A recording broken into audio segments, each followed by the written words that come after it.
Foaie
Another combo, not able to execute properly. Got the juice, runs away, gets the avalanche. Daze is here as well. TP support from Riddies. The silence on the Magnus as well, but exits off his ult, but the snowball save is there. They have the high ground advantage, does XG, and it looks like Navi are just going to try to run away.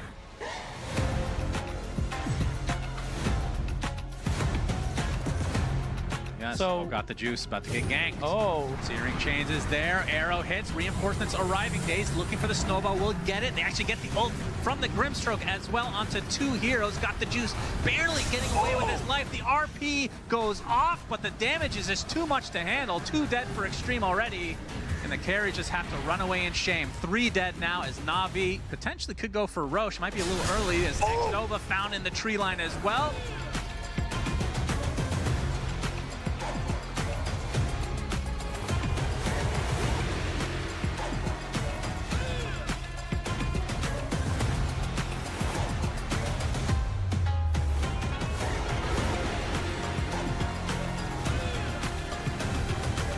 He does break the smoke of Sin-Q, but Sin-Q very well aware they're probably behind him. Jukes out the balance strike, and now the double start, but he's going to find 2 very easy targets. Yatoro's gone, Bayuk, he's gone a boot. Rue, he stands no chance. XM. Get caught. And in fact he has. Avalanche toss, no problem. Ooh.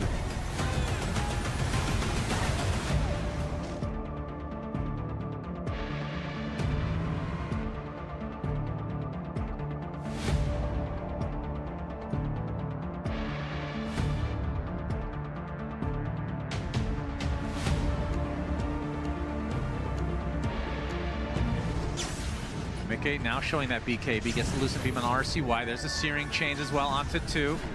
RCY is not afraid of fighting though. He jumps in, he gets really low. Of course, has that second life to work with. There's the egg with the Sunray as well. Mickey already half HP, has to pop the BKB, turning around the Bignum now. Calling, giving them a decent amount of space. Mickey able to walk in because of that BKB. They get the Aegis down. Shield crash onto Ghost. Now he's on the run. No Pierce the Veil. As they get the Searing Chains again onto the Storm with the rebound to follow, but the Touch Snowball's going to do so much work now to create this space for Storm to get away and now reinitiate onto Nisha. Death number infinite, it feels like. 3 dead, make it 4 for Liquid. And likely to be a full team wipe as Ace, the last remaining member, but not for long. He's going to take a Shadow Strike for his troubles again. So this is going to be the 4th death for Liquid. They have so no GamerLegion technically alive here. There's all the tier 2s up, so there's going to be an additional fortification coming out as well. Yeah. Speed does catch Tofu, though. Oh, what? You're kidding!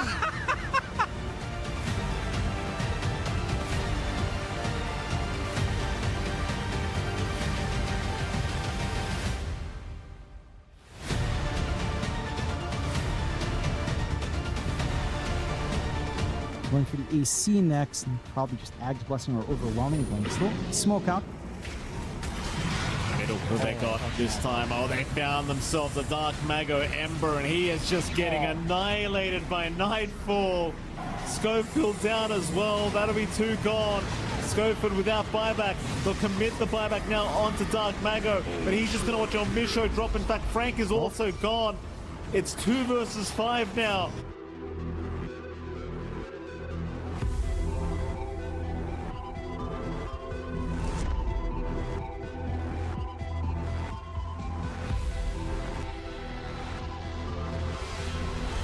You need to win this fight. Yeah. And they spot Katami.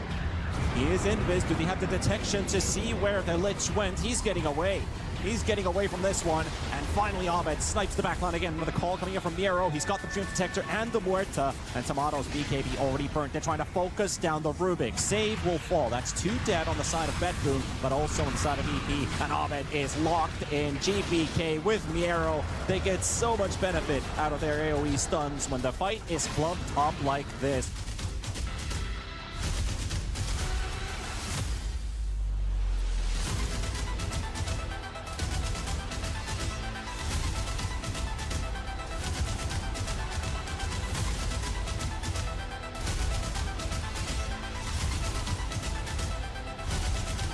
man. He played Warcraft 3. He knows that greed is good. Keep that shit as long as you can. There's a Ravage. Cataclysm. It catches the Muerta again.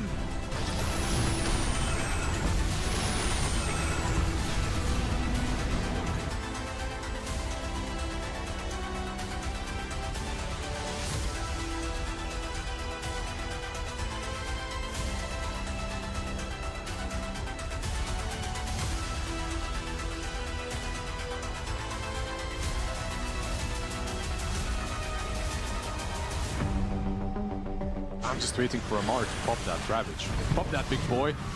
What's he gonna do? We do see now the jump wins in. Malady tried to help with the Macropire, but the Sonic Wave pushes away both Watson as well as Soxa.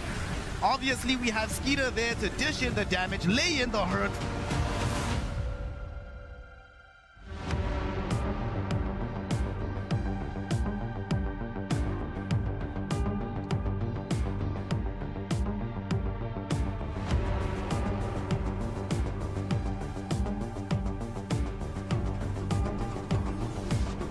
Can the rest of Heroic come to the rescue? Because now Yuma has just put himself in a very bad position.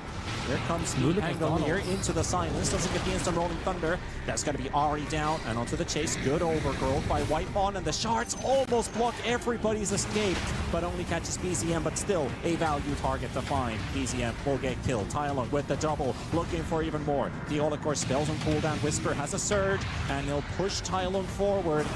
He's surged and rolling thunder, but it doesn't actually give him. I'm going to throw a bit of a wild one here. So talking about your ex-teammates, would you? I'll hold that question for later, apparently, because we're going to be fighting. With the Solar Guardian, they're going to keep their buddies up. KJ, that's a lot of damage coming in with the Nolakor and Yuma, who can't actually do anything. And Whisper's just opting to TP out, but that's a no, sir, with the overgrowth coming in. So that fight doesn't even feel like it even started for Heroic.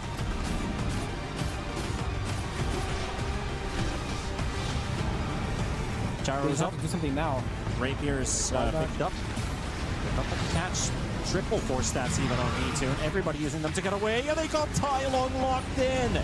Pango gone for 100, and now it's up to the Gyro, but this Muerta, they got the Satanic off, but it's not gonna be enough. They cannot stop V2, who's tearing them apart.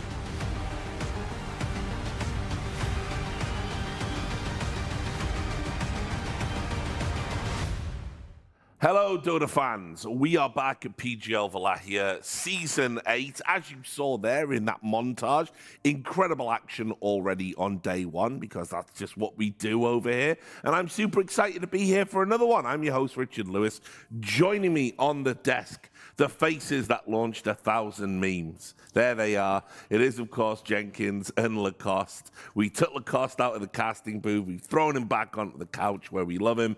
And, of course, Jenkins has took a break from game development to talk about his favorite video game, Dota 2. Artifact.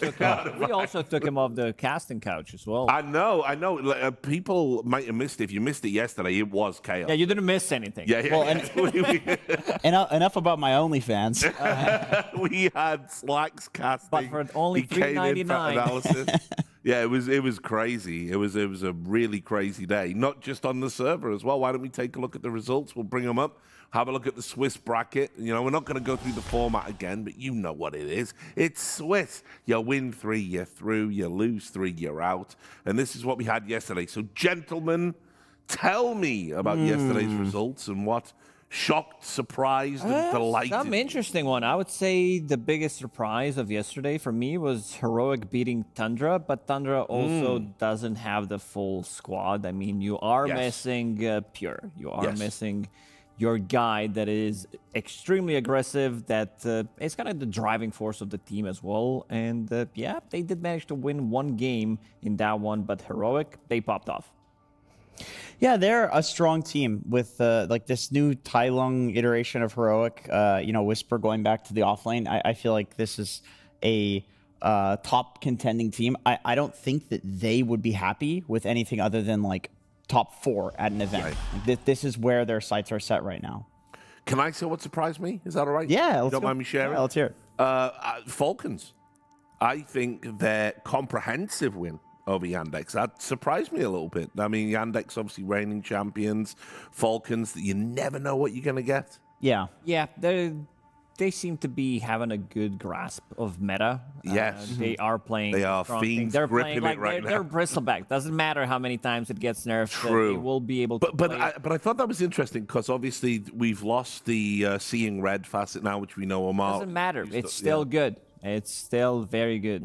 The other one should have been called like Seeing Green Fast. It would fit the Falcons team even. Well, we never saw it when Falcons was playing it. They would only go. He never. I think he played it like 1 or 2 games, and in an interview he talked about like how bad it is. It was the Hawk, or like the Hawk was the one who kind of pioneered this build. He stole it from some like pub guy. He talked about it as well. Yeah, you know the name of the guy? Yeah, I know. Slark87. I know the guy. I know.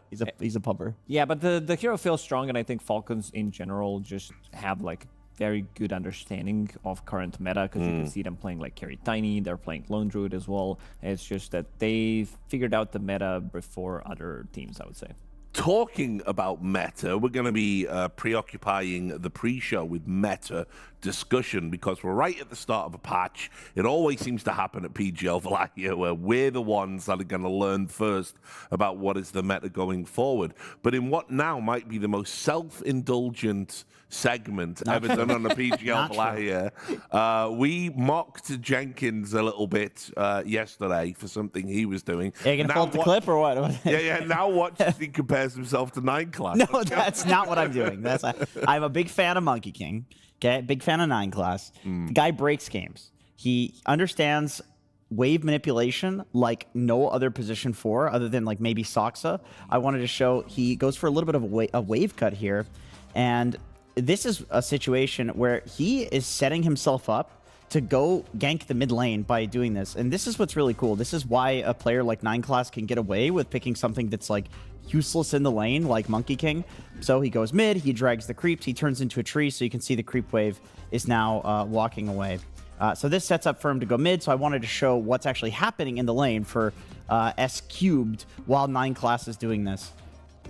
He's chilling, like legit. There's no creep wave that he's missing. He gets to salve up. Crystallis is tanking creeps. He even goes for a little bit of a hard camp pull there, which means Crystallis has to move the creep wave to the left. Misses the range creep last hit there. So you can see now the creep wave has the enemy creep wave has come in. The one that 9 Class grabbed, and it's pushing the lane into the tower. Triple S is just not pressured at all because of this. And then back to the mid lane. This is what happens to Lornov, who's playing Viper, who obviously, I mean, this hero is like the king of overextending because you want to completely dominate the lane. Nice cogs. Yeah, that's it. This hero's completely useless. But, you know, he gets a kill mid, and, like, I just wanted to show how he's basically doing this and not griefing the lanes. And he even does this mid lane at about the 6-minute timing, before the 6-minute timing, grabs the creep wave and drags it away. So that way, on the flip side, no one is not missing the wave because it's eventually going to come mid, and no one gets to pick up the haste rune for free. And then we'll click to Lornov here and see, like, this is what he's dealing with. Like, he doesn't want to miss an entire creep wave. He has to drag it into the tower.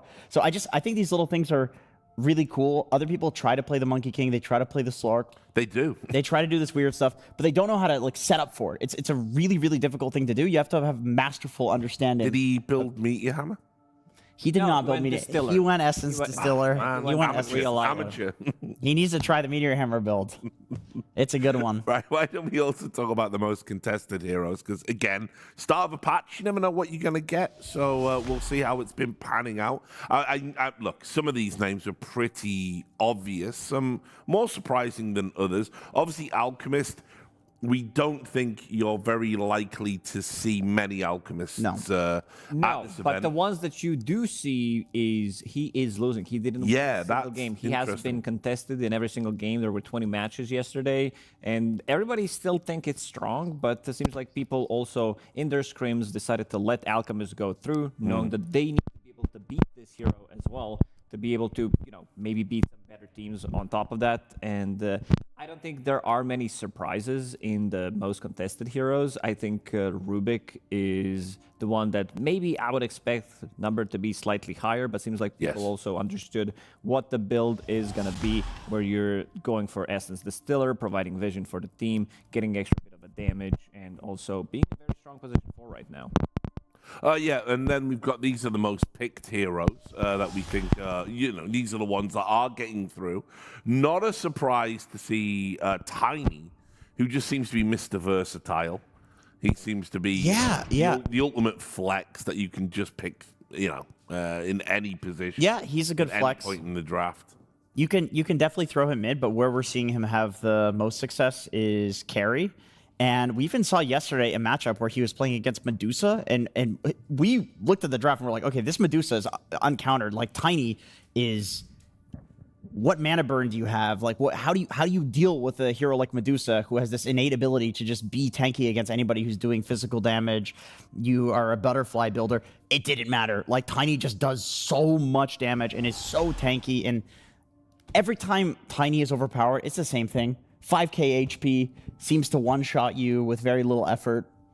Yeah, I mean, Tiny, like we saw two different builds from Tiny carries where you're going for Echo Saber, that's your farming tool, and then going for the Blink Dagger, which we saw with Keeper of the Light. We saw Ame picking it up in his series as well. So you want to be like more active, I would say. And then you have the Shadow Blade, where you also tend to be more active, but your positioning is not as good. It's more of a bit of a scaling, I would say, because you're still going to be building into damage. But two different approaches. But we also saw Tiny yesterday sitting at 5,000 plus HP with status resistance, slow resistance. It gets really, really ridiculous with this hero. These are the biggest losers. This is going to be a photograph of me. Well, don't talk about us like that. Oh, you heroes. Yeah, this is Dom was putting this together. For context, the Alchemist, both of those picks did happen in the same series. So there's that. Maybe we should have put a team logo. Yeah, name or you could just put Watson there. Yeah, name and shame.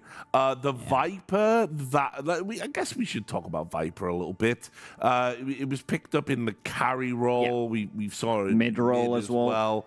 Not very impressive. It feels like it's one of those picks that's like, you've got to have the very, very specific right game. We saw GamerLegion pick it up the other day in the carry role. It didn't look too good. I think Viper, especially from a carry role, needs a specific setup. It needs to be able to have other heroes that can actually play the game instead of just being very farm oriented, like we've seen with the GamerLegion, having this Tide Hunter, having another support who's very sluggish. So I want to see something slightly more active. The one that surprises me the most on that list was actually Grimstroke. This hero is kind of back. It was played 7 times out of 20 matches. That is, guys, because this guy has always been bad. Everybody tries it, and then it's it's not it. This is not. But why do players think it's good now? I think there's a lot of Grim players at the tournament that just want to play Grimstroke. Riddy's being at a tournament is going to, and scrimming all the teams is going to raise Ridley's. Ridley's, of course. Believe it or not, he's going to be increasing the pick rate of this hero, and it's good against a lot of the mids, like the Spirit type mids that are in every single game. It's Ember, Storm, every game. Beast is popular, Doom is popular. These are some of the best combos that we can see that were always good with the Grimstroke. Lich is back as well, so we might be seeing this combo as well, even though both of them are going to be playing as 5 in this chair, bro. So are you actually Grandmaster Lich? Yeah, Grand Ogre. Oh, that's not good. Just confess to being an absolute moron on but broadcast. To go back to Grimstroke, I think Grandmaster Ogre is just fucking mental, dude. I've only seen that in Herald. Listen, you have to lock in. You have to lock in. Yeah, break you do. People. When they see that big level 30 Ogre gold Arcana coming over the hill, it breaks people, dude. Pre-game. So there you go. Sorry, Dom. Go ahead. You want to talk about I wanted to talk about Grimstroke more because I think the reason why this hero is also going to be popular is we are seeing Muerta carry also being highly contested. If you make an illusion out of that, like we saw Tofu yesterday, just pretty much ending the game when 4 of his teammates were dead. He just made the illusion. It's like, yeah, I'm going to two-shot the we throne. didn't get a chance to talk about this to you because you were casting that game and we were sat here on the sofa and you did everything right. You were going, there's no buybacks. There's no buybacks. And you were like really selling the idea that they could go. They can run it down the mid. And then that Muerta illusion just came in and ended the game. You can't click it. Yeah, like you literally can't click this can't thing. Kill this damn thing. I'm glad Sunspan was watching. I was just like, okay, 4 heroes dead. Like this game is done. Like, no, but like you had me locked in. I was like, oh my god, Jenkins is really selling this, and then it was just game over. Yeah, that was awesome. I mean, you don't see stuff like that typically in like this high level Dota, so it's really great to see. Yeah, it was. Why don't we look at the schedule? These are the games we've got coming up over the course of today. And remember, it's a PGL event, so 2 streams. You can pick what you want to watch over the course of the day. Working our way backwards. Tundra, Wounded, going up against Virtus.pro. Team Yandex also maybe feeling a little bit aggrieved, losing to Falcons, as I said. They're taking on the SA Rejects. MOUZ, shambles right now, like stand-ins or retired players. Nobody even knows for sure what their lineup is. They're going to be taking on GamerLegion, who we felt were a little bit unlucky yesterday. And Vici Gaming taking on Navi. Ooh, this one could be spicy. Vici Gaming against Navi. Navi, they were looking okayish yesterday, but the Vici Gaming, they looked like top But tier. Navi were a little bit flat, if I'm honest with you. It's like I expected better from them. So, I don't know. I always do. Yeah, it feels like I always do. Maybe it's like you just want. I want them to do good.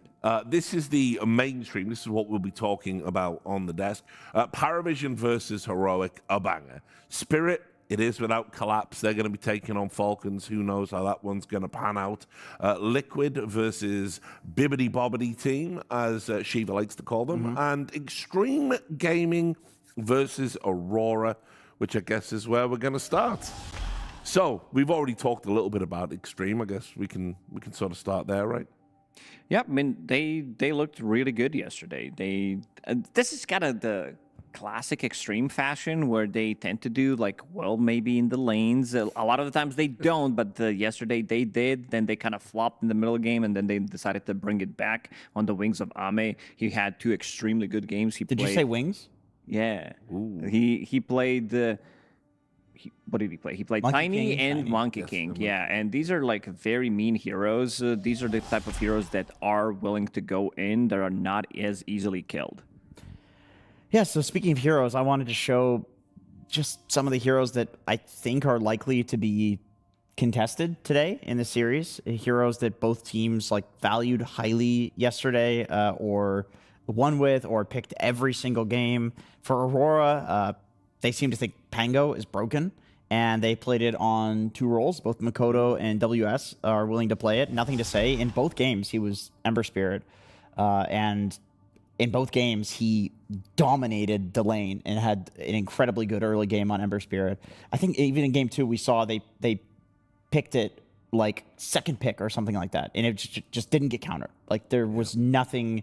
They felt like it was uncounterable, so I imagine they'll go back to that. They just generically think these heroes are really good. Like every game is going to be Ember versus Pango mid. This is what we're going to see. Well, I mean, so quick question about Pango. Is it that Pango is definitely back and broken, or is it Pango it's Mage back. Slayer is back and broken? I think it's the combination. Even if Mage Slayer wasn't a thing, people will still go for Diffusal Blade. I saw other games where Pango just goes back to Diffusal if it's not a good Mage Slayer game. I saw games where you pick up both, actually, but most of the time you want to be getting the Octarine, Aghanim Scepter, Blink Dagger, and Shard. Even like multiple refreshers that I've seen on Pango. So people are going back to the old ways, pretty much understanding that this hero just gives you everything again. Like it gives you insane. Look at the first phase picks there. I mean, for a good reason. It's worth. It's a flex pick, and it's also a hero that has insane amount of scaling. Like this hero just never feels bad in a game. I mean, in Dota, the best heroes are the ones that have play options, because then you have like players able to, use the fact that they're very skilled to make good decisions that are going to win them the game. And for Pango, like those play options are, if you're playing against a bunch of magic damage or spell damage heroes, even Bristleback, you go for the Mage Slayer. If you're playing against heroes that don't like to have mana burn, or you're trying to build scaling, you can go for Diffusal Blade. So Also, that means that you can flex Pango between offlane and mid because it's more than likely that in the offlane you're going to build more of like a utility defending your team, Mage Slayer build. It's like the hero just has too many play options right now. Like even in the offlane, if you want pipe, you know, for example, which I don't think we've seen a lot of people do, but you hypothetically could because Mage Slayer is so good. You could go for utility items. And still, like, his stunning ability in the team fights is so good because of the buffs to roll that purely as a utility hero with very little net worth, he's still good. So there are just too many play options on the hero. And Aurora, your favorite player is here. Jenkins, Nightfall's back, dude. He is. It's always good to see him in action. But I got a question for you, Richard Lewis. Okay. During the previous tournament, during Birmingham. Oh, Birmingham. Birmingham, yeah. I had a little bit of a chat with Nightfall, and did he say Birmingham sucks? No. By the way, for everyone at home, I live in Birmingham. It's okay. He was the one who said that the keyboard that he's using for Dota is banned in CS. Like, apparently, this is some, like, really good keyboard that is not allowed in CS. I don't know if you are familiar with it. I have to look into that. Yeah. Oh, the Hawk 2 9000. Yeah. Yeah, it's... Yeah. Nice. I'll check that out. I'll check that out. I do view all Valve games as a shared universe. You know what I mean? Yeah, that's kind of why I get to drift between them. And this, by the way, just to get into the matchups here, this is interesting to me because obviously we know, like in the not too distant past, I would say Aurora have been up and down. You know, we've also seen them with stand-ins and roster moves and everything. Now, like so far against Xtreme, they've just been the dominant force. Yeah, you're right. Might be the keyboard. Yeah, that's when he got the keyboard. That's exactly what you can look it up. That's when the keyboard was launched. The Logitech 69000. Talking about now. I can't remember the goddamn name of it, and probably shouldn't say in a broadcast in case it clashes with sponsors or whatever. But yes, I do know it's got a tippy tappy. Yeah, it's like too fast or something. Yeah. This is true. Yeah, there it is. That's the keyboard because I remember him cleaning that keyboard. He has one of the cleanest keyboards. That's why he's so good. Like that's why he does clean it all. He cleans it all the time. Yeah. That is correct. Production, like we can talk about other things, so we will. Mid, let's get there. Let's get to the mid matchup. I mean, Makoto for a fairly long time in Dota's history was considered like top 3 mids in the world in terms of raw 1v1 skill. With that being said, though, nothing to say. I mean, like, look at some of his top heroes. Like, I mean, what can you say about this guy? I mean, like, he's just, been around the block. He seems to have, like... Nothing bad. Hero. He's a legend. He's a legend in his own right. He has some, like, crazy pop-off games where he legit 1v5s, and then the odd time, he has games where people flame the ever-living shit out of him. Yeah. But obviously, over enough of a sample size, this has worked out very well for him. His Tinker... simply must be a first phase ban. Like, if you look interregionally in China, any team that plays against Xtreme Gaming will 100% first phase ban the Tinker, and it's only foreign teams that will make the mistake of leaving it through. Nothing to say proves why it should be in the first phase ban again, and then they ban it. And I think Tinker right now is back. It's back. I don't think anybody. Yeah, I don't think anybody is happy except for a couple of these Tinker players. But it does feel very good with these turrets Got that some he of them does here. have. This guy, obviously, no one loves the Tinker game. So yeah, we're definitely going to be seeing that hero. Yeah. And now the draft begins. So likely to see some familiar bands. Are we going to see the Alchemist taken out right away is the question. I think as tournament progresses, I think teams are going to be letting Alchemist go through. Really? Yeah. The reason why this hero is good is the combination between like many things, Aghanim Scepter that he does, his skills, of course, but his laning stage is extremely strong. And also, I think the biggest change was you being able to clear the 2 camps when you're playing Radiant, the 2 camps below you. It feels really nice because the camps have been, one of those camps have been changed from ancient camps, which he couldn't farm, and this excels his farm by so much. What are we gonna see? Pango Ember? Yeah, here we go. I don't know if you want to insta first phase Ember here. What's the difference? They did first pick it out of the second phase. I was talking to Quinn at Birmingham, and he said the Pango Ember matchup, like people talk like Ember wins the matchup, but it's simply not true anymore. Like Pango does so much physical damage in the lane. And we all know Quinn loves a Pango game. He is a big Pango fan. Big Pango fan. I also got to say that Sanking seems like he got figured out as well. I would say that this hero is a bit of a bait, sitting at only 20% win rate. I'd like to see it flexed more. The games that we've seen yesterday were also the ones where Sanking, he's very good at like instant initiating, or he's very good at counter initiating. Like if you're going in, if you have somebody else to maybe get the initial jump with some like hex or some initial stun, and then he can follow it up versus someone from 100 to 0 with his combo, or you group around, you're trying to kill a guy, then he goes in. But people also realized if you're the one who has better vision, if you're jumping the Sanking, this hero feels really bad. If you need to like try to run away, it just feels like, or if you kill him, we saw that like multiple times in the series that we were covering, where Sanking dies, and then you don't have to pump in enough damage. I think that's what Falcons understands so nicely about the hero and why they can pick it for Malrine, is that Amar is almost always on a hero. Like you can see Bristle gets banned. Amar is always on a hero that's going to go in and give vision. Look at me. If he forces your hand, right? And then Sanking gets to pick his opportunity for jumping into the fight. So I think that's a really good ban. Another reason that Sanking's win rate is low is probably because the prevalence of Mage Slayer. It's like Ember is in every other game, Pango's in every other game. All of these heroes build Mage Slayer, and Sanking does not like to have that buff on him. All of his damage is mitigated by this thing. Banning the Tide Hunter. We saw a nice Tide Invoker combo yesterday from PARIVISION.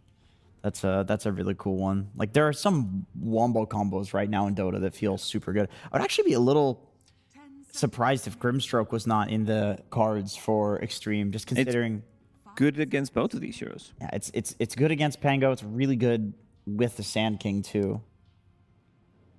But it's another low win rate hero, so yeah, I'm looking mostly at Rubik. I would say to get picked out of the phase. Yeah, that's a banger. It's very good against Sanking. Like anything you steal from him, it's very good against Pango as well. If you're stealing the role, like you don't have that much synergy, but also having the instant lift a lot of the time. Pango doesn't like these like small interruptive spells that doesn't allow him displacement. Displacement as well. That doesn't allow him to use his abilities. Tiny is still in the pool too, so I don't doubt we'll see one of the two teams picking that as their carry here. And the question to me is like, what's the counter pick? If you're like not picking it instantly, what do you have as a counter to it? I don't think you can leave Tiny uncountered right now. No, I mean, Tiny usually did struggle against some of these like damage that is stacking percentage-based damage. I think Lifestealer is definitely Ursa, Lifestealer, these type of heroes that can sustain themselves, that they cannot be bursted from 100 to 0, and that they want to reset. Like Tiny, he doesn't like to be initiated multiple times, and I think Lifestealer is right now. I don't know how you feel about him. The hero got like extremely buffed. He was when the 7.41 drop, the highest win rate. He got like 9 or 10% increase of the win rate. We did nerf him a little bit because the numbers that we gave him were too high. Like we gave him 10 damage or something. We? Are you like we as a community, you know, we were complaining. What did I? Yeah, it was weak. No, it was weak. The guy that we have on. Oh yeah, he works at Val. Yeah. True. With Tiga. Yeah, of course. That's why they're on a panel together. Yes, that's the Val panel. Venomancer. We saw him a couple of times yesterday as well, I think. Yeah, good hero. Like run. Yeah. Oh yeah, very super good. Strong. Like run in, get a trade. Like if he gets the plague off in the middle of a fight, it's kind of GG. Like especially if you're clumped up. It was paired with Tide. I want to say yesterday. I think it was, and it kind of felt nice. A ravage plague. Yeah. Also, it's very good against Sanking. Sanking doesn't like to play into Veno, damage over time, canceling his Blink Dagger. A lot of the time, Sanking wants to reinitiate multiple times, get multiple round of spells. Yeah, you ain't doing that against Veno. Yeah, against Veno, it's almost impossible. But they go with the Batrider. Blink Canceller as well with a little annoying. Yeah, Batrider still 100% contest rate. Like this hero is still super good. whether it's going to be played from a core or from a position 4. We saw a very interesting build from FY yesterday when he was playing Batrider, where he went for Bongo Boots from position 4 and then went for Halberd. They were playing against Medusa. So pretty much you can itemize with whatever you want on the hero, and it's still going to feel very nice. Something, like, you sometimes see a draft and something feels intuitively punishable about it. Like, this is how I feel about Aurora's picks right now. If you're extreme, something like Weaver, because there's no good hard lockdown right now. I love that suggestion. Between these heroes. Extreme Gaming's Underlords, I mean, that's a good punish too. Like it's a pipe. Yeah, it's a pipe against builder. Veno plus Batrider mitigates their damage. It's fine against Pango. I mean, the chain roots is a bit annoying for Pango. But yeah, that's a pipe buyer.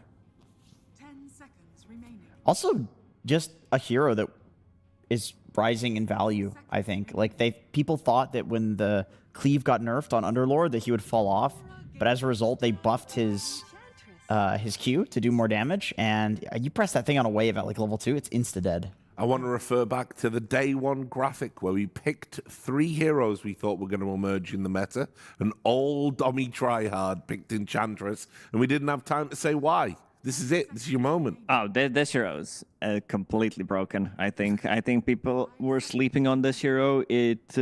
I think you can play it from 5. You can play it from 4 as well. 9 class, I think he showcased yesterday how strong of a hero is from position. Becomes a core in the you're basically rushing Aghanim Scepter. Yeah. It is undispellable root that you have. And it is a hero that you can take 2 creeps with it, and then you get a Sproink with the Shard. Maybe you get it from the Tormentor as well. So it is very difficult, very strong. Also, the newer build in the lane is you go 4-4-0. Like, you're just being a harassment tool, very annoying to deal with. And I did put this guy as well. I know.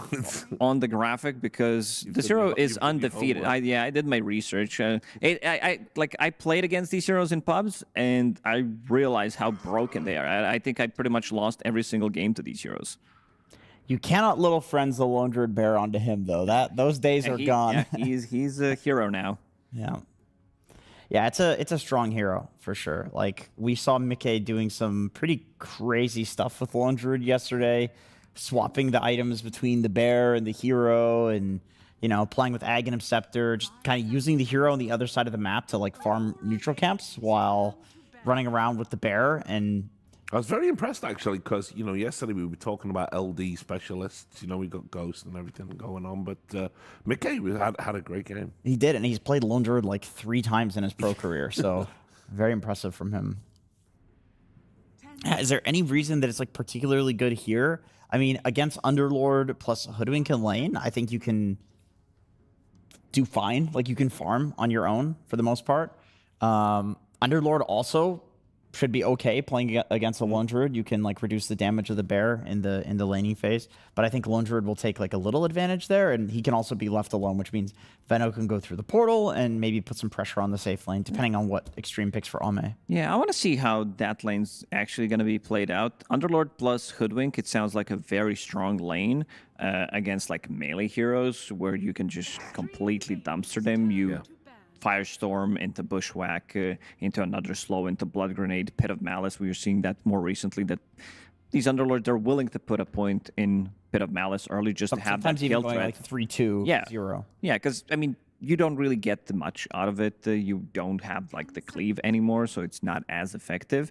But Veno plus Lone Druid, it's a lot of kill threat. All you have to do is get, like, the initial slow, and I'm not sure, because Underlord is one of the more like slower heroes in the game, and if he gets slowed, then again he gets run down by Lone Druid. Could be a bit tricky. Yeah, it might be like only defensive Bushwhacks coming out, And this is the hero that I think is going to be the hero of the meta coming out from the mid lane with the new Bloodstone build. People are going for a bit of a different build from the mid lane, picking up Soul Ring, going for Veil of Discord as their item, then getting Ags, and then going for the Bloodstone. The amount of lifesteal that you get is pretty insane. Scream of Pain also damage got buffed.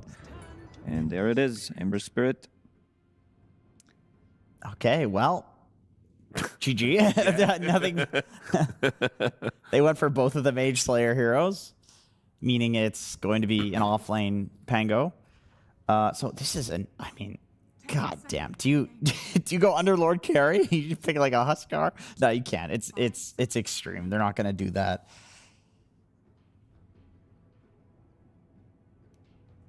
For nothing to no, it's not for nothing. It's an Ame pick against Pango. Like, I mean, if it was another patch, I would say like Bloodseeker actually looks pretty good. I know it's good against Lone Druid as well. I think Bloodseeker's okay in this patch. I know he's just gonna go tiny. It's just generically a good hero. Yeah. Oh, he did go for Oh, you got the Weaver shout. Nice one, Alan. Well done.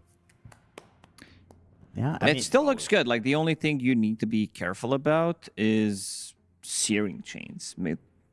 That's maybe Lasso later down the line once that Batrider picks up a Blink Dagger, but other than that... Looks a great one. Looks good. Like, you have two bodies in front, two range supports, and then you have big beefy boy, Underlord. You have Sanking who likes to go in, create a bit of a chaos as well. They're going to be soaking up a good amount of damage on this Weaver. But also looking at Aurora's draft. I'm kind of leaning towards Aurora. These drafts, I think both of them got what they wanted from the drafts, but still leaning towards Aurora because I still feel Lone Druid is like the real menace hero to deal with. Oh, he's obnoxious for sure. I mean, I like both drafts as well. Like, I think both teams did a really good job with the draft. Like, honest Dota. It's really honest. Like, Xtreme has a hero to, like, multiple heroes to run in and set up for Sand King. Like, legit, 4 of their heroes. Like, Underlord can kind of run in and be tanky. Ench can run in and be tanky. Hoodwink can set up with Bushwhacks. Even Weaver can, like, scout the back lines and set up for a Sand King. So they have something to start the fight for Sand King. But then Aurora has a lot of really overpowered meta heroes, Mage Slayer heroes, good team fight. They got everything. Yeah, I want to see if both of them are actually going to be going for Mage Slayer or if Pango maybe is going to shift towards Diffusal Blade. You know who might have an idea? No clue. Our casters. It's Sunsfan and Cinderin. Cinderin, welcome to the broadcast. We had Slacks the other day. It was horrifying. It was horrible for everybody. He was giving us updates. Yesterday, apparently, you fell off a motorbike. You fell down a pit, had brain surgery. So it's good to have you here, and you'll still be more competent than Shannon. It was a productive day. I went through the motions of everything. Unfortunately, Slacks fell on his head for the 10th time in a row yesterday, so he will. It made him more intelligent. He will not be back today, or if he will, you might not recognize him. Like you said, he might be more intelligent for once. Coherent. I'm gonna do my best not to talk about Slacks' penis. Up too late. Yeah, well, yeah. I mean, put it this way. Yeah, I was worried when we put Slacks in the casting booth what he was going to say. Fair enough, Shannon. You raised the bar on that one. Yeah, I have a quota of 1 per day, PGL has told me, so I'm going to make sure to make use of it every time. Well, listen, it's good to have the band back together again, the We Say Things guys. Who have you got for this one? Who's playing? All right. Just get into the game, boys. Just do your thing. All right. Well, I will answer that question. I really like what Aurora have got here. I think overall, I mean, I have a bias toward lineups that have multiple ways of starting fights. And what I see from Xtreme here is just I think there's an immense amount of pressure on Nothing to Say to be in the right place at the right time. The only other realistic setup you are working with here is Bushwhack, and that's always going to be a contextual ability. You need to be close to trees, obviously, or Hoodwink needs to land a combo, which at the higher level players just counterplay this a lot better with Quelling Blades or mobility items or mobility spells, of which Aurora have 2 with Ember and Pango. But yeah, I think if Xtreme are to win this game, they need to do very well in the early stages and kind of snowball with their Weaver. I would love to see some gate plays from Ame and try to put some pressure on Lone Druid, because that's one of the things Weaver can do here. It's a good carrot to carry matchup. Obviously, being mobile against Lone Druid is the name of the game.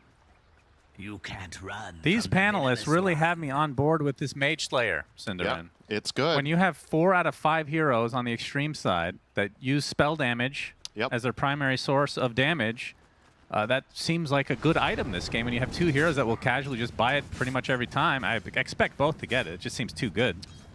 It feels like a lot of pressure on Ame to to make things work. I mean, obviously his matchup, like they talked about against the Lone Druid, that's a historical, it's always been a good matchup for Weaver generally, with the Swarm and whatnot. I think I would like to see Pango not get it, specifically because Ember should get it. Okay. And I don't know if there's enough merit to double dipping, because it's also a very good diffusal game. And I think if you're playing offlane Pango and you're buying Mage Slayer and diffusal, you're probably slowing down your hero's utility a bit too much.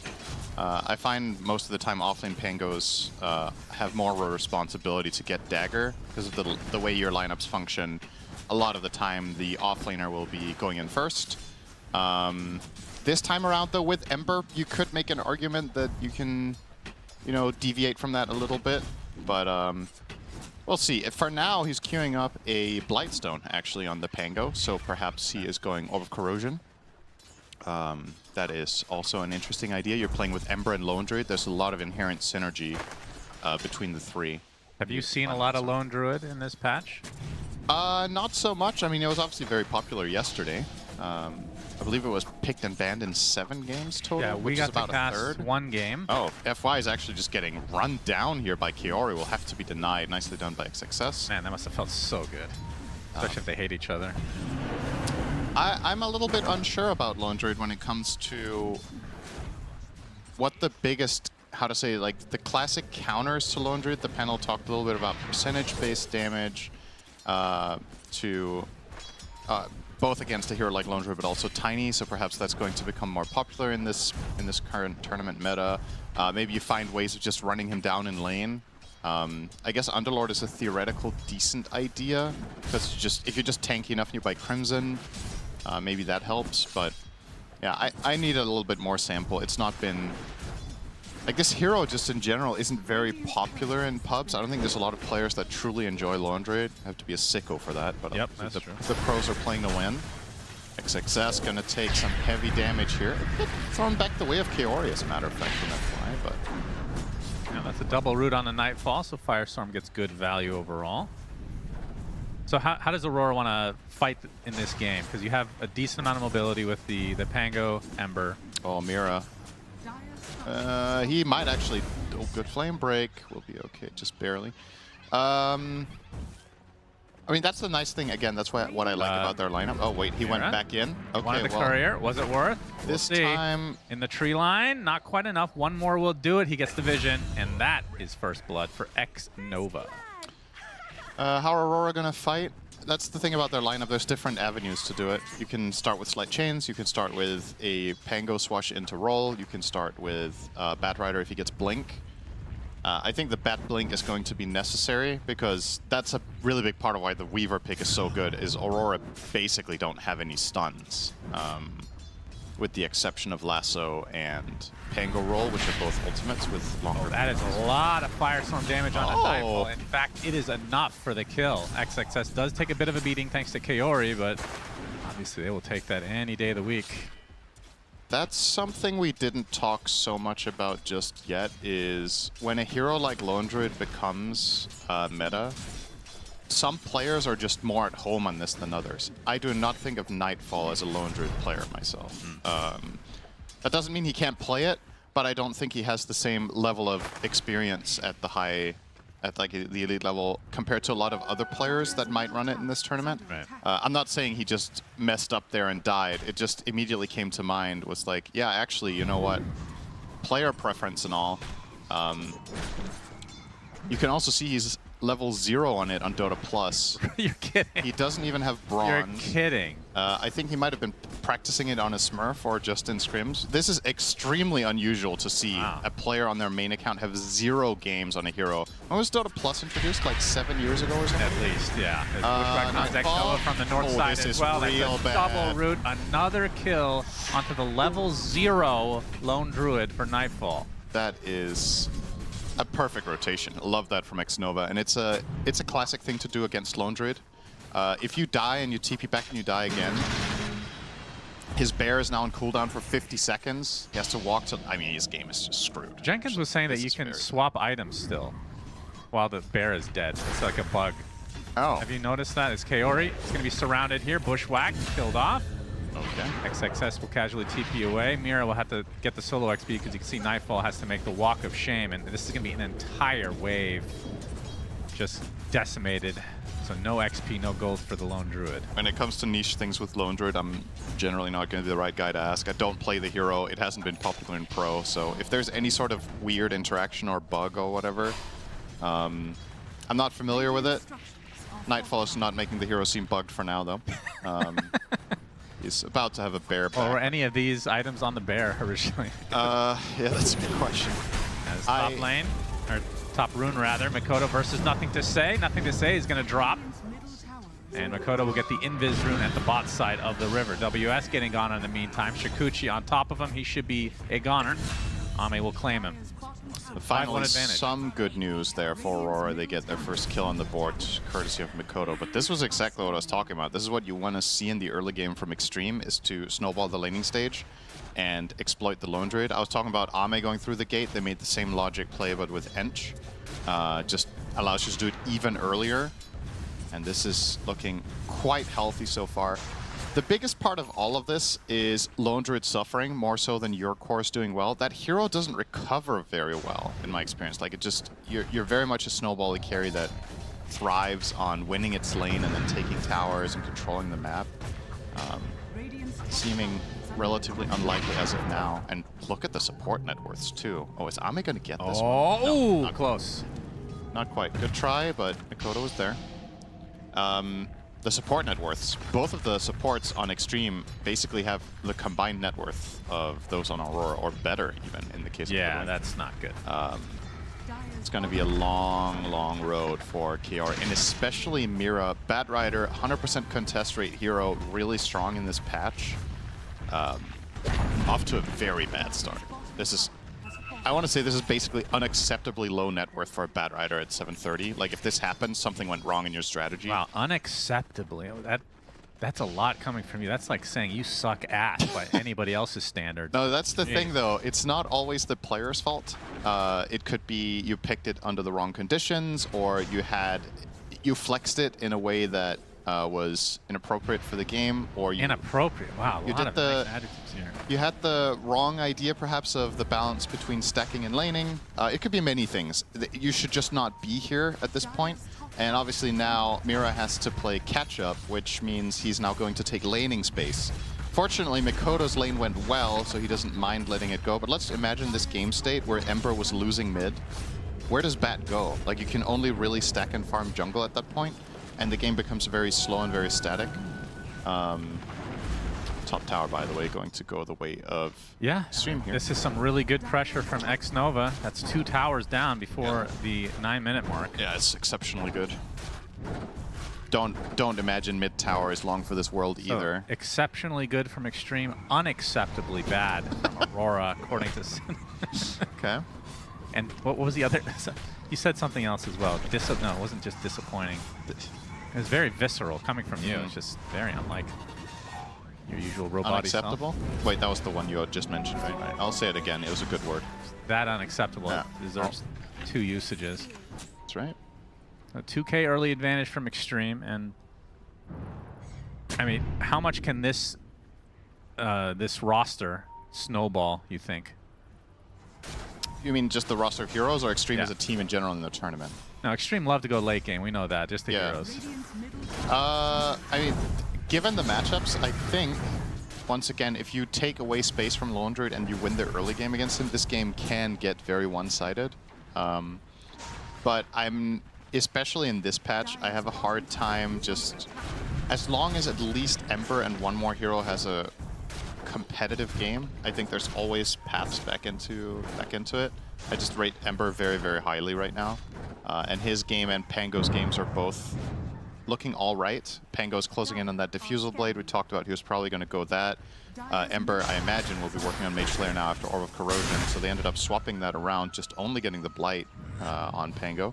Okay. But once those 2 items come into play at, hopefully for them, a relatively similar time, that's a very meaningful power spike.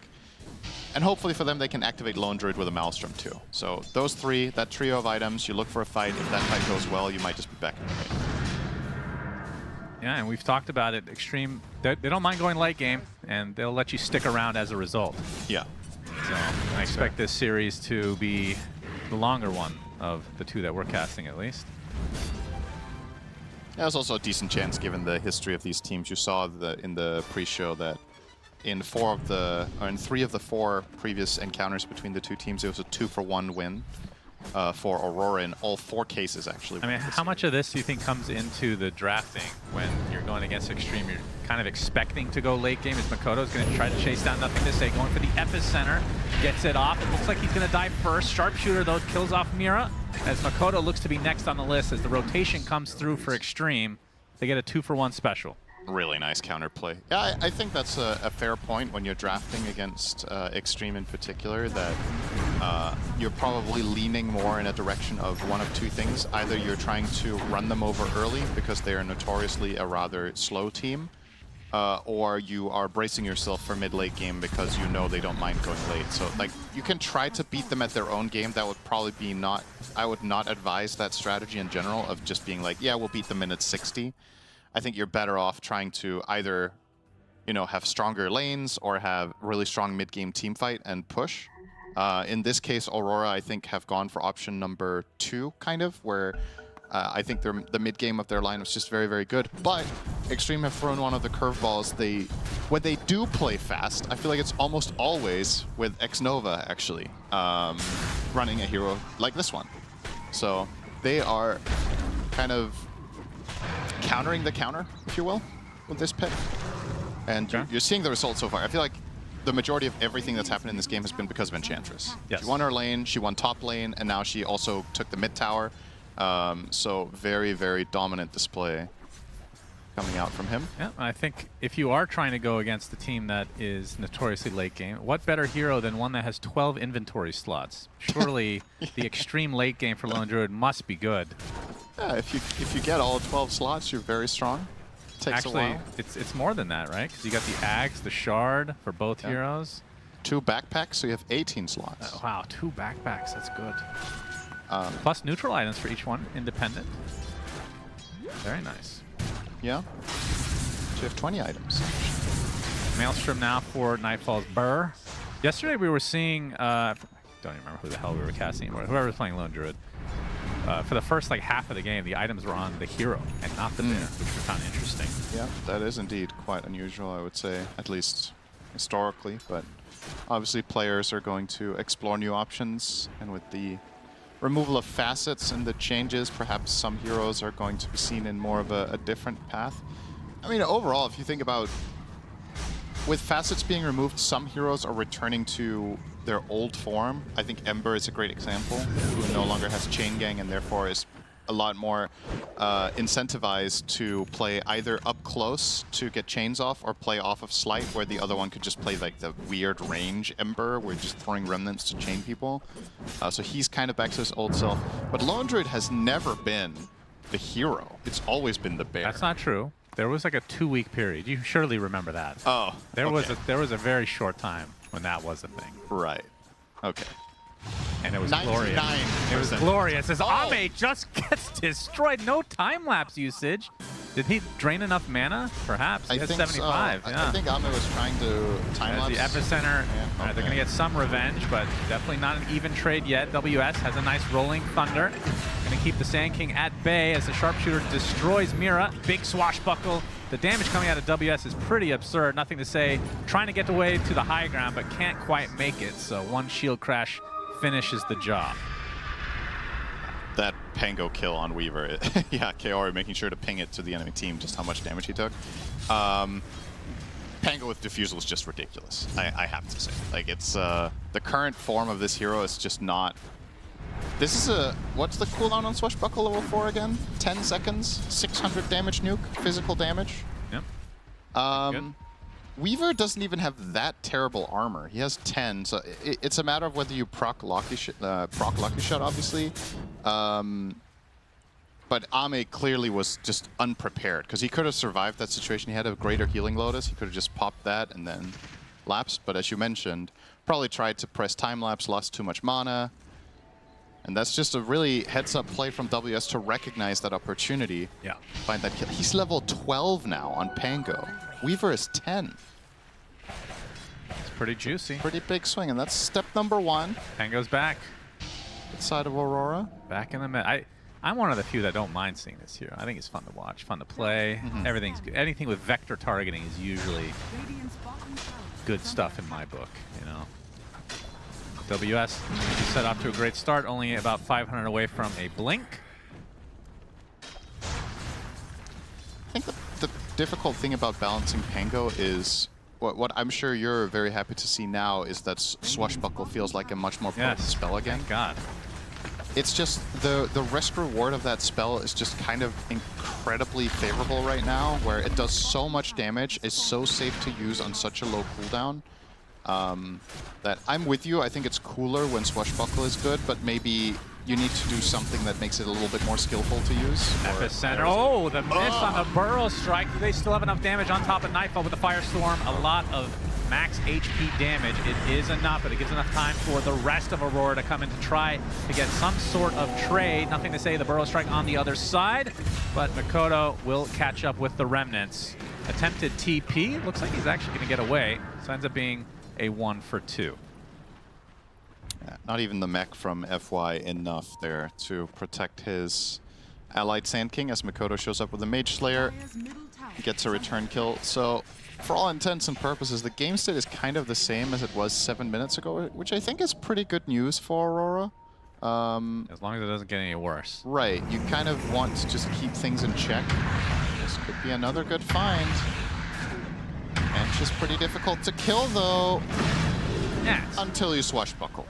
Then she's not difficult to kill. Man, that spell being so good. Yeah. Love it. The shield crash days are over. Yeah. I always found the facets for Pango a little odd. They felt forced to me.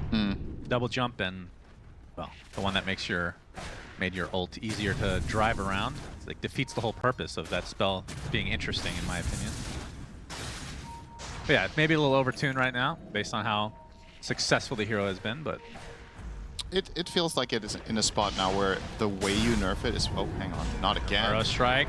Mira. Looks like he's going to die. The bear is there. XXS joins the party with the Pit of Malice. They're going to focus on the bear itself. There's nothing to say. Stuck in a corner. He's going to get bursted eventually, surely. Indeed, he does. It will be a trade for the bear, though.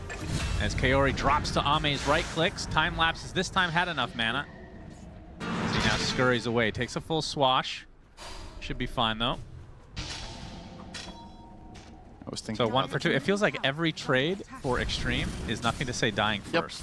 That is basically what's happening. He's playing, but we talked about that. He has a lot of responsibility to initiate.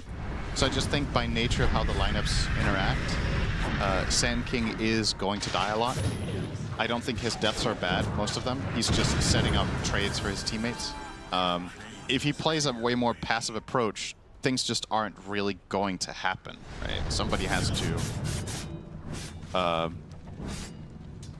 take on that job for himself. The question is, if you are playing like that, is there a world where you can buy other items on Sand King than Axe? Or is it just mandatory that you have to do this to scale? Because you could imagine if you're playing very Blink, Burrow Strikey, that maybe something like a Yules could buy you some valuable time. You could rush BKB in a game like this. But the Axe proposition is probably just still too valuable in every other situation. Ever since they changed Lone Druid's Bear to be basically a hero, do you get more XP for killing it than prior? I don't remember how that changed. I don't think they changed the formula for that. I think it still just gives a flat amount, right? So probably. Which is still a very high amount, especially in the very early game. Killing the bear feels like a hero kill. Gold especially, yeah. Yeah. Well, both really. If the XP is as high as I remember, I think a Lone Druid Bear dying at like 3 minutes is equal to killing the hero almost in terms of XP gain too. Yeah, I think it's very high at least. Could be wrong. This hero's gone through as many iterations as we've had patches lately. Yeah, they can't figure out what they want to do with him. It's kind of funny how some heroes just get so many major changes and others can be the same for like 10 years. Yeah, why can't we get that treatment for Lion, all right? In a game that's so ever-changing with like really big patches over the years where the game has transformed a lot, some heroes are almost the same as they were 10 years ago, and others just have nothing in common with their old selves. Yeah. So it's kind of fascinating how some designs just hold up so much better than others going through the changes. But yeah, Lone Druid has been a bit awkward, I guess. I suppose also by Valve's design philosophy, something they've tried to do, we've talked about this over the last couple of years, is that they're trying to make some of the more specialist heroes more accessible to beginners.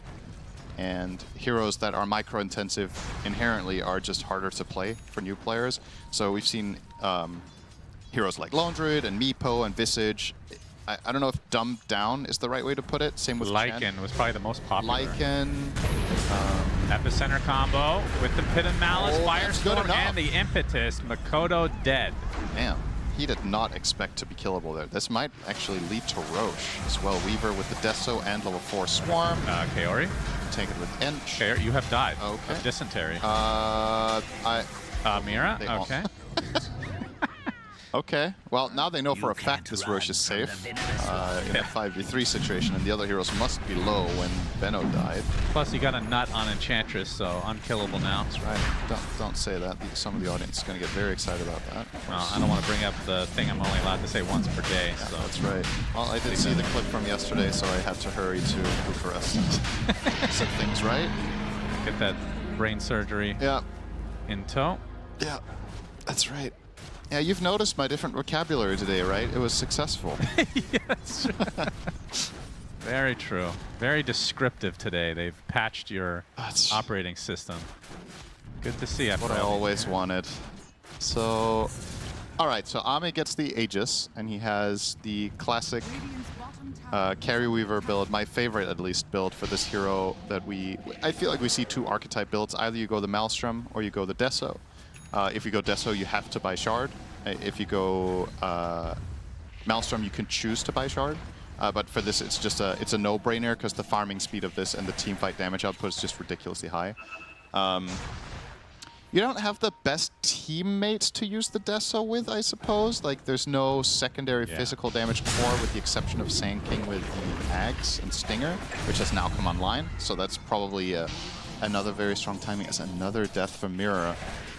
Not really having the best of times, but we're still at only a 3K 10 minutes later. So the gold hasn't really shifted all that much, but I still think for the side of Xtreme, this is A-okay. Ame will be completing a Linken's soon to protect himself from the lasso, and they have... This is actually an exceptionally cool Linken's game where they have no other counter, right? Is that true? There's nothing that breaks Linken's except lasso and the Force Staff on bat. So obviously Mira has prepared for this. That's not true. Is it? Snake Bite. Oh, true. The new Venom ability. That's right. They actually do have that. What is the range on that? It's relatively short, but 600. 600. Yeah, it's something at least, but a lot of the time Venom isn't really going to target Weaver with this anyway. So, but that's right. Until this patch, that would have been the only counter they had would be Bat. So, with the expectation that Snakebite a lot of the time isn't going to be available for Weaver, or Venom is going to be out of position or dead or just struggling in the fight in general, because it's pretty tough to play here. Doesn't it? Is that not good on Weaver? Isn't that the exact hero you want to put that on? Oh, it's not because you don't want to. It's about whether hard to put it. Do you have access, right? You need to. It's a slippery hero with exceptionally high move speed, so you need to be close. Oh, this is a nice little pickup. I mean, I will say 295 gold. They have really good tools for the bear. They have Swarm. They have Impetus. As we get another pick off here, Kaori takes a tumble. I don't think they're gonna have trouble killing this bear ever. Not really. Firestorm will... Bushwhack does hit. That is a good amount of damage, but Makoto can get away anytime he wants. Well, he should want to do it before he loses all his health. All right. There he goes. And yeah, this is what a really big part of what makes Underlord so strong is in every game state of this nature. The bad lane is never really bad. Because Underlord takes so many resources to kill. You could see Pango was sitting down here and was hoping to make a move. They just can't make it. XXS is just a brick wall, 3,000 HP, pipe, 20 armor next to the tier 2 tower. They're just not going to commit on him, and that means the rest of the map is in jeopardy because he can always connect here. Ooh, sharpshooter misses the target. FY going to pay the price here. Greaves. Still staying alive, though, as the Swarm's going to connect onto 2. Ame takes out Kaori in turn. Now to Shikuchi, along with XXS showing up. A lot of damage on the Mira. Ame's not going to go for it, though. Instead, focusing down the Bear, which they have many tools to do. We'll force a time-lapse out of Ame, but still with that Aegis, another minute. They can pressure this tower in all likelihood. So that was the second Bear resummon available now in 5 seconds. The cooldown on this only being 95 as well is quite a big change from the old times. I want to say Lone Druid's resummon Bear cooldown used to be 3 minutes. Like way back when. Yeah, that sounds about right. So almost half of that now. How does this Ags on Ench work with the Bear? Does it have any interaction? Enchantress roots an enemy unit. All creeps, allies, enemy, and neutral within radius will gain bonus move speed and attack the chosen target. So the Bear should be a hero, right? I think the panel talked about this. I think it doesn't interact like it used to. So you're not forcing the Bear to hit in the same fashion. But, I mean, it's still just good, right? It's a very, very strong root. So, and you're playing, as we talked about, you're playing with a lineup that has limited ways of setting up fights. This gives you another catch, essentially, for Weaver. It's a very, very long duration route that Weaver just gets to go to work in. So I think Aurora have to itemize against this item, or they're going to be in trouble. See the Bloodstone on Ember being completed. Mikoto does not have a Dispel. So that route is very good. Yep, good against the Pango as well, but you can force out basically the roll-up into Rolling Thunder at any time globally with Underlord, which is nice. Okay, lasso initiation onto the Sand King, but there's a counter initiation from the Underlord who's coming through. Gonna focus on the Pango to start things out, but he's all alone at the moment. 1 versus 4, it looks like. He's gonna take the brunt of the damage now from that Rolling Thunder. X-Nova showing up, though. Gonna force Makoto out. They just don't have enough damage to deal with his Underlord. And the Burrow not remotely close. But regardless, they don't lose much. They lose that tier 1 tower, but that was looking worse for wear anyway. Yeah, XXX didn't even pipe there. And you still stayed afloat on like half. But Aurora also hesitant to commit. Ooh, another missed Burrow strike from Nothing to Say. Keep it up. Next one's going to be a hit for sure. Wisdom's coming up. Not really as much of a talking point these days. Can't say I mind that. Still gonna try to steal it here with Ench. It's a very low risk play, obviously, with the neighborhood coverage from his friends, but it will be Kaori taking the other one, so an even trade. Mira. FY is on the trail. He's gonna see him now on the ward, and well, if Mira doesn't TP out in a very short matter of time, he could find himself in a lot of trouble. Just follow the fire. Glimmer actually finds... Yeah, there we go. All right, so he blinks north and finds the TP out. So nice escape and a little bit of time wasted. It's more space, once again, for Aurora's heroes to keep progressing. And I'm just wondering, when are we going to see impact from Lone? I guess that's kind of where I'm at. They force that Nothing to Say is BKB. Yeah, the Lone Druid has 30 minutes. 0 impact. He's just farming. And every time we see his Bear, it dies. Yep, that Swarm is a pretty good counter to the Bear. Oh, X-Nova gets the root off. That's a fat epi, though. Oh my god, Pango might just be at that toast. Yeah, with XXS showing up as well. Double root, double the pleasure. Oh, Makoto does get off the remnants, though. Running out, Bushwhack secures it. So 3 for 1 across the board. Xtreme getting everything right now. And like you said, the Bear was just getting chased down the whole time. And Lone Druid, still the impact yet to be seen. I mean, he's level 0, so we can't be that surprised, Cinderin. Dota Plus don't lie, you know? Now that was a very, very nice turnaround from Nothing to Say. Look at the damage numbers there. So Ench got caught and got killed, but he found a 3-man Burrow Epicenter combination. And then they chained it with the double pits. So beautifully pulled off by Xtreme, and this should be the first set. They can't go for any more, though, as the tier 2s are in the other lanes. I was promised late game here. By who? By everyone. Okay. Xtreme goes late game. Yep. Aurora, they picked for late game. The 12 slotted. That's why they picked 12 plus slots. He just needs 30 more minutes and he'll be online. Yeah. Then it's something to fear. I mean, I'm looking at how this game has gone for Aurora, and I feel like 2 of their heroes have done nothing, actually. I feel like Veno and Lone have barely existed in the game. And I liked their draft. Like I said earlier in the game, I thought if I had to pick someone, I did favor them because of their ways of initiating and getting fights going. The problem is they were just put to a halt at 10 minutes. And if that is the type of thing that happens to this lineup and 2 of the heroes end up jungling as a result, both Veno and Lone Druid, if you're playing like that, it's not even plan B. Like, that's just... That's not why you run these heroes. Well, we have a Silver Edge now, though, on Nightfall, so he can maybe kill Ench here with the bear if he gets the first swing off, but I believe it is being... He'd need a +1 still. Yeah. Well, he's got that one. +1 is WS and then some, but the Underlord counter initiation, nothing to say in company. Take out Makoto right off the bat. And guess who's next? The Burr. Like, down what it do you goes even again. buy on the bear? BKB maybe? Yeah, he is queuing that up. The problem, I think it still just dies to Weaver. So I guess you have Silver Edge plus BKB, so you can Silver Edge away from the Swarm. But yeah, it's I think this is an interesting talking point, though, as we're going to see a Roche attempt and likely a freebie for Xtreme.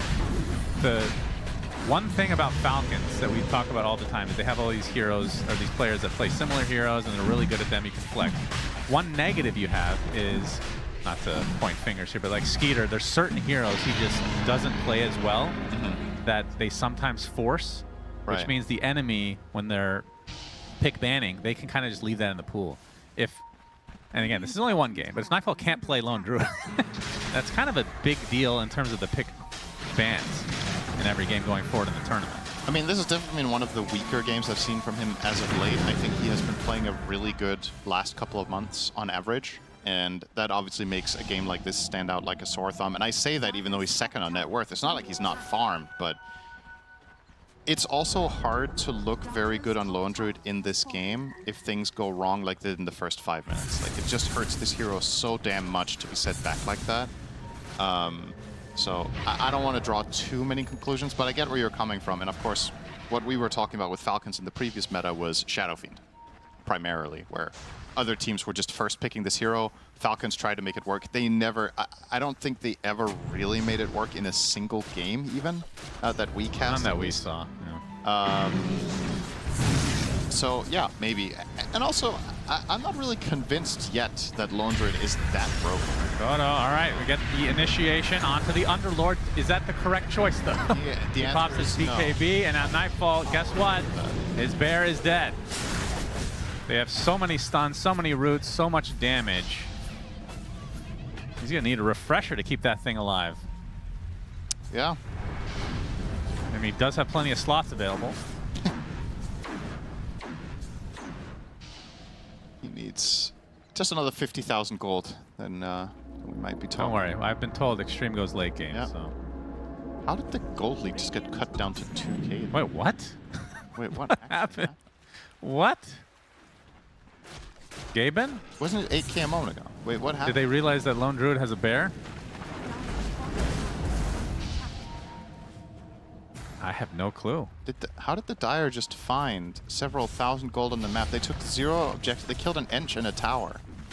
And Xtreme killed Mikoto, Roche, and a tower. Wow, okay, just a little bit of inefficiency, I guess, in their movement. Or I missed something. I'm not sure. Either way, Xtreme feeling very strong going high ground. They have that first lane of racks in the mid. Now we'll focus on bottom. Yeah, Ame is huge in this butterfly. Mira looking for the initiation, gets it onto the hoodwink, but instantly canceled with the burrow strike. That is a dead Batrider now. As Nightfall trying to go to town onto nothing to say, just going to reposition with that BKB. Nightfall's bear's not being focused right now. Ame did die, so that's life number 1. He'll be back up and running very shortly. WS On the other side, going to get some help from Makoto, focusing down the Squirrel. This was the initial target they went for. Still haven't gotten him, and instead it's going to be Makoto dropping to the deck. Another valuable kill for Xtreme. They did lose the Sand King as the bear dies yet again. Even a Fiend's Gate being used just to ensure that route. And with that, probably a second lane here. Yeah, Nightfall still has a bear on the way, and they do have the buyback on Ember, but can't really buy back until the bear is here. And well, Aurora is going to get 3-shot. Being punished for not picking Warlock or Phoenix.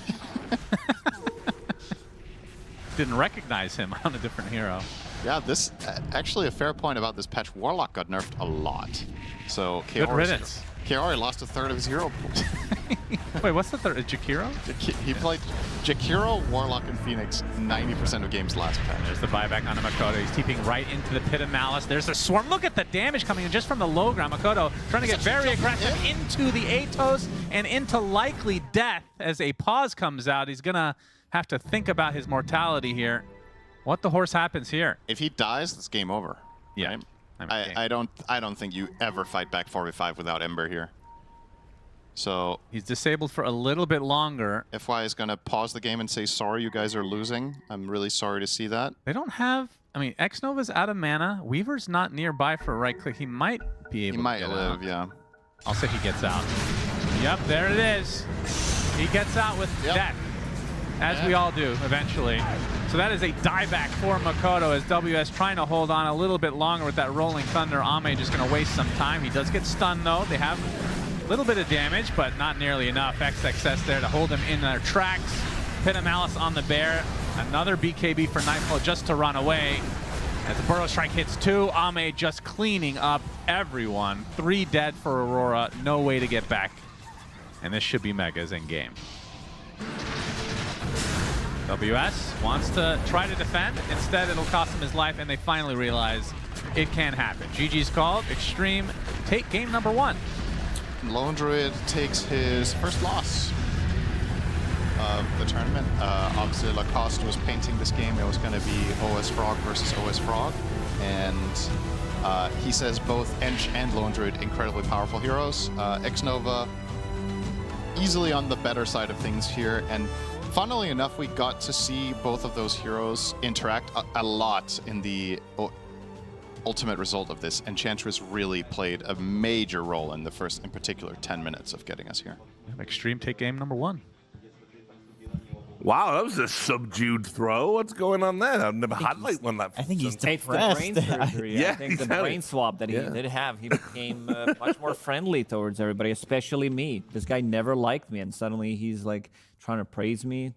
I like new Synderen. Yeah, listen, you nailed it with the Enchantress pick, I think. Yeah, it was a battle between the two, who's gonna come on the top, but she did a lot at the early stages of the game. Like, he first started the game getting the solo kill onto Batrider. This was one of the least farmed Batriders that I've seen in a while. Sure, you're gonna be able to catch up as a Batrider, farming multiple camps at the same time, but he did secure the rune, secure the lane for Ame, and also did a lot. His mid rotations as well. They were the ones controlling the tempo of the game with the Enchantress, with the extra creep, pretty much killing all 3 towers at like minute 7, minute 8.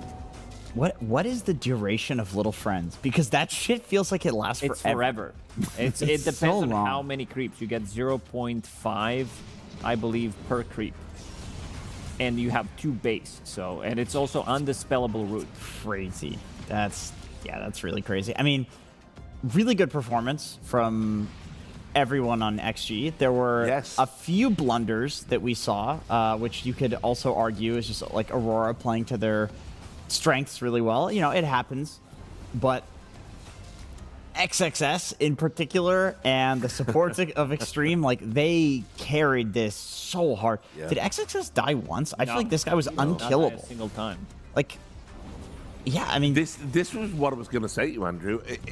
Look, when we see Xtreme, best will in the world, being kind, they do have a tendency to make some, boneheaded plays on occasion. It never feels clean. Here at this season of Wallachia, which was, remember, this is the 50-50 meant to be a bad tournament theory, they have looked clean in every game. And, Ame with the exception of maybe the Monkey King game the other day, hasn't died a lot. XXS, the upcoming player in the region that we've heard so much about for 10 years, he's absolutely we're never gonna the MVP. We're never gonna let FY live that one down, bro. That was 40 seconds of silence. Yeah. XXS. No, I mean it's crazy. This is the best I think I've seen Xtreme Gaming as well. Like I mean they're riding the high that they did have from Birmingham getting that 3rd place, and seems like they're not stopping. I mean the patch did drop during Birmingham twice, and they got a 3rd place, which means that they still have a very good grasp of meta, what's really good, and it's definitely showing. Absolutely. They do. And I think it's really cool when like any player on the team can carry the game. You know, it's like you can have Ame making a silly mistake in a game and still like XXS is like, it's all right. Like I got it. Like it's on my back. Or you can have nothing to say, you know, picking Ember, absolutely popping off, last picking Tinker or something like that. Ame can get his last pick heroes. Like it feels like any core on this team, given the game, can carry the game, which is really cool to see. Let's look at some cool team fights. Well, I think the first one is not going to be so cool for Xtreme Gaming. I'm going to do them a little bit dirty here. Ame, of course, did have a healing Lotus, but just underestimating the damage. You can see why Pangolier is such a insanely good hero. But then the follow-up fight from Nothing to Say ended the game like 3-6. So he was dying. He was just like epicenter suicide bombing essentially in the fights, and he was doing so much damage that Ame, when he was alive, like he could just clean up, right? And so could XXS in the fights. Yeah, I like some of these. Like I think everybody has this type of a game where you can actually feel that like your deaths, they're worth a lot. Doesn't matter if you actually die. You go in, you maybe kill one guy, you soak up some big spells. This is what NTS did in this one, knowing that. Once you go in with the epicenter, you're committed, you're killing one, dealing damage to some like 2nd guy, and then the rest of the crew is going to be able to clean up. You're like, I'm totally fine with this, you know. Yeah. And then at 29 minutes, we had another fight you wanted to highlight, right? Yeah, at this point, the game, like the auras that they do have, makes it very difficult to take the fight. Aghanim Scepter on Underlord, so he can pretty much be anywhere on the map with these double Pit of Malices. It's just so insane for Ember to play. He also did pick up a bit of a later Road of Atos on top of that. That makes it very difficult for them to play the game. And also, I like the itemization between the two supports. Like you have Underlord rushing pipe, then going back to Road of Atos, and you also have FY, who's not playing greedy at all. He's not like trying to scale or anything. He's just building the auras, Glimmer Cape, getting Guardian Greaves. On top of that, knowing that they need to survive, and as long as they survive, they're gonna be able to deal the damage because you have a scaling position 5 on top of that. Drums into Aghanim Shard, into Aghanim Scepter. These little 3 friends or happy 3 friends, whatever the ability is called, is like, it's so insane. Like root mechanic, you're playing against these mobile heroes, especially the spirits from the mid lane. It's so devastating to play against. All right, gentlemen, it's time for a break. Extreme dominance so far here at PGL Wallachia. We'll see if that continues in a moment.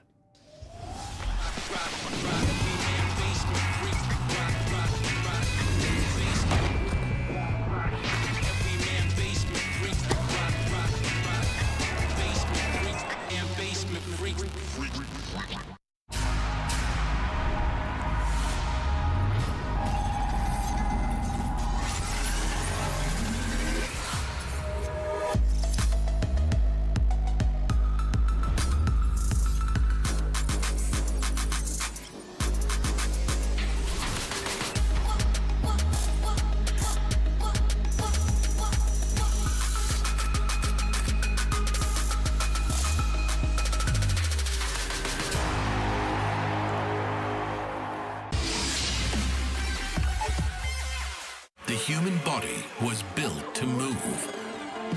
Not trapped at a desk in one singular posture for 12 hours a day. It's time your chair evolved. This is Secret Lab Titan Evo. Ergonomically engineered for you. Gamers, hybrid workers, artists. Backing your every move. Hello everyone, we are here finally, with Aurora Gaming's Nightfall, you have made it. I cannot believe it. You are finally here at PGL Wallachia. It is so good to see you. How you doing? Yeah, miracles can happen, but yeah, it's nice to be back. Indeed. So last time it was V-Tune standing in for you. Now, in this situation, were you watching your team? Were you watching him? Were you kind of like, wow, this guy sucks? Or no, just kidding. But what was that like to watch? Yeah, I mean, obviously I was kind of sitting at home and there's not much to do, so I was kind of watching, yeah. And I mean, as I said, I was kind of surprised they make it. Yeah. But yeah, I think they played good. Yeah, but you would have been better, right, if you were here? I mean, probably, yeah, because we were just at that patch very strong, I think. So with me, we will do, sure, good. Yeah, and speaking of the patch, let's talk about the last event. So you guys were doing pretty good. It was looking great, and then you have this patch hit. Can you talk about that experience? Like, what happened in the last one? Yeah, I mean, looking back, honestly, I think it just, I mean, kind of a bit ruined stuff, because I think we had figured out kind of all the best heroes on every role, and kind of people also been playing them good, been having good item builds, gameplay, and when patch came out, first two just a bit disappeared. And I mean, I'd also say maybe I'm as a player not that fast in adapting like this, because I kind of need to, you know, just go there, play 20, 30 pubs, play some hero, learn it, and it's not. I mean, at the time I didn't really know what to play, but I think before patch we'll get top 3 easily. Let's talk a little bit about you. Now, I don't know if you saw this, but Knoxville, great stats guy in the Dota community, he recently took a bunch of stuff about team fights, and you came up many times. All right, you had the second lowest deaths out of anybody in the entire Dota ecosystem in team fights. But more importantly, when you show up to fights and decide to actually come instead of not, you on average make 156 more gold than any other pro. I thought that was super interesting, that you know what fights to go to and which fights to farm. How do you do that? So first one on death is death in team fight, right? Only? Yeah, just for team fights, I see. I mean, how do I do it? I think I used to be not that good on it during BetBoom times, and I think I mean, I've been kind of asked, and I mean, I've been kind of asked to do it, but back then I didn't really know and see how to do it properly. And then with times, after BetBoom, I think I got very good on it. I guess one of the best, just to know how and when to connect to fights, and how to impact game in the early stages as carry. Yeah. As a player in games, to me, as a guy who's never played carry, but the worst mistake you can make is not coming to a team fight and continuing to farm, and your team gets wiped and there's nothing you can do. You're the last man alive. But I'm really interested in what you think the worst thing a carry can do in a game of Dota. Is it to show up and not be efficient? Is it to keep farming and not show up? What is the biggest mistake you can make as a core? First which comes to mind is that you just super AFK farm and play for yourself, but you're still not farmed.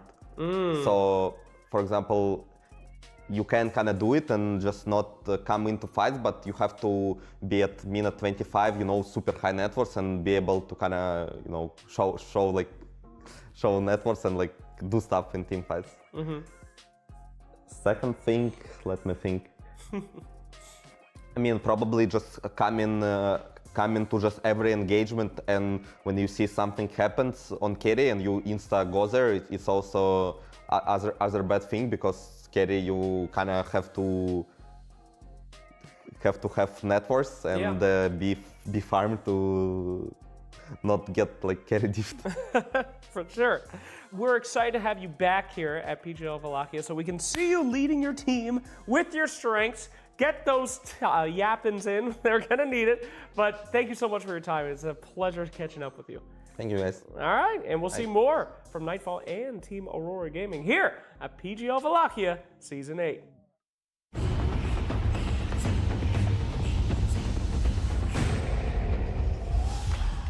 Yeah, great to hear from Nightfall. Turns out you only need to ask him one question per interview, and he will go.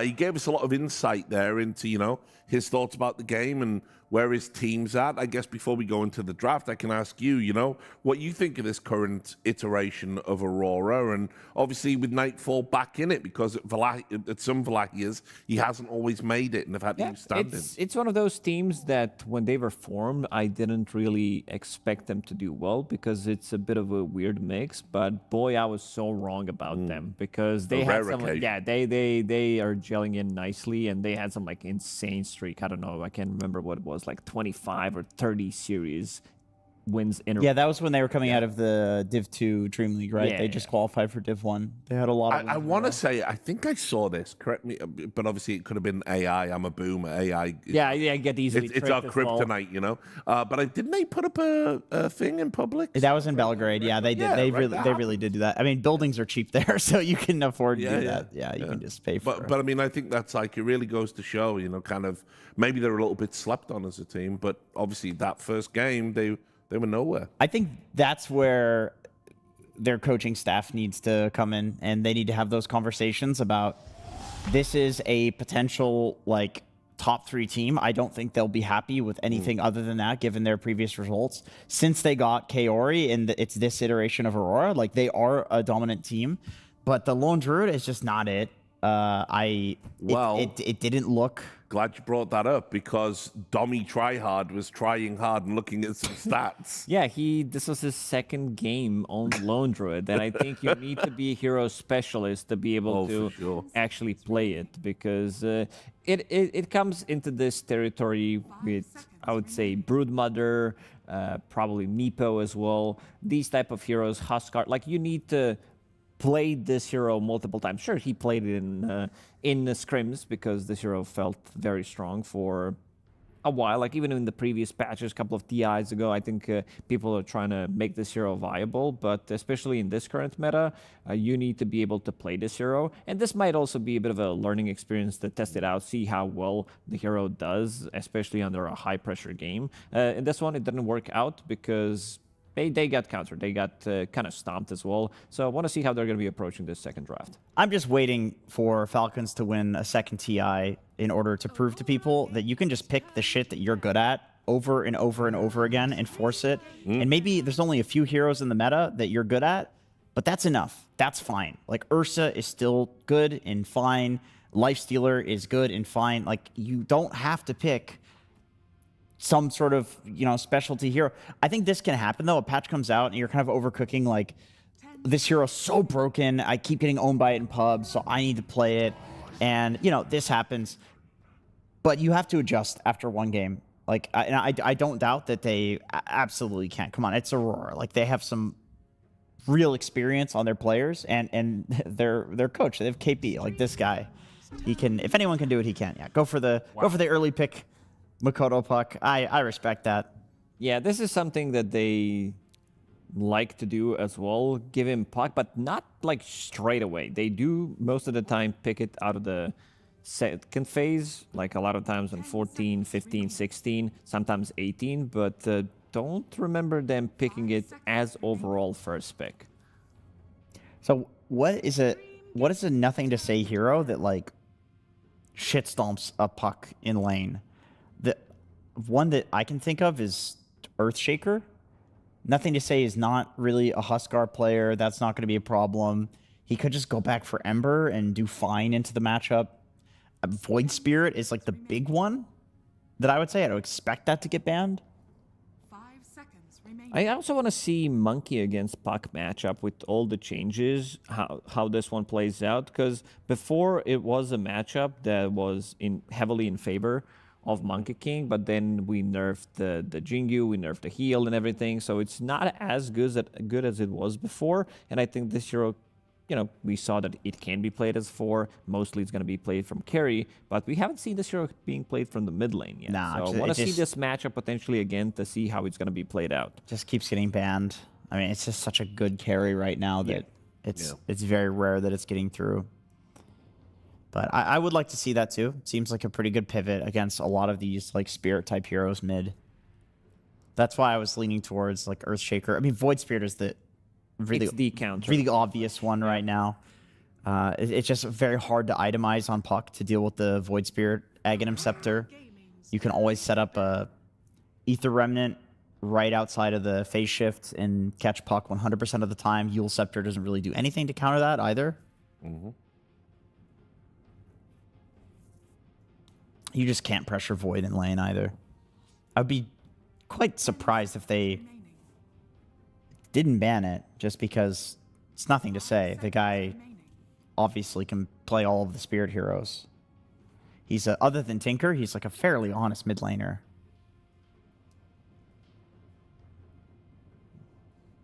Maybe they want to get a little bit more control, because you see Shadow Demon, he's not the control for the Puck. Like, he's never going to be afraid of this hero no matter what. So I want to see something that's going to give them slightly more control. This is a pick for Aurora, but I want to see maybe some 5 that's going to be threatening a kill. One hero that they like to run is Disruptor. This could potentially be the catch with the Static Storm, Glimpse back, Vision against Hoodwink. This hero is very annoying to deal with. A lot of the times just jumping out, but for now it seems like it's just going to be sanking. It's like not the insta stun, but I also like this approach as well, because you don't necessarily need to be able to like lock him down. He has whip, which is good. His ulti is also fine. He needs a little bit of a setup, but you also have 2 supports that can take care of each other. So not necessarily, you know, being good against Puck in a way where you can just straight up kill him. It's not like instant silence, instant stun coming out from them, but it's also a bit of a protection for each other as long as they keep their formation tight and you're not the ones getting jumped, at least not on both. Is there a little bit of overlap there between the support combo on Xtreme? There is, but we've seen this before. Like, you mean like the double save? Just kind of in terms of, you know, what they do. Yeah. Their kits. But also, the thing that makes it a little less weird is that you can set up for the Ringmaster Q with the SD in prison. So there is actually a little bit of like a kill combo between them. So it's not just the double save. Honestly, I feel like Ringmaster is like... It's underrated. This is a very underrated hero. You get 3 daggers. The first pick, I think. 3 daggers level 1. You can, I kid you not, jungle Ringmaster, and you can get a neutral item super quickly. I was thinking about maybe the Warlock. It's fallen off so hard, but it's K-Ori. Like, so it's really good with Puck, who's going to lock everybody down in a little circle. Underlord, going to lock everybody down in a little circle. You get the Fatal Bonds off. You percentage damage with Underlord. Like, there is a lot of natural synergy there, and you have... I mean, it's very interesting because Xtreme on the other side has Sand King, who's going to go in and committing, and you can kill him because he's overcommitting himself. But then they have 2 save supports to try to make sure that what happened last game, even though they won, to make sure that nothing to say when he goes in, he will survive. What does XXS want? Maybe like some Bristle if they want to have a pipe carrier. Where's Centaur at these days? I was thinking it's his hero, but against Pit of Malice, against Coil, it's not as effective. I'm just thinking maybe a Lotus Orb buyer. That's why I'm mentioning Bristleback. Could also be building into pipe, even though Bristle nowadays are leaning towards different items. We saw like different itemization, but yeah, I think it's just Pipe Lotus that they wanted from the offlane. That's why I mentioned it. Yeah, he's the ultimate Pipe Lotus buyer. It's like every pub, there's a Bristleback, he's rushing Lotus. You can't kill him because he has a Lotus Orb and he's like 40% damage reduction. It's really crazy. And Warlock doesn't do a crazy amount. Day 2 and yet to lose.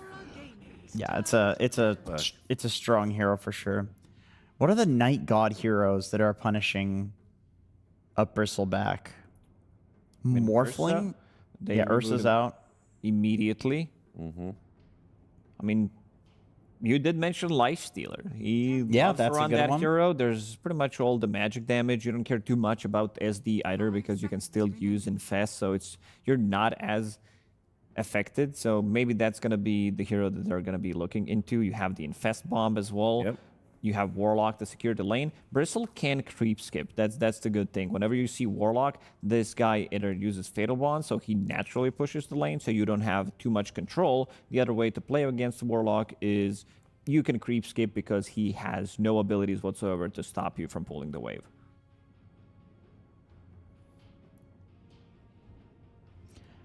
I mean, yeah, I'm just looking at Nightfall's most played heroes of all time. It's the ultimate TP out hero as well, Lifestealer. So yeah, it is. Yeah, has a built-in... Don't even need the built-in BKB TP. So let's go. So they ban Lifestealer.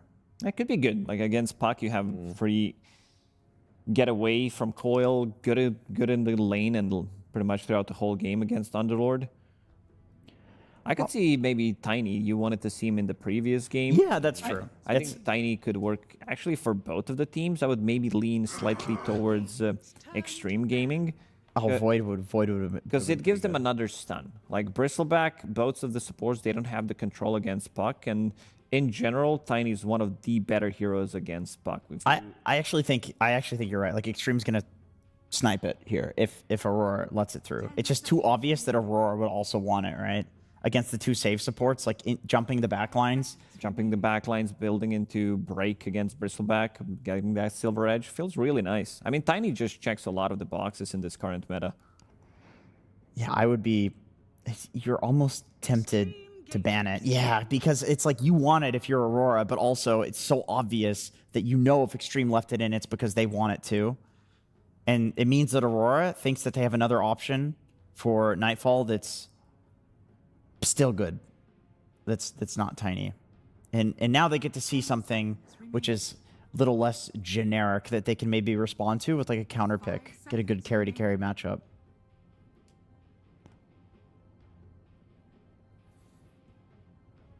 And for Ame, it's not like a particularly good Weaver game or anything like that. Okay. Goes for the Beast. I mean, it could still... And they go back for the LD. Run it back. Also, like, I'm just thinking about, like, Warlock doesn't really have a purpose in this lane with Lone Druid. Like, sure, you can heal the bear, you can heal Lone Druid, but is this the laning partner that Lone Druid wants to play with? Probably not. I mean, on the other hand, you do have... for Aurora, a Makoto Puck against very little lockdown. It is basically just Sand King Burrow Strike. Everything else is projected. You know, you can see the Beastmaster Roar coming. You can see the whip coming from Ringmaster and the ult. You can dodge out of it with the Puck silence. So Makoto could 1v5 the game. I really do question for Aurora, have they like locked in this idea that Lone Druid is really broken and Nightfall really wants to play it, and there's a level of like they need to lose with it twice and process that it is just not for them and then come back stronger tomorrow. I hope we see a competitive game here, but I'm leaning towards, like, historically in Dota, I've seen this happen so many times with players on a new patch that it looks like it's happening again here. Are these guys stupid? Are they not reading the lore? Like Beastmaster, you pick a bear. He's going to control your bear for free. Nah, just kidding. I think Aurora are going to get roared in this one. Slash is back on the panel for a moment there. I like what Xtreme Gaming have, but it's also a very good Puck game. So we'll see. I think a lot of this game is on Makoto, how much he's going to be able to achieve. But I also want to see the interaction between the Ringmaster and the Lone Druid Bear, because it is a percentage-based damage. You have 3 of those daggers, so you can slow him down, and he's going to be ticking down relatively slowly. Like a lot of HP on it, percentage-based damage, always going to be good. Yeah, I agree. That could be very interesting. I fully think this is like Makoto 1v5 territory. And he could do it. Like, he very well could do it, because in the last game, he was top net worth, and then it was everybody on Xtreme side, and then the rest of Aurora. So, like, Makoto for sure can do it. He is looking very high skill right now, but it's a lot on his shoulders. All right, well, we'll see what happens. We're going to get into the game, and again, this one brought to you by Sunsfan and Cinderin.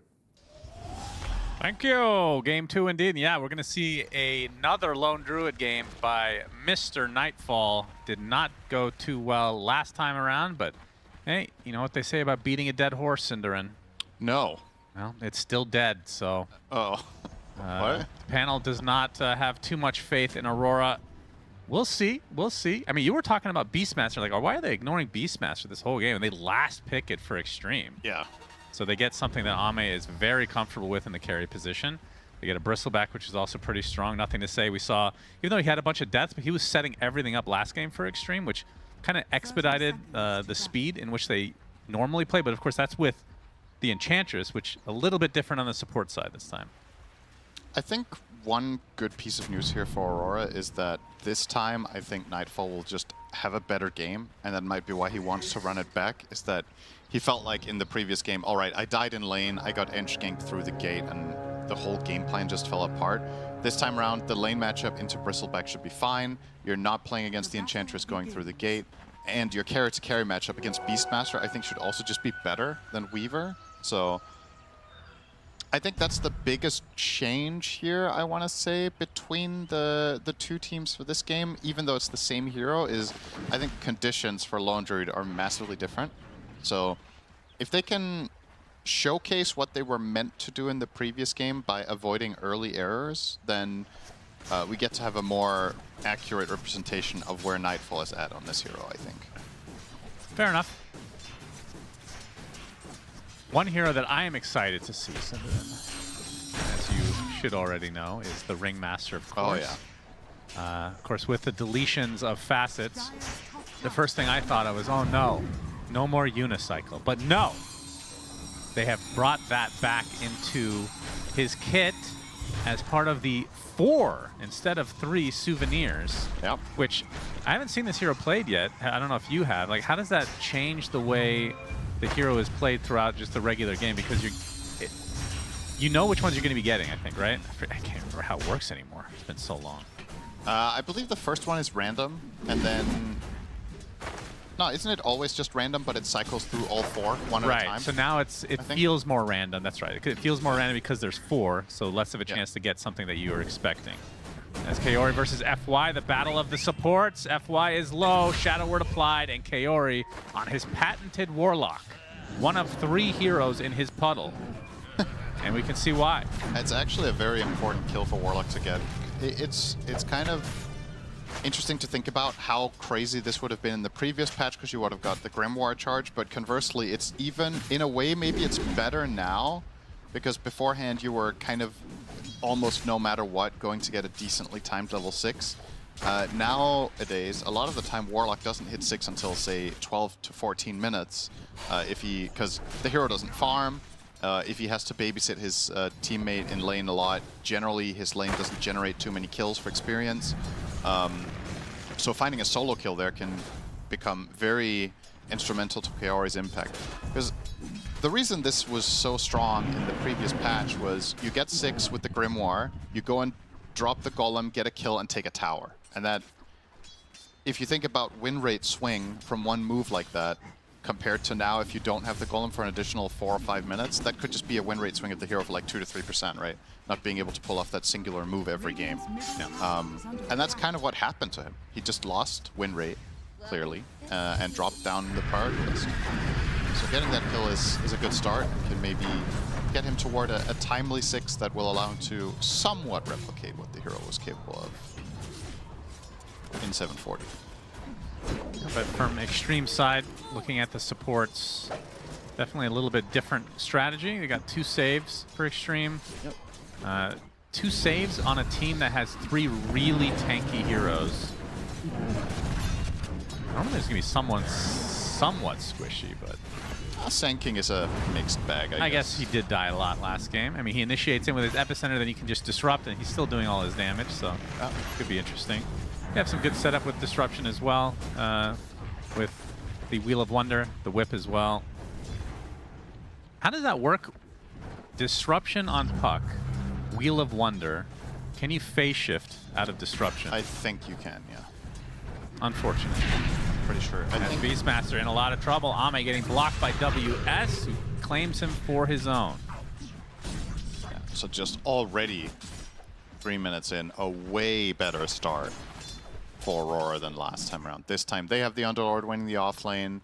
This time Lone Druid is doing better, really punishing the Bristleback. Another kill. Mira gonna solo Xnova. Oh, but the good news is he has Unicycle. We're gonna have to get eyes on that Ringmaster when he spawns. Let's see how early he wants to use that bad boy. XXS. He could save that TP and just Unicycle his way over, of course. Don't worry, I'll keep an eye on that for you, Cinderin. I know you're really interested in this. It lasts for 10 seconds. It's actually, you can get quite far on it if you're... What's the move speed cap, do you know? I don't know. Yeah, that's a good thing it says that on the ability. Summons a bike. Cool. Thanks, Valve. That's really useful. Another bushwhack. Oh, he might be taken out again. Xnova. The good news is he has Unicycle to get back to lane very quickly, so make sure we get eyes on him in 10 seconds. Yeah, very important. Gonna need it. 100% you use that on Fountain. Of course. And then he's going to hit the Fountain and get knocked off. Xnova, come on. You can do it, buddy. Just use the Unicycle. Come on now. So if a bicycle is a bike, what's a unicycle?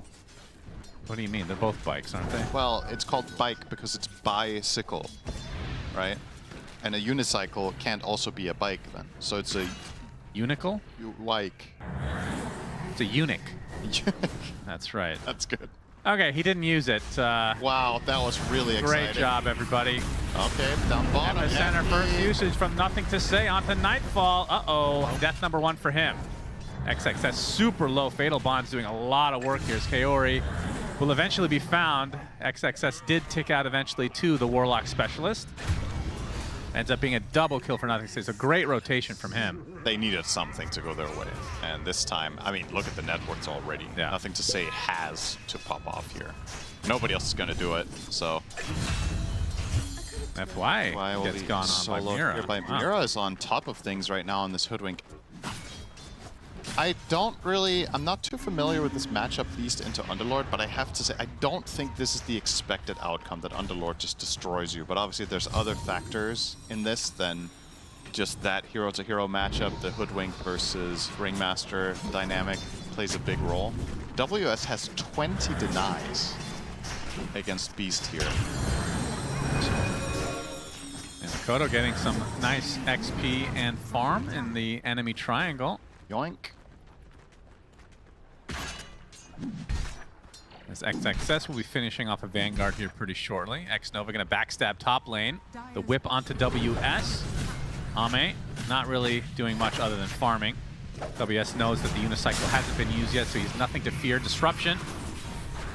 On to nothing to say, but looks like he'll be able to get his Wisdom Shrine as well. Ame is in a precarious spot here with puck rotating over. WS, FY, they end up trading shrines. Meanwhile, Ame, that is the big kill from Makoto. He's been all over the map. There's the unicycle! Xnova is going so fast! Don't hit a tree, young man! Oh my god! Learn to drive, for God's sake! You're a pro player! What is this? I think that's why. These pros need... That's true, they don't get out of the house. They don't know how to drive. I mean, you don't even have a license in there. Yeah, I was playing Dota. Pathetic. What's your best guess on the move speed of that? What do you think? I'm gonna say 750. Okay. It's definitely more than haste. I'm genuinely curious again. Mira is gonna get another kill on FY. He is beasting it up at the moment. 3-0 and 2 on the Hoodwink. They've been spending a lot of time in this enemy triangle. Look at their levels. They're both level 5. It's been a very big change from game 1 to 2 here is Mira's impact. In the previous game, his Bat Rider was being bullied out of lane and had nothing. And now he's in the driver's seat, so Speaking of driver's seat, did you figure out what the move speed is? It doesn't even show on Liquipedia. No way. If it doesn't show on Liquipedia, it actually ChatGPT it. It hasn't been confirmed, I guess. All right, I'm gonna. Oh, here's what it says on Liquipedia. Details. The dismount damage component is ignored during the minimum duration, and then the next bullet point says TBD. It's genuinely like someone wanted to test what the speed is, and they couldn't conclude it. That's funny. I mean, if we click on him... I kind of liked your guess. I think it's pretty close. 750 seemed like a good estimate. Yeah, as XXS. This is not a good spot. Oh, boy. Can you get to the other side? No. No. That's not your base. True. Would have been funny if they all turned around. They were like, he's through. If we click on him, it would show the move speed on the hero, right? It's no, like it didn't. It didn't? I checked, yeah. You're I clicked him kidding. immediately. All right, so I'm going to do something as you're going to take over the cast for just a brief moment. Okay. I'm going to literally ChatGPT it, which they won't know, but it's going to be... trust the answer. No, it's going to be confidently incorrect, but we can all laugh about it, all right? I hear something, Cinder, so you should be talking. It's a Hoodwinkle. He's farming. Shot right through that Wild Wing Ripper. Not sure if he stole anything with that on the other side. You know, this is going to be faster if I just do mic to text. Okay. Hey, ChatGPT, nice to see you here. In Dota 2, there's a hero called Ringmaster, and he has an ability, a souvenir, in fact, called Unicycle. I was wondering what move speed it is, because I can't find it on the wiki, but I do trust your judgment here. Thank you so much. In the meantime, Xtreme has stacked 11 camps to the 0 of Aurora. That's a very rare sight that it's that lopsided. So at the very least, they've got some nice stacks going for both their Sand King and look at this. And Bristol. I wouldn't trust anyone who gives you a precise number here, because this isn't actually documented anywhere reliable right now. That is a very good ChatGPT. You are learning. Wow, we Epicenter top lane. WS in a lot of trouble. The Beastmaster ult as well. That is a dead, fat, juicy Underlord.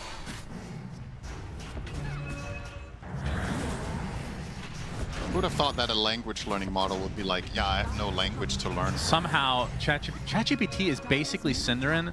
I ask all of that, right? And it gives me like 10 paragraphs, even though they don't know the answer. Like, what is the point of these paragraphs? I was just going to say, you could have just asked, like you did. You could have just asked me, and I could have told you the same thing. That's right. Coil top lane, Makoto. Some reinforcements coming via FY, but there's the Fatal Bonds now with the Shadow Word as well, but it's not connected to anything. Gonna pop the wand, but not enough to stay alive. WS shows up, and they're gonna end up taking out FY in turn as well. So Aurora all over the map, and we're seeing the Underlord just be super valuable in both games so far. God, I love the Blood Red Gate. Crimson cosmetics on some heroes are just so cool. This is one of them. Burrow Strike. Mirror Death. That was a killing spree for a support. Yeah, it's more gold to nothing to say, which is nice, but once again, the discrepancy in wealth among the cores on the Dire is not ideal. I think, using last game as an example, you would rather have a slightly poorer Sand King to set up for a better Beastmaster game, I would imagine. And of course, as already established, Nightfall having a better time. He has died the one time, but they couldn't do the chain gank they did last game with the gate, because this time they don't have Enchantress. Yeah, nothing to say this, is... I will say this feels more Xtreme Gaming lineup without the Enchantress, where 2 saves means you're going to be a little bit slower paced. We'll see how that fares for them. It's big gank from Kaori onto the tower. Warlock Golem doing absolute work. Disgusting Fiend usage of that ability. And a tier 1 will die.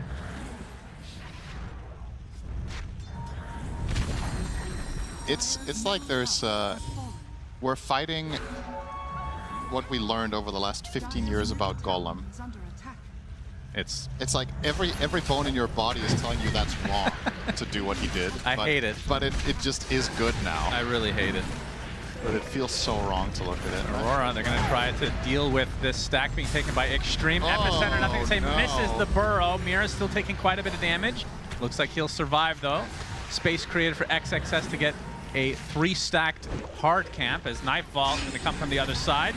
There's the box to try to keep the Sand King alive, but the coil is on him. Another disruption, double save on top of them. Meanwhile, WS with the Pit of Malice onto 2. The double route, in fact, onto XXS. Do they have enough? The Bushwhack secures it. After all that, 1 kill, and now they're going to get the triple Ancient stack for themselves. It feels like Aurora has gotten more farm in this triangle than Xtreme. Yeah, thanks for stacking for us. All They're game not long. stacking themselves, so gotta take it away. Yeah, Very with nice. both saves used, who's gonna save Bristle? That's true. They need a third save. Yep. There needs to be a neutral that has some sort of a pseudo save. Oh, great. Yeah, let's bring that back. What, there was something? Yeah. What was it? I forgot, but there was one. Are you going to describe what it did, other than saving? I mean, first of all, there was the self-banish, right? For a neutral? Self-exile. That was the one that made Jugger so bad at TI. Oh, I'm talking about the neutral camps. Not the items. I see. Okay, never mind. All right, the battle for the Wisdom Shrine, which doesn't really matter because of this patch, nerfing the crap out of this, but they're going to try for it anyway. XXS with the Bristle stack, starting to stack up onto the Underlord. Already half HP, nothing stays there with the Sandstorm as well. FY has already died to Makoto, and now look at the pressure being applied to XXS. A huge Wheel of Wonder, though, onto several heroes. They're still going to get the Bristle back in the end, though, and the Shrine ends up going to Makoto, along with the Tier 1 tower, and Aurora starting to roll. 5 on 4. I think if you're committed to that fight, Beastmaster has to show up. I don't think you can play it in this fashion, and that's just going to be a nice and easy win here for Aurora, getting the Wisdom plus Tower. At the very least, Ame did trade for top. I just don't think, given the circumstances, that is good enough. I think either you concede that area and just let Aurora have the Wisdom, or you bring your Beastmaster and truly commit to the fight. Nothing to say went in very aggressively, too. He just burrow struck in and pressed the Sandstorm and kind of led into this long bristleback chase where you would imagine Ame could have shown up and, at the bare minimum, killed the Underlord. And then maybe that could have snowballed the fight a bit, but with no Beastmaster presence, that is going to be a nice win for Aurora. Now he has the Axe. This is generally when the hero starts getting involved. Makoto has to use Coil, but WS, that gives him enough time to come in through the Fiend's Gate. They're going to try to turn this around, but all the damage onto Ame. He gets disrupted. The Pit of Malice is going to hold the supports in place. Ame drops to the deck. Epicenter even coming through, but look at the damage just being brushed off completely for Aurora. And there's the Golem. First usage on actual heroes, and it's pretty effective. And they're going to get even more kills. Kaori gets a double kill as a result. 3 dead for Nada. And Aurora continuing to snowball in their favor in this game number 2. Yeah, a complete 180 from the previous game. Yeah, maybe even more than a 180 because they're stomping Xtreme. Xtreme were not winning by this much whatsoever in game 1. You don't kill Lone Druid twice in the first 3 minutes. Yeah, things can be different. Helps. This is, yeah, I'm kind of on board with this win probability. That seems about right. I think this is the kind of lineup and the kind of start you want to have when you're playing a carry Lone Druid. And this time, of course, they also did overall last pick it, right? They had all the information, all the cards were on the table. And I do like this from Aurora, that they're showing the confidence in their ideas and their lineup, that they aren't just going to dismiss it based off of, yeah, maybe our scrims with Nightfall went well, but perhaps against elite opposition or whatever, it's not the right thing to do. He's not that experienced with the hero. They believe in him, they believe in their idea, and, well, this time around, it's looking much, much, much better. Going to be accelerating now towards a 10k lead, minute 17, and probably, unless Xtreme pull off some crazy fight, they are likely also going to get the Tormentor and or Roche. Yeah, the world is their oyster, as some say, Syndra. Yeah, people... Do people who say that like oysters? Probably. Matters a lot for whether that's a possibility. I mean, I say it, and I don't. Well, great statistic. All right, Bristle in trouble. Yeah. Gonna be broken. Sharpshooter pretty good against that hero, and Makoto takes him to the grave. So Makoto currently sitting on a 5-0-6 scoreline. The panel kind of discussed how this is a free puck game. Panel did not discuss that it's 420. Go ahead. Oh, wow. You're right. Sorry about that. I can't believe I missed that. That's fine. I'm here for you. What's the next one? Is it possible for anything else to come to be? 6 to 90. I was going to say 677. Yeah, 6 to 77, I guess. Or any team ever getting 67 kills, you know. But it could happen. It's very, very rare, but this is not the type of game that is likely to go down that path. I don't know. I'm just looking at this from Xtreme's perspective, and I'm trying to find a power spike where I'm like, okay, this is a confident moment to really go for it. Bristleback needs BKB. He's very far away. Sand King, 1,000 to go for Axe. Maybe that's it. Sand King, Axe plus Beastmaster BKB, and then you try. Ame currently has Blink and BKB queued up. I think he has to buy the BKB first because otherwise he's going to Blink Roar and get bullied out. The Lone Druid Bear is way too big of a problem for his hero right now. So. Nothing to say. Spotted. Makoto gets the coil. Fiend's Gate at the ready as well. That's a nice combo, by the way. A classic. The coil into Savage Roar. I thought you were going to say the Fiend's Gate forcing him to click it by accident because the hitboxes are so fucking massive for no reason. Also a classic counter to humanity. You can't be the only one that clicks on that by accident all the time, and then you don't realize you're channeling it. Like, why are my buttons not working? You might be the only one not realizing you're channeling it. You're not the only one clicking on it. I mean, I am getting old. So. That was for us all. 30 seconds before Tormentor and Aurora are already planning their next move, just non-stop. How often are teams going for the Tormentor at 20? It's obviously it's less common than it was in the last patch because it's hard for it to be more common. But in a game like this, I think when you're this firmly in control, I wouldn't mind seeing them do it immediately. I just don't think there's any downside. It's not like Xtreme are posing much of a threat of taking Roche while you're doing it by Xnova. Man, his game has been an absolute nothing burger. Ever since he hit that tree with the unicycle, it's been downhill. Yeah. Oh, maybe he was biking downhill. Yeah, maybe a concussion from that crash. Didn't recommend brain surgery. How's your concussion? It's a good solution. Does brain surgery solve concussions? Depends what happens with the concussion. Why don't you ask ChatGPT that? It's got some really great advice for you. There's the Torm, 30 seconds late. Unacceptable, Aurora. Gotta step up your game here. A nice Hunter's Boomerang for free. Always happy to see that if you're a Hoodwink player.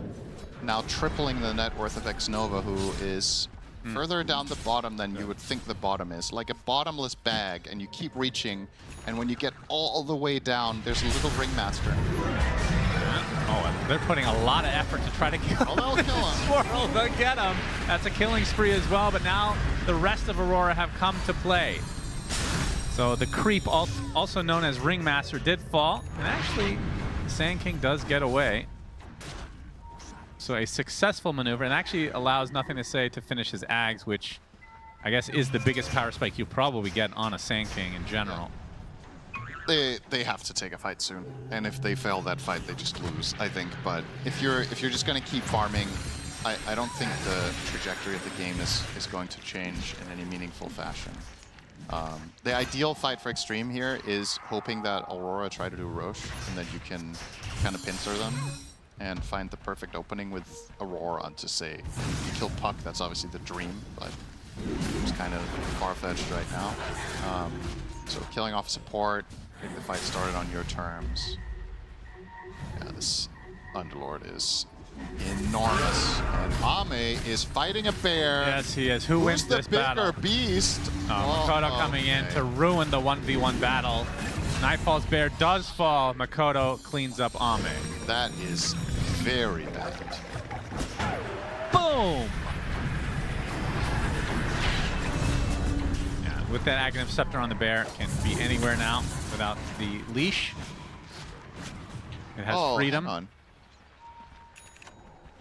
Yes. The Shard Underlord really cool with Lone Druid. There's Nothing to Say cleaned up. You can put it on the bear, you mean? Yeah. Yeah? I was wondering why he bought it right now. Correct me if I'm wrong, I don't think that happened last game and is happening in general. I don't think Underlords are rating the Shard that high. I saw the game yesterday we cast Underlord, they did buy it. They also bought it in this succession, like Pipe, Ags, Shard? Oh, I don't know when they bought it. I was just looking in this game and like, wow, it's really good with Lone Druid. It's just going to send the bear on top of Bristle or on top of Beastmaster, and you just put Firestorm on it, and it actually forces what's the best lineup that you can concoct for putting stuff on the bear? So you have like Eclipse, right? Ags. Yeah, Eclipse is the best. The old Bedlam. Okay. Alright, modern ones. Yeah. Iron Shell, pretty good. Iron Shell and Surge, right? You have both. Okay. Firestorm has to be up there as a shard. So one more. Any hero buys Solar Crest. So that's no. Abilities. Frost Shield is pretty good. Yeah, Frost Shield is good. Makoto gets Aegis, by the way. Aurora in the driver's seat. Bloodlust from Ogre, maybe?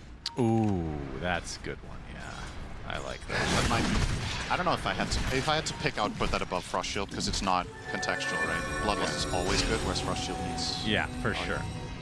Coil onto Ame. He gets Pit of Malice. He gets boxed. Epicenter combo. They're going to try to go for the Underlord Roar as well. That is a dead WS, surprisingly, but Ame is the trade.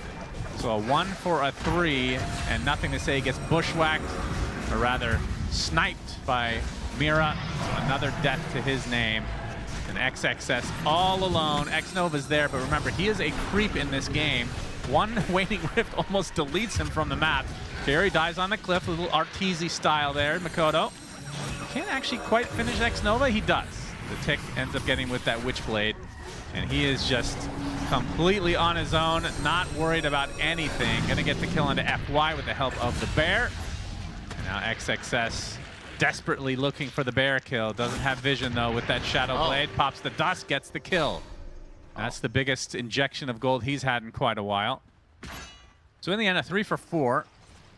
Aegis still intact for Makoto. I'm surprised they put this on Makoto. I guess maybe that is. Yeah, Lone Druid didn't do anything apparently. Well, the hero didn't. It's very rare that I would say this, but I actually think it would have been better to put it on Underlord. But I don't blame them for not recognizing that that's the thing. It's just Puck has not been in any danger. Yeah. And there is, of course, like, look at it from the perspective of, well, what's the worst case scenario is that you get Blink Burrowed or Blink Roared, and then you can die because you don't have saves. So with that in mind, it's good. But the way fights have been breaking out, he has never been on receiver. And, well, as it looks, likely not going to matter too much. That's a 1. Oh, they get the roar. I mean, this is still Aegis. Yeah, so that's maybe why it's a good thing he has it. And Aurora just continuing to clean up in the enemy base. Massive, massive lead. Finally going to go for some buildings. Nightfall jungling while pushing. Lone Druid special. Could finish his Silver Edge now, but has to move his bear out of the base for that. No time for that. He's very cautious. Very disciplined play from Aurora. And then there's a little Makoto. too disciplined. I was saying to you in the green room, I didn't like how early they ended up picking the Puck, but it didn't get countered at all. Yeah. So, like, if you're gonna be able to pick Puck into SD phase 1, and then there's no direct response to that, neither a lane counter nor an in-game counter, yeah, I mean, this is just gonna work. I think a lot of people would say either the best Puck player in the world or the second best together with Nisha. You giving him a free Puck game, I just think it's illegal. You can't give this hero away like this. And that's also why Puck generally doesn't get first phased, is because it has certain matchups that are very bad, or at least challenging. And yeah, just didn't put him to the test at all. They don't respect it, apparently. Oh, sharpshooter not going to hit. XXS trying to get back up to the high ground. Speaking of high ground, Aurora will start going for the bottom lane now instead. Yeah, and now the Silver Edge is complete, so this means Lone Druid can pose a serious threat to the Bristleback when BKB is down. They just casually get the tower. Burrow Strike onto the bear. Makoto there with a big coil onto 3. Roar comes out onto the bear. They get life number 1 for that poor bear, but at what cost exactly? 2 supports already dead. The Ringmaster buys back. XXS looks to be dead in the middle of all of the Pit of Malices. Nothing to say with some counter initiation. A good epicenter doing a good amount of damage, but it's going to be too little too late, surely. Wheel of Wonder also a little bit late. As now the bear can just reign free on the base of Xtreme. At least he biked away.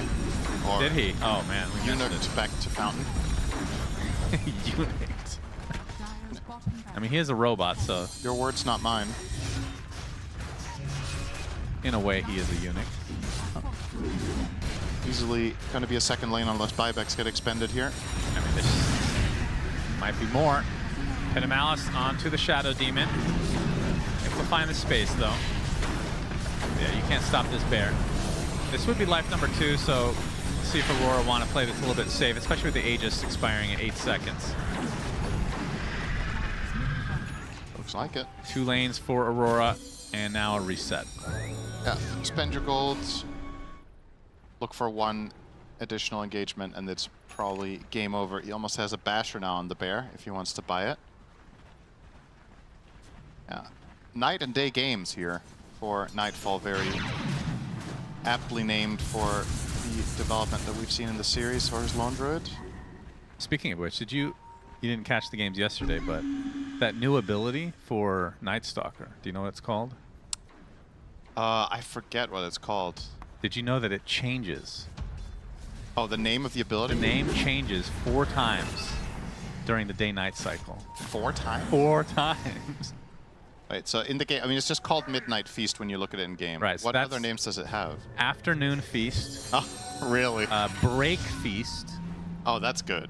And what is the other one? Lunch? No, it's another evening one. High Noon Tea. Wait, I think it's just Evening Feast. Evening Feast? Oh, that's... Yeah, that one sucks. Supper. That's what we call that. Pretty funny, though.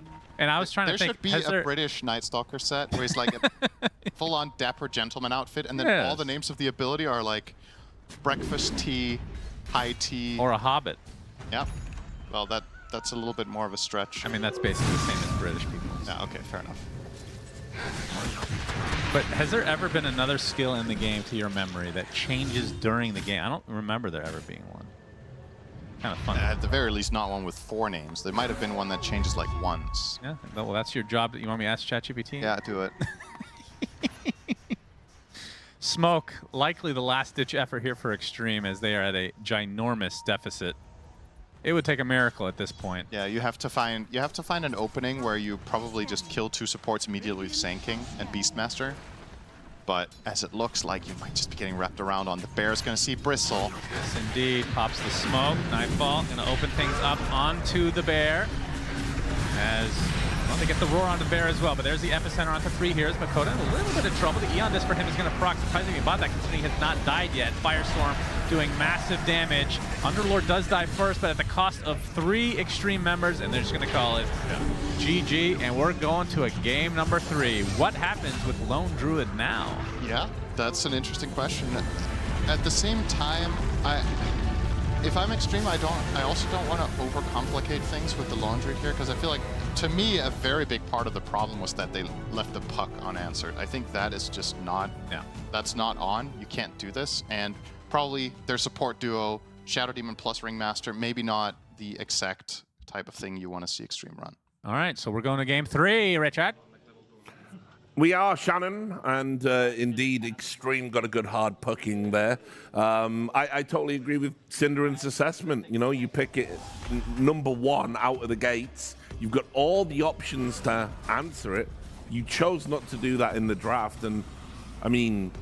You're too cool. Sometimes you know, too cool to do any kind of counters. You think you can beat them, you don't. And I thought I think it's easy to fall into a trap where you feel like you might have enough, but they're not going to be making the same mistake again. I think under Zhao 8, he likes to do quite a lot of experiments, and once he fails, he tends to pick like 5 different heroes. Relying just relying solely on Sand King to be able to get the stun. I think Bristle, in general, like in theory, it worked as a great 18 pick in this one, but it also didn't go for the items that we were talking about, and also doesn't provide you with any lockdown whatsoever for this puck. And then you end up having a Beastmaster as overall last pick for yourself, which didn't really do much either. Yeah, not to hammer too hard on it, but no, you can. hammer away. You kind of have to, because like that's what was particularly interesting about this draft and about this game, is that like you have Makoto, who, barring maybe like Nisha, these are the two that you would consider the best pucks on the entire planet. GPK also in there, depending on how well his team is doing at the time. Like, it doesn't seem like the player-hero combination that you want to let get through uncountered. You know, Void Spirit was available the entire time. Nothing to Say plays it. And it's a really good hero on the patch. And it's currently considered a very good counter to Puck. And if you just think Sand King is really overpowered in general, it's like the best team fighting mid, okay, fair enough. But then picking Ringmaster, which is another backline save support, which typically you want to play heroes like Puck against save supports, these like very pokey, they can jump the backlines. They don't even necessarily have to kill the backline.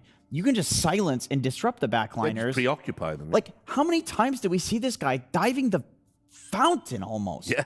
In the game, and they can't do anything to him. Yeah. And of course it looks insane in the game, but he has the freedom to do that, and he's got to do that against these backline supports, and it made the game so miserable for Xtreme to play. Nobody likes to play against, like, knowing that you're playing a support. Like, they did not overlap their stuns. I mean, they didn't overlap their saves. You see the box coming out, the disruption as well. It's very difficult for you to play, knowing that once you get out of those boxes and those disruptions, you are going to die.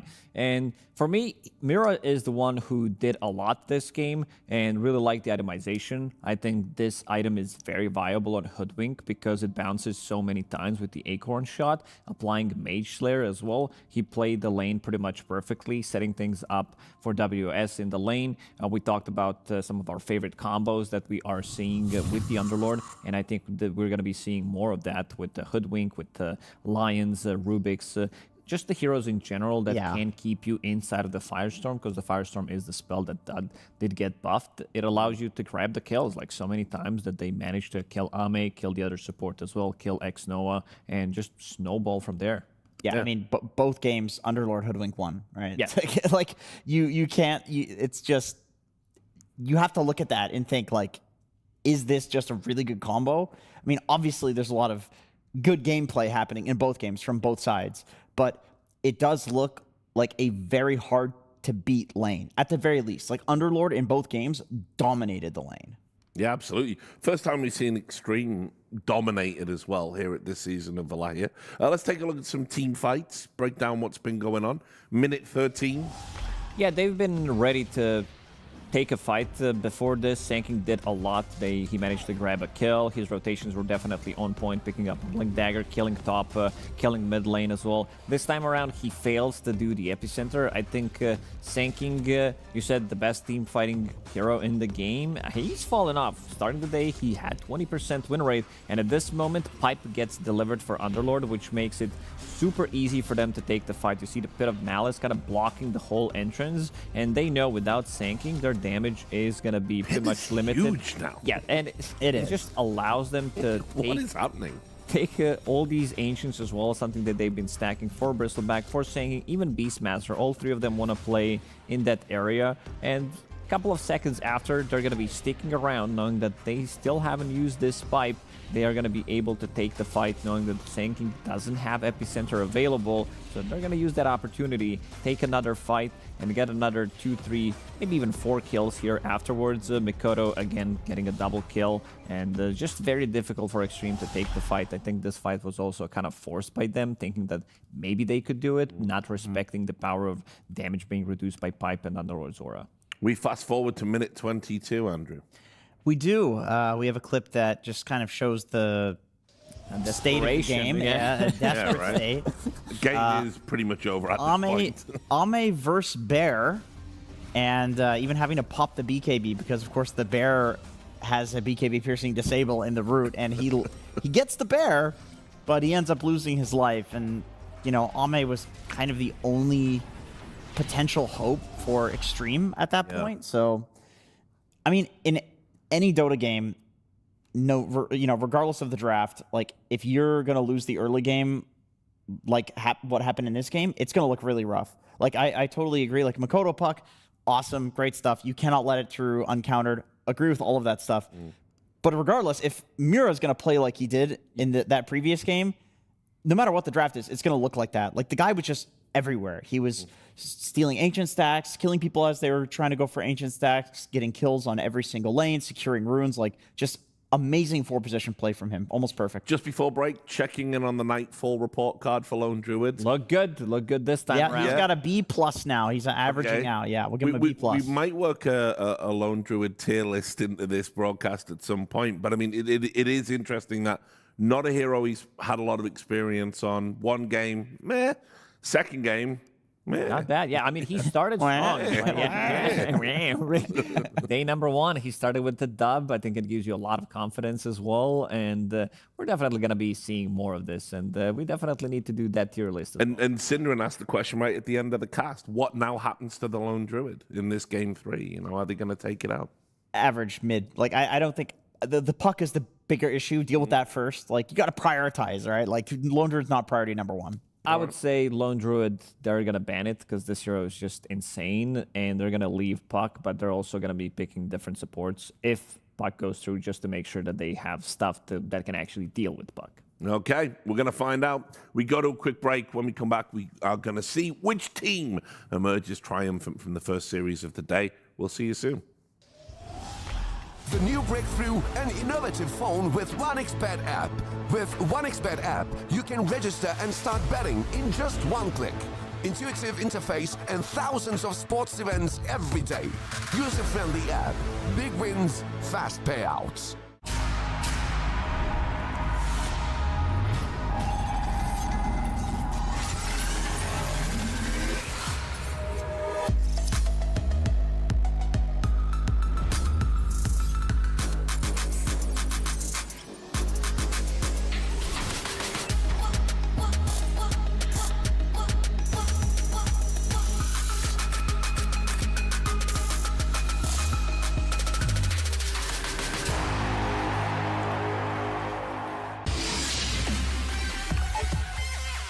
The human body was built to move. Not trapped at a desk in one singular posture for 12 hours a day. It's time your chair evolved. This is Secret Lab Titan Evo. Ergonomically engineered for you. Gamers, hybrid workers, artists. Backing your every move.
So we're all tied up in a series that has had the good, the bad, the ugly, but enough about the desk. Let's talk about the game. I'll let you decide who's who. I'm the ugly one.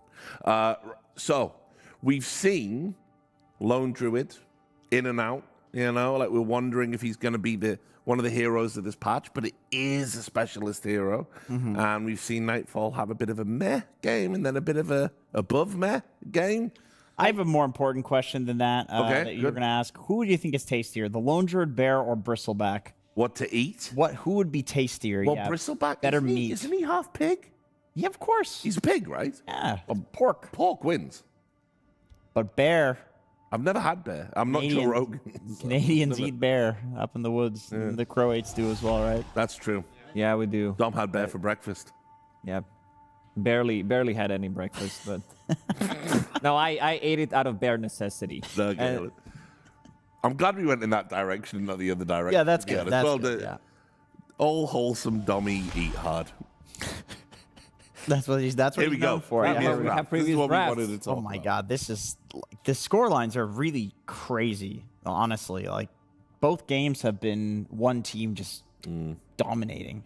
I think this Underlord +1 combo, Hoodwink in both of the Good. games, is something that needs to be addressed. It needs to be like I'm just trying to think what hero combination can be played against this. Like you need something that can sustain, something that can fight back, something maybe that goes in and trades a kill. But Underlord's still fine with these type of trades because he's okay with his position 4 dies. He gets the levels, he gets the kill. As long as he's not feeding in the lane, this hero is more than fine. Tree.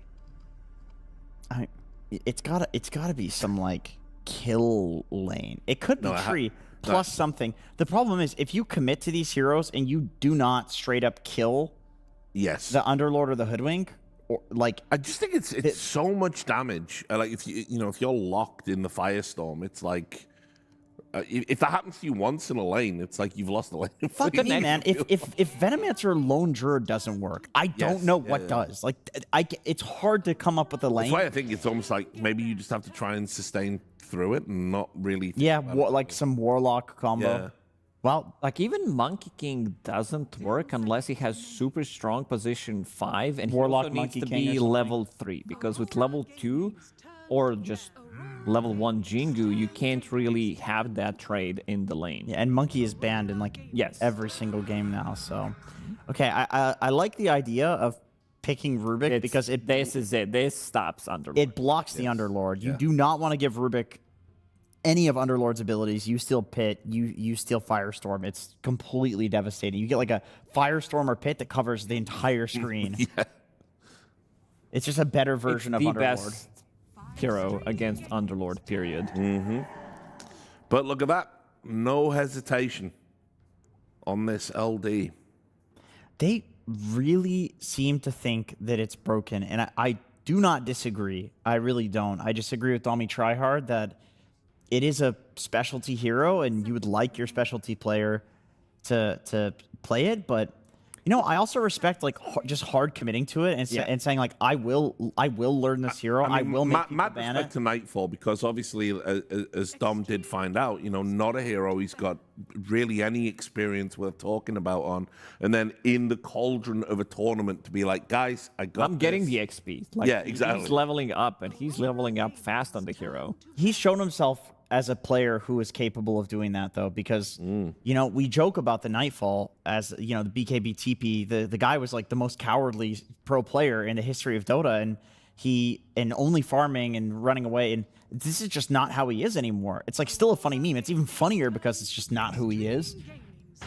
But he's very active. Like this new version of Nightfall can do it all. So, and also this Rubik pick puts a lot of pressure on the enemy team. Because on 8, they picked Rubik, and then they had to ban Underlord on side of Aurora on 12 because they don't want to have it, and they also don't want them to have Rubik plus Underlord lane, which is a probably even better version of Hoodwink because it deals so much damage. It's another way of reducing the damage as well. But it seems like Xtreme Gaming, they also believe in the other hero. It's like, who's going to win pretty much the story of the series, whether Sanking is overall a better hero or a Lone Druid. So now, I mean, you got to run the Ember back, right? Like, Mage Slayer Buyer, Pango's out of the pool. Oh, here we go. There it is. Yeah, this hero is good. This is the hero against Lone Druid. It gets disarmed, which is insane. It's a super strong laner, and I assume this is going to be Techie's 5 in this one, but Techie's is an insanely good hero. I would be okay seeing Techie's in every single game, considering how strong it is. His mad new innate ability. It's one of the best heroes in the game to just secure a kill even after you die. So you go with the suicide in, you get the damage to yourself, to the enemies as well, and then you still leave a bomb behind yourself. I mean, the crazy thing is, like, Xtreme has FY, and you think, like, FY Rubik, right? But it was Xnova that played it before, so it's still up in the air, like, where they want to play between the Techies and the Rubik, like, what player they want to have on them. And then, yeah, I mean, Ember coming out, it's we're gonna say this item so many times. I feel like throughout this tournament, Mage Slayer. You're playing against some big team fight, spell damage guy. Like you need a hero that's gonna buy that. Ember and Pangor, the two best ones that are currently meta. Even against techies, it's very good to reduce the magical damage. I'm gonna spell damage. say a prediction. There's gonna be also probably a meta where you're gonna be trying to reduce as much damage as possible. So let's say you have some of the ideal drafts. You have Rubik, who is with the Fate Bolt reducing spell and physical damage now. Let's say you have Underlord on the team going pipe, having his aura on top of that, and you have a mid laner who can build into a Mage Slayer. I think this type of a draft in this current meta is just going to be straight up GG. You're not going to be able to deal damage. Like we had that during like time when OG was winning TI, when people were trying to like reduce the That's when you damage get as much as Invoker and you just mana burn them. You say, well, we're not taking your HP away, so we're going to take your mana away. Surprised to not see more Invoker, actually. What was that upgraded Vlad's thing called? It was called Wraith Pact. Pact. Yeah, that thing. One of the worst things we had in Dota. Yeah, God, that was awful. Hated that. And they go back for the Kaori Warlock. I mean, yeah, sure. If it ain't broke, don't fix it, I suppose. What does XXS want? He was playing Magnus the other day. I would be okay with maybe something like a Mars. I would also want to... It was a hell of a Magnus game as well. He was like top net worth. Just for like to have another Blink initiator, I would say. Something that can play with techies. Problem is most of their damage right now is magical. That Mage Slayer, they are relatively tanky as well, especially because the reason why it's so good on Ember Spirit, you get Sleight of Fist onto like 3, maybe even 4 heroes, Fatal Bonds on top of that. Lone Druid is not a hero that dies instantly. You need to like heavily commit to be able to try to get a kill on him. We need Slacks here to tell us all about techies. I love that YouTube video he did. Time.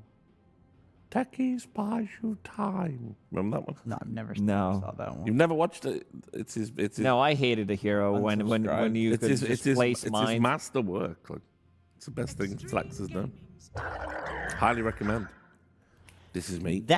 That's an interesting pickup. Can you? What is the Lone Druid Ag Shard still? Is it the Fear? Fetch? No, the other one. Is it the double Fear and it gives you buff / move speed? Let me look it up, because I remember Lone Druid was considered a counter to Primal. He can't play the game. Yeah, he also doesn't like to play into Ember Spirit. Before, it was much easier in the previous patches when you had the spell talent on level 15. Now Uproar dispels on level 20, which is a massive, massive difference of XP that you need to play. So that's basically like 10, maybe even 15 minutes, depending when you're winning or losing. It's a good game. It's a good hero against Warlock. That's for sure, because he has nothing to stop you with. I expected something similar to happen in the previous game where Bristleback would be creep skipping relatively early on. He didn't do that because Warlock can follow you, but he did it at 6-7 minutes, where they managed to get a TP with Hoodwink. They even rotated Lone Druid, managed to get a kill on him. So this is one of the best heroes. Okay, to be able to creep skip, but yeah, go ahead. The Shard still applies a basic dispel and grants allies in an area around caster bonus movement speed, replicates between Lone Druid and Spirit Bearer. So if you get the Ag Shard on Lone Druid and you grab the main guy, Lone Druid can fear you. If you grab the bear, then the main guy fears you. So like, yeah, it's a really interesting pick. But it is a hero to run in first for Sand King. Like, we keep asking for that in these drafts, and Xtreme does keep pulling it out. So they understand the assignment when it comes to winning fights with the Sand King. Aurora Gaming's turn to ban. And yeah, like you mentioned, it's not so good against Ember these days. No, it just doesn't feel as good. No. You have slow resistance now. Your AoE is not as good. Like, it does scale, but it's not as good as it was before. Late game, you're still super strong. Problem with this hero is also Refresher got heavily nerfed. You don't get the second BKB. Like, this was one of the best heroes in the game. once we talk about like 50-minute games where he's getting a refresher, double BKB, double ulti, maybe like double 25 pulverize with extra 67% on top of that. So you're just focusing the heroes. If they have no BKB piercing abilities, you're kind of winning the fight off of that, and he has unlimited scaling damage. So overall, it's still good, but he has been nerfed in multiple departments. His Shiva's Guard, an item that he liked to buy, was also nerfed. It doesn't give him that extra bit of a spell damage that he would like to have. Now you might need to consider going for the Bloodstone as well. Aghanim Scepter is the other options where you have a break mechanic if it's a good game to break something. Back to you, Jenkins. I'm just thinking for Ame, like, I could see him being stubborn and going back for the Beastmaster, but I would really like to see something else. Okay, goes back for the Weaver instead. There's very little, like, good disable for Ame on Weaver right now. And he won game 1 with this. Like, the way that they took fights was some big fat hero, it was the Underlord, running in, making some space. Sand King, big epicenter, he would die, and then Ame would clean up with Sakuchi. So they're just replicating that. They're saying, we won game 1 with this exact strategy. Let's run it back, see if you can beat it. Do you guys think they need, like, Aurora needs something that's answering Weaver at all? Yeah, they need, I mean, it could be the same issue that Xtreme had in the second game where they had no lockdown whatsoever against Puck. Sure, there's like Bushwhack, Rock, Searing Chains, but what's the real follow-up? Like, how you're going to be able to kill him? And they have Taser, they have Lift with Rubik, maybe later on, multiple Blink Initiators on the team to help him out once he gets jumped.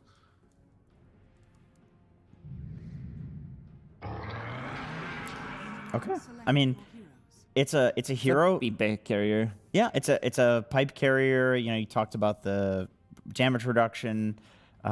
Weaver is hitting you a lot in lane. Centaur is returning damage. He's particularly good against any hero that wants to right-click you a lot. Rubik against Centaur is pretty nice. Like, if you can steal Stampede, which is pretty easy to steal, that does feel pretty good, but you can't just let a Rubik first pick block you from picking, like, every hero in Dota. If you have good spells, Rubik is good against you. So it makes a lot of sense. Yeah, I like the Centaur. It's fairly standard, but it's something that they needed. Yeah, it's not like the greatest Stampede because you're playing against Primal Beast, doesn't work against Pulverize. Like, he can stun lock you with Pulverize into Shift Q into Rock as well, so he can stun you for like 4 or 5 seconds, give you enough time for Sanking to get another stun. Maybe there's also a world where we're going to be seeing Aghanim Scepter cart used on Lone Druid's Bear. Interesting. Because he is a hero right now, so technically you can put him in the cart. You can't cart save from Pulverize, though. That's also one the weird downside. interaction. We tested that like a couple of Wallachias ago. Remember that. One of the few things, but I think they have pretty good answers for the Pulverize, even through the BKB. Warlock ulti is a if I'm Aurora, I'm just so worried about this Weaver now.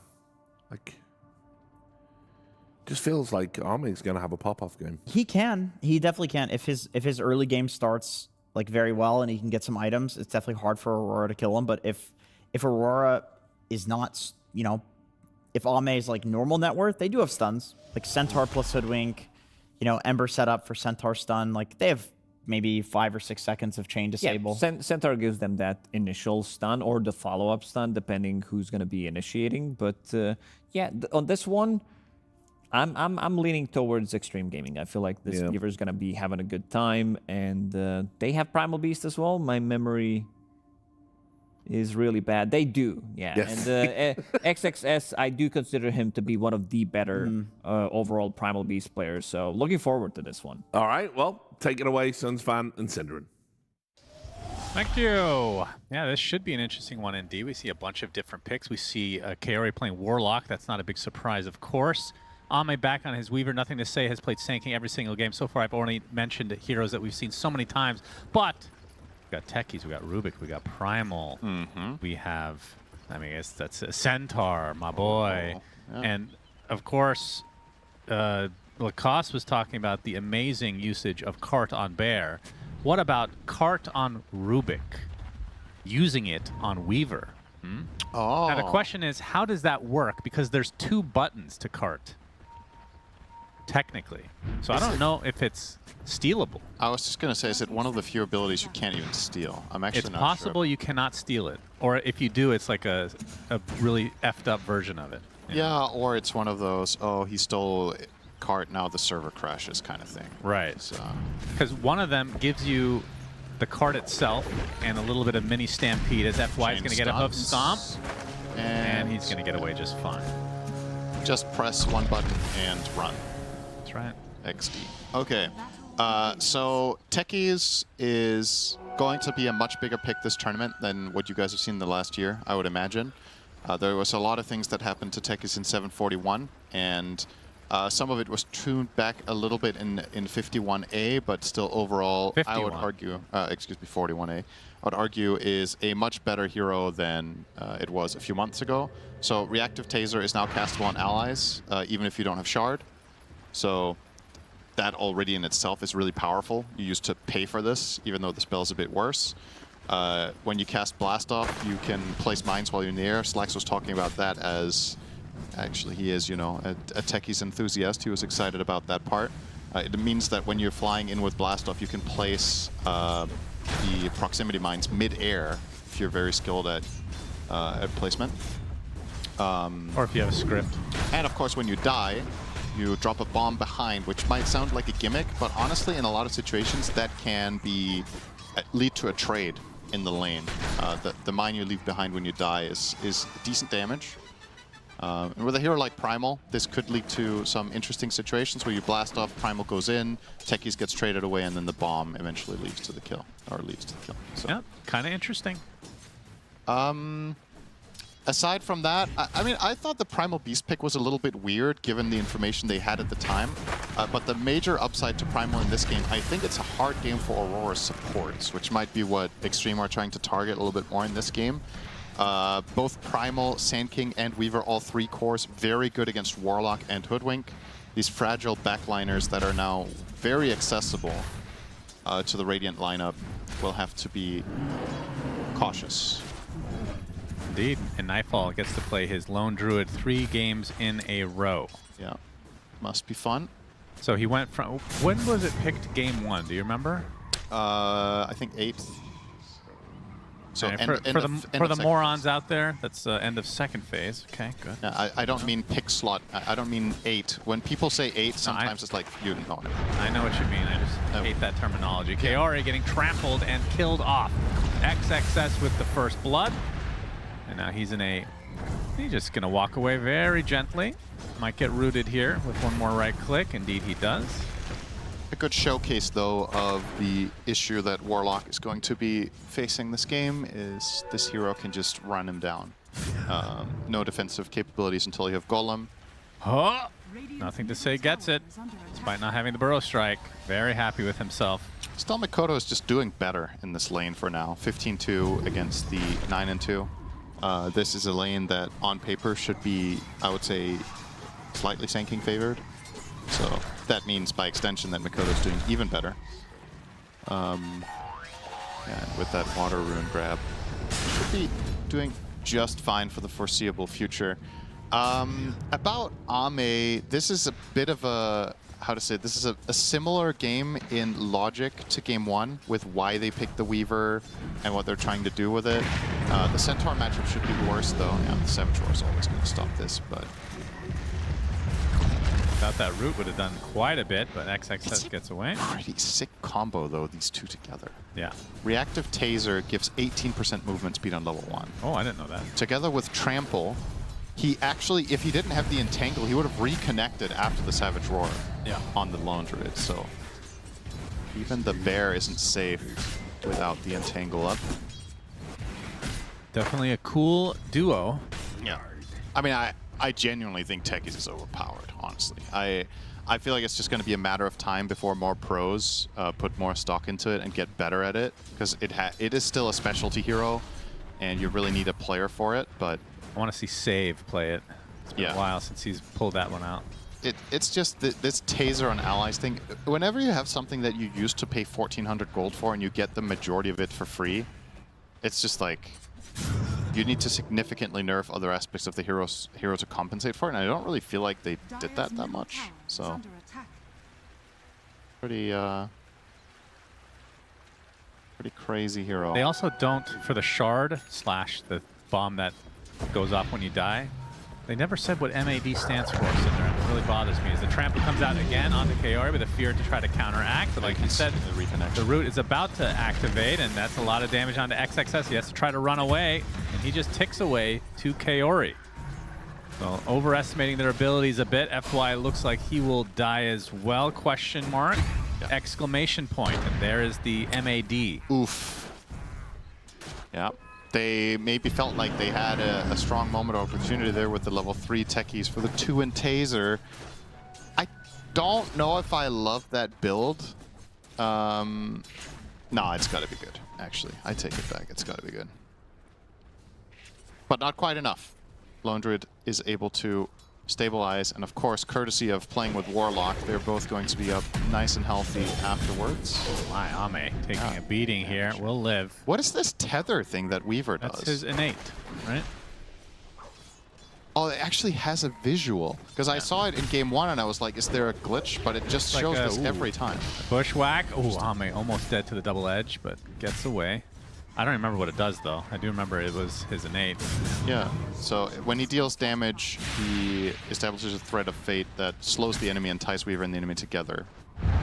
And it gives you bonus damage per thread. Yeah, it's a little weird. I didn't know it had a visual until today. It's, guess I have. I've just been killed too fast to see it. That's right. That's par for the course for you. TP's into the bot lane. WS going to be surrounded here in just a moment. Hoofstomp does hit. Ame with that swarm. Does have to be careful with the return damage that he will be taking. Burrow Strike will ensure the kill here, though. And I assume it's just going to be the standard build from the Centaur, maxing out the return eventually. Yeah. Very good game for it. It's good. And Helm of the Dominator. Oh, hell. Do you think this is not a good Blade Mail game? I feel like it's pretty damn good.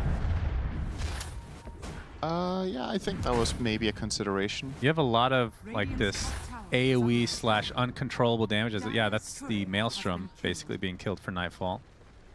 I agree. Oh, hang on. Let's see if Nothing to Say can somehow pull this off. It's ambitious, but... Oh. Xnova is literally... Wait, they're just letting him have it? No, they just block him in. Xnova is going to die eventually. Oh, fair enough. It's a trade anyway. Lone Druid got the other one. Yeah, it's... Again, this is... Oh, Epicenter being primed, not going to follow through yet. This one I think he will do it with. He is. It's going to clip WS, not that much damage. WS will get rid of the swarm, but the right clicks are more than enough. There's Nothing to Say. Gets the killing blow. XXS in the meantime in the top lane. He is surrounded. That'll be an easy pickoff for Aurora. So a trade of the offlaners. It's a pretty good kill down bottom, though. They keep the Siege Wave alive at 730, so this should be the first Tier 1 tower of the game going the way of Xtreme Gaming. Courtesy of that rotation from Nothing to Say. Been pretty... I think it's been a pretty positive day for him on the Sand King overall. I think game 1 he had 3 and 6, but a lot of his deaths were very good. In game 2 I think he played fine, but the game was just really hard. And now on this one, off to another solid start. So making a case for keeping that a high priority pick for themselves. FY. Gota with that haste. It's going to make it hard, FY is, and he actually will survive with that blast off. Do you ever have something in your head that you can't get out until you verbalized it? You ever have that issue? Oh, is that what you did yesterday with Slacks? His penis, yeah. Yeah. See, that's the one time per game I get that. Oh, it's per game. Yeah, that's right. Oh, God. He kills off Kaori. I thought it was once a day. That's why I was setting it up, because you couldn't say it. No, okay. All right. Can we change the quota, please? Ame tethered to Makoto. It does look like there's an IO in the game. Yeah. I see we'll get it. But I can't stop thinking about this Centaur Ags Rubik stealing interactions. Because the way I'm remembering it, there's definitely 2 different hotkeys for the buttons. But they might... On Rubik or on Centaur? On Centaur. Isn't it the same? But they might replace each other. I think on Centaur with default hotkey, it's D and then D, no? No, I'm 100%... Please, you're talking to me here. Okay. Xnova. That doesn't inspire any confidence in me. Double edge hoof stomp dead. I have never wanted to go into demo mode more than I do right now. I am 100% sure, and you can tell me I'm wrong after this game. It's Kaori. Man, anytime I want to say anything, there's going to be kills. It's just supports, though. It's okay. But go ahead and quit out of the game and do demo mode right now. Or ChatGPT it, whichever you want to trust. No, I remember it because there was a bug when it was the same key. So they changed it, so it's D and then F. But I think, if memory serves, it replaces the ability. I think. I'm not 100% sure on that one. Oh, so what you're saying is when Rubik presses the cart, he might get both. He might get both, or he might only get the move speed himself, but then he can't pick anyone up. No, I think if he steals the original skill, he'll be able to use it, is my thought. Oh, and if he steals But if he steals the second, then that's the one that could break the server, because you're putting somebody into a cart that doesn't exist, you know? But what if he then goes and picks up the other guy who's in the cart? Yeah, that's another. Do you remember that clip? You can't. Yeah, he goes straight against Centaur flying into. That was good. That's the peak Dota memes right there. Yeah. Pressure on mid here from is spotted. Aurora. Yep. He gets surrounded now. Level 5 gets bushwhacked. A lot of damage to this tower with the siege and the bear. And epicenter, nothing to say. Not able to find a connection though. That was everything but an epic enter. It was a disastrous enter. Find anybody. Yeah, so Epi down and big rotation. I mean, they do defend technically. Yeah. I assume Makoto will be going, for the Mage Slayer against another very heavy magic or just spell damage lineup other than the Weaver. I think you can make a case for Ember buying Mage Slayer if he's against literally one core that does magic damage. I think that's good enough, because the item is just so good on the hero in general. You love the Am I regen. dumb? Is it not spell damage? Mage Slayer? I thought it was all any spell damage. Am I wrong? I think so, no. Actually magic. Yeah, it's spell damage. Okay. Okay, so maybe my wording was most poor. It's like any hero that has powerful spells, I think it's good enough. Like even if you barely use the magic resist component of it, the perseverance part is really good on Ember. Mana regen is a extremely valuable resource for you. So yeah, it's just, I think this is the single best hero in the game to buy that item on, just by default. Okay, Burrow Strike, any follow-up? Telekinesis, will dodge the blast off, and now they're going to turn this around as FY gets deleted, and now Kaori comes in with the Chaotic Offering. Nothing to say, has nothing to say because he's dead. And now the tier 1 tower will fall to the Golem, or maybe a deny from XXS. No, the Golem gets the better of it. That is just poor execution. You can't afford to make those mistakes at this level. They fail the chain stun on Ember. The blast off comes in too late. So instead of getting a kill on Ember, they both die and lose their tower, and that was your initiation. So you were in control of that situation. Ideally, I think when the Burrow Strike comes out, you're already priming the blast off, because I don't think that layering needed to be perfect there. You just needed all of the spells to actually connect, and didn't get that. So a big win for Aurora in that instance, and that's going to catapult them into the net worth lead for what feels like the first time this game, more or less. They had a great 10 seconds at the 10-minute mark. Yep. Oh, bear. Scan out the bear. Oh, this is a big pick. Nightfall's going to show himself. Going to open up with the blast off. He does get off his ult, but it matters not. That is more than enough damage. Epi connection successful this time for Xtreme. Pew! Bit of a bushwhack miss. We'll keep good ult. What do you think of the new Rubik with Curiosity? I think what is cool about this version of Rubik is that he feels viable on both 4 and 5, a lot more so than he did before. We're seeing a lot of 5 Rubik, which is cool. And in a way, a little bit of a return to, I want to say, the origin of the hero. When we started seeing him in Pro Dota, he was also flexed way back when, at least that's how I remember it. 4 did become more popular, especially because back then, 5s didn't get very much net worth. So you kind of wanted your Rubik to get 1 or 2 utility items. This hero scales insanely well with cast range and with mobility, so players would prioritize getting Blink Dagger, Lens, Force Staff, etc. But now as a 5, you can actually get that kind of net worth since the game has been power crept to the extent that it has. So I mean, as far as Curiosity itself, I think it's a cool idea. I don't know if it's well balanced right now, but I don't mind it. See you later. Yeah, both supports dead for Aurora. I mean, what needs to be done for Rubik to be back in the mid lane?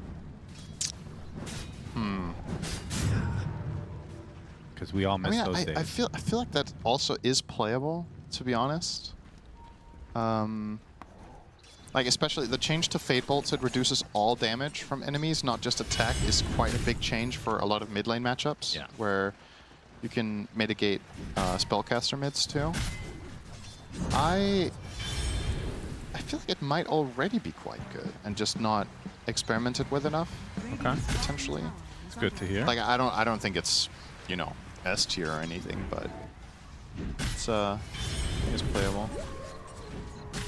Maybe if Thompson brings it out, the pros will start realizing. Like back when Rubik was a mid, primarily in that phase, it was because Fate Bolt gave flat damage reduction, right? So you would Fate Bolt the enemy hero mid and they couldn't CS against you.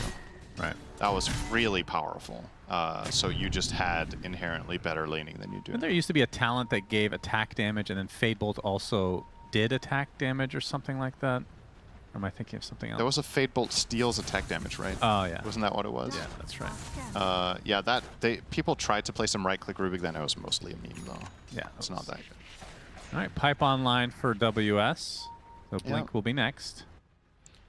Yeah, you mentioned Blade Mail and all the upsides to it. The thing is, you just farm fast with Dom.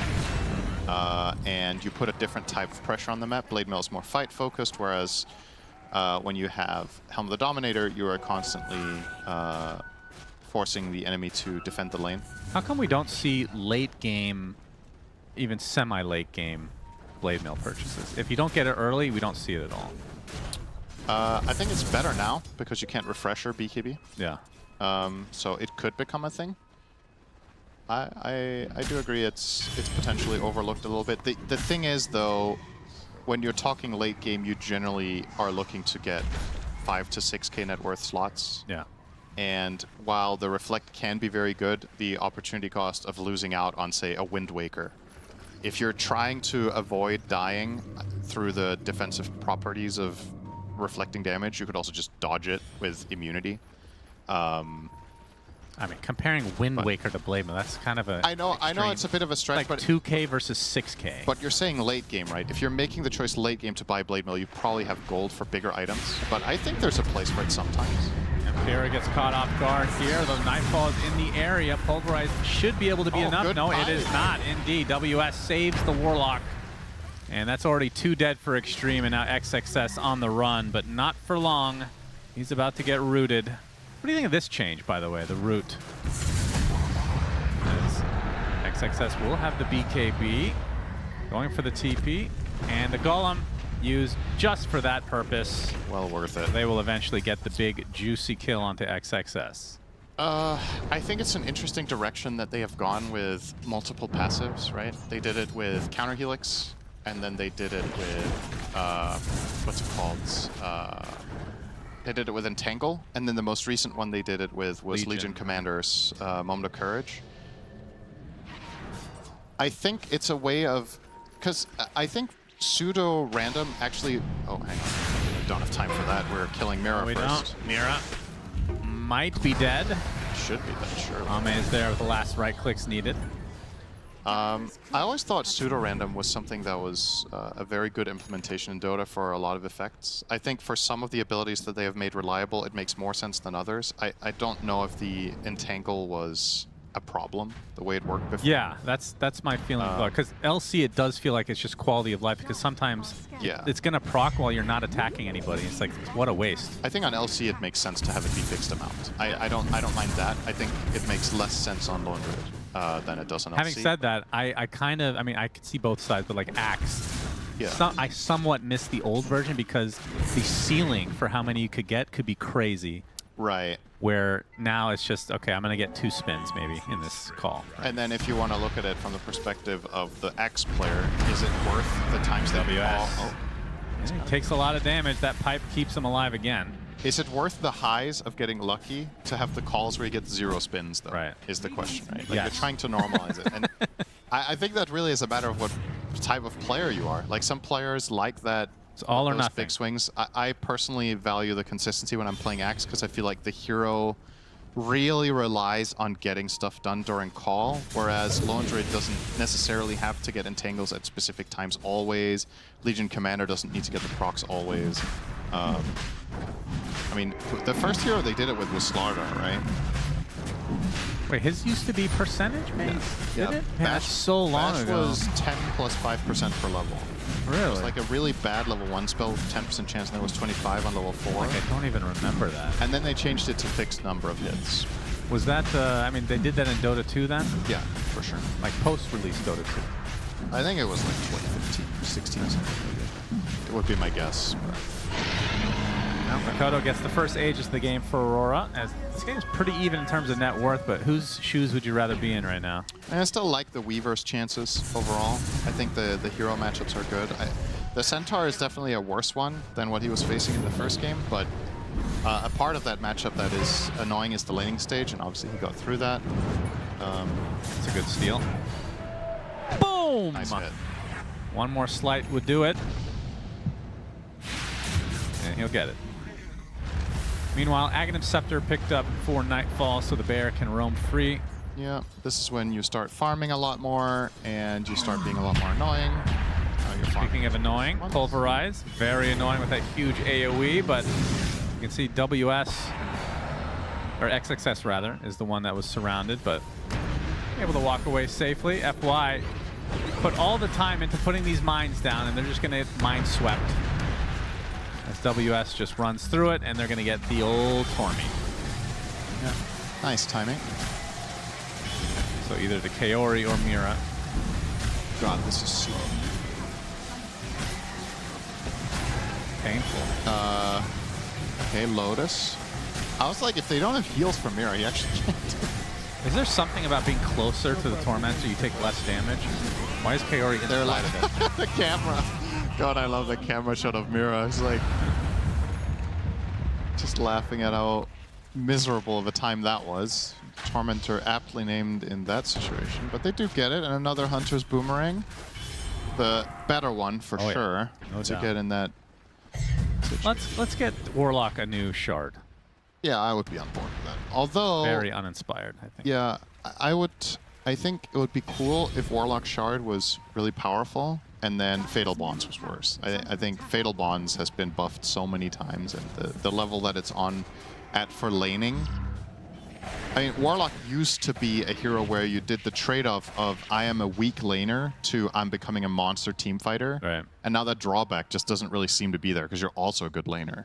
And there, in the last patch, it was at an extreme level where you were a good laner and you got free levels and you were a strong laner. Yeah. Like the hero just barely had any downsides almost. The only thing that Warlock has never been good at is skirmishing. And he still isn't. So at the very least, there's that. Kodo's gonna find in FY, but he's got Greaves. So. Nice. And he's fast with the taser.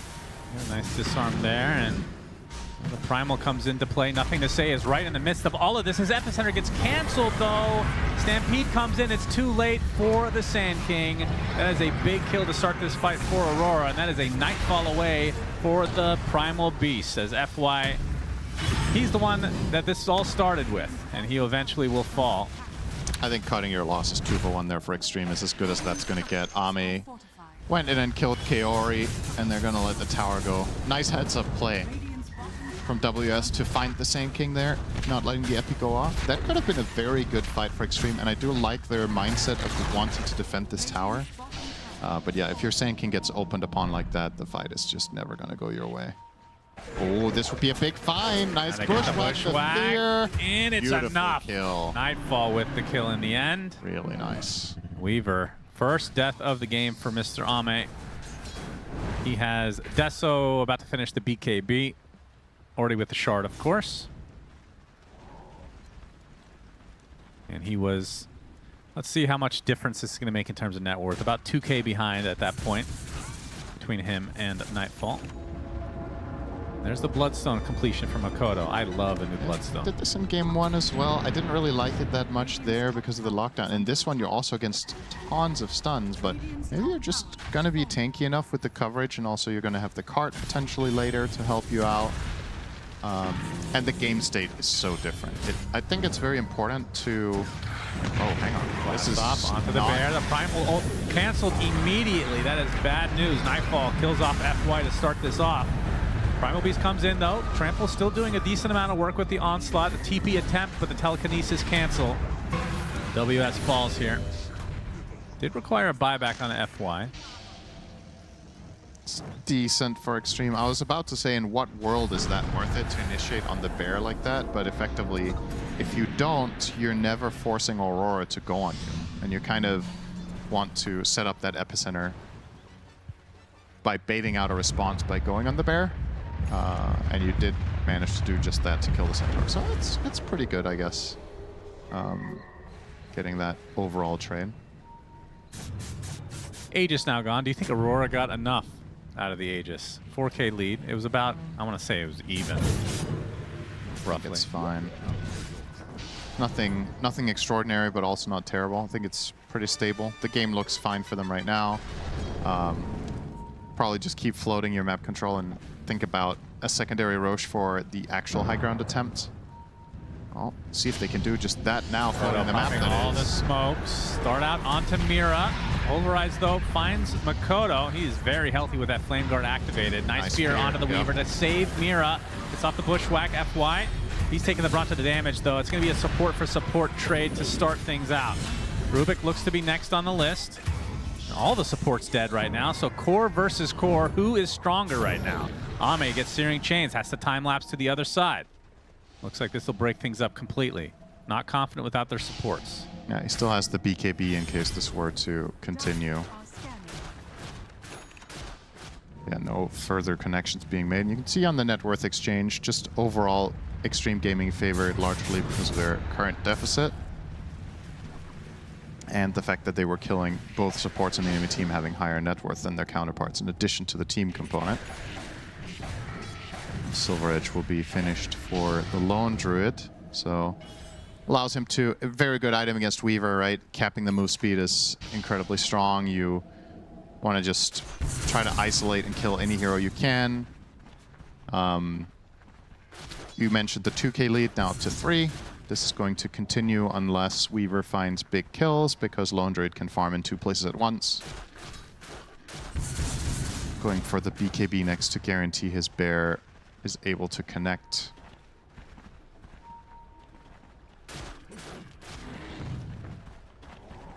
It's a pretty nice neutral item on the bear as well, by the way. This the enchantment of having Nimble on the bear. Nimble? Yeah, so 8% move speed and 15 damage. Yeah, who cares about regen? Just resummoning. Well, the negative regen is almost... I feel like it's almost an irrelevant stat, honestly, on this item for most heroes, because, like, if you think about it, every time you're full health, it does nothing, because every hero has more regen than you lose. And in fights, 2.25 negative health regen. How long is a long fight? I mean, probably not long enough for it to matter in most cases. Yeah. So Nimble just seems like a strong enchantment, and on the bear, it's a total no-brainer. Getting move speed on the bear for free is incredibly good, and it even gives damage, so just a solid pickup. On the Prowl here, looking for a rune, not going to happen. It's top, there's an Invis, and speaking of prowling, the bigger move being made now by Xtreme, looking for a smoke attempt. Have yet to take the mid tower at 28 minutes. Really would love to find an opening so they can access that part of the map easier. Mikoto's go nicely done. Gonna break the smoke, sliding the... Seemed more like a coincidence than anything there, sliding the creep. Oh, Alpha Wolf, will you survive? The answer is yes. Okay. When you asked that question when it was running into the tower, I felt like there was no... Will you survive, please? What do you think of Shiva's? I feel like this item is, it's going to be purchased by the Sand King. He's going to pull that Thought Hoof Stomp to start things out into the Bushwhack, but yeah, Ame's just going to time-lapse all that off. I mean, the Tier 1 surviving for 29 minutes. Yeah, That's kind of took absurd. them very long to get there. Oh, double BKB timing now for the Dire as well. Very good. Bear as well as Ember now have it. They're going to smoke. Bear is stunned. Bear can't get BKB off. Taking tons of damage. Well, look at the damage coming from WS and Mikoto in conjunction. It's 3 dead instantly. They just evaporated. 4 dead for Xtreme, and now XXS left all alone. That damage was absurd. We have to look at the damage breakdown after this, as this will be a full. Are you okay? All right. Love that goal. Good. Well, Ember did a lot of damage. I mean, primarily. Even but Centaur, 2,500 damage with Stampede. As it's also a good part of that. It's a little bit of an unfair breakdown because you can't see Lone Druid's damage because it was the bear doing all of it, and that doesn't compound in this, which I think is a kind of. It felt like burst damage though. The bear wouldn't have been able to do that much. No, but you know the fact that it says 0, right, is kind of silly. We'll have a look here. So, 3-man bushwhack into Ember combo. God. I feel like the Bloodstone stump double edge is very good. Man, oh man. I mean, that's a game winner, potentially. Yeah. They get the lane of racks, or they get the melee at least. I mean, full team wipe into a lane is generally... Yeah, I was going to say how much of a win swing is that? About 30% percentage points if you want to be pedantic about it. And Roche is up, so even better for Aurora if they can control that area until they have Golem again and deny that from Xtreme Gaming. It's funny how this series has transpired because Game 1 occurred with Nightfall losing horribly on Lone Druid. And we're talking about, okay, he can't play it. He's not even level 2 on Dota Plus. Synderen has talked so much shit about Nightfall. That's exactly what happened. Yeah, very, very good. And then they get stubborn. They know that Xtreme are not going to ban it or anything because they just lost with it. So they leave it to the last pick. They pick it. They win big time. Game 3, like, okay, they might prioritize the ban, so let's pick it first. They still win. They're actually developing something now, which kind of like, I mean, maybe not the same level of Falcons because multiple people can play the same heroes, but might be ban-worthy in the next series. Potentially. The thing is, with Falcons versus this, I would argue that a lot of the tournaments and overall like domination phases that team had was you had to ban heroes against their players because they were the only ones playing them at that level. I would argue that Lone Druid is just a very powerful hero, and this is just going to be a meta pick that other teams will also run. Yeah, so, fair enough. But I'm with you. Like, it's a very good sign if Nightfall can run this hero when it's a hero he has almost never played. If he can, you know, win a 2v, a best-of-3 series like this with it and look good in 2 of the 3 games. Ooh. See you later, techies. Bye. Well, that bushwhack almost clipped the primal. I could have got spicy. Just need a little bit of space, and 1 kill is enough. Bro should be free. You would think. There's a damage rune bot in. Oh boy, Makoto's gonna pick that up. So the Bloodstone damage rune combo. Yeah, that's Xtreme are gonna be regretting their decisions here. Golem right on top of Ame. He does have time lapse. We'll have to use it here. Will, in fact, do so as the Stampede is stolen for X-Nova. Ame has to pop the BKB. He gets the bear. Should be able to walk away just fine, and this is more than enough space for Aurora to secure the old Roche. It should just be more or less a formality with that Aegis. You can just send the bear to siege, and I don't know. There's something. I know this has been in the game for a long time. There's just something wrong about watching Laundry just farming on the right-hand side while this is happening, you know? Like, Nightfall's hero has not been interacting with the game after he got X, right? And this is how it's going to look in almost every game. And it is very unique, and you could argue that it's cool that the hero has this build path. But the difference is it has felt like in the past that Ags was like, oh, we have to rat. Now I'm going to buy this item because otherwise I fall behind too much in the mid game. Dota has developed in a way now that it feels like Ags is core, and you want to play Lone Druid like this every game. And I think that's a bit less interesting. Gank Lone Druid. Yeah, I guess, but the map is big. You know, in the past, Lone Druid was easier to find. True. Kaori getting backstabbed. It's not quite enough damage. Do they have the stun lock? They get the bash. They get the kill onto Ame. That is a huge one. It's just game, right? 80 seconds. Oh my god, what an anticlimactic way of losing this. I mean, you were in a bad spot, let's be honest. But him dying before the final fight without buyback. Yeah, they put Roche's banner to ensure this second lane. They can go for Megas. They could go for Throne even. Full minute without Weaver. Of course, they don't know that this buyback's not available. So they'll likely play it safe and traverse to the bottom side. Let's have a Lone Druid cam here as they get Megas. So that's not Lone Druid, that's the bear. That's true. Lone Druid cam. We want to see the guy. What's he up to? Oh, GG's no, okay. We won't get to see Lone Druid, sadly. And GG's call to Aurora take this 2-1 after losing game 1. So very nicely played overall. They picked Lone Druid all 3 games. And honestly, when this big patch dropped and they suffered greatly, it's like, how long will it take them to adapt? And I mean, it's only been a couple series so far, but they're looking good. Yeah, this is putting them in a great spot to make it out of Swiss at the bare minimum with a 2-0. With a bear, nonetheless. That's right. All right, with that joke, let's go to Richard here. That's called a joke. Yeah. It's great. I laughed. So that's all that matters. You pleased me and Lacoste. No, I mean, Aurora there, obviously, we're now starting to see this like little evolution. You know, Nightfall has been this player where we've memed on him in the past. You know, we all know what a Nightfall is. And we will keep memeing on him. Yeah, and we will. But also, though, I mean, just his willingness to like pick up and play a hero of the complexity of Lone Druid, because it's super strong right now in this patch, and just powering his team, you know, ahead is great to see. Something that you said, Jenkins, is his old play style is he doesn't want to join the fights. We found the perfect hero item combination for him to not see join where you're the going. fight. Okay. He has Aghanim Scepter on the bear, kind of rushes it after getting 1 item, and then he doesn't have to participate.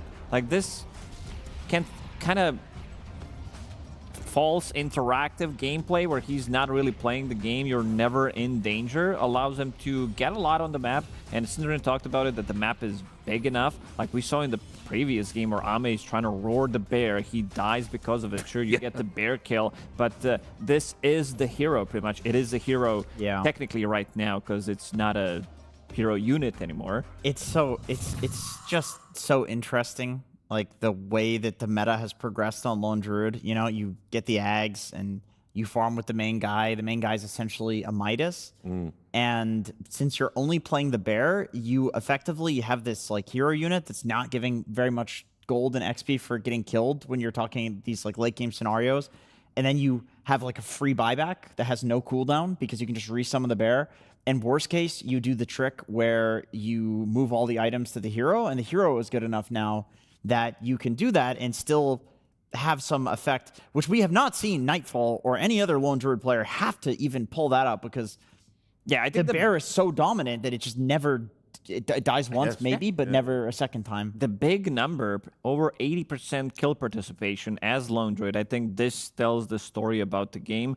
I think, I'm just going to call it, I think after this patch, or like in the next big patch, whatever, we're going to be seeing Aghanim Scepter on Lone Druid nerfed. It's going to be something else, because this just seems way too powerful. I mean, any chance that Lone Druid is just going to become one of the... we're just not going to see it for the rest of the tournament if this continues?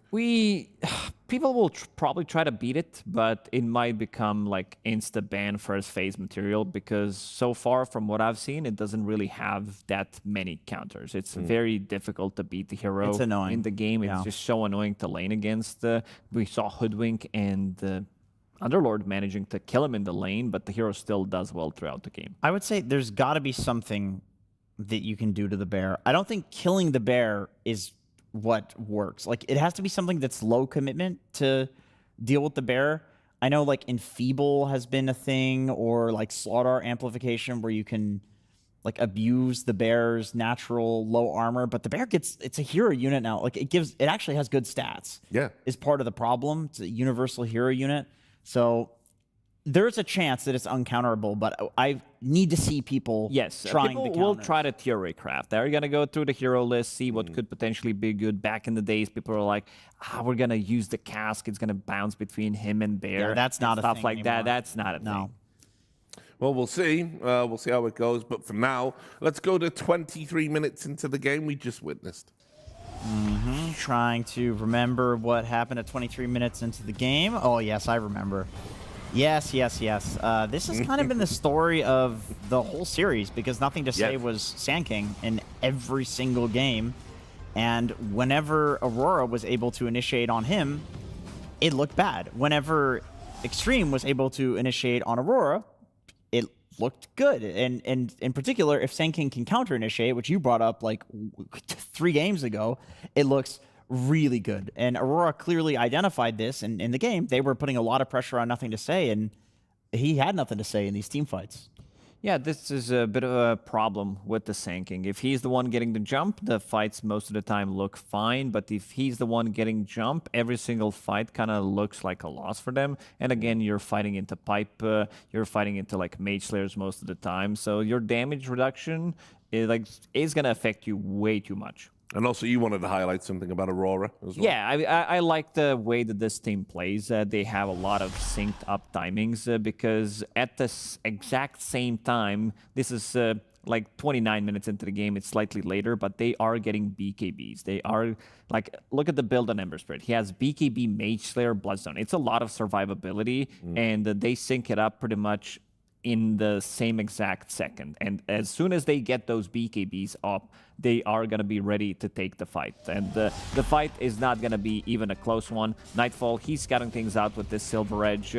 This is the power of the hero. Like, he just had his BKB delivered, pops it, doesn't even lose the bear once, and then you see Stampede, you see them getting a good initiation, Mikoto as well with his BKB. They feel kind of invincible, even though they have like 1 BKB piercing tool. It's still not enough. It wasn't even used in this fight, and they understand how strong they are at the moment, having piped double BKBs on the cores that they need to, and Kaori drops the rock just for the lulls in the end, and that kind of secures the victory for them. God, and Ame had such a rough time in that game. Difficult game. That was a tough one. Like, the 3 times that a stun landed on him, he died. He didn't press anything, and they got completely devastated in the team fight.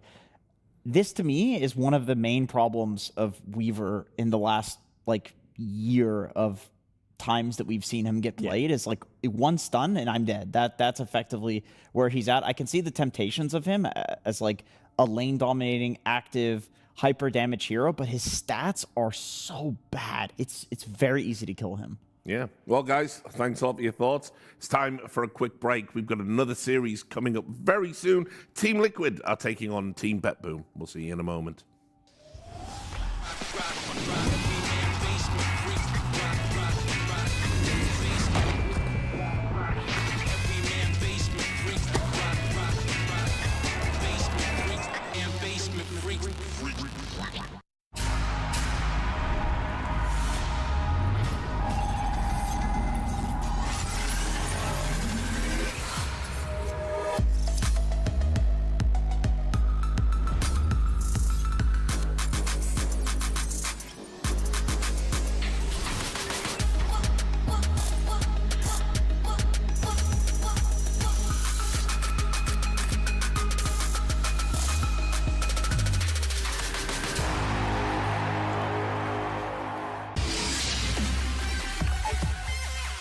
The human body was built to move. Not trapped at a desk in one singular posture for 12 hours a day. It's time your chair evolved. This is Secret Lab Titan Evo.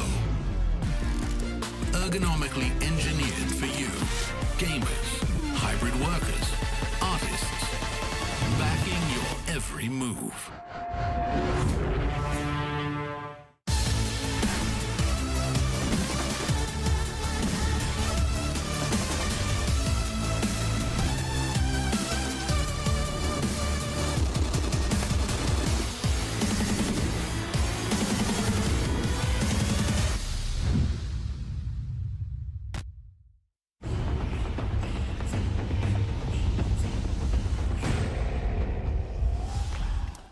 So we're going to get right back into the action. Team Liquid versus Team BetBoom.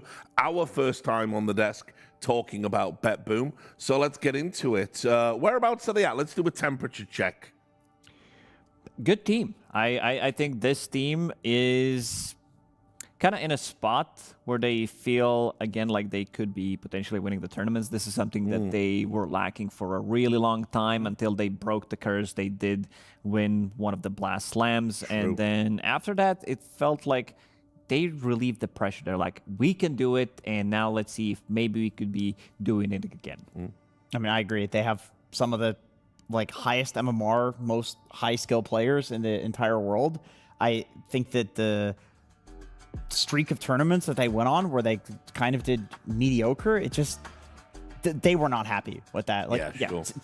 Since they lost Pure or got Kiritich, but even getting Kiritich, it didn't make any sense to have the bad performances because he stood in for them, and I think they got second place or at a Dream League, so the expectations are really high for this team. Miro has been looking He's been looking very good for a very long time. There's always something I go back to because he's one of my favorite players. He's always super chill, and also Amar always talks highly about him being the top 3 offlaner in the world for a good reason. This guy delivers. He had maybe last year he had a couple of bad games. I know people were critical about some of his performances, but it does happen. Other than that, he's been probably him and Save would be the most stable guys in the team. So taking on BetBoom is Team Liquid, and this is their head-to-head record. You know, obviously Liquid, just to reiterate it in case we haven't got time to let everybody at home explicitly know, no Boxy this time around at this tournament. So take some of this with a pinch of salt, but it's very clear who's got the upper hand in this rivalry. Oof, yes, and it doesn't look too good. These are 2026 results, and the Team Liquid, they were victorious every single time except that one draw during the Dream League season 28.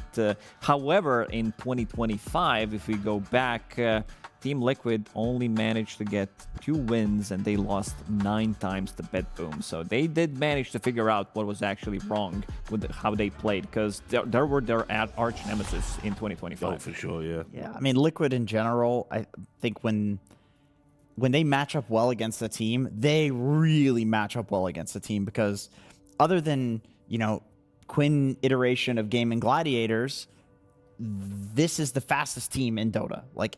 Hands down, right? And now they have 2 players from Gaming Gladiators from that iteration. So, combined ideas, the team has not slowed down in their new iteration. I guess the question is, can Eki slot in and create a pace like Boxy can? Because that original trio of Liquid is very important.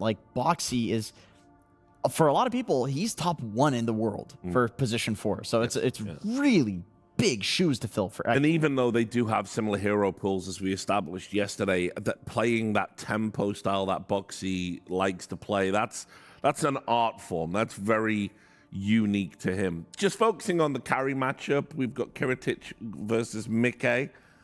Yeah, interesting hero pools that they played so far on the new patch. You can see some overlap, but a lot of differences as well. So the clash of the ideas, what's good in this patch, Kiritich, he's mostly playing these traditional late game carries as well, and he's exclusively playing melee heroes. While Mickey, he's not afraid to get the hands on his lone druid, even though the bear is the hero, so he's melee, but also playing Murta. Wind Ranger is going to be the big one. It's a speciality. It's also a hero that a lot of people thought it's not going to survive after all the nerfs that the hero did receive. Mickey still showing that he can win, and he did win 3 out of 4 games. Yeah, Liquid is such a unique play style that I think there's carries that, for instance, Monkey King on the previous patch, when it was very dog shit for other teams, it still worked for Liquid because the pace that they set was faster than any other team. Now it's a good patch for the Mickey heroes, actually. And hopefully a good patch for Lich. Yeah, Lich is back, and he's going to have your mana. The Lich is back. It's It's a good one. Glitch, they've been trying to force it. These are all the results that they played so far on 7.41 on side of BetBoom Team, and they managed to sneak in 4 out of 6 victories. They don't first pick this hero at all. They most of the time pick it in the second phase, and this is a very good hero because if you saw briefly like which heroes they pair Lich up with, these are all like very tanky heroes. These are like Tidehunters, Slardars, Lifestealers, even Pangos, Underlords. They have a lot of like big bodies in front, and then you throw a shield on top of them, which makes it very difficult to kill. And also the old ability from Lich where he can use the sacrifice, kill a creep. Now it's on cooldown for 2 minutes. It's on 1 minute cooldown afterwards, but you can always kill the flag bearer creep, which takes away almost 150 gold from the enemy team if you think that they're going to be able to kill them. I mean, that used to be the tech back in the day. That's all you had to do. Pretty much. Lich, you turn up, sacrifice the range creep, see you later. Yeah, that's good supporting. Yeah, that's all you got to do. Yeah, Katomi is just like the best Lich. This is what he came onto the scene playing and continued playing even when it wasn't good. And now it's received some buffs. It really does feel like the hero is just able to pump out like infinite harass in the lane and giving him like even more laning capabilities. Giving him the sacrifice back is pretty crazy. And okay, here we have the matchup. So Monkey King gets sniped out because otherwise Mickey will be playing Monkey King against you. Yeah. And Liquid goes with the response and they say, hey, other teams are not making the Wind Ranger work, but we play fast. We're Liquid. We're going to take the Monkey King counter. It's one of the few heroes that can like sit in the Wukong's ring against Monkey because, of course, you have the evasion and focus fire and kill the Monkey through the Wukong's command. So, and speaking of hard countering, playing fast and speedy, Wind Ranger, the best hero in the game. He just zooms in, zooms out with the new innate ability every single time you cast. Yeah, what's the movement speed now? It goes up to 600, 640 with Aghanim Scepter. Crazy. It gets pretty ridiculous. It triggers on your attacks as well once you get the Ags. So you don't have to use Wind Run at all, pretty much, because you're moving constantly. It's more about, whether am I getting attacked or not, but it's very easy to set up your shackles, run away from Wukong's command, and we'll see the other approach. But I do agree with Jenkins saying that this is a very good... It's one of those few heroes who can actually sit inside of the Wukong's command and try to get a kill on Monkey King, try to reset. I think... there aren't many heroes that can do that. Maybe like Lifestealer can with the Infest. Ursa can as well with the Enrage. But with the change, like how Dota changed now with the change of the guard as well, it allows Monkey King to jump in one of the monkeys in the ring and change his position and then like try to soft reset after that. I can't believe that ability used to have such a low cooldown. Yeah. Like every second this guy is changing between monkeys. You just can't catch him. And even with like what, a 5-second cooldown, it still feels very strong. Like one single repositioning ability in a fight, and it's very, very important. It does make the counter of Windrunner less bad. It's my question is like, does BetBoom look to pick another hero that counters Windrunner, or do they just like soft counter it? You know, some Queen of Pain, like a hero that just will do her thing regardless of the Windrunner in the fights? Or do they like hard counter it? Do they say, hey, this is Mickey, like we cannot give him a free game. We need to pick something that makes Windrunner's life like miserable. So maybe there's a potential swapping. I mean, SD would have been really great. Oh, here it comes. They stole the Lich from them. I mean, it's a very, very good... Wow. I mean, it's good against Wind Ranger because you can get a pull. It's an insanely good lane with Monkey King. Like, you are not going to be able to trade. Like, we talked about some of the stronger lanes that we've seen in the previous series with these Hoodwinks, with the Underlords as well. These type of lanes could actually... You highlighted the shield as well. Yeah, it's insane. I think... The shield, you only put 1 point in it because it doesn't scale as much. You get 1 second duration and you get 5% extra of the physical damage reduction. So the build that he was going for on Kataomi was maxing out the nuke and maxing out the Sinister Gaze while having only 1 value point in that Frost Shield. I mean, I love this like 1-2 punch of banning the SD, which also hard counters Windrunner, and then picking Lich, blocking the Lich pick, and the SD also hard counters Lich if you're talking about the shield. I mean, I know he's going for the other abilities, but still, it's impactful, right? Yeah, it will be a very good pick against Wind Ranger. That's why we talked about it, knowing that Mickey will play Wind Ranger. So, like, pretty much reducing the damage by 50%, having that one frost shield on whoever. And we've seen Rubik's. Like, Rubik is generally considered right now to be one of the better position 4s. Building into Distiller, this seems to be the item for the hero, because I think it could be very good this game as well. Wind Ranger being super speedy, you get the vision, you're going to be able to maybe get the Boundless, get a lift off. That's why the combination between the item and the hero feels really nice. You see the safe lane, so they could just like pick Miro Axe here, for example, if they... Oh, that game that he played on Axe didn't die a single time. Yeah. It's really good against Wind. I think you do fine against Lich Wind, too. It's like, I know there's a lot of harass, but Axe has a lot of good built-in regen. And you probably want to save the 18 pick for, like, GPK.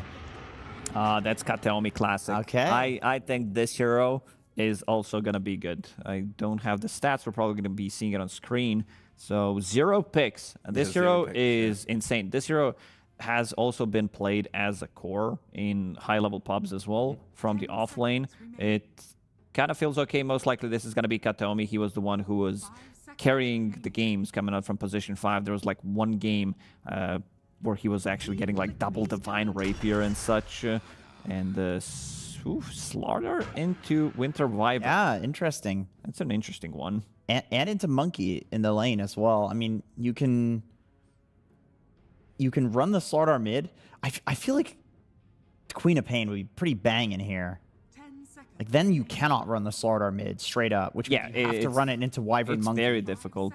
Yeah, you have also a bit of a pushback. The lockdown that they have is okay-ish against Queen of Pain. You just need like the one setup. But I want to go back to Wyvern. This hero feels really nice in the lane. It allows you to reapply your Arctic Burn. Now, it doesn't last as long as it did before, but before you could only apply once. Now it refreshes on the attack. And also you get this new innate ability, so you can choose one extra bit of a level. You get extra bit of intelligence on top of that post 10 minutes. So it feels really nice. On a position 5, most likely you're going to be going for the Splinter Blast or get an extra bit of a heal. But if you're thinking maybe I'm going to be playing this as a core, it could be good to put it in a queue because it is a lot of damage.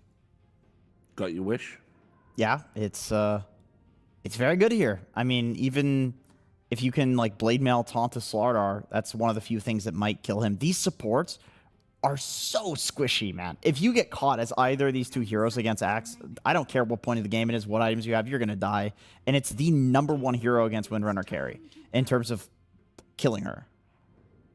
No, I like it a lot because it does, like, all the damage that they have is going to be physical coming out from the two cores. Wind Ranger, she deals some magical with the power shot and with the Mjolnir build that she's going for. But other than that, you're playing into Monkey, high-level armor hero, especially with Wukong's Axe as well. He's getting quite a lot of stacks, especially if you can get the ball rolling with the dunks and everything. And you also have Wyvern, so very nice draft coming out from BetBoom Team. It's not something that a lot of other teams would be willing to pick. Queen ban coming out. I was thinking they would ban Puck Huskar if they can get the Queen.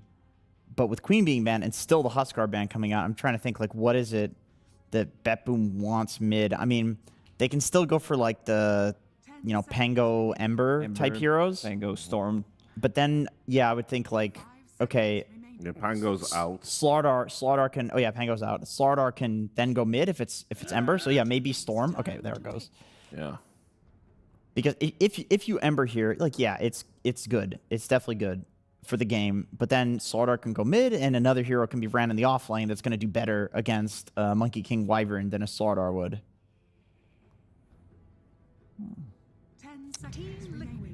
Okay, they do. It's very good for the game. Like, they a little bit of poke and a hero that can run in and set up for Axe to maybe get a good call. It feels really good, and just a little bit of extra damage from long range on top of an Axe call a lot of the time can make the difference of, like, being able to dunk somebody or not.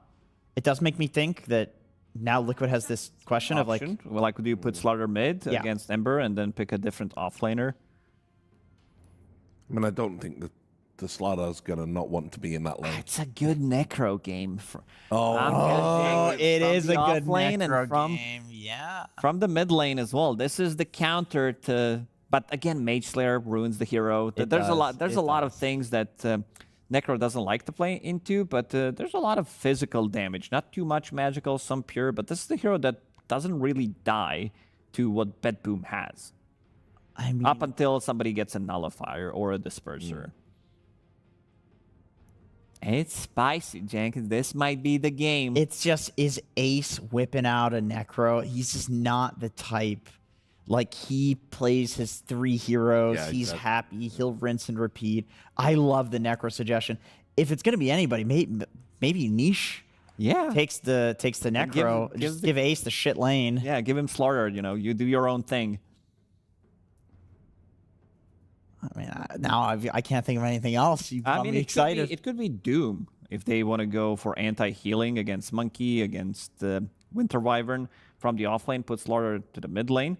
I'm pretty sure one of the worst games we saw BetBoom play last Wallachia was when GPK picked a Necro. Pretty sure he got absolutely. Yeah, they were obsessed. They had Necro and Muerta. Yeah. I think they had it twice. Yeah, it was a really bad one. Okay, so they go for something a lot more standard. Yeah, run the sword on mid. Disappointed. It's going to do really so much. Really disappointed that this is not Necro, but it's a good Brewmaster game. When you think about the Dispel that you have Dispel against your own team, Battle Hunger and such, great against the Chains, great against removing the Ember Shield, Monkey King, Jingoos, and you also have ways of dealing with the Kataomi. Like, this is something that Brewmaster doesn't like to play into, and you also have ways of kind of free Yule Scepter from Brewmaster, so when Axe jumps in pre-BKB with the Blade Mail, you're going to be able to toss him into the air, so whoever gets initiated on doesn't take the damage. Yeah, and the way that people are dealing with Brew right now is not really, it's not about killing him before he splits. That almost never happens now. It's about like killing the pandas after he splits, and there's not great ways of doing that. Like, what, Axe Taunt? I mean, I guess if you're in like a Wukong's ring with all the pandas, but that's just a mistake on Ace's part if that happens, right? You can pretty easily walk out of it. He'd never make that mistake. No, of course not. Of course not. Yeah, but there's a lot of synergy. I mean, Team Liquid, they are running the old school strat. Wind Ranger has been changed, but one Corrosive Haze with Wind Ranger Focus Fire, that's a kill. Oh yeah, that's a combo. Kill. Yeah. That's also a Tormentor, that's also a Roche. So very easy, very simple to execute type of a draft, I would say, coming out from Liquid. And on the other side, the BetBoom team, I think they will need to play slightly better than what they have, because Liquid, I feel like they have a very stable draft. I'll bring our casters in and see what they think about it all. Suns fan, your favorite team? Team BB? Digital Chaos. Yeah, no. You're going to say the Phoenix well, it Suns, wasn't a so it's question, right it was there. a statement. Sorry, what was that, Richard? Say that again. Sorry, getting a little hard of hearing in my old age. Go ahead. No, we're all getting old. Team BB, I'm just saying it is your favorite team. It's not a question. Oh, yeah. Banana Boys, basketball. I mean, my favorite is basketball, beach ball, bowling ball, like all the balls. The more balls, the better, as you Love know, balls. Richard. Yep. That's very Back good. to you, Richard. Yeah, back to you, Cinder and the Suns fan. All right, great. Let's get some beach ball action here, Cinderin. Can't wait for this. One of my favorite teams, of course. Always exciting. GPK used to be the old, oh shit, not Kataomi. I'm blanking. Kiyotaka. Kiyotaka, yeah, it started with a K. I knew it. As we have a pause, we have plenty of time to discuss this very important topic. He has become such a good player, Cinderin. Very stable. If you had talked to me 3 years ago and told me that, I would have told you crazy. This is the eternal envy of the Eastern European scene. How has he done it? I don't know. The less hair he's gotten, the more stable he's become. Maybe that's the secret. Yatoro's best tournament ever might have just been that TI when he shaved it all off. So it works for some players. It works sometimes. Speaking of hair, I gotta say Lacoste is really impressing me this event. I feel like he might have also had some sort of brain transplant, because that Necro suggestion I thought was very, very good. Was it? But they didn't pick it, No. so that was very, very sad. Yes. It was too good to be true, though. If I had Wyvern and Necrophos in the same game, it would have been the dream game for me. So we can't have it all. There's too many counters to this hero. There's 2 items that hard counter him. They literally made an item that is Necro, that other people can become him. So what's the point of the hero anymore, man? Very sad. It's like saying, why buy BKB when you can play Lifestealer? That's right. Well, that's a great point, Aaron. That's a great point. Yeah, that's right. We do see some cool heroes, though. Axe on the docket here for BetBoom. We see Winter Wyvern, which is your personal favorite hero. Love this hero. We'll definitely talk. I mean, we get to see Lich. I haven't gotten to cast Lich in so long, it feels like. Brew is also fun. A lot of cool heroes in this draft. Absolutely. Forward to it. What's the best spell steal this game? Thundercrap? Primal Split. That's right. But you're generally not going to get that if Brew is good. Oh, or rather, I take that back. You're always going to get that if Brew is bad. He needs to make sure to respawn into his true form far enough away from Rubik and cast a spell, and then he can re-enter. That is a spell you should never, ever, ever give to Rubik. Yeah, I don't know where to start here. There's a lot of things I really want to talk about in this game. You mentioned the Wyvern, obviously one of my personal favorites. This hero has been changed in this 41 patch. It now has an innate, which allows it to, I believe it is it 12 minutes into the game? I'm trying to do some math. No, it's just 10 minutes into the game, actually. I take it back. It's just at 10 minutes. At 10 minutes, you can upgrade a spell to 1 level higher, which means you can choose whether Arctic Burn, Splinter Blast, or Cold Embrace gets to have a 5th level. Now, you don't level it up to level 5 before you're level 9. But let's say you're level 7 at 10 minutes, which is very good if you're a support. You can already have a spell at... you can have a spell at level 4 and an additional spell at a higher level. Yeah, when we went over this one on the pod, that is one of the coolest innates in the game. I think it's very, very cool. I like it a lot. I wish it was...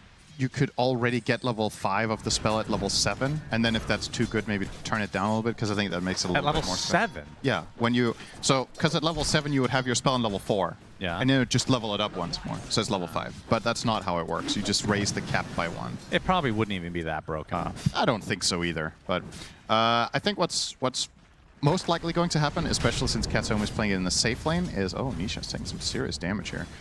Is that Wyvern is probably going 4-1-1. I think this is the, on average, best play to play Wyvern right now. After the changes to Arctic Burn, where it doesn't fade after you hit the same hero, you can just keep hitting it like if you had the old Ags. You can just keep reapplying it. So there's a lot of value in maxing Arctic Burn and just non-stop hitting people over and over again for the full duration. It gives you a lot of attack range, nice harass. There's some X factor here as well. This is a pretty old strategy. I'm trying to remember who did this with Limp. But it was actually Limp's Axe. I remember this game where they stacked like a quad or a pentacamp of Ancients, and then Axe farmed it with Cold Embrace. Because you still spin when you're frozen. Yeah, that's cool. So Axe can farm big Ancient stacks without Vanguard. He's still gonna buy Vanguard, but it's still nice as an option if you want to do that. Yeah, that's a lot about Wyvern. Is the book always used, or primarily used, let's say, on Arctic Burn?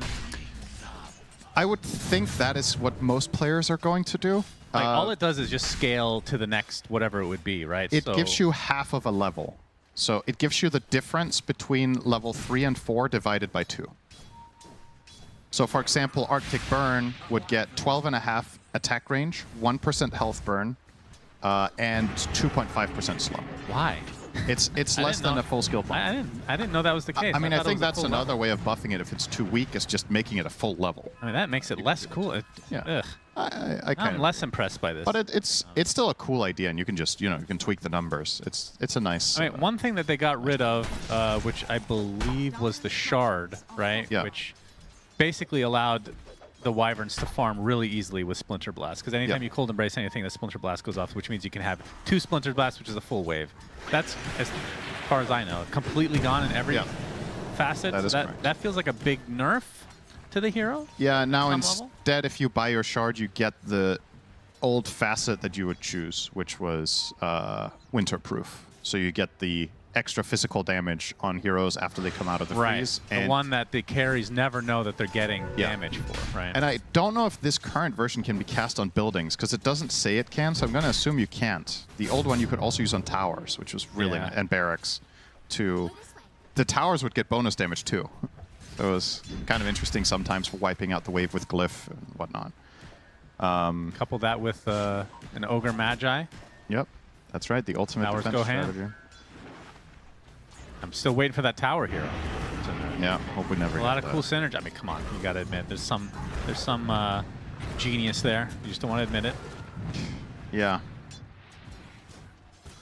I do indeed not want to admit it. Okay. So Brewmaster, though, did you talk about him? Not really. So things you can dispel with the Storm Panda, Flame Guard. Is that it? Flame Guard, Chains, Fateful. He's going to get taken out. That's first blood for Mickey on the Windrunner. And Save getting chased. Will be TPing out. Okay, I'll mention the things you can dispel. Jingu Mastery, Chains, Flame Guard, Battle Hunger, Fade Bolt.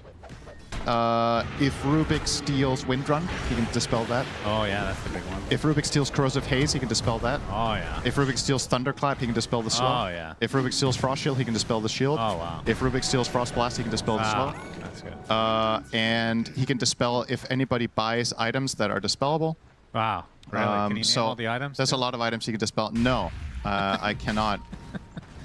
Yeah, we've hit your limit, huh? Yeah, that's... I got to pay for the extra subscription. That's right. That is the...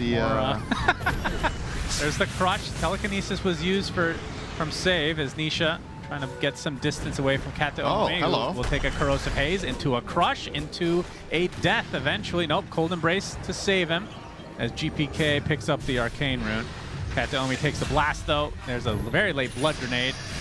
Gonna get Stone Gazed in. That's not the right hero, Cinderin. Don't worry about that. As GPK killed off by Nisha. And now Nisha getting the better of this exchange big time. He's gonna end with 3 heroes being killed, 2 to his hands alone. I love when supports play around mid Slardar. I think this is such a strong timing that you should really take note of what Liquid are doing here. This is just perfect decision making, right? Like you're hitting this timing on Slardar. There's the 6-minute rune. It's a natural rotation. He has Corrosive Haze. He's playing with Hoodwink, who does bonus damage with Acorn Shot. It's just, there's so many positives to making that move. And in addition, Ember was not even 6 yet. GPK is being smashed in the mid lane now, a full level behind the Slardar.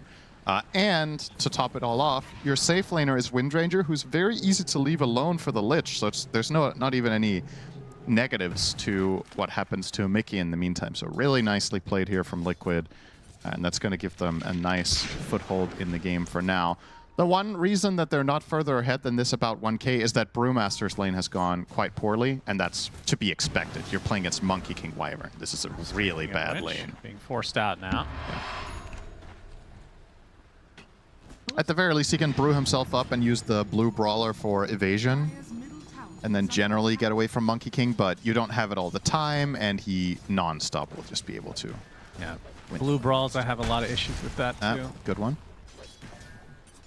This is not a Surrection Slacks cast. I do, oh, penis, sorry. So Lich, I do want to talk about, because we haven't cast him since the changes, bringing back the old sacrifice. Yeah. The old tried and true. Mm-hmm. How does this change in the laning stage with this hero? We're going to see a lot of damage on the GPK. It has to oh my god, he might die to the neutrals, but no, he will get away. They do spot him with the haze, though. So you get your first sacrifice at 2 minutes. So for the very early laning stage, which was what Lich used to use this for, was just to negate the first few waves and get a level advantage for his core in the lane. It doesn't work that way anymore, but it's still quite meaningful, not only for denying some subsequent experience later in the laning stage, but also to get yourself a faster level 6, since you are getting experience when you convert the creep. And there's an interesting additional layer to it now that didn't exist with the old sacrifice, which is flag bearers. Those creeps weren't there when old sacrifice was a thing. So now you have the choice on every flag bearer wave when you have sacrifice. Do you want to take that creep away, or do you take the range creep? Range creep gives more experience. Flag bearer, especially if there's multiple heroes in the lane, it's actually quite a big net worth swing to sacrifice that creep every time. So I would say it's funny they take a skill that they deleted because it was too good and then made it better and put it back in the game. That's the change between back then and now in terms of levels is crazy, right?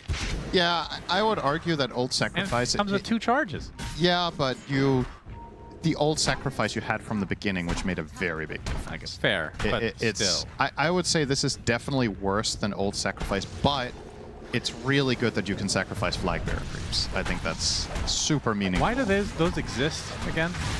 Yeah, that's a good question. If that was removed, I'm sure you'd be happy. Yeah, I mean, if they removed the game, probably be fine. Honestly. All right, let's go on Crippling Kataomi. addiction and whatnot. Kataomi on the high ground. He should be fine. Where's he gonna land? Oh, nicely done. Okay, if they see him there, they actually have him with the Sinister Gaze, also known as Stone Gaze.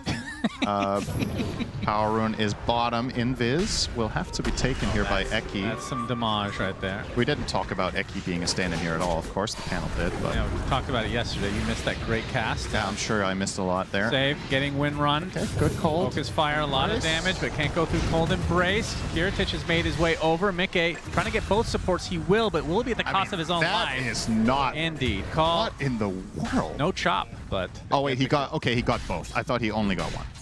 Yeah, I mean, it's still so-so. But if he does manage to run them both down, it's passable, I guess. But yeah, Eki here for Boxy, of course. Yep. Missing the sunglasses.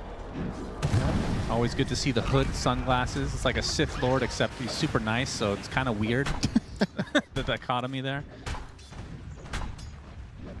But there's a lot of, I think, a good shout from Liquid in choosing Eki as their stand-in here is I think there's a lot of overlap in what these players bring to their teams. Eki is also a very aggressive 4-player, I would say, and there's a lot of overlap in hero pools. So they can kind of slot him in and run the heroes that he is best at, and then for the rest of the team, it's still going to be, in terms of synergies, quite similar. I think it's more or less impossible for Liquid to replace Boxy for any player in the world and be an equally strong team, because not only is he very mechanically skilled, obviously, but he does a lot of shot calling.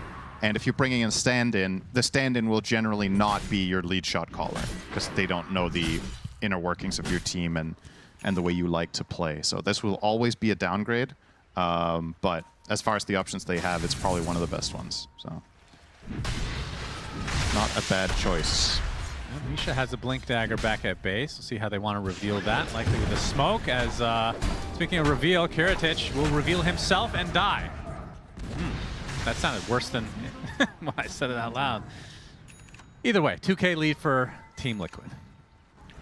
Reveal himself, is that like... It's like flashing. Basically. Yeah, I'm trying to find the other word for that. Oh, Exhibitionism? Is that what it's called? I mean, that's like a nudist. Yeah. Well, that's not quite the same thing. Anyway, GPK onto Tofu. Will reach level 6. Instant Chain Frost onto, well... Nisha joins the party. Looking to get the trade of supports. There's the Crush after the Cold Embrace. Curse, maybe? One more bash should do it, though. No Curse. No Dice. Okay, well, that is the Blink reveal. Didn't really use it, but they now know. Yep. Ace opted for the Hannah Midas. Yeah, standard. Most unusual for this hero. Your hero inherently doesn't farm all that fast, so kind of wants this accelerant, and also has the luxury that most other heroes buying Midas don't, which is the best part of his hero doesn't interact with Midas. That is a chop and a half. Miero decapitates Nisha. Oh, they're on for Big more. Big kill for BetBoom, as Eki looks to be next on the list, and that's a double chop for Miero. And Save, obviously, a big fan of the fact that Rubik is back on the menu. One of his all-time greatest, and one of the all-time greatest players on the hero as well. Has currently stolen Sharpshooter. Oh, interesting. They're running Urn and Vessel here. Well, I guess he's just going to get the Distiller, so never mind. It's not really that interesting. Thank you, Sunsfan, for that. Yep, appreciate that. Time for a 14-minute Wisdom, potentially, but first, we're going to curse up Nicky. We do. Into the call and into the eventual chop. No, the Stone... keep saying Stone Gaze. Sinister Gaze, in fact, from Tofu. But now the surround tactics onto Miero, outnumbered with a lot of rulings, as well as What did I miss? Save Tofu. Hell yeah, that was a really nice max range sharpshooter into the back of Lich's frosty ass. Well, he gets the bushwhack, misses this time because Cinderin was praising him. Now Ace no longer in his primal split form, getting chased. There's the searing chains, and that should be enough for BetBoom to finish the job. An instant crush from Nisha. He wants to get really aggressive here. He's all alone for the time being. He's actually quite low as well. Splitter Blast not quite enough. The Spirit Vessel is applied to him. He's ticking out ever so slowly. The Sleight of Fist does the job in the end. GPK will trade his life for that gladly. Oh, it's not over yet. Yeah. This is a good old-fashioned turbo bottom lane only exhibition here. Okay, now maybe it actually is over. All right. Well, it's not over yet. Nope, not over yet. Bushwhack. And there's the sharpshooter as well. Mickey with the focus fire. Cold Embrace to save the axe. And now the damage being applied to Mickey. Heritage jumps in, doing quite a bit of damage. There's the sinister gaze, indeed. Another bushwhack, and that is a kill onto Mickey. Save is owning it up on the support. Miero chops another to the ground, and BetBoom come out on top of this fight. That has lasted about 2-3 minutes. Find another collateral kill here in Tofu. So when all is said and done, a win for BetBoom, 7-4-13. Well, that wouldn't make sense. But anyway, a ton of kills. They're also going to take the tower to boot here. And I want to say most importantly in all of this, Mickey's deaths are actually very costly. Windranger in a game like this runs the risk of kind of being controlled for a large duration of her wind run, because there's multiple abilities that are an issue for that. Chains, Monkey King Stun, Call, Curse. We saw Curse even being used just to buy time. They have a connection here. They don't have the stun lock quite yet. But yeah, into the call, into the chop. Nicely done. Save setting up with the telekinesis. Perfectly placed. God, I love watching Miro play Axe. He's just the best. I think that's fair to say, right? That was a literal alley-oop, though. Sure, I'm not saying that was like spectacular, but it's more like a general statement. No, he's just the best Axe. Primal Split available, but not if you're stun locked. GPK gets the kill, and BetBoom starting to run over Liquid a bit. This is one of the very cool assets to having Monkey King carry with an active mid, is that, you know, a lot of the times in the past, Monkey King has been run mid for its ability to just play the map super fast. But what happens when it plays as carry, wins its lane, and your mid as fast, is that you can kind of just dominate the entire map, just know where it's safe. Okay, they're gonna try from here. Pretty damn tanky. They almost have the damage, and they do. A little bit late rotation for BetBoom. They will get a trade onto the Lich at the very least, but that is a Chain Frost steal. Could be very juicy. Quite handy, to say the least. Any two-man call into Chain Frost, just a double whammy. Slight Chains is good for him. Liking the build here from GPK for this game as well. I think a lot of the times we've seen the earlier Ember we saw today played by both Nothing to Say and Mikoto. I think we're focusing on going fewer points in Chains and more points in Slight and Flame Guard. GPK went 4-2-4. So recognizing the inherently massive value of high-level chains early in the game, playing with Monkey King, who can chain off of it with his ult, playing with Axe, who can connect. It's very good for Wyvern if you get two-man chains to have time to reach a curse. There's just so many good things to say about that. Talk to me about the Essence Distiller, because we've been seeing this pretty consistently. Yeah, it was an item I wasn't really sure how to rate just yet, but I'm not surprised that the higher the level of play is, the more valuable it is what it offers. The fact that you can get vision is obviously the primary part. I think the true sight aspect of it is more situational. Yeah, because people are buying it regardless, right? Like you're seeing them buy it. It does work on smoke, though. Yeah, it does. So it's just a solid. Primal Split. Can it be used? Chain Frost was, and no, that's gonna. No, that hurts. Oh my goodness! And now only the Earth Panda remains. I think they didn't account for that. No, they or did they not. would have stayed on him. Absolutely, they would have stayed. Might still get away as only GPK is pursuing. He's assuming that there's going to be TP supports. Ace takes the Searing Chains. Fade Bolt for his troubles. He'll walk away. Nice pressure play. You're right. They definitely would have stayed. I really like when teams do this, especially with heroes like Ember. Let's see if they can kill Eki first. Went for the D ward. He should be out of here. So I love when teams press the issue and then have a clear like limit, right? They're like, Ember is going to chase here. At the first sign of a TP, he's going to leave, but he will force the TP. Like, he's trying to inch out every little advantage, but he's also not overplaying. A nice call onto the Lich. Another chop to his name. And Eki using the sharpshooter to try to get some distance away. He's going to get battle hungered and an eventual chop for number 2 on Miero. He has 6 stacks. Beasting it up on this axe. Great game to get armor in. Yeah, very true. Corrosive Haze, Windranger carry, Brewmaster does a lot of physical damage in split, so feels nice to get all that extra armor. And you can see Miero is angling for the shard here. This isn't always the way you go about this. Sometimes you go for the BKB next. Oh, nice shackle. Nice shackle, focus fire with the bash, just evaporates Kiritich. Gracious. He was not expecting that. Second death for him on the Monkey King right now. It's... Has the Deso, has the Echo Saber, and 1,000 into his BKB. I am actually surprised to see Kataomi going 4-staff considering what the threat in the game is. I think this is an exceptionally good game for Blink Dagger Rush because the way Liquid's fights start is either with a Shackle Shot or a Blink Crush, and either way the damage is like 80% physical. So having a Blink Cold Embrace just seems like such a clean pickup, so I'm surprised he went for the 4-step first. Eki, not long for this world, I would think. No. Oh, the chop does not work properly. Not quite. Need to sharpen that blade a bit.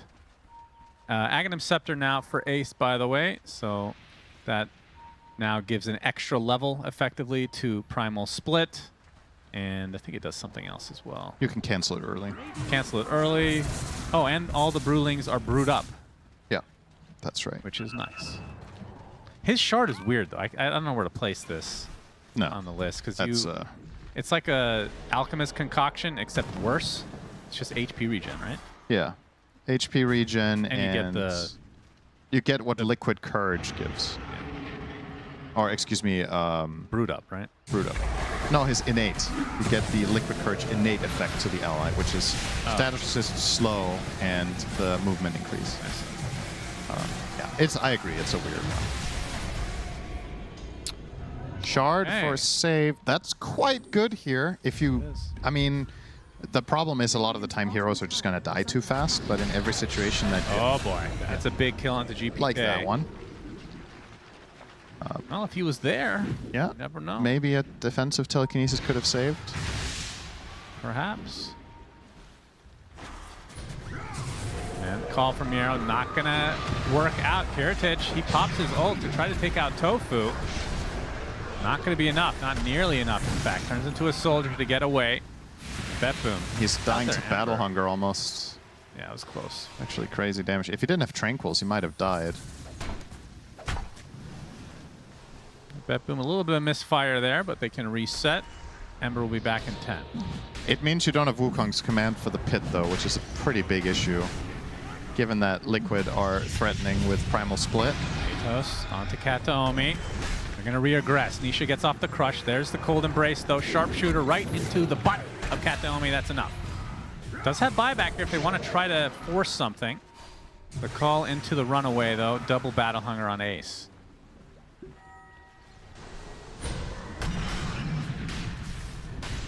Back into the Roche pit. Now they don't have Winter's Curse to deal with. Looks like it'll be given up. Yep. And surely this goes on the Windranger rather than the Slargar. You want to have that free get out of call free card. And indeed. Is Windranger always green in the face with this set? Or is that just for me? Oh, that's quite the glare, That's, It's not in the... Oh, interesting. All right. Very fitting.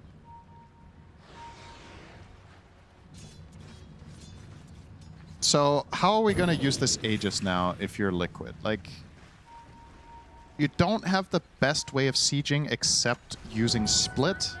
Windranger can go and try to poke a tower, but relatively low commitment counterplay can go a long way with like Blink Call pulling her into the tower, maybe a Telekinesis opener, Slide Chains. And given that you are playing without any saves yourself, you have some pseudo save with Frost Shield and Solar Crest, but I actually think you're still just gonna die to everything else if you get connected on anyway. Maybe they can't really use this Aegis for much. And this is just going to be a bit of a stalemate with farming, which I don't think BetBoom mind that all that much.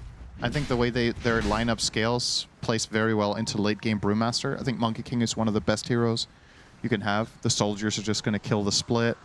You have some additional damage from Ember against them. Slardar has a tendency to have some sort of a slight down period, and then he completely picks it back up at 25 when he gets the Undispellable Haze. I'm actually surprised that talent is still in the game, considering other things they toned down. I thought that one would be it's quite good. Changed for something else. I don't even know what the other one is. Is it the cooldown reduction? Cooldown and Crush, yeah. Yeah, it takes that. Tofu. Okay, opening things up onto one support. Kataomi taking damage from Nisha. Had to pop his BKB, but the Golden Brace is going to hold him in place. Miero in a weird spot is going to get bashed. There's the curse to follow, only onto one though. Sinister Gaze now finding Miero, and the right clicks from Mickey are more than enough. 2 dead though for Liquid. Primal Split not able to go off for the Brew. Mickey, Focus Fire, still up apparently. GPK will find the distance. Nisha looking for an opening, gets Telekinesis.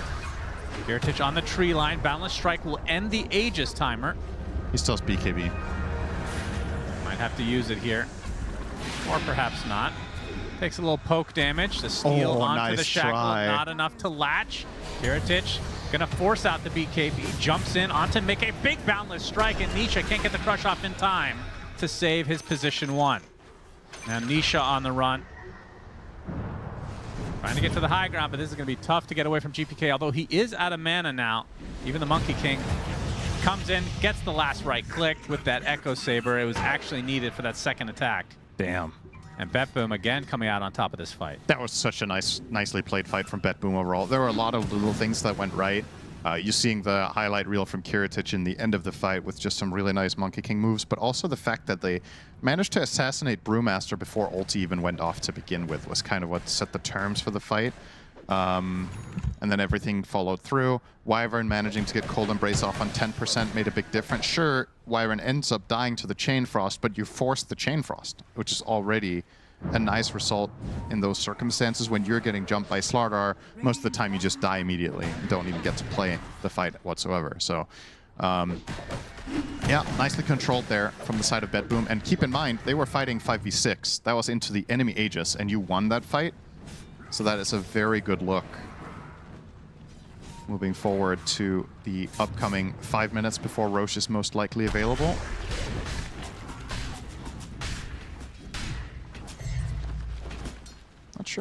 Not sure how much I love the Atos purchase here on the Hoodwink compared to some other options. I kind of would have liked to see maybe Greaves Lotus. Considering Slight Chains is a big issue. Lotus also useful against a lot of other things that you can dispel here. We already covered that with Brewmaster, having plenty of options.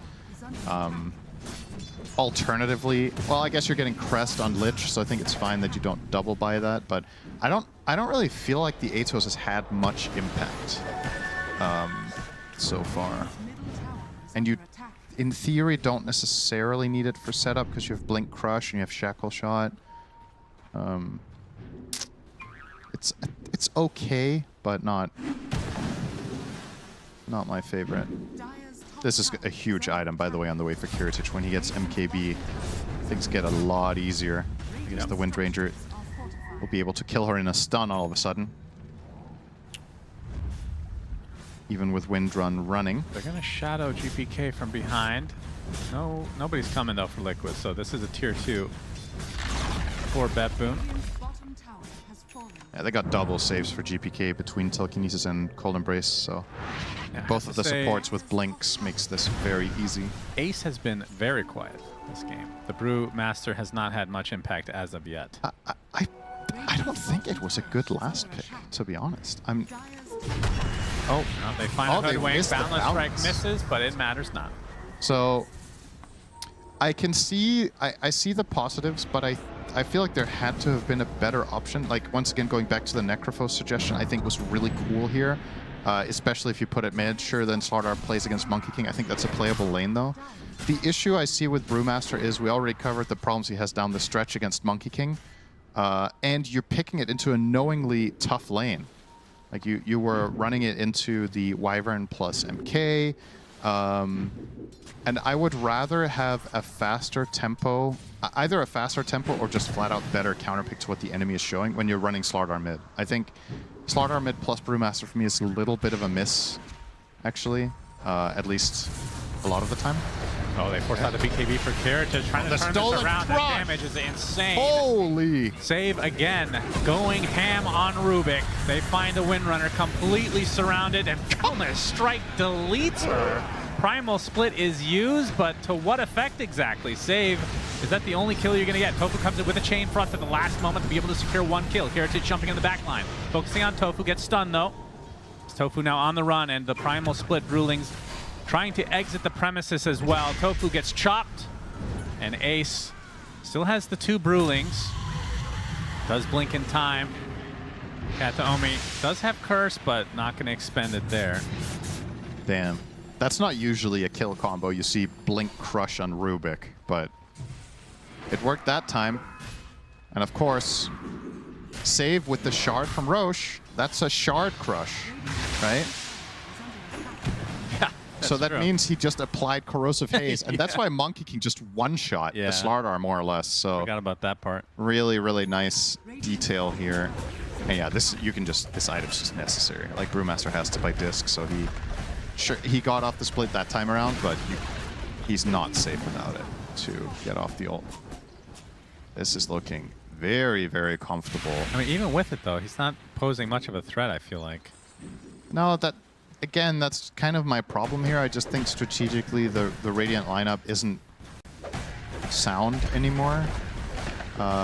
And it's easy to criticize the picks now, obviously, when you're behind. I understand what they were trying to do. I just think, once again, it's an elite team. If they play to the idea and the plan is executed correctly, it would have looked really good. But the margin for error was very small.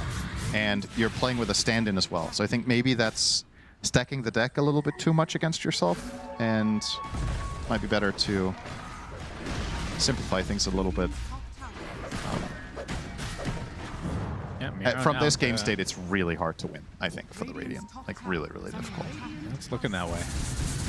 It's not just any 10k lead. It's the map control is completely in dire favor. They have such terrifying jumpers. Like, Axe can kill you, Ember can kill you, Monkey King, all 3 of them. 2 defensive supports with blinks and offensive tools. It's very hard to enter a fight correctly. We'll see if Liquid can find a way.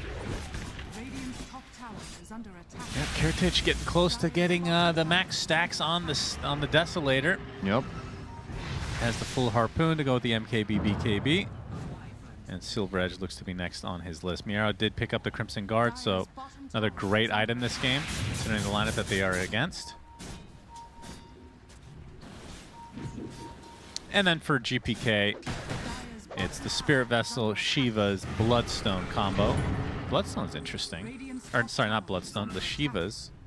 The armor obviously is very good. This item's kind of weird though now. Yeah. You're not getting any spell amp because that's basically on the Bloodstone. So you're just getting attack speed slow and AoE. And AoE for Ember. It's okay for the Remnants and for Slide. It's kind of whatever. It's fine. It's definitely not really the AoE that you get it for on this hero compared to, as you mentioned, the armor primarily. Yeah, attack speed slow against this lineup. It's okay. Very good. Yeah. Dave gonna pop the smoke, blink away. He's rich. Miero blinks in for a nice casual battle hunger. Ace jumps in with the Thunderclap. Yeah, he's hoping to bait out a BKB here, but Miero very Composed is not going to waste that. Instead, GPK now going for a bit of a backstab. That is the shortest duration. that did not get him very far. It looked cool, though. Really cool. Still gonna find Nisha. This could be a BKB forced. Yeah. Oh, good shackle. Do they have a save? Balance strike coming in from Kiritich. It's almost enough to take out Nisha. Running away with that sprint, he's fine. But guess who's not fine is GPK. Despite the Crimson Guard being activated, he will drop to the deck. And that's a buyback on the save as well. So 2 kills for Liquid.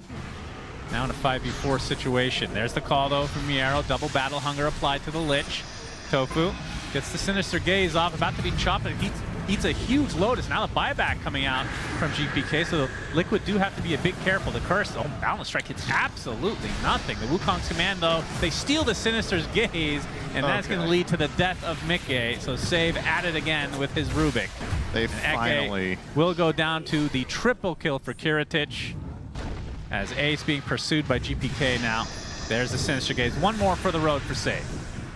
That was expensive. That was starting to look like some Symphony of Sausage. They missed a lot of spells, but eventually BetBoom do get there.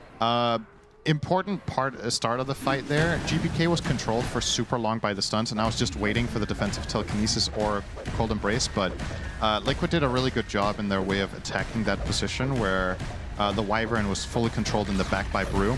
So he was unable to connect and save his course, and that's exactly what you want to do in this game. It's so difficult for Liquid to open on course and just kill them immediately with these 2 defensive supports, so you have to find these more creative angles to get yourselves in a good position, and they did a pretty good job. If not for the buybacks there, that's a resounding win for Radiant, but now they end up on the back foot, losing Elena Barracks plus Roche, which is only going to make matters worse here.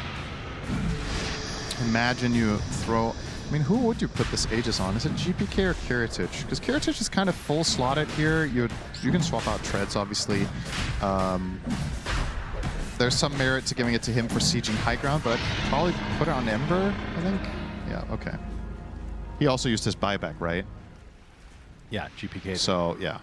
So that's even better. Save is 800 from Ags, by the way. Yep.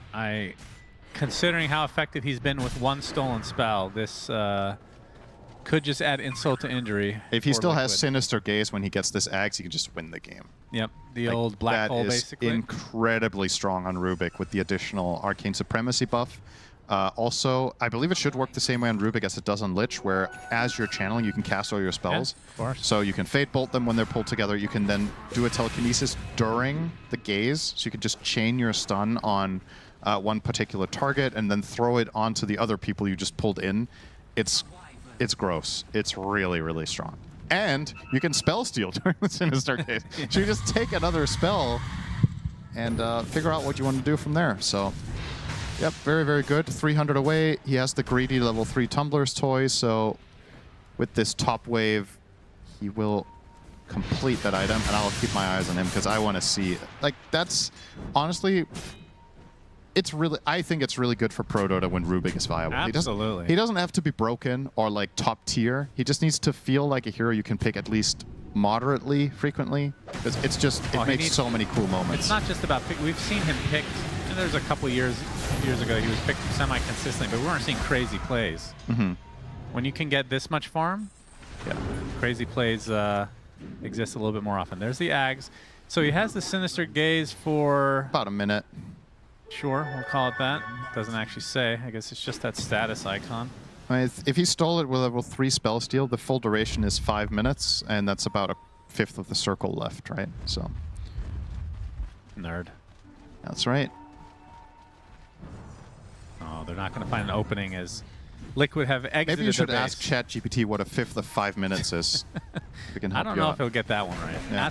Ask ChatGPT how many R's are in strawberry. It just can't get it right. It can get right that the unicycle does not have a move speed anywhere on the internet. That's very surprising, actually. Okay, Liquid, time to do something. Okay, They expect this. Nisha. Okay, they get the Sinister Gaze on one side, but there's the Curse onto 3. That's a lot of damage. Onto Nisha. Viera with a beautiful call. Looking for the chop. Don't even need it. Mickey is about to drop as well. That's 2 cores dead for Liquid, and guess what? Your base is gone. Already another set of racks down and out. Why is Ace jungling while that is happening? Why is he not already in defense? Wasn't having much impact on the fights anyway. I mean, maybe at cooldown. Oh, he was trying to get AC. I see. He was very, very close to a big item. Makes sense. He wanted to try to finish it. His teammates got caught off guard. And unfortunately, now he can show up with an Assault Cuirass to watch his base be torn to shreds regardless. Yes, there's the call. And that is a dead Hoodwink again. Buyback expended from the Windrunner. Sinister Gaze, #1 with the Chain Frost doing a good amount of work. Save will survive. He telekinesis himself. Meanwhile, focus fire onto Kiritich, but the Cold Embrace is keeping him alive for now. And there's the Boundless Strike into the right click. Remember, he has a beautiful jump in from Miero. The MKB enough from Kiritich, and that should do it. That's a dieback onto Mickey. As the only member remaining is Ace on the Brewmaster, who's honestly just been largely ignored in this game, and for good reason. Yeah, that's with that, GG's called, and BetBoom coming out on top in this game #1. Yeah, I have to say they look in pretty good form. There were a couple of minor slip-ups in this game, but overall, I want to see more save Rubik, please. Yeah, and I still want to see the techies as well, since he's kind of remade a bit. That's fair. I mean, on paper, this should be a really good patch for him. His player-hero combinations are just very good right now, and in addition, I really like BetBoom's draft in a vacuum. I think this was just very stable. It was very them, and I love the way they played the early mid game, just super fast and aggressive. That's how this team wins games. That's right, Richard. That's right, Shannon. That is indeed how they do it. Thanks for the little recap there. Yeah, I mean, you know, we sort of highlighted again some of the key picks coming into this, and it panned out that way. Really did. I mean, something we did talk about is Liquid. They are a fast team, but guess what? BetBoom, ever since this team has been formed, pretty much everybody was saying that this is the lane-focused team that can play super aggressive. Sometimes throughout their history, they could have fall short when it comes down to closing out the games. Maybe a couple of Tormentor incidents, especially at TI.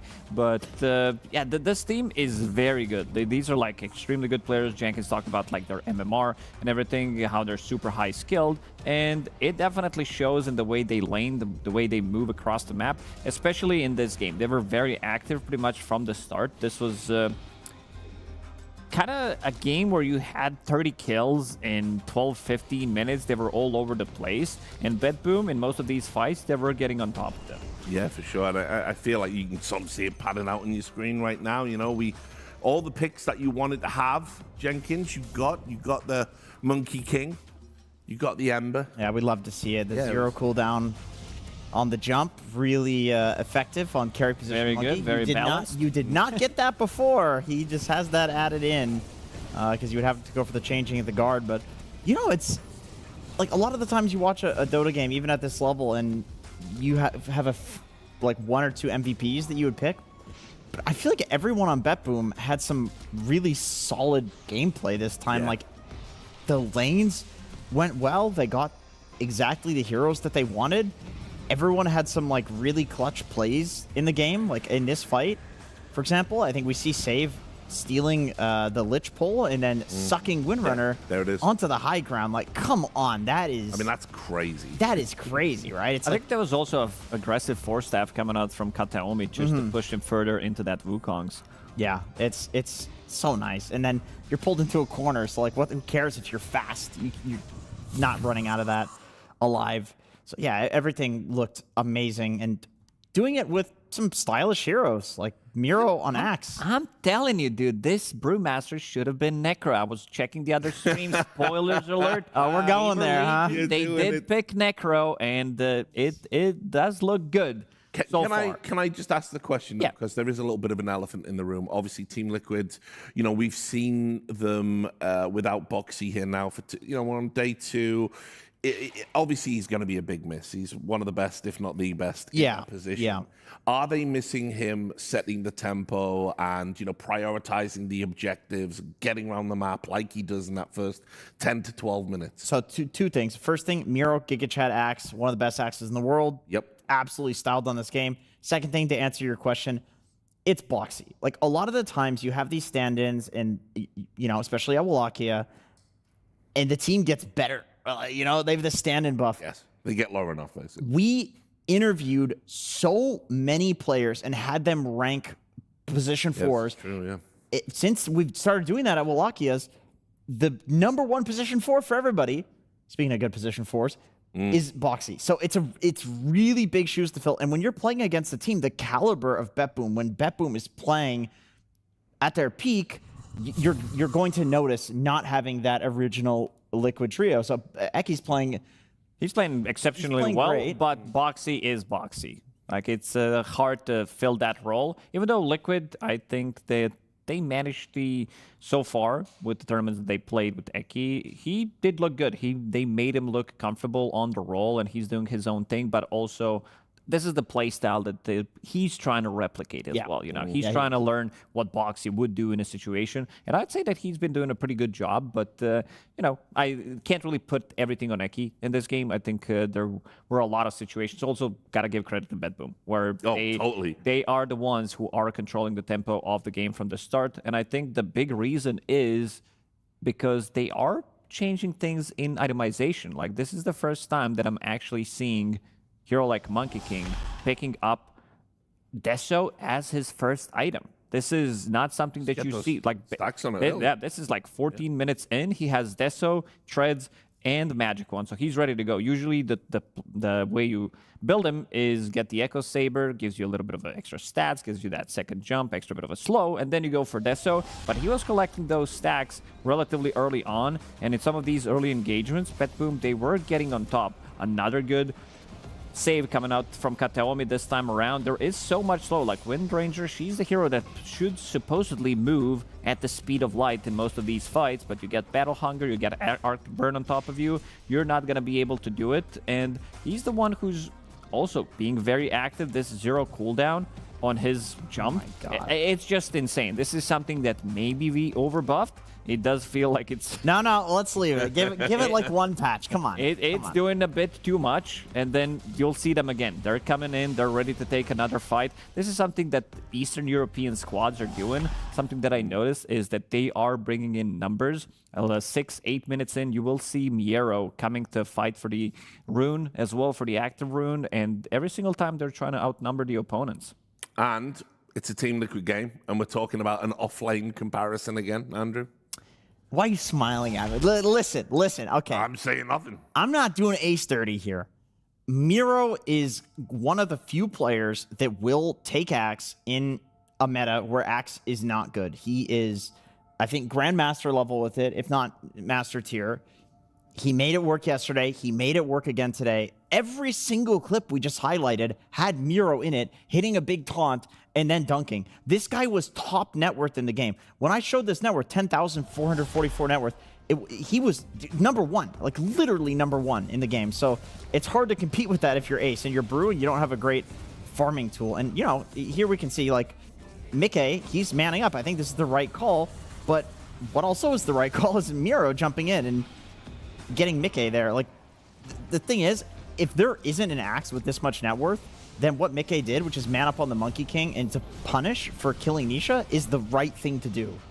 But Miro had such a good game that even doing the right thing doesn't feel like it's the right thing. In every single fight, he would continue chasing. He would get like 3 extra dunks after the fight was over. I think it also comes down to the reason why he's so farmed is he gets a little bit of priority playing in the triangle, because your cores are Ember Spirit and Monkey King. They don't really farm the triangle as effective because they also want to be super active. Monkey's cutting things on the trees, setting things up, playing with the supports. And then Axe, he's farming the triangle, but still being very active. One of the reasons why he's getting so much farm, clears the wave, goes immediately into the jungle, tries to find a kill. And Miro, hero specialist, especially, I kind of like what Liquid try to do here, steal Lich from the Lich team, and then they're like, you know what, we have other heroes that we're really good at, and we're not afraid to show it. So they show Axe, and in what capacity? Like, this just looked insane, the performance from Miro. Again, first time he played it, didn't die a single time. He did die a couple of times in this game, but doesn't really matter. No, paid dividends, that one. We're going into a quick break.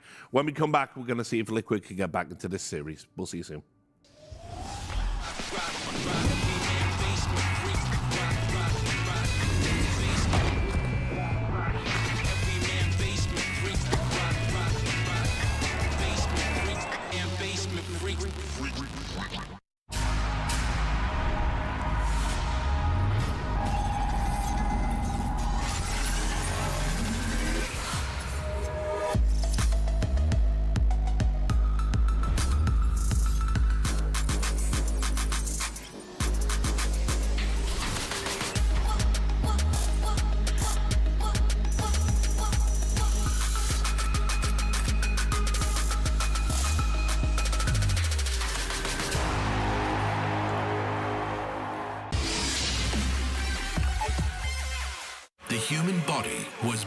to move. Not trapped at a desk in one singular posture for 12 hours a day. It's time your chair evolved. This is Secret Lab Titan Evo.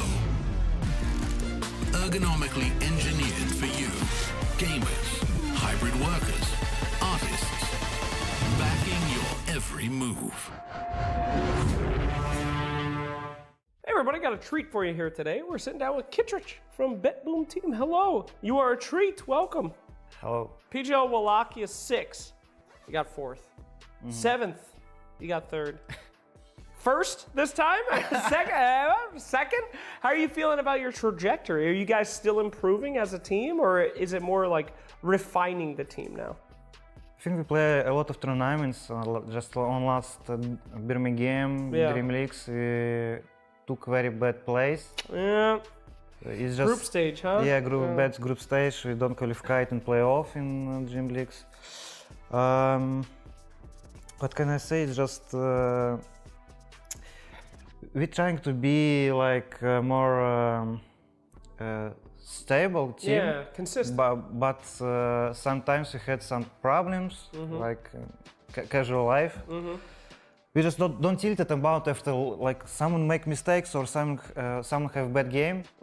Don't tilt it. Just play game. Just focus. Of course, we want to win tournament. Of course, we want to play like stable team. Like, of course.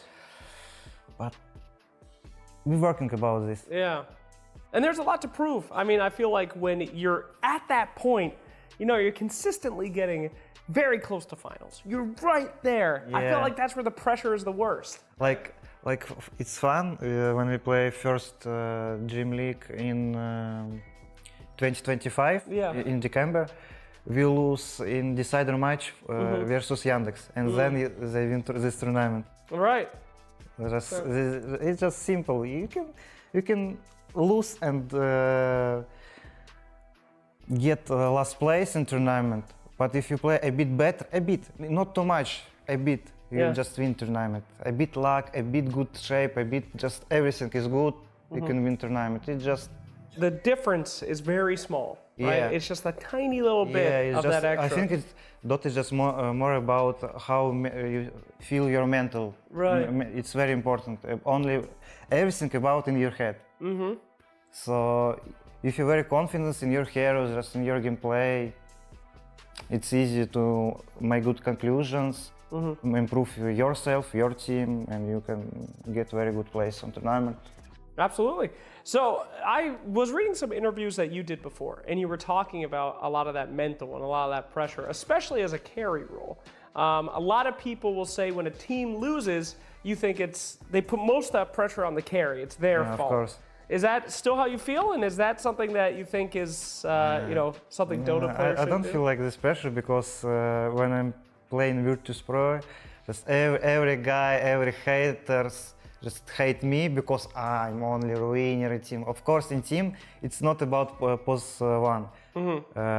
It's just about in your I don't know how to say it, just in your team kitchen. I don't know. Yeah. For example, your pos 5 playing have very bad form in game, and he ruin your lane. Of course, you can have good game. Sure. But people, he have low net worth, fucking trash, how he can play in this team, he tier 3 bot like this, right? It's just default. Of course, when you play on carry, if you make some mistakes, any mistakes, it's just, you see, pos 1 is, you see this mistake because you have higher net worth. Yeah.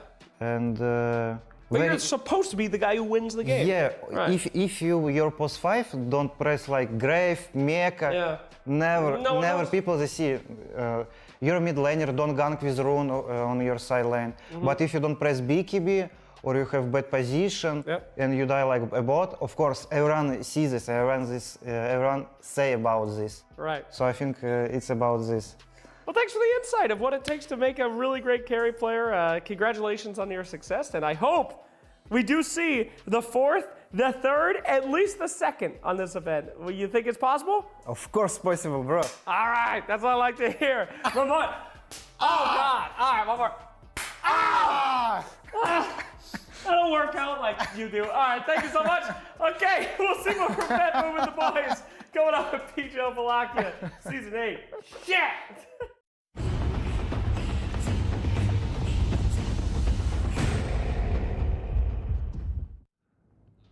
Welcome back. We're going to get straight into the draft. I do want to say, Kiritich in fine form now. And one of the funniest interviews I've seen in a while. And Slacks, stop trying to injure the players. Yeah. Their hands are worth more than your hands. Kiritich will have another excuse potentially for not playing well, because what Slacks just did to him. Yeah.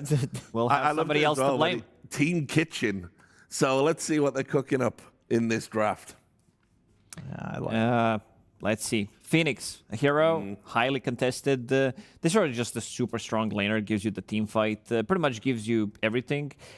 Not sure a lot of teams are willing to swap things around and play Phoenix from the core role. It is still doable. I think if it's a good game for it, we might see potentially DM play it. It does feel good in his hands. It needs to have like a good laning partner as well. But most likely for Liquid, it's just going to be hero for Tofu. I wonder if a part of the reason why Phoenix feels so strong in this meta is because a lot of the egg scramblers simply aren't good. Yeah. You know, it's like before you could get a casual Snapfire, which you were happy to have as a support, and just insta-kill the egg. Do you think... I'll add something to that. What if it was two things at once? It was the egg scramblers aren't good, and heroes that are good at defending the egg and interrupting those scramblers are good. That's true. Lots of like tiny carry and AoE stuns around the egg. Definitely the case. Yeah. What if it's going to be Eki playing it, and then call him Eggy after he lands a really good one? We don't see too much of a position for Phoenix anymore, unfortunately. People just play it from 5 because you have a bit of a longer lane. It feels much nicer overall. And let's see if they're going to respect potential Underlord coming out from BetBoom Team. So they have the opportunity to potentially get Rubik and Underlord for themselves. Yes. Which is a nasty combo. Yeah, that's a really good one. Yeah, Liquid did not ban it. So the thing is, you can not pick Underlord here if you're BetBoom, and you can wait until 16-17 because Liquid's not going to take it against Rubik. Now the question is, like, what else would they pick? Okay, Queen of Pain. That's pretty early, but Mira was one of the first players to experiment with Queen of Pain offlane. So I could see them picking it, even if there's like a 10% chance. Miro says, like, okay, if it's completely hard countered and GPK can't play it, which honestly, it's really hard to hard counter this hero right now just because Scream of Pain is so strong. Like, you can always farm, you can always win lane. But if it does, Miro can play it anyway. Yeah, they buffed the damage on Scream of Pain. It feels really nice to farm. There's a bit of a newer build that we're seeing again with the Soul Ring, and then going for Voodoo Mask, making Veil of Discord on Queen of Pain, going for the Bloodstone, Aghanim Scepter. This type of build makes you super tanky with all the stats, with the Bloodstone as well. Gives you so much spell lifesteal, reducing their spell damage as well. So your spells are going to be doing a lot more. I'm kind of a big fan of this Queen of Pain pick early on because, as you said, Jenkins, this is something that they can flex. And I kind of feel Mieros might be even pushing for it because he definitely loves to play this one. Because you do have to be worried about, like, one of the worst heroes in the game to play against this Queen of Pain is a Huskar. And it's Liquid. Like, they will take Nisha Huskar mid if they can get it into a good matchup. But then you have to be worried about the counter pick. So if they go for something that's, like, just steady and good against co-op, I think the lane is 50-50. They'll both do fine. You have some good disable for Queen of Pain on Ember, so in a game matchup, it is pretty good. And he's a Mage Slayer builder, of course, as we'll mention every single time. And Queen of Pain deals so much spell damage. You absolutely need some, like, pipe Mage Slayer buyers. For a team calling themselves Team Liquid, there's a lot of fire on the team, which I really don't like. A little bit of anti-synergy there. Also not picking Horse Heroes, no CK, no Centaur so far. Not really digging it. No, not at all. Back to you, Jenkins. CK is such a dog shit hero. So bad. I tried it one game. It was an experiment to see maybe it's good now that you get 3 illusions at every single level. Doesn't matter. Your illusions take too much damage. Oh, wow. Okay, they want to ruin. Whoa. They want to ruin this Phoenix. This is another position 5 that Kataomi plays. It gives them even more global presence, not just from global, but you also have Dawnbreaker as well. And they instantly picked it. Both of the supports, they really don't like their damage. It's a lot of heal between 2 of them, but this silencer breaks any kind of combo they want to do. And you have the backline jump, which does allow Queen of Pain to basically have second, maybe even third life. One with Dawn ulti, the second one with the global silence. So GPK, I think with the help that he's going to be getting this game, is set up to have a really good game. Yeah, I agree with everything you said. I can understand entirely why they 13 picked Queen of Pain now, assuming that this is what they wanted. Like, any counters that come out to her, you will deal with just fine. With the Dawn Silencer, very unique. Also very good against Phoenix. Silencer, it's always been a classic counter. He dives away, and you... It's a really good Ursa Lifestealer game here for BetBoom Team. For Kiritich, you're playing against Tiny. Both of these heroes are really good. You're playing against the Egg. You have that extra bit of attack speed. Damage they have is also damage over time. It's a very slow burn. So, yeah, they're going to remove one. Probably going to be removing Ursa as well because it's too good of a game. Yeah. It's a really good game for it. I mean, one argument is Tiny Avalanche being an aura means the status resist doesn't do anything. The toss also you can't reduce. So there's like, argument there, but it's really good against Phoenix. The other heroes don't have any good disable for an Ursa, really. And it's Kiritich. It's like one of the heroes he came onto the scene playing, so... Is there anything else? I mean, a hero that gets in there is really good. I love potentially Faceless Void as well. I think this is the be-all, end-all type of a carry for this game, and they're going to ban it. Yeah, okay. they took it out. Because again, they have no real burst damage. Like, Keeper of the Light is slow, so is Ember, so is Phoenix. It needs to be Tiny's combo, plus something coming from the off lane. And then, again, you have another global presence, something that you can pair up. Your global presence that you do have would feel really nice. Yeah, I'm still leaning the Ursa, but they have, like, complete last pick. I mean, is there a world where they get Medusa? I'd say if they want to just go and have carry that is going to out-carry this, even though we saw yesterday game Medusa against Tiny Cotto. I mean, yeah, we totally bungled that segment. Okay, all right. We were all in on the Medusa. This is another one where, like, Dota player instincts, you see this and it's like, this is punishable. This is super punishable. Like, Lycan in lane, come on, there's something you can do here. Like, Gyro is pretty good. I think they have a lot of options. Even Kez, Gyro, Kez, Ursa's also fine in lane against Lycan. Ursa's still fine. I guess it depends on, like, what do you think is also giving you a good matchup into Tiny? I suppose, like, if you want to go ultimate matchup, like Troll, I'm not sure how good of a hero that is. Holy moly. It looks good. I think that's a good... We're in Necro territory right now. Here we go. From the previous game, this is the Troll suggestion, which works really well against all of the heroes. You're dispelling yourself with Ags. You have an Egg hitter. And BetBoom, traditionally, as a team, they did like Ursa. Whether they were playing with Pure, whether they were playing with Nightfall, they always like to pick this hero. It would be bold to pull out the Troll. I mean, there's so many good options. Okay, they go with the Kez. You mentioned it. It should hypothetically, like, really shit on a Lycan in lane, and you can also press Q on Kez and, like, fairly insta-kill the wolves. Like, they have good magic resist, not good physical resist. So that's a way of dealing with him.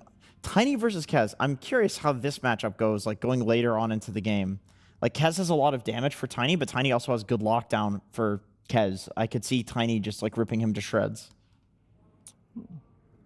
Keeper of the Light has 2 of the best heroes in the game to play with. You have Tiny and you have Ember Spirit. I don't think you can get a better combo. Maybe Pangolier is in the top 3, but it needs to be them, like it needs to be Nisha plus Eki playing together, and then later he's going to be probably playing with Tiny. I'm also want to see if Mickey is going to be going for Echo Saber into Blink Dagger, just to have that a little bit of more oomph, have that extra bit of instant lockdown with the Blink Dagger, or the tossback's going to feel pretty nice against Dawnbreaker ulti as well. And not that you cared, Dom, but Kiritich was A on our Kez tier list. He was there with Mickey. Yeah, he's very good at the hero. And again, he has multiple ways of resetting with the Global Silence, Dawnbreaker. I'm kind of digging this BetBoom's draft. Both drafts are so good. I love Dota, where you have two like masterful drafters against each other, where they know their players, and it's not, because sometimes like Blitz will just draft shit. You know, it just happens. Like it just happens. But when you have these like good captains and good drafters, like when they're on their on day, you just see all the synergy on their team. You see good lanes, like good counters, good meta heroes, but also against the same thing. So there's timings for both sides. But something to mention before we go live is it's a good Lycan game if he has like a decent start. Against both of the supports, they can't really defend themselves. All right, thanks a lot, gentlemen. We're going to get into the game now. Suns fan, are you liking the draft? God, that's good. God, that's good. Excuse me. You're going to make me gag if you're going to throw up on camera. Jeez. Or not on camera. Apologize for that, everybody. That's the worst way to start a cast. My bad. As we get into game number 2 between BetBoom and Team Liquid, BetBoom wins game 1, and Liquid force a game 3. We see the Lycan come out. We see the Phoenix. We see the Tiny, which has been kind of the carry of the tournament so far, I feel like. Even though we haven't seen it today, I don't think. Yeah, it's being banned a lot. And you were questioning this Dawnbreaker, which to some respect, I'm like, they don't have any setup for the Dawn ult, which is the first thing I look at. But they do have a lot of jump with the Ember, the Tiny, and maybe it's a pseudo save of some sort. What do you think? Yeah, it was. This pick really stood out to me. First of all, I love this hero, so I love seeing it played. I was just confused as to, because how to say, Dawn didn't know its lane matchup, or yeah, it didn't know its lane matchup at the time, right? Because the three heroes that they saw were Phoenix, Coddle, Ember, and the heroes that she had with herself had no catch except telekinesis, which is a bit of a stretch. So you had no good setup for Solar Guardian. You had nothing good to counter either with Solar Guardian. So the only thing you really had was your lane partner and a blind matchup. And maybe that was the key here for Miero, is that he needed to pick an offlaner that could work against kind of anything Liquid threw their way, which then ended up being Tiny. But yeah, that one was surprising to me. But you know, it's like the good old classic. You pick, you know, some sort of Dragon Knight mid. Back before Huskar was like super exploitative in that match or whatever, you know. Surely not in that category. Like when I think of just generic offlane, like Centaur, I'm not saying it was even available. There's plenty of heroes that come to mind before Dawnbreaker, though. You know. Yeah, I mean, I'm looking to be impressed here, because to me there was nothing obvious about this pick that made it like slam dunk or like clear what they're trying to do with it. So I'm sure we will learn together, or yeah, maybe we will learn together with BetBoom. Let's see which one it's going to be. Well, at the very least, we get to see save on that Rubik again. That was a disgusting performance. This time around, the steals. I mean, obviously, Avalanche is just always going to be good. Amazing. What else would you put high tier? I mean, Egg is basically impossible to steal. Remnants are great. That's a good classic. Decent, nothing from Lycan, really. Decent game for Blinding Light into Tiny and Lycan. It's quite good. Fire Spirits, same logic. Also very good against Lycan and Tiny. Any attack speed slow will always be exceptionally good against Tiny. He really needs to get those big hits in, and it's crippling. But yeah, it's not by any means a great Rubik game compared to the last one. There were some cooler steals in that. But as you mentioned, Rubik doesn't necessarily have to have exceptionally good steals. That's one of the cool things when you see the true specialists play this hero, is that they can sometimes do a lot with mediocre spells, and just recognizing what type of a game it is in every given situation what is the best ability you can get for the circumstance. Yeah. So. And how about the egg killers? Do they have them? Do they have enough? Kez is decent with BKB. That's about it. Honestly, kind of it. I mean, they do have a pseudo disengage in global, I guess. Yeah, and Silencer in general is also just quite good against Phoenix. If you manage to get Last Word off on Phoenix, for example, can't chain the spells, you just dive and then can't cast anything. If you're clutch, you can global during dive, and then Phoenix can't place the egg where he wants in the fight and ends up being backlined. It's really awkward for Phoenix if you, once you have committed the dive, don't get the ult off, because how do you re-enter then and get it placed properly? So yeah, it's like, once again, it's like, okay, oh, hang on, Eki is gonna die. Flash with the damage already done by Kataomi, and that's first blood. +2. And a brain drain. Yep. Always feels good for a silencer. Still waiting. Still waiting for position 1 silencer one day. Yeah, they keep trying to make it happen. You know what? It doesn't need to be the standard. Well, listen, it's not difficult. You want Silencer to be a carry, just make Glaives of Wisdom Pierce BKB. And then you can nerf things later if you want. That's literally it. Like, that's probably fine. Okay, that's probably not enough even. It's a start. Speaking of a start, Oh. Nisha in a lot of trouble is going to be able to pop the Lotus and stay alive, and he will stay alive in the end, despite being outnumbered initially. The reinforcements did come in from Eki and Tofu. Yeah, there was a Lotus, there was a Fairy Fire, and he needed all of it to survive there. So, a close call, but good reinforcements. Eki's still on the high ground, poking at GPK, gets a blinding light off. One more right click does the job. And save.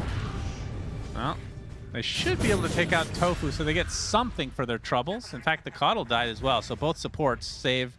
Going to turn into the carry Rubik again, it seems. Sure is a smart silencer right now. 5 stolen int, minute 5. Oh, that's true.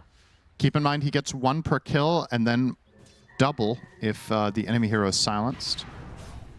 So the first 2 kills were under those conditions, and now Nisha re-engaged. Was not expecting the supports to stick around. The supports to help him out this time, ticking away, and another brain drain for Kataomi.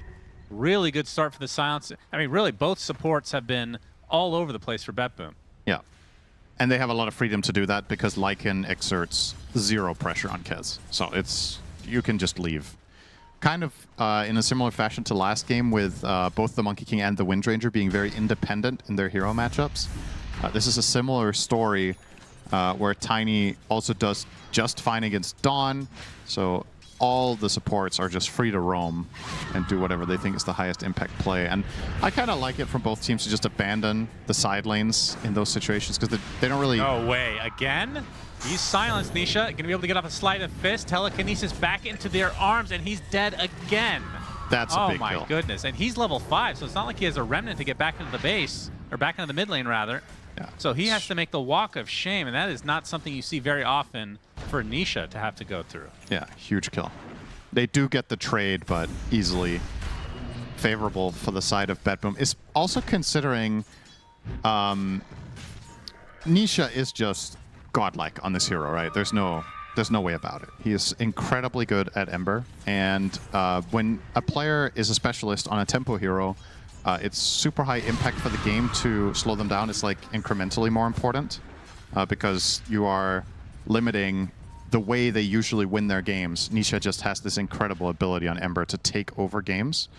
And I would say his absolute best part of the hero is, I want to say, past 30 minutes.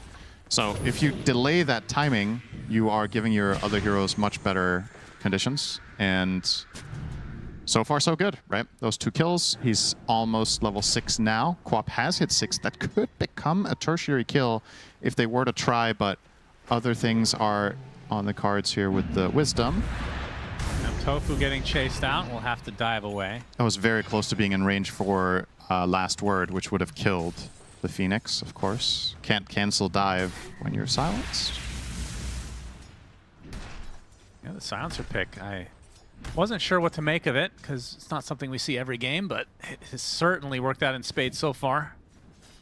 Which is nice because this hero, I think, is That's a good support to see every now and then. Kataomi, speaking of which, will pop the Fairy Fire. Likely to die, though. But that's a lot of damage on Denisha. Already at half HP. GPK does not have Sonic Wave. Opted for the max on the Scream as Nisha taking a ton of damage. Gets to the high ground. GPK gets in really deep. He gets very aggressive. He's going to be paying the price, though. Save gets the kill. That's the true carry of BetBoom, as we've learned, but he will have to give his life away in addition. So 3 dead across the board for BetBoom. Yeah, that's... Yeah, a little bit too far. Nisha ends up getting most of the XP needed there. That's just unworth. Really. That's what that is. There's no way about it. Just a little bit too crazy, but it's easy to get Bloodlust when you see Nisha low on his Ember. You wanna try to punish. GPK, by the way, going for the new Queen of Pain tech. That is the Soul Ring build. I was talking to Weeha about it in the green room, what he thinks about the build, and we were talking about the comparison between going this build with Bloodstone versus the classic Kaya Sanj, and what the trade-offs are. Because with Kaya Sanj, obviously you get... Oh, wait a second. Kataomi is going to meet one of the hero's nightmare matchups. Will be boxed out, though. So much counter. Quite a bit. Is this Ace, enough? The curse, is it going to get him? No. He's bleeding. He's good. Okay. Pretty close there. So yeah, when you unquap the Kaya Sanj, obviously was the stock standard. You wanted the mana cost reduction, and it cost the 4,200 gold. If you compare it to Bloodstone, which costs 4,700, it's a 500 difference in cost. And if you do rush Bloodstone, you don't have enough mana regen, and that is why you are taking the Soul Ring to compensate on the way. Bloodstone is significantly more health, and it's a lot of spell lifesteal, which is of course really, really nice for Quap when she's running Succubus as her innate. Tofu has Egg, but still stunned and silenced, and down he goes. Yeah, they can play so aggressive here if Ember is unavailable. Like Ace, I mean, he TP'd right into this. They're going to use a Solar Guardian. He's able to walk on the outskirts. Miera, though, gets off the Starbreaker combo with the Raptor Dance, deletes the Lycan from the face of the map. Eki getting gone on now by Kataomi, who now has Global Silence, and even Nisha dying to GPK off camera. I mean, they kill each other, I guess, and Nisha does get the XP, but still, across the board, 4 for 1. It's very, very good for BetBoom, of course, as a total exchange. If Nisha had died first instead of the Quap, this would have been a straight-up disaster. Now it's like somewhat okay, but not good. He's still trailing. This is going to be a game where both mid laners are just going to suffer. Right? They have so many deaths. We're 10 minutes in, both mid laners have died 4 times each. Nisha went right into this. The Global Silence comes out. He gets tipped. They better get this kill, as that's going to be embarrassing. And Nisha does drop in the end to Kataomi. The brain drains out of control at this point. Wow. Man, oh man, they are on top of things, BetBoom are. Dude, we're at 11 minutes in. Half the deaths in the game are mid-heroes. That's unreal. I don't think I've seen this in years. Like, this is so unusual that the heroes die this much. It's not unusual that the action is around mid, but they're just Nisha with 5 deaths and GPK with 4, which means, obviously, when you look at the net worth distribution top left, this is going to be a very lopsided game where the carries... GPK is 3rd, though, in net worth is crazy. The carries are just way ahead of everybody else, and obviously the biggest winner in that, not even close, is Kiritich on the Kez. It's going to create a very different dynamic where when the carries carry this much of the net worth on them, obviously they have way more power but also more responsibility. And fortunately for the side of Liquid, Mickey on Tiny is a beast and he has Chakra Magic. So he's going to have to do some work. Kataomi, he does have a killing spree, so he is worth quite a bit. He evaporates. Yep. As Ace comes in with that Lycan ult. And that's one of Silencer's downsides, of course, is if you have these ultra-mobile heroes, not a whole lot he can do. Without some help from his team, at least. As the 12-minute rune about to spawn, Remnant stolen. There's the Avalanche, does find Kiritich, gets the Raptor Dance off, the Solar Guardian does hit the Tiny, and now Mickey in a lot of trouble. Starbreaker used to full effect, Sonic Wave as well, that's enough to kill out Meke, and they get the egg as well. Nisha, stolen toss? Crossfires, tossed up and killed off. 3 for nothing, BetBoom. Man, they're getting every trade going their way. That is such a that's such a sick play, honestly. That was just really, really nice execution. Kiritich going for that play call of immediately just diving into 3 enemy heroes, trusting in the Solar Guardian, knowing what's in cooldown and what's available. The whole setup, they baited out the Avalanche with the Remnant from Rubik. Mickey thought that Rubik was trying to just snag the rune, but didn't recognize that there was a Remnant further away, so he just jumped in and out simultaneously. Avalanche is on cooldown. That means Dawn comes in and has no concerns about using Starbreaker. And then you steal Toss and keep Ember in place as he gets silenced. Just a very, very nicely executed sequence from the BetBoom squad. And they're probably going to turn this into a top tower as well. It's really cool to see because we had our concerns about Dawnbreaker and whether she was going to be able to find meaningful ults. That one, as you're going to see on this replay, just narrowly clipped the Tiny. But there's the Avalanche, right? He was trying to catch the Rubik in the middle. That is pretty much the exact periphery of that circle. And it's important because without this stun, Mickey gets a bit more distance. They immediately make the play call here to kill the egg as well. GPK survives on 1% HP. That could not have gone any better. On a support, well, how did he not get any brain drains in that fight? He had 13 before the fight. He still has 13. That's really... Was he out of range? I feel like he was... Maybe. Either way, just out of curiosity, for a support silencer, 13 brain drains at this... Yeah, it's really good. ...stage. How much difference does that actually make in the game? Hold that thought, though, as we see the Lycanthrope ult on to save, but there's a Sonic Wave from GPK, buying some good distance and save. What did he steal? He got the Searing Chains, it looks like. Tofu trying to go on top of Kataomi. That will be a kill. Likely to be the trade, though, as he gets deleted by Kiritich. Chicken on chicken action. Yep. Oh, GPK's in there with the ult. Okay, he's going to get the Remnant off. Well, Starbreaker coming for him. Hammer did a lot of damage as well. He's picking away to the Shadow Strike. Is okay. Perseverance will help a great deal here. Damn. This is some... This is a good game. Yeah, high-level stuff, really. But yeah, back to the silencer. I'm just curious. Yeah. Like, how much difference does this actually make? 'Cause it's a cool thing to talk about, but... I mainly, when I look at Stolen in on Silencer, it's about whether you can bypass an item before your Refresher. I think that's what makes this particularly interesting as a support. Refresher costs 325. And, oh, hang on, that's a dead chicken. Gets skewered by another chicken. So if Silencer, let's say you're let's say you're not level 18. Then doing 2 ults costs 900, plus Refresher is 325, so that's 1225. If you have very little stolen int, you actually can't afford that even with Arcane Boots. So then you need to either only have 1 point in Glaives and have stats, or you need to have something like a Force Staff giving some int. So with these steals, he can get a faster Refresher, which could be really instrumental in this game. I mean, it's a great Refresher game. Ember, Phoenix, and Caudle suck when they're silenced. Like, absolutely offer nothing. Tiny, and to an extent, Lycan can kind of do a decent amount, but even for Tiny, being perpetually silenced is actually pretty annoying because you're very much reliant on your spell combo to do your damage. So I would love to see him finish these Greaves and then go straight. Oh my god, Nisha, goodbye. It doesn't even require that much, really. They still had the global at their disposal. Really, mostly telekinesis into Sonic Wave. And chains. That combo is so dirty. It's really, really good. I mean, save... You gotta ban this hero, man, based on these 2 games. I genuinely think if you're playing against him, if you're not... I think this is a second phase ban. Given the meta and the player, I just think it's very high value. And Liquid are paying the price 2 games in a row now for letting Save have this. And yeah, Tofu is also going to die to the same combo. Oh, actually got the egg off. All right.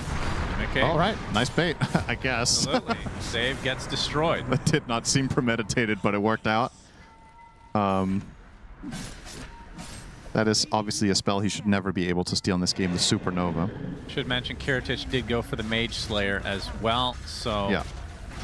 Basically all these heroes that have these, what would you even call it, an instant attack spell, basically. So Swashbuckle, Flight of Fist, Echo Slash, very valuable. Yep, for sure. This item's going to get nerfed.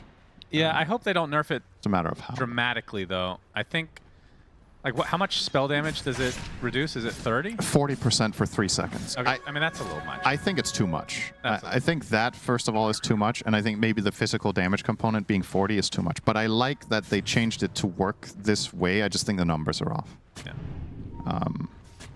So, give it a bit of time. A couple months. And, yeah. Sometimes it does feel that way. Oh, GPK gonna get chained here. Is there any follow-up, though? Not really. Gonna blink. He has the Solar Bind on him.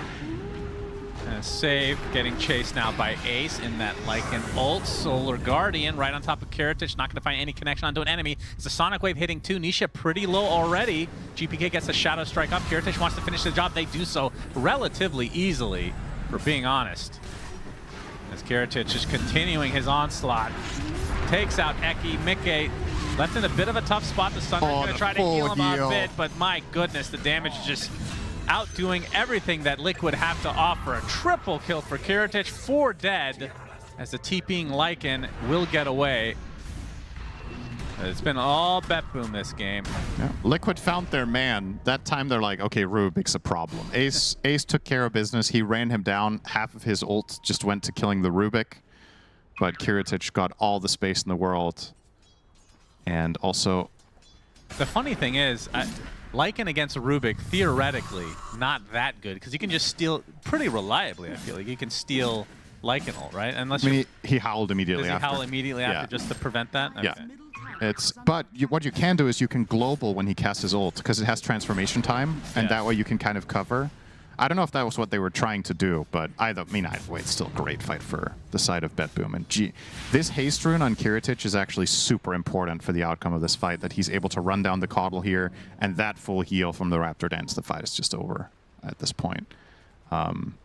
Man, when is the last time Nisha had 8 deaths minute 20? Yesterday. On Ember? Yesterday. Yesterday? Are you serious? It was like 0-7. Yeah. On Ember? Yeah, on Ember. Wow. Okay. It was really bad. Maybe he's just in bad shape. This is so uncharacteristic for me. So if he does that 2 days in a row, he's just not in his element. That is, I mean, they're targeting him. Yeah. Maybe GPK was like, hey, I watched Nisha's replays from yesterday. He sucks. Let's pile on him mid and just ruin his game. I don't know. Well, he saw that Slacks was very gassing, surprising. so he just didn't want to put in the effort. Probably you can watch it muted though. A lot of people do that for us, I'm sure. Oh, there's the shapeshift. You got your wish. Indeed. The green wolf. Very nice. Very bright with the Solar Bind on him. Yeah, all BetBoom though. 6K lead. They're gonna smoke. Likely looking for a pickoff into Roche. Oh, they'll get the pickoff, all right. No, never mind. They won't. They will? Yeah, they will. Yep, they will, Shannon. Shut up drain. Immediately. Yeah, that was a long-range brain drain. I mean, I guess cease your voice. Okay, good. Yeah. Oh, they're going to look for more here. They might actually force a Lycan ult. He doesn't have boots. He has to TP or ult. Oh, he doesn't have ult, so he has to TP. Oh, the Solar Guardian. Oh, that is just too slow. It's okay. Mira wanted to be there to get that wave. Makes sense. Yeah. Min-maxing. Cancel the TP. Min-maxing just so he has 1 TP left. Doesn't want to look like it's, you know, stacking up too much. I do like his build on the Dawn here. The armlet echo. Very third carry kind of, or third core centric build. Yeah. I think sometimes Dawnbreakers fall into the trap of... Look at this. Oh my god. Is he actually? Oh my, there's no way, right? Surely there's no way. Nisha has the Remnant up. We'll have to TP. The fact that basically a position 5 forced you to do this. Yeah. That is the state of things for Liquid right now. He forced you to do this, and you have Mage Slayer, so you actually have magic resist, and he was still able to do that. So. Aegis for Kiritich now. Ace did go for the shard really early. Is this normal? Oh, I forgot they changed it. Sorry. Yeah. Yeah, I think that's gonna be your go-to now. Okay. Hightail is. I thought it was the one with spawned the wolf in one of the 3 lanes. Like, I mean, even that did get purchased. Yeah, but not like this early. Sometimes you did. Really? Yeah. Wonder if Ace knows his shard got changed. I mean, this one's just really good. Hightail is. This one sounds better to me. Oh my god, I hated this facet so much when Lycan was like really meta and people were running the facet with the hightail wolves. God. That was one of the most frustrating things to play 5 against in all of Dota, was just 2 wolves running at you with hightail on, 100% evasion. You can't... If you didn't have the right type of spells, you just couldn't do anything. That's why you play Turbo, because there's no supports. Oh. That's the fix for that.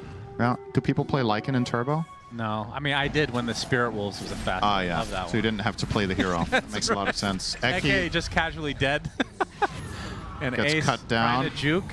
Okay, he's going to use his ult. Is they're going to find a Kiritich, but there's a Solar Guardian to heal him up a decent amount. Oh, nice silence. The silence. The yeah. Yules are trying to dispel that, but he's still dead. Oh my god, the Starbreaker completely demolishes him. So they get the shard, by the way, onto save, so he has the telekinesis to save now. They're using the Raptor Dance just to get rid of, or try to get rid of this Ogre, or the Golem rather. Is it dying? It's actually dying. Yeah. That's a good amount of gold, 250. Greaves picked up for Catone. Yeah, and this is when I just genuinely think you should just go Refresher. He's queuing up Force Staff, which also has a lot of merit. I don't mind it. And perhaps my mindset of the Refresher is just overkill anyway. Like maybe it's unnecessary to get. It's just that you're in a game position here where you could absolutely get that item. You have a greedy neutral item. Your team is winning. Give it another 10 minutes, you would have it. But this is also okay. Getting a second utility item against the Lycan until he has Nullifier Force Staff is obviously really, really nice to distance yourself. It can help people against Slight Chains. It can get them out of trouble against Caudal, Solar Bind, and tiny combos. Plenty of upsides. Kiritich. Not going to find trouble. He'll find a tower, though. That's also nice. He has had a spectacular game here. Just everything from the laning stage. And that was what the panel was talking about. Is this Lycan pick too exploitable? Okay. Is he spotted? The sentry out of range now. As Kiritich trying to close the gap. Okay. They see him. Scream. He's at half HP. Lothar's about to run out. There's the dust. Yep. On the edge, trying to TP. Not going to happen. Beautifully done from BetBoom. And remember, I don't think we even saw it there, but I don't remember the name of it. The Essence Distiller, very good against this type of tiny play with the Shadow Blade. Yep. Sorry for calling it Lothar's, by the way. That's fine. It's fine. Just showing your age. It's self-report. Isn't it weird? After 20 years, that one's still the first one that comes in my head. I think it's the only one. Yeah. You call him Rasta too, don't you? I guess that's true. Yeah, maybe there's a bunch. As Nisha, Remnants to the side. We'll TP out. Eki is okay. Fancy footwork, I suppose. And the Raptor Dance onto the neutral creep. And now the Aghanim Scepter for Kiritich, which you can go over, Syndra. Your favorite. Oh, yeah. I mean, effectively, it allows you to switch discipline with way more effectiveness. So the way you can combo your abilities, it basically unlocks a new way of playing the hero, almost, that has way higher DPS. We've seen some pro players kind of avoid buying this. Oh, hang on. Yeah, Global Science tried to save GPK. Yule's going to save the Ember, though, as big Sonic Wave onto 2, and Mickey being the bigger of the 2. That's a nice quick cleanup for BetBoom. Takes a Global Silence. They have just a lot of global pressure, I suppose, with Miero coming in as well. Yep. And the lead just continuing to grow. 13K for BetBoom, tier 2 in their sights as well.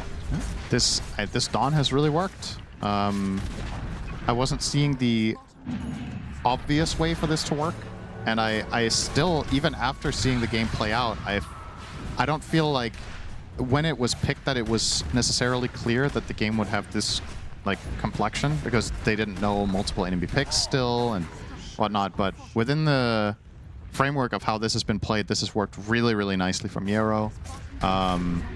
And of course, Kiritich on the Kez really is the hero of the game here. And that was, as the panel mentioned, you're playing into Lycan, can you exploit it? The answer is yes. Kiritich gets to play one of his absolute signature and best heroes in a very favorable matchup and in a game where it's also largely uncountered. Yeah, I mean, another game where Ace not feeling the impact. There was a Brewmaster game 1. Yeah. I mean, a lot of it obviously has to do with your mid laner fed at the beginning of the game. Yeah. But in theory, you're in a 1v1 for most of that time. Right? I mean, in a vacuum, this Liquid lineup is really good. I think it has very nice logic to it. You have catches from Tiny and Ember. You have Lycan, who does overwhelming damage during these lockdowns. You have 2 good friends for Caudle in Tiny and Ember. Phoenix brings team fight. It's very balanced. The problem is things very quickly fall apart if Ember has a shit game. And that's what we're at, right? Nisha needed to be able to dictate the pace of the game, because if his lane goes this poorly, Tiny still is stuck farming for another 5 to 10 minutes. And in that duration, BetBoom built their entire lead. So if you could have avoided that, and then ideally on top of it, if Lycan could have been a different hero that offered something similar but was better against Kez, that would be nice. But you didn't know you were against Kez, right? Yeah. It was the last pick of the draft. So it's hard to fault you for being counterpicked in the off lane. That's just going to happen. I think just looking at it in isolation, I think BetBoom's lineup is way less obvious to understand, and to me that just makes it way more impressive. Nice. What's the point of the courier beat? Trying to pull the wave? I don't know. Oh, okay. A bit optimistic and irrelevant. Looking at backstab, potentially a support. Lycan ult comes out. Silencer ready to pop those greaves with the global silence as well. Sonic Wave right on top of the Lycan. Ace in a bit of trouble. He's going to get bashed now, trying to get back to his base, but he's going to take away. Shadow Strike does the job. And just like that, it's a 5 versus 4 in favor of BetBoom. Solar Guardian right on top of Mickey, gets off the Harpoon just in time, but just in time to die shortly after, it seems. And he's down and out with no way to get back in this game. And this, I think, is just over. It is. GG's called. BetBoom completely dominate game 2. That was a very dominant game, and like I was saying, I'm so impressed with BetBoom's spellcasting and shot calling in this game in particular. I think when you watch them play, it looks so easy, but I don't think this is a theoretically easy game to execute. Really nice rotations on mid from the 2 supports to shut down Nisha. Really nice Kez pick, good laning, and solid itemization. Just all around, not going to call it a flawless game, but I think this is like a 9 or a 9.5 out of 10 from them. Just really, really well played. Wow, that's high praise from Cinder, the most negative person in the scene. Back to you, Richard. Thought that was me. No, I mean, high praise indeed, and definitely deserves it. BetBoom, just what a series. Absolute domination in the second game. They were definitely ready to be able to, rotate these supports, make sure to... This is the game where I've never seen Nisha have this type of a game where he died 5, 6, 7 times. GPK, he goes in, he's also ready to die. It was pretty much the battle of the mids, who's going to be able to tank more and get on top of it, and it definitely was GPK, because you're playing against Silencer, you're playing against all these global things. It's very difficult for him to sustain himself, the walk of shame a couple of times as well early on from the base. It was just a very difficult game for him.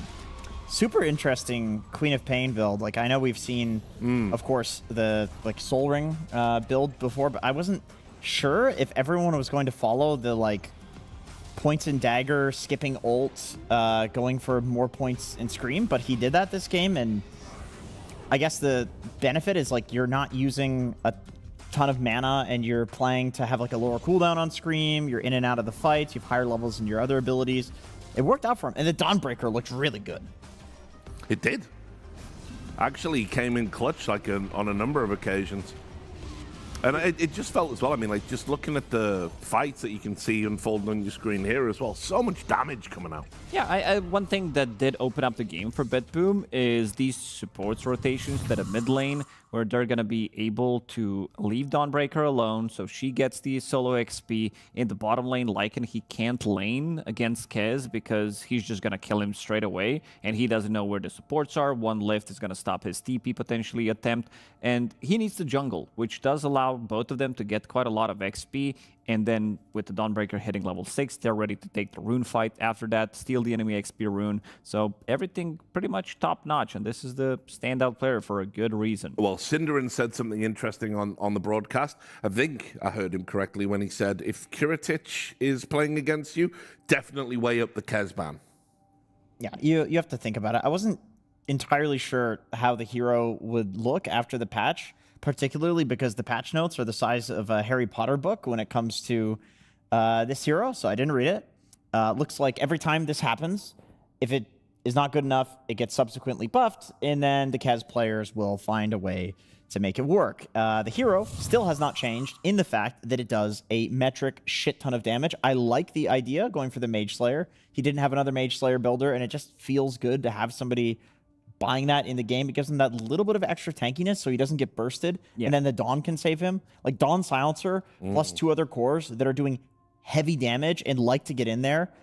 Very masterfully crafted draft from BetBoom. I was going to say that it really was. You saw the synergistic aspects really come into play on several occasions. Oh, absolutely. I also like the fact that the supports were sticking around Kaz in a lot of these earlier engagements where they don't want to die. Like, you know, that we said it's a good Lycan game, and you get close, you get hit by Q from him, couple of right clicks, damage over time from him, from the Mage Slayer as well, 1 curse, maybe a Shadow Strike. Lycan doesn't feel too comfortable sticking on these targets to try to be able to kill them, so they understood what the problem was, and they just hugged each other. I mean, it did start off pretty bad. You already talked about it when we were doing the highlights, but Nisha had some early deaths. It was hard because we've seen this happen like 5 or 6 times, but they rotated relatively early on. They were ready to punish Nisha. Like right here, here's level 5 here, and even when he gets level 6, this is also pre-level 6, but they're going to be able to get another kill.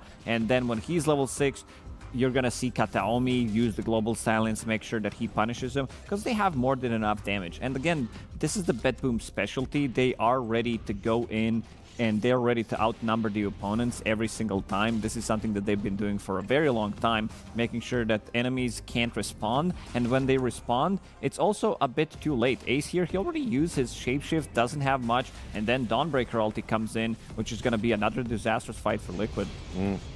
I can't tell if this is just a really good patch for Kataomi, or these heroes are good, or if he's just picking the heroes that he was always good at and he's playing really well and they're like slightly better. Like I need to personally go back and watch the replay. I want to see his perspective to see the little things that he's doing. I suspect it's probably a bit of A, bit of B, but like this guy looks like his old self. Like he looks prime Kataomi. Yeah, this is also the combo that they did use before a couple of times. This Silencer plus Dawnbreaker to try to break any kind of a combo, and it did look good in most of the games in the history that they played.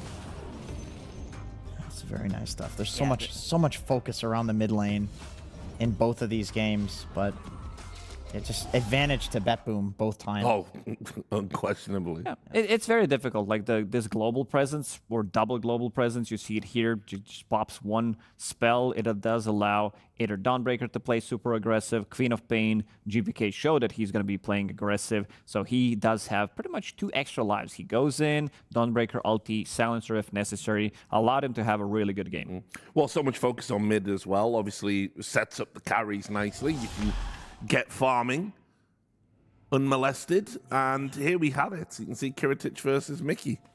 Yeah, this was a rough game for Mickey. Like usually a player that is taking advantage of early rotations, getting kills, not really farming too much.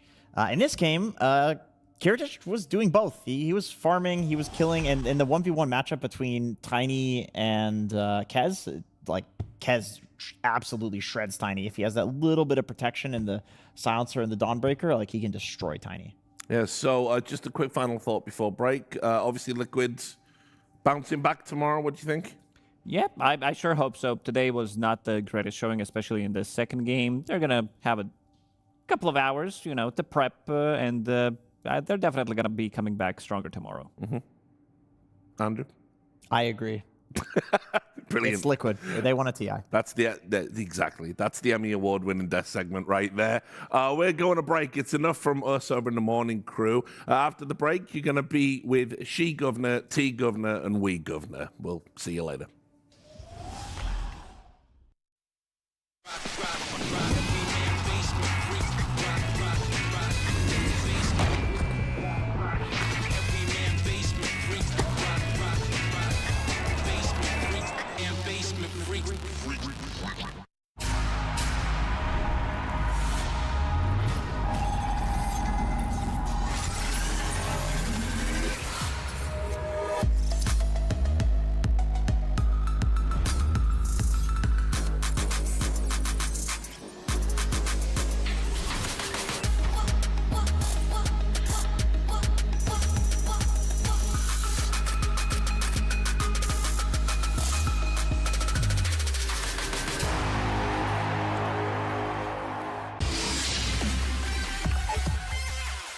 human body was built to move. Not trapped at a desk in one singular posture for 12 hours a day. It's time your chair evolved. This is Secret Lab Titan Evo. Ergonomically engineered for you, gamers, hybrid workers, artists, backing your every move. Hey everybody, welcome to a big interview here. Very nervous to be sitting across from Yatoro, the GOAT, if you will, from Team Spirit. How you doing, Yatoro? I'm good. How are you? That's a big breath in for that. Goodness gracious. All right. I'm trying my best. Collapse is not here. He has been replaced by Batyok. Is that correct? Why are you laughing? How do you say it? Batyok. Batyok. Yes. All right, all right. Why this guy? Last time I saw this guy, he was Div 2 in Passion UA for qualifiers, and now he is here on Team Spirit, the GOAT. He's playing in Yellow Submarine. The guy's got to be good though, right? Have you had time to play with him? Practice? Yeah, we played like, I would say, week, maybe week and a half. He's playing good. He's playing good. We're growing up together, like fixing our mistakes, blah blah blah, and this type shit. That's good. You're checking all the boxes of interview. We're fixing our mistakes. We are playing together. That's very good. Thank you. Yes. I'd like to talk to you about Panto. I heard he's a nerd. Like he likes to think about heroes and bother you guys with ideas and strategies. Is this still true? Is he still the team's nerd? After Sickle, yes. Yeah, really? Okay, okay. Do you like to brainstorm about heroes as well, or are you just tell me what to play, I'll do it? Yeah, like when we discuss about heroes, like which is meta, which is not, which is strong, who see what, like who saw something in pubs, and like we like as a team, we very openly about the new heroes, new strategies. If you see something like good is happening in meta, like some new hero, we're like, okay guys, do you think it's strong? If you think it's strong, we can play, like we can play pubs, we can play scrims, we can be ready in the next day already. Like we're gonna pick it, we're gonna smash, just like sharing about info and trying to find some special new heroes. And is that where the Team Spirit kind of strategy comes from? Because in a lot of tournaments, especially Wallachia, people will play meta heroes for that tournament. You guys never seem to give a shit. You just play what you want to play. Is that mostly just looking at pubs, or is that from experience of what you've practiced? I think it's about the experience one, like we're playing a lot in Dota already, so we know, like we can play at any hero who was meta like 4 years ago, and we still know how to play it. But fresh people, like the new one players, can't play on non-meta hero.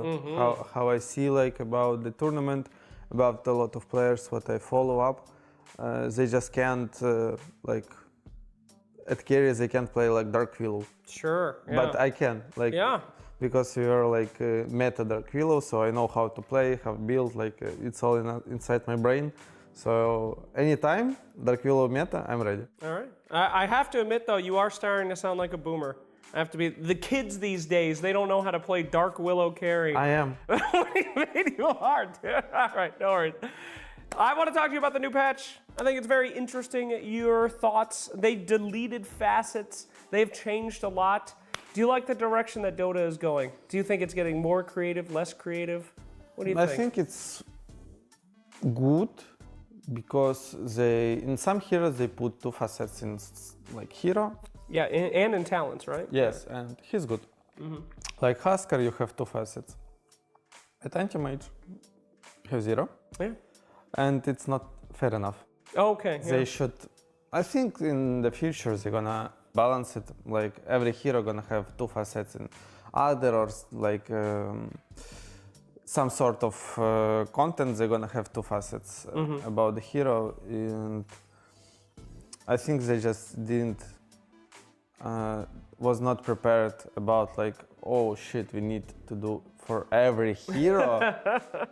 Unreal changes, need to balance it. So I think it's about the time. Like in 742 they're gonna balance all, I think, and create something new about the, like, not facets, but something new about the heroes. So I like in this way. It's just not balanced enough for now. Like, but I think time will come. So last question, let's wrap things up. How do you guys think you're gonna do? And this is a pretty big question because Team Spirit is always a team that everyone thinks can win the final in every tournament. It could happen or it could not. It's really a vibes team. So how are you guys feeling coming into here? What's the expectation? Hard to answer. We'll see how group stage goes because we didn't play the official games still with like Batyuk. Only like in online, but it was super bad. And we'll see how it goes. And we're gonna try to put our in the best position. Thank you so much, Yatoro. It was a pleasure getting to talk to you again. And we'll see some more from Yatoro and Team Spirit here at PGL Wallachia Season 8. 8.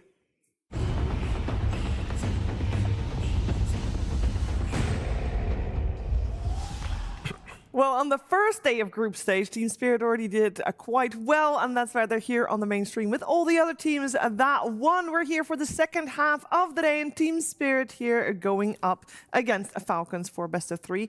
I'm joined by Tigov, I'm joined by Weha, and of course the first question has to be, Weha, you have had a day to think about this. How was your first ever day as talent? First ever day. It was a lovely day. I enjoyed my time. We did not pay him to say this. Yes, I actually feel like home here. Did you? Yes. It's actually very affordable. It was one Prime sub. That was all it is. One Prime sub. .tv/Weha W33HAA, and it was so affordable to get a good praise out of him. So good job. Yeah, thank you. You had a wonderful day. I mean, I just shouted out his Twitch channel. So it was good. What else do you want to say? I mean, day 2 was already out to a great start. You guys can see I have amazing partners. So. Yeah. We got amazing games as well. I think yesterday, I mean, of course, the games weren't as close maybe as we'd like it to be, but that's the format. We're getting, this is the format that gives us the best games going forward with, of course, ending in the best grand finals. I think we're on the right track here. How are you doing day 2, T-Gov? I'm good. No, it's splendid. I love watching Dota. I love being in Romania to watch Wallachia because the Dota is quite pleasant and beautiful. So no complaints. Oh, we're so wholesome. Yeah. Don't worry, that will change eventually. We're gonna also be critical about the teams, but first we're gonna focus our attention on the 2 teams. And how can we be too critical of both Falcons and Spirit, because they both have different ways of praising them. Because Team Spirit, they did win, of course, yesterday in their best of 3, and they're doing it with a stand-in for Collapse. And Collapse has often been talked about as a cornerstone, a pillar for Team Spirit. With him not there, question was, is the team gonna perform? And he did.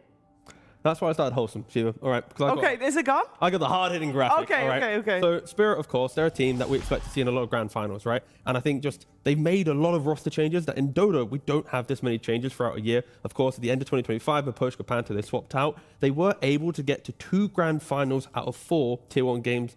Tournaments that they'd gone to, all right? Then you fast forward a little bit longer. Lyle Morel, there's a stand-in situation there. They also lost Silent. They weren't able to get into any Tier 1 grand finals, getting 2 second places. And then, second places, sorry. And then Tier 2, they also got one as well, second place grand final. Yep. Since adding Milan and another roster swap, they haven't been to a grand finals. So it's like they've had 4, if not 5 major changes through subs, stand-ins, coach swaps, 5. And I feel like they just naturally kind of got further and further away from the final day of an event after every change they make. So, do you think they're trying this for TI, maybe? I mean, they are making, of course, a lot of. I mean, maybe it feels like they're making the preemptive prep to have time off to make sure they're ready for TI, right? Like, especially if Collapse, he just wants like a 2-3 week break. We're seeing it with Liquid and Boxy. They want that break before the big event of the year. So, to me, maybe yes, they are just kind of reserving their energy, but they've made so many changes throughout the year. That's a lot of changes. Yeah, there's only 2 TI winners left on the roster, on the 2 TI winning squad, and those are, of course, Yatoro and Laurel. Yeah, Yatoro and Laurel. And I want to highlight the heroes they played on day 1. They just go for stable mid laners that don't really lose the lane. They, at minimum, go 50-50, which kind of like showcases how Spirit plays. They want this like stable guy on mid who will most likely not lose his lane, so he can always have impact. And then they give Yatoro these meta carries that have good impact in late game. Because as we all know, Yatoro is one of the best late game carries. His decision making always works out for the team. And they're just a solid overall, pure laning stage focused team, and just trying to go late game.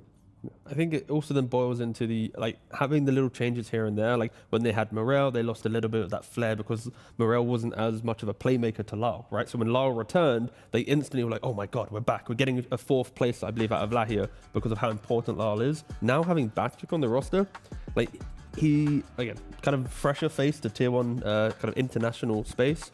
Is he as consistent as Collapse? Does he have as much of the kind of the late? Oh, what the fuck was that snaking? Much of the X factor from Collapse? Maybe not. So it is just going to be a very new spirit at this Wallachia. And it's going to be such a tough opponent. I think from all the games we watched yesterday, Falcons seem. I mean, you guys described it as beautiful. You saw beautiful Dota being played. It was so nice. We had only praises to sing about this squad, and they did it in the Falcons way, which I think is very important. Yeah, and after Wihar and I were just gushing at how beautiful it was, I wanted to look at the stats for the 2-0 teams. Not the 2-1 teams, I wanted to see the teams that dominated, all right? At the 30-minute mark, you can see here from the stats, right? What team had the highest net worth at 30 minutes? Falcons, compared to XG, BB, PVision, who also 2-0'd yesterday. Damage done to heroes, they had the most. Camp stat, they had the most. Damage done to buildings, they were pretty much tied for second. So just statistically, for like the dominating 2-0 teams, they are like the dominating team by what felt like a mile. Because you look at some of the other stats, like PVision, they're kind of not getting a lot of net worth. They weren't really progressing the map. They're playing a bit more of a slower game statistically. But Falcons, they just had green stat after green stat. They were just really They really love stacking camps. Yeah, they really do. I mean, Crit was holding it down for sure. Like he's always going to be, in any tournament he goes to, like top 5 for that one. Yeah, and their mid and offlane always also love farming stacks for their heroes. Yeah. It is just scary, the combinations that they have, right? And I don't know. I just hope for the sake of the tournament that like Falcons continue this style of Dota. I feel like it's always fun when one team creates like we need to beat that guy in the early phase of the tournament, because then later when they do blunder, it then creates like the big narrative. Not saying Falcons will blunder, but I want to have one favorite that people chase to try and beat. And I do hope they continue their streak. It was beautiful to watch them yesterday. Was there anything specific though? Like when you say it's like beautiful, like was it the team fighting? Was it the drafting? Like what was the aspect? To me, everything, the execution from the beginning of the game, which starts with the draft, was on point for Falcons. The draft they were very well prepared for the other team, and on laning stage, they did good, and it seemed like they knew exactly where they wanted to bring the game throughout this entire series. I think one important thing to note for people that missed the series that Falcons had against Yandex yesterday. Yandex, of course, the defending champions, so they were also the higher seed coming in yesterday. Falcons let the Alchemist through both games, which is a hero that normally teams don't let through, and they seem to have a perfectly crafted draft against it, and they were able to deal with it. So the question is it going to happen again? That's where I feel like this will be the true test for if I will continue this high praise for Falcons, because yesterday it's like a very strategic win, right? You give away Alchemist 100% ban rate before Falcons started drafting. 2 games against them, they beat it twice, right? Like you can argue that's a very much as a team, you've prepped it, you conceived this idea, you beat it in scrims, you go to your official, you demolish it, like you know what you're doing. When you step one step to the right, Aux maybe already banned out, it's whole new draft in play. Yeah. That might bring Falcons down a peg or two because they're playing more on the prep that they had rather than the game that they were forced to play, right? So I think against Spirit, a very strong drafting team with the history of Yatoro and the lads, then I am expecting this to be a very good test for Falcons. Will Spirit pick Alchemist if they leave it? If Falcons leave it again? I mean, it would be quite funny if it was just the Falcons just we can do it all the time. I feel like it is one of those heroes that if you think it's good and you think maybe Yandex yesterday played it wrong or had the wrong idea about it, then you need to be beaten by it with it yourself in order to recognize like, oh, okay, they do know how to play against Alchemist. It might just be one of those heroes that we'll see come out anyway until everybody has lost with it a couple times. I think this is going to be the true test for Alchemist in this entire tournament, actually. Yeah. That will decide the meta. I feel like if Falcons are going to leave Alchemist and Spirit do pick it, then if they lose, I think everyone will look at the hero differently. At the same time, if Spirit don't pick it, and then Falcons do pick it, and they win with it, then everybody's going to be scared of Alchemist against Falcons. It's the fact that Alk is already a relatively, I mean, I say relatively, is the 100% hero. So it is the 100%. I mean, so far, there's a couple of 100% heroes right now. Yeah. I mean, Falcons is offering it up to Spirit. Yep. They are. We beat it yesterday. Scary. You want to do it? Do you want to be another team that tries to beat us? Again, the thing with how Falcons was able to dismantle Alchemist yesterday was they had the kind of the Tidehunter in lane that free farmed, and then Amar was able to run into the enemy jungle. He bought wraps, and sure, he died a couple of times, but he was like this massive damage soak, right? The deny pick as well. True. They did on the steal Queen the of Queen. Pain. Yep. I think it's the best partner for Alchemist right now. And the Queen of Pain is still in the pool, so if It is. if Spirit picks up the Alchemist, we've already seen the recipe of where Falcons is going to go. If they're going to go for the exact same, they might have a different plan altogether, of course. You could then just take the... Okay, whatever. Okay. I was like, you could then take the Queen yourself, ignore the Alchemist, because if Falcons... That's interesting. That's what I was kind of going to allude to, right? Especially because Falcons have kind of set this up as like their strat, but... Mind games. Falcons definitely have thought about this, though. Oh, 100%. Like, Yeah. You'd like to think they're not like scrambling. Wait! What just happened? Like flicking through the 100 pieces of paper they have, like, oh my god, we didn't prepare for this. Oh, they'll go for the Alchemist. They do. Okay. I do find this extremely interesting to see how this is going to go down. So it's a reverse scenario from yesterday. Yeah.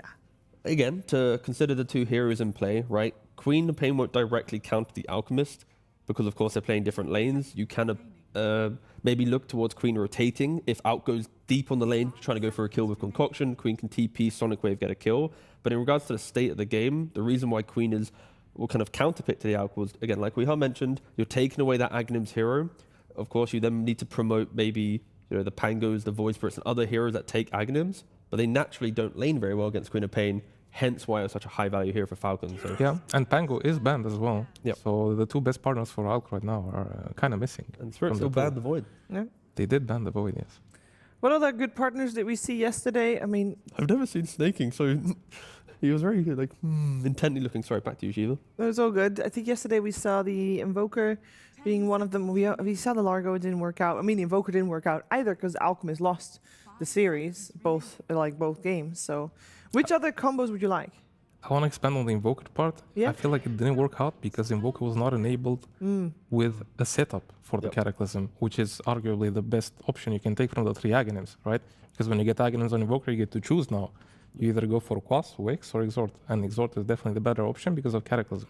But without the setup, it doesn't really do much. But the lane, would you say that the Invoker Queen of Pain lane is playable for the Invoker? Is it okay? It's playable, but ideally you don't do it. Yes, exactly. Okay, cool. Yeah.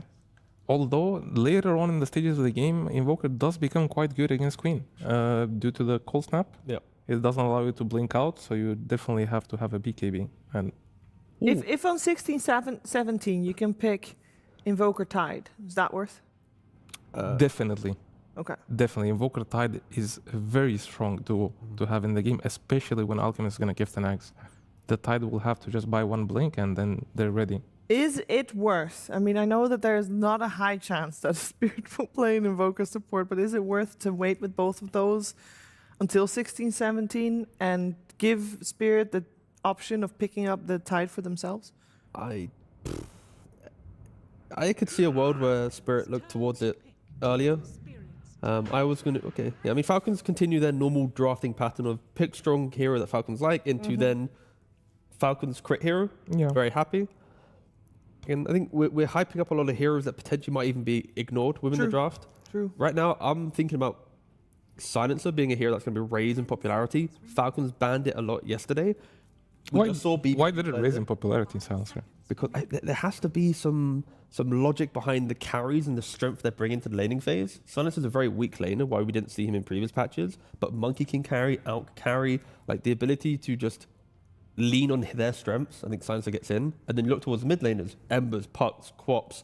You know, they're very like, I'm in the fight heroes. You get hit by one last word, a global, you're going to die, right? Yeah, it's very annoying. So it's like if you survive lane and you have a clear usage of your toolkit against one guy, it makes sense, but you need skirmishing damage, otherwise you will just become a bot in the game pretty much, right? True. They do still have the option to go for it on Falcons, the Tide Invoker. Yep, they do. Again, it's if they were going to pick it, Shiver made a good point, that's the best spot to pick it. Yeah. Yeah, and with the slaughter picked up, I don't think Spirit's going to deny anything there. I would imagine they look for a support at this point. I feel like Sardar is just here because he has a great lane against Alchemist.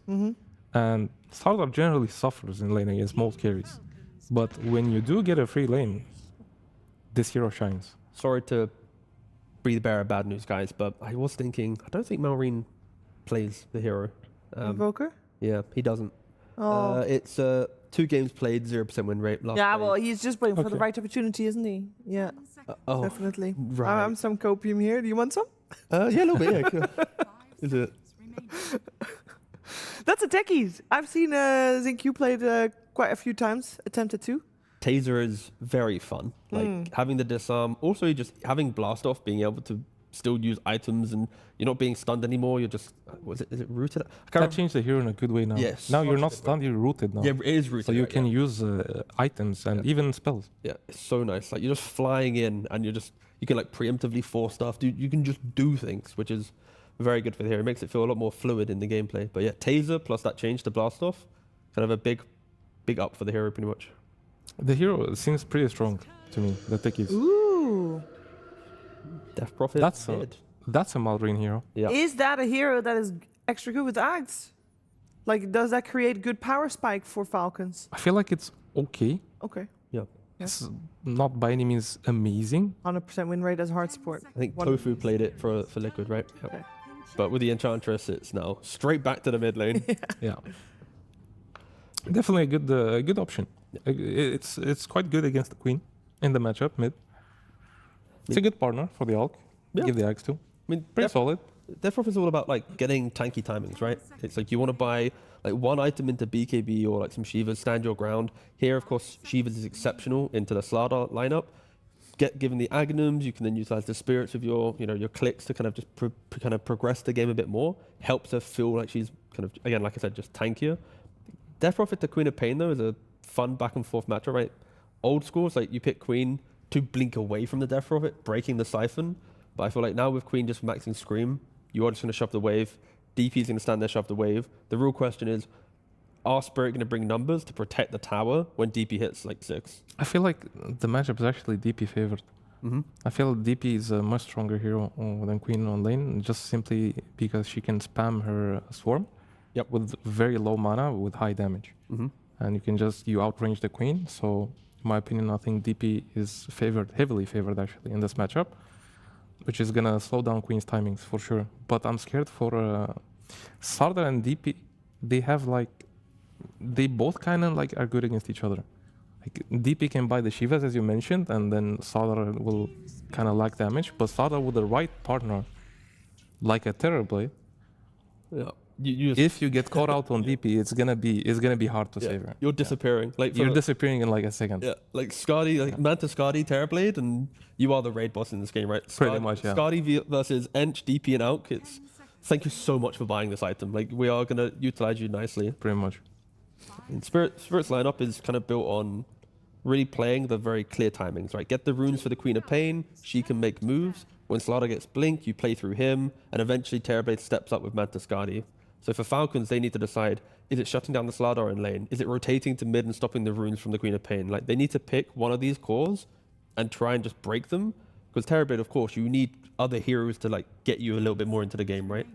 They have quite good heroes right now to get the TP into the game. What I'm scared of is the 24 pick for Falcons, because Terrorblade, I think if he generally has a bad lane, he doesn't do very good. Yep.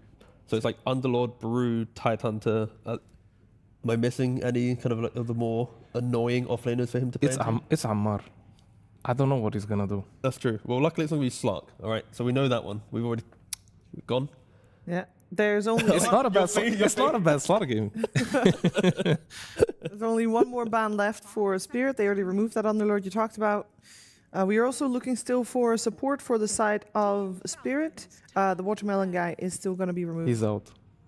So right now, again, Spirit just very stable. They want to have like solid lanes and aim for the late game with the Terrorblade, obviously. Now Falcons is getting to decide which direction they want to take. Because as we mentioned, DP is just okay carrier of an Aghanims from Alchemist. So they're going to decide with the last pick what they want to do, if they want to take the fight to the late game or if they want to play some sort of early aggressive. I mean, the joy for Amara as well is like you can go for the MOUZ to have Arena to stop the right clicks going through so you can clutch up and keep your DP alive that way. You can then go for the Centaur because the lockdown of Spirit is very lackluster. It's a one crush of a Slardar with a blast off. You can just Stampede, disengage, kite out the meta, then take the fight. Like there's a lot of options for Falcons. Like we have mentioned, just depends on what style of fight do they want. So I think that there is a lot of, again, like a lot of choice for Amar. It doesn't feel like he's really forced to have to go for one specific type of offlaner. And it's Brew normally that plays the techies, right? Yes. Yes. So then it would be a 5 position. Yeah. I feel like Mars fits them very well. It will stop the DP from getting focused down in team fights, which is pretty much what she needs. Ooh. Well, that is a pick to help the Terrorblade, right? Yep. They really want to give him a good lane. Yep. Just a simple. Doesn't get much better than Trian. Yeah. Just I exist in lane. I will just body for you. This is my purpose. Yeah, that's it. After that, you do what you want in the game, brother. But just make sure Terrorblade gets to like his like treads +1 laning phase item, so then he can just leave to the jungle and be happy. I would really love to see some weird pick from Amar at some point, either this game or in the tournament. When you say weird, you mean like is Slark off meta pick? Off Okay. meta. Full off. Slark is yes. Weird enough. Off, okay. Yeah. So like Voice Spirit off lanes that he's been dabbling with in the last like Voice couple Spirit of months. offlane doesn't. It's not Amar type. You want one We're step. talking about Ursa Yeah. offlane, Slark offlane. I see. Okay, like emergency, all heroes are banned, break the glass. that type Exactly. of- okay. Yeah. I feel like he's a flair for it. I enjoy watching him do it. Is the are we good on the axe carriers on the side of Falcons? You yesterday you said ideally there's 2 really good ones, and so far we're with 1 okay. Right now, I think between Death Prophet getting 1 item and go. Ooh, that's a good axe. Ooh, that's a good. Yeah. Decent because I feel like it got nerfed a bit. His Aghanims did get nerfed a little bit, but it's still a strong axe carrier. Yeah, I mean between like I said, Death Prophet, Ench, and Timber all feel like decent candidates. Like we praised Enchantress Axe yesterday. Having a root can help quite a lot, especially when it's like Quap blinking in. Now you get like a 5-second root on you because all the creeps are hitting you. Like that could be enough to do the damage. I think. I am worried for Falcons lineup though. I feel like whoever is gonna be in front is gonna get met by Slardar and a Terrorblade. Yep. And it's gonna be rough. But that's where Falcons yesterday, the way that they did take team fights, they probably will be able to kite it out, right? Both teams don't have the biggest amount of like team fight scaling in their lineups. Like you got Overgrowth on one side, Crush and a Blast Off. That's Spirit. For Falcons, you've got Bushwhack, a potential Ench pickup of the Aghanims, and then Concoction. Like we're not talking about like the Ravages, the combinations, Ice Baths, and all this stuff. So I think both teams will be able to kite each other out nicely. Of course, Falcons trying to kite the meta, Spirit trying to kite the Exorcism, but Falcons did play beautifully yesterday, and I feel like if they can keep it up this game, they have a strong chance. One thing that did happen yesterday when we talk about the team fights that they had, and the thing we highlighted is that they offer up a player, play around it, wait a little bit, and then go position properly. This time around, it seems like Spirit's got a lot of burst damage, so the person they offer up is just dead. They definitely have the leg game as well on Spirit. yes. I think, Spirit, I agree with you there. Spirit, if the game is tough, it's like skip the waves, get your Toro online, and he will just become like the main character of the game, right? So I think Falcons, they identify that. They need to kind of see through it and just stop Yotoro from getting to like the 40-minute mark. And of course, the big question about this series is not just about who's going to win the game, but is Alchemist broken? Is it figured out? What do our commentary team think? Snare, Lizard, is Alchemist gonna be 100% ban pick rate the whole day? Probably 100% pan pick rate, but that doesn't necessarily mean it's busted. Because we have seen in the past, right? Heroes come up in the meta at the beginning of a patch, everybody's playing it, but people figure it out. I kind of feel like yesterday, Falcons sort of gave us a template of how you can figure out this Alchemist. Yeah, they were the ones letting the Alchemist go through, right? And they were the ones defeating the Alchemist twice in a row. So they probably have a very good idea of how to play him as well. It's going to be an interesting game. I feel like this last pick, Timber, I was calling for a Brew maybe with some Dispels versus the Terrorblade with an easy to access axe from the Alchemist also sounded great, but Timber also looks pretty damn good. Okay, well, thank you very much, gentlemen. We are going to find out. Enjoy Game 1 of Falcons versus Spirit. Thank you very much, Shiva. And let's get into it, Big Liz.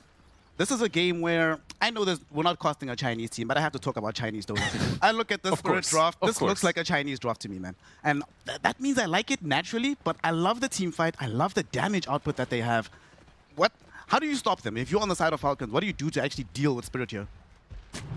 Well, I feel like some of these heroes that they have drafted on the side of Falcons are just innately very tanky, and the items that they build should allow them to prevail, at least in the mid game, right? Like, you're looking at the Timber, you're looking at that Prophet. These aren't your max squish boys on their side, and if your lanes go well enough, I think that they should be able to run away with it. Of course, the itemization matters.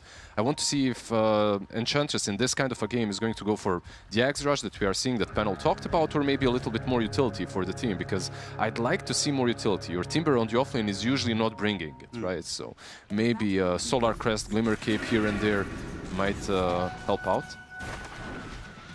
The panel also did mention how the late game scaling goes, right? In particular, the danger that the Scardion Terrorblade represents to pretty much the entire lineup of Falcons. So if the game does go to that late game point, what do you do then?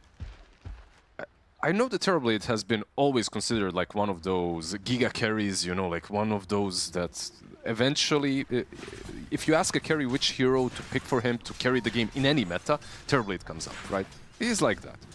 But I still think, even with the recent losses on Alchemist, that this guy can carry games single-handedly in the current state of the game. So I do have some faith in Skitter as well. Eventually, with some blink jumps on top of the TB, you have Timber as well to slow the pace down, at least a little bit in the laning stage. Like, they pick the Treant Protector, which is like a bully in the lane.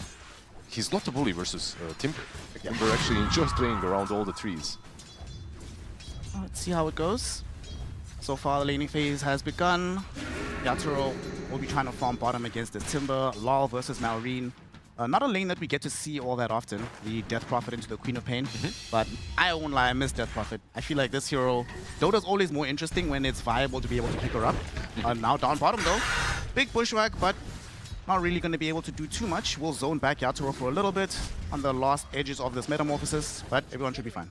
They have such a strong lane. Like, we talked about burst damage on one side. Like, there is, like, I was worried until the last pick that they will not have the burst damage, right? Like, you asked me, where's the burst damage coming for the TB? With the Timber, they actually have it, not only in the lane, but through the game. So, with the Hoodwink, of course, eventually the shard comes super in handy. We'll see. On the other side of the map, Bachuk will putting some pressure onto Snake King. Him and Rue might be able to bring this edge down, and then Ichi is gonna die. First blood going the way of Rue. Techie starting things off strong for the side of Team Spirit. Should I glaze techies as well, like everyone else is? Because the hero is in a pretty good spot. I mean, to be fair, you are a techie spammer, so you know what? The floor is yours. Used to be.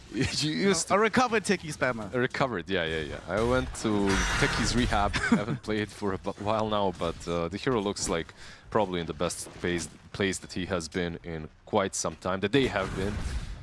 As you get a built-in shard, basically, now, right? Like, you don't have to buy it. Overall, the damage output is pretty damn solid. Getting disarmed all the time, the bonus movement speed as well. Like, everything about this hero feels pretty good.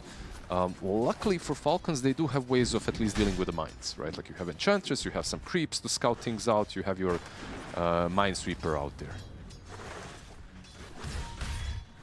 On bottom. Does seem like Amar is doing very well in this laning phase, like you mentioned. It's not just the Timber, but it's an Amar Timber sword, so he knows how to play the edges better than almost anybody. Mid, so far, you know, Malrine is winning this one out. Perhaps that's one of the rationales of picking the Death Prophet, because traditionally there's been a hero that doesn't lose its lane. So even super strong laners like a Queen of Pain wouldn't be able to demolish you low distances. Look, Queen of Pain has been picked very often in exactly this scenario versus Alchemist, because everything that you kind of want to pick with the Alchemist in tandem to get that Aghanims on the mid lane loses to Quap, loses in the lane, and then afterwards is the Aghanims going to be justified when your hero is just way too weak anyway. Well, with the DP, like, look at this, he's actually absolutely bullying Quap. That's 7 CS. Bullying Skitter as well! Ooh, techies, man, this techie slaughter lane. I have a feeling this is not the last time we're going to see this. It's a very strong lane. Like, if you ask any Techies player bot lane as well, like everyone is super low all over the map.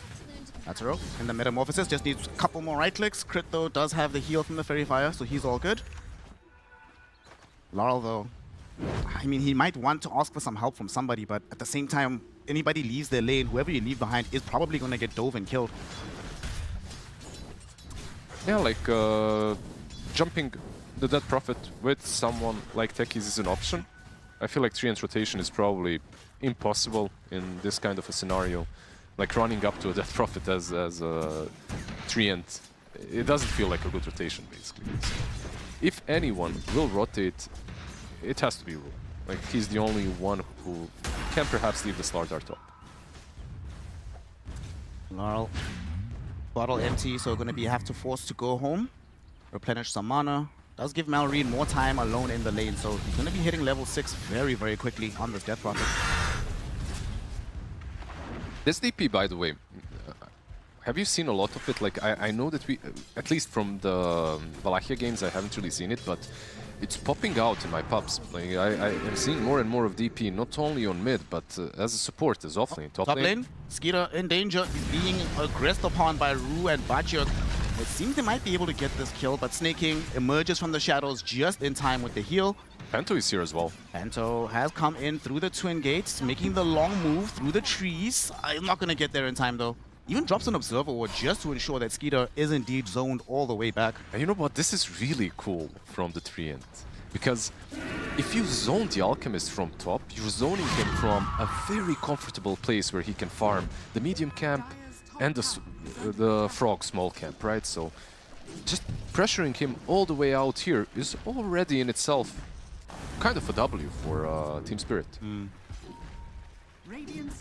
Oh, is he going to get his courier? Panto. Oh, I couldn't get it before delivery, but still, they might just try to get the kill here onto Skeeter. Ru has shown up. Blast off will land. The neutral creep kills him. Yeah, Gaben, come on, bro. Nah, Gaben, that's not fair. In the meantime, though, now that Skeeter is gone, Malrine will take the opportunity to pop the first Exorcism. Does have Crit backing him up. And on the other side, Laurel, he's like, okay, guys, now it's not a game anymore. I need help. Ru has deployed himself in this mid lane to try and stop this push. Yep. Ru, perhaps, with Blast Off and with Sonic Wave, maybe they possess the amount of damage necessary to take down DP. She's sitting on 1k at the moment. So maybe you can take her down. You can't really be super reckless with Exorcism and just hitting the tower. That kill on Alchemist is super unfortunate. At least they do manage to stop his farm, but... Like, look at it this way. Techies with one of the highest damage dealing spells, Treant with one of the highest right click in the game, and Alchemist dies to creeps. It's... yeah. Sometimes Gaben is not on your side, gang. Ru will just make sure that they picks up the wisdom. Nobody's gonna have theirs stolen away. It's been a very structured laning phase, right? Outside of the big rotation we saw to the top lane, doesn't seem like there's been much bombastic action happening so far. Yeah, the game is very chill on all sides. Timbersaw might stop the chill mode though, because he is reaching his level 6, he's reaching some critical mass as well, where he's able to actually pressure the Terrorblade, especially with the Hoodwink. Yatsuro's just going to be farming some jungle camps at the moment. Laurel still dealing with this Malrine DP. We know that the Aghanim Scepter at some point is going to emerge from her, so what else does she build in the interim? Do you want to see her go for the usual Greaves route? Is there some other build, maybe some Atos or something? I've seen a lot of different builds, but most of them did start with Greaves. Like, you start with Greaves and then you can decide what to go for next. It's like some sort of saving item, like some Lotus Yules, or is it a bit more damage? I have to wait and see, but the fact that he is getting a free Aghanims probably changes things as well. This lineup of Falcons actually can pressure right now super hard. Like, you have DP with ult and Enchantress. On the other side, you have Timber literally solo pressuring the tower. It's hard to deal with Alchemist when you have to defend at the same time. Well, thankfully for them, they also have the Treant Protector who's going to definitely assist in that defense. And Bachuk is making his way towards the mid lane. Big blast off to start off the fight. They get the big connection on Death Prophet. Sonic Wave finishes her off. Thankfully, she didn't pop the Exorcism before dying. but still, very big deal for Laurel. That's going to stop some of this pressure that was just flowing into the mid lane. Oh, absolutely. Beautiful kill. Beautiful rune as well on Techies. And Techies resurrected after the missed Alchemist kill. He gets the DD, gets the amount of damage needed to take down the DP. Most importantly, every time you stop a push, of course you're playing with a Treant Protector, right? Maybe not for long. Panto. Well, Timbersaw is the great tree chopper. He's going to demonstrate this skill. Yep. He did use the Living Armor, right? And your job right now, as the Treant Protector, is just to spam it off cooldown. It is level 3. Until you get the shard, which has been nerfed, basically that's your job, right? Like, try to delay the pushes and try to make sure that the towers stay alive for as long as possible. Well, using that window of opportunity while the Treant is dead, they're going to push forward into the tier 1 tower. Exorcism Ghost will definitely claim the kill. Although Rue almost denied it. Almost denied it. Yeah, it was close. It's not the old Techies with 27 base attack damage, so he's got 65 that he's working with. Could have gotten it. Didn't get it this time. Of course, this combo of Death Prophet and Enchantress is old school. Like DP Eng, DP Chen, DPA with any summons that can tank the tower basically is always going to feel nice. Yatoro could be in some danger here as the Hoodwink was thinking about starting to hit bottom, but Yatoro is just being zoned. Amar putting pressure on him, keeping him away from the wave. We'll see if anybody decides to respond to this. We do have Sonic Wave coming back off cooldown soon, but they might even need to bring the Slaughter down to kill Amar right now. He's feeling very, very strong. Queen of Pain does have Sonic Wave, so if they make that rotation, maybe they have the damage. Yatoro, they're going on him. Blood Grenade drops down. Big pushback, but he gets off the Sunder onto Amar. And now Amar finds himself getting double crushed alongside Snaking. Both of them destroyed by Laurel. Crit doing his best to run away. Moving in towards the path to this Lotus Pool, but they have the vision. Bacho got the amp damage, and Laurel gets the double kill. Falcons, they have a trap sprung on them, and they get punished heavily. Yeah, the trap called Sunder, I suppose, right? Like, they get the Sunder off, and they manage to get a pretty simple kill on the Timber, baiting him under the tower, baiting that dive. I guess they expected that the lockdown would be there, that the lockdown on the Terrorblade or the damage would be there to take him down. Unfortunately, they don't have Sharpshooter just yet. With the Sharpshooter, and Terrorblade is sitting on like, what, 800, 900 HP right now. With Sharpshooter, that's a certain kill. They need to find levels on Hoodwink first, though. Yatoro getting stalked by Amar right now, trying to find some quick revenge. Yatoro has backup, and they still have the Sonic Wave. They did not expend that in the previous fight. And Amar probably realizing that this might not be the best place to be, but it's too late. There's the overgrowth coming in from Panto. Laurel expends the Sonic Wave. There's the right-click damage from Yatoro. Nice quick pick onto Amar, who was the hunter, but he became the hunted. Yeah, they debated him. It was a really good debate as well. Like, you could see Terrorblade running away and then going back into the camp, you know? I might actually farm this instead. Baiting the Timber, and Amar had a good idea because there was no Sunder. He understands that the cooldown is still there, so maybe there's a chance to pressure the Terrorblade. Unfortunately for him this time, of course, the smoke was just perfectly executed by Spirit. Looks like the Falcons don't want to give up. They brought Malrine down bottom with the Exorcism. Timbersaw's going to join him soon. Do you try to defend this as Spirit, or do you just accept that all the ultimates are down, let them have the tier 1, let's farm elsewhere? You can always delay it. Like, maybe you cannot full-on defend and go for a full team fight, but delaying it with Timber, with Techies, some bombs, some Nature's Grasp, you know, it's good enough, as long as you're wasting the Exorcism and their time, because this is innately a super pressure-oriented lineup, right? With the Death Prophet, every lineup is. Slowly but surely, this is going to get there. Panto, of course, just spamming out these living armors. Very frustrating, you know. We hope that this would be over sooner, but with the last ticks of the Exorcism, they still do claim the tower in the end. Panto, unfortunately, also missing on a tower deny. They don't get denied, but they're still getting so much network. They're going to get Skeeter, though. Rue, he actually abandoned bottom, went through the Twin Gate. They hunted down Skeeter. Exactly.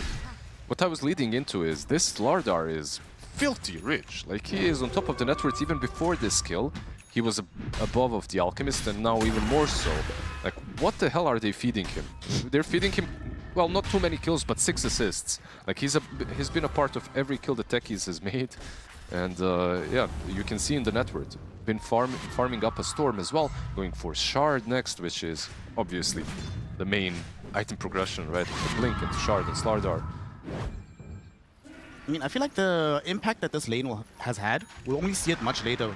We're already seeing it now, right? The knock-on effects. Alchemist, his game is delayed. That's going to delay all the Aghanims. That's going to delay progress on the map.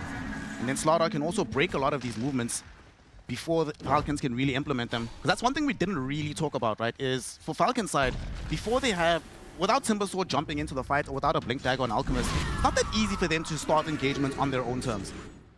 Absolutely, it isn't. Like, this is the kind of a draft that starts things off on their own turn by pressuring objectives. It's like, the idea, you have to look at it a bit differently. Like when you're playing Spirits on mid lane, you have the smoke, you go in, you go out, maybe there's some follow-up after from your team. When you're playing that Prophet, your job is simple. And it's kind of simple Dota. You show up next to an objective, you pop that ulti, and you force them to respond. Bot lane.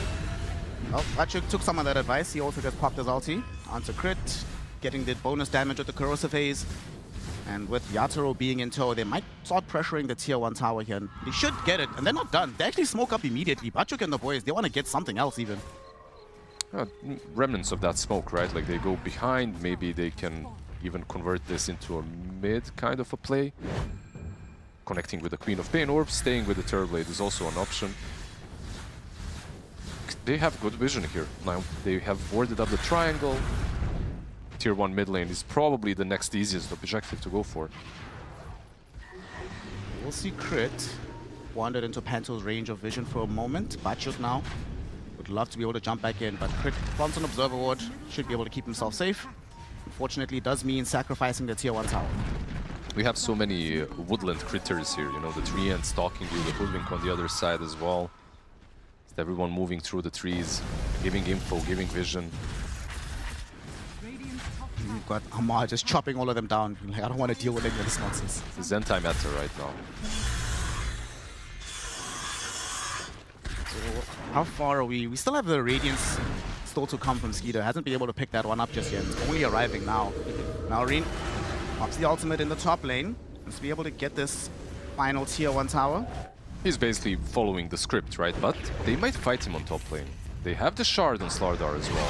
Gonna kill Crit first here in the mid lane. Lol ended up hunting him down, and now there they go back. Vachuk gonna get the stun in tandem with the blast off. Malrine falling extremely low. They just need a little bit more damage here, and his life should be forfeit, and they get it. Vachuk stops the push, gets the kill on the Death Prophet. More further puts Team Spirit in a very commanding position here in the early game. Absolutely commanding position. All I would say because of the Slardar and the amount of farm that he's getting. Like, he's been given a blink, he's been given a shard. Well, he took it. He wasn't given anything. But in this kind of a situation, if he only has a blink, that Prophet probably isn't dying that easily. So, a couple of really good moves. And just responding to what comes naturally out of the Death Prophet. These constant pushes everywhere. They need a Lotus, and Timber, I believe, is queuing it up next. So he will be the one buying Lotus. Of course, not only versus Slardar, but versus Treant as well, versus Squab. The Aghanims is a thing that you have to deal with. Like, you cannot let it take on every single hero. Another high impact play from Slaughter, wandering into the Roshan pit. Yatoro there with the right click damage. So this should fall fairly fast. I mean, I've been watching Vachuk for a while when he was playing on, what is that team? Passion UA. Yep. Right? Casting him a while there as well. And one thing I've loved about this guy is not just that he's aggressive, right? But he seems like he always knows which play to make that will disrupt the enemy team the most, right? His positioning in terms of where he is, even if they lose a fight, very rarely will you kill him and feel better about it in the outcome. And now he's moving forward after picking up that Aegis with the help of Law, or Law got it. Vachuk gets another kill. Crit will go down. If he's that kind of a player, then Slardar is one of the more natural heroes to play. You know, just constantly jumping the backlines, constantly catching heroes off. It's like one of the easiest heroes to initiate with, and you know, with the BKB, get out, reinitiate. And Slardar is in a pretty decent spot right now. I mean, we're talking about a lot of other heroes, but Slardar has been good in the last patch. He's been played mid a lot. Now he's played mid and off lane.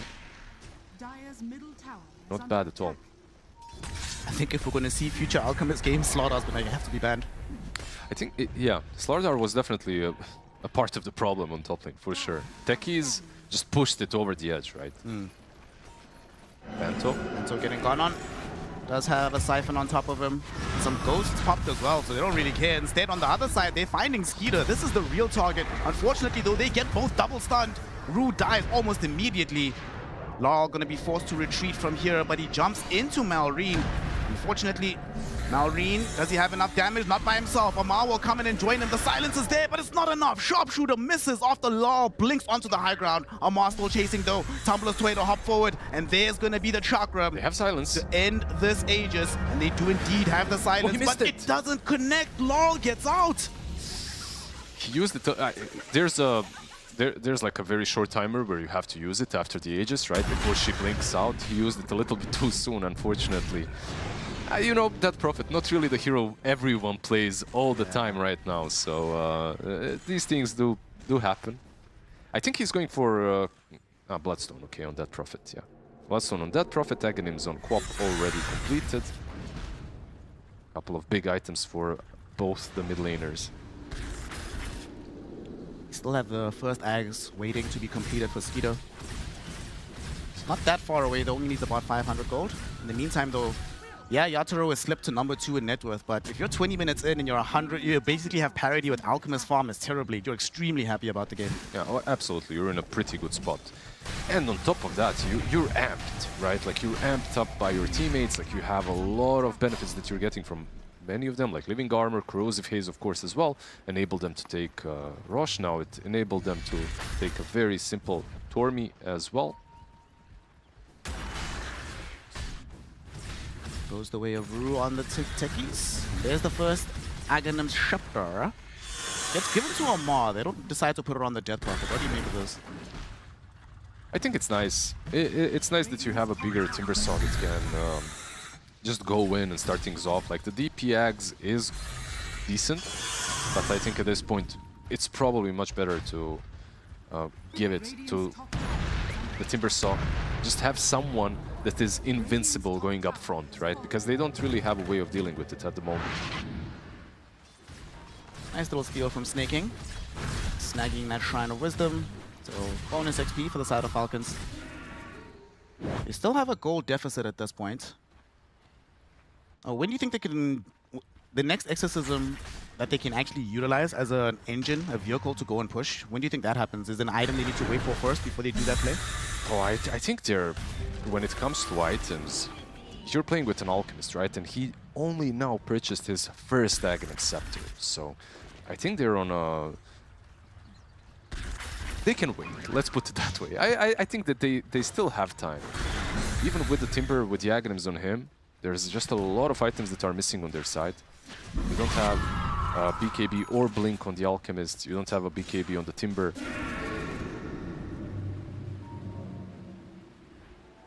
This is like the conundrum that you get into when you're playing an Alchemist, right? Like, you have to wait for him to give the Axe, to give all of this stuff to his allies, but then he also needs to find a Blink and a BKB at least, right? For him to be able to fight. But at the same time, if you're playing versus something that will outscale the Alchemist, do you actually have the time to wait for that? Those two items on Alch, it's questionable, but we shall see, because Terrorblade is getting really close to the Skadi. Gonna have Skadi before the BKB on Alch. Crit will have time to contemplate what item he wants next as he gets sent to the fountain by Batyuk. Batyuk Slaughter, man, been involved in 11 kills so far, going straight into the Aghanims. So he probably looked at Amar and says, well, if this guy's going to be extremely hard to kill, then I'm going to try and do the same. I'm not going to be an easy target in the middle of these fights. Yeah, of course, Aghanims on Slaughter are never really a bad idea. Skeeter? Okay, fortunately for him, Batyuk actually decided to crush on the creep camp. And he reserved that until he saw Skeeter. They might have died for it. Rue was in the offing, ready to come over, so very lucky times for Skeeter. Yeah, the thing is, they didn't really see anyone else on the map. And that's maybe a little bit of a problem, right? It makes you reluctant to just dive the tier 2 tower that way. Especially because they've been baiting with Yatoro, so they're like, maybe they're trying to bait us. They're smoking up.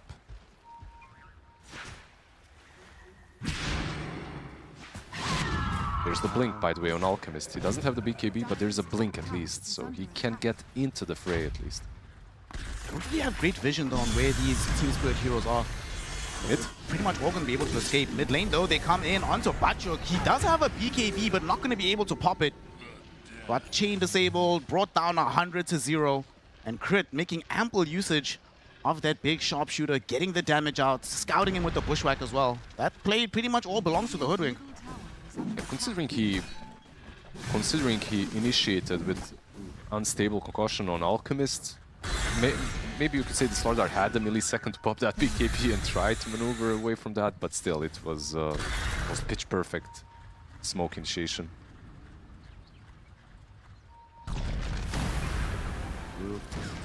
Just in the jungle, trying to get some farm, moving into a 4-star for himself after picking up this Aeondus, or this Aether Lens, sorry. He's got Aether Lens, he's going for 4-staff on the techies. They are smoking up as well. It's like, it's kind of hard to be on the map if you're dire. Skeeter, not again. Not like this.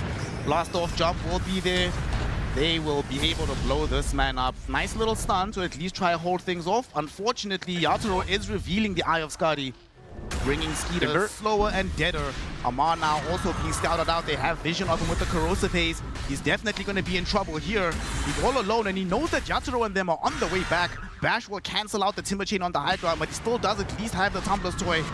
Although eventually, the real damage is arriving. Here comes Panto as well, already with the Overgrowth. Rue is available too. Amar, this might be the greatest escape of your life, but it's not gonna happen.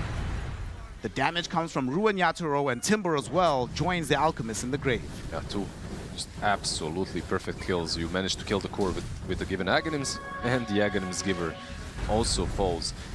They did use meta, right? Like, that's maybe a silver lining for Falcons. If Roche doesn't respawn too late, maybe they can fight around the pit without the meta, but it is... What? You've got 70 seconds now without it? Maybe? Yeah, but Roche is up in 70 as well, so the meta will return first. They'll be ready to fight around that area. Unlucky. What can you do?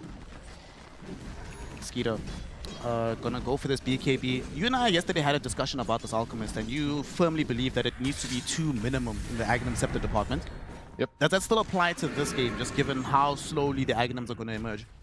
I still feel that his power spike is best when he gives 2 Aghanim Scepters. I feel like you get more damage, you get more farm, like it just feels supernatural for your game alone to give out 2 Aghanim Scepters. However, when you're playing in a game such as this one, or that we saw yesterday, the tempo is just forced on you that you don't have the time for it. Like, you just have to go for... If they were in full control, if he gives this Aghanims to the Timber, and they're just in full control of the map, then you can maybe afford with the secondary one. But if you give 1 Aghanims and your team is still struggling, you're supposed to join ASAP. And for that secondary Aghs, that's probably griefing. So I still like it, but it's situational. That I really like. You saw Yaturo's item build there. He's going for the Hydra's Breath, the Bong. Love that item.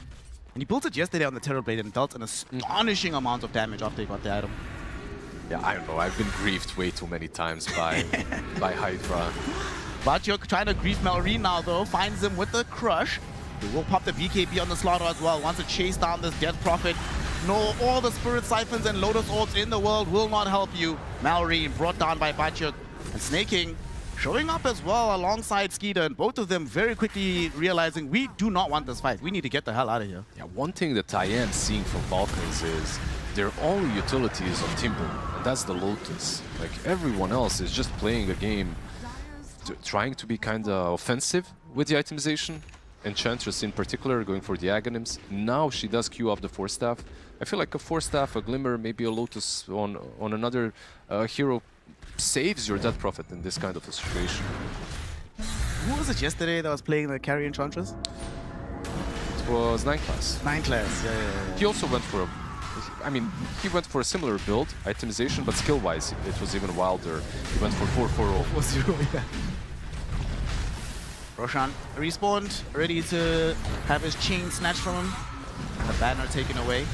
Falcons, they are aware of this, but Lol just posted up on the high ground, trying to stop the approach. They do get some damage on him, but he does have BKB, so he's able to keep this going. Aegis now picked up for Yotaro, so now Team Spirit can decide if they want to re-engage.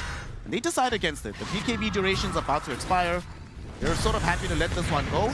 Ru will be the one potentially sacrificed here, but waste their time, forces Armada to pop a BKB as well, so that's definitely well worth it. Oh, super worth it.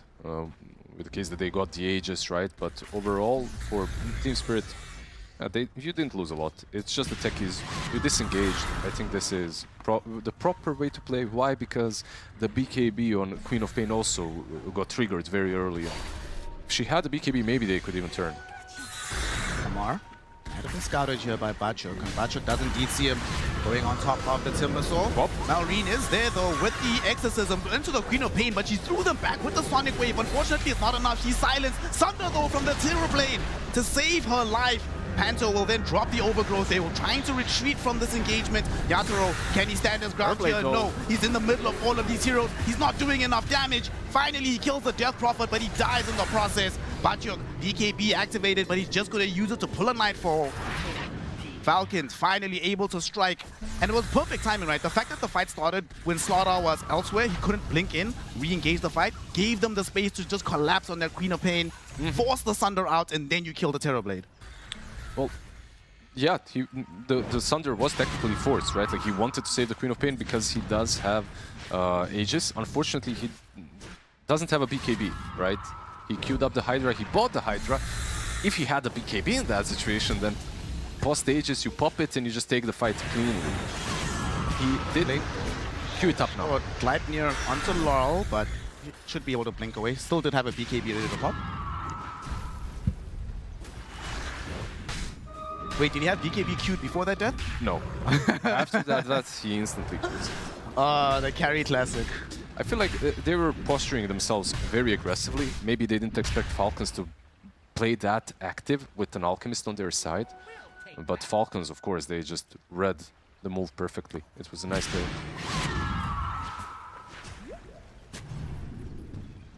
Falcons now don't have to worry about dealing with their Aegis for a while, and Skeeter does have the AC fully completed as well. Listen, I know we were talking earlier about like this Alchemist. If this Alchemist can carry this game, then I'm really a believer. I mean, the AC actually comes in handy. It's a very good item with all of their heroes good versus Slardar as well. Rooted, bottom, Laurel. Yeah, Laurel should be fine though. Shouldn't be too much difficulty. He'll just clean up some of these Ench creeps. But they smoke up. Skeeter wants to get involved. He's coming through with crits. He does have the 4th Gleipnir and the level 2 Sharpshooter. They have so many mines here. Like, how do you fight into this area? You have to bait them off of the high ground. Coming on the side of Falcons, but Team Spirit has smoke too. They're gonna find Snaking first though. He's the primary target. Doesn't die just yet. Big Sonic Wave. Not enough to actually bring him down. He's still alive. Lol eventually gets him, but it's gonna come at the cost of Rue because now Skeeter has involved himself in the fight. Bachuk though finds a huge crush. Malrine and Skeeter are gonna be forced to retreat. Yatoro helping to rip the Death Prophet apart. Crit throws out the Sharpshooter, but he dies very, very quickly. The fight's being split up in multiple directions. Skeeter trying to TP himself out. It gets cancelled away. Bachuk's gonna follow up as well onto this Alchemist. He is definitely gonna go down here. Cannot take anybody with him either. Laurel finishes him off, wins the team fight for Team Spirit, and allows them to go and take a free Tormentor as a reward for their efforts. That fight, it looked like it was the perfect bait from Snaking, right? Like, you're baiting on the Enchantress, Sonic Wave gets used on you, like everything, and you almost survive, but you buy enough time for your teammates to jump the backlines. It still doesn't work. I feel like one of the things that's happening to them is similar to what happened to the Terrorblade before. It's Death Prophet is perhaps dying a little bit too quick. Greaves, great. Bloodstone, great, but they still out-damage it. It feels like something like the old school Yules could have helped her here, or maybe a BKB for her of her own as well. We'll see. For now, she's got a BKB queued up. Yeah. Team Spirit back with the net worth lead. Yatoro also now does have a BKB fully completed for himself. The really scary thing about that fight, not only how quickly the Death Prophet was dying, but how little impact Skeeter was having in terms of his own damage output. As soon as they got that first kill, it felt like he just ran out, couldn't do anything more. Yeah, I think he's more of a, like a side core at this point, you know, like an additional carry without that secondary agonist at least, but let's see, mid lane. Snaking is there, potentially baiting, but they're not going to jump him just yet. We're 15 seconds away from Exorcism, so this could be a great moment for Team Spirit to fight. Not having to worry about the damage output of Malrine, but they can't find a clean jump just yet. That being said, though, he's moved very far away from his team. He's all alone. Malrine! Oh no, he's just dead to rights. Very easy kill. They also got Skeeter. He was channeling a stun. He's not going to self-stun, but he might be forced to BKB here. But yo, he doesn't BKB, he might die. Does have to pop it, gets himself out, so he's going to be okay for now. Laurel going to get caught inside the Gleipnir. Bacho trying to jump onto Snaking. Snaking gets forced off onto the high ground, but can do nothing about Laurel jumping in after him, throwing out the spell damage and killing off the Enchantress. This Queen of Pain, man, what a hero. Not only the Quap in this scenario, like they forced the BKB. It was a bit late, it looked late, but he was waiting for the Overgrowth. The moment he uses BKB, Overgrowth gets used, but he got Lotused as well. Amar was on point, but they're just using all these defensive tools just to get out of problems. They're not using them in a way that, okay, we're jumping and we need a BKB to get a kill. Like, without the BKBs, I don't think that they can take these fights. Feels so strong, they're just going high ground. Bachuk again gets a multi-hero crush. They bring down Crit super fast. Force out the BKB from Amar. Zone him away from these barracks. Can't do anything here. And they actually might try to kill him. Probably doesn't die. Can Timber Chain away, so he's cool. Yatoro, though, not concerned in the slightest about this Timber Sword. He wants buildings. He's gonna get him. Tier 3 already fallen. Raindrax will be what they settle for now. Yeah, he also doesn't have meta for a minute. Woodwing, yeah, she's up in 20 seconds, but she also has buyback. They could have defended this, so probably for the best to be disciplined, to go back. They're racking up quite a lead. They're 8k ahead now, and a lot of items are still kind of in the shop for them. You know, they can buy them. They have the gold, or almost have the gold. Techies is queuing up a Hex. He's on 4.4k gold. Like, it's a massive benefit to the team if he can get that. Queen of Pain as well. I know you guys were talking on the panel. They were talking about Skadi. Yeah. By the way, on Turfblade. But Krella is also pretty good on Quap, right? Like, another additional way of mitigating all the heals on the other side. Lol's not that far away from having that. Wu actually has the 4 Hex completed. Oh my gosh. This Techie Zero, man, maybe I'm a believer. I'm seeing some good stuff here. Yeah, this particular Techies, for sure. If I could play like Ru every single time, yeah. In this game. It's, he's got the Partisans brand as well for some 9% extra spell damage. Top of that, of course, he's got the greedy enchantments. It's the perfect Techies game so far. Multiple Partisans brands coming out as well. Lol grabs one, Crit picked up one as well. And we've got a Prophet Pendulum for Ru. Okay. I mean, that's kind of interesting, right? If you're going to be diving on with the Blast Off. I kind of like that. Amar? Chillin'. They're just saying hello. What's up, Bug? I don't know just how many times you can say hello to this Terrorblade and run away. He's got full Daedalus. Skadi, Hydra, Daedalus, like, he's about to demolish some heroes. And he's got a Flayer's Boda as his neutral item. It's very, very scary. Alchemist, channeling a stun, is coming in. He wants to use it onto Lol, but they just baited him. Okay, fortunately, he went back while you were still under smoke. Lol is not going to fall for it. Roshan potentially coming down 90 seconds. We need to see what's happening with the big man.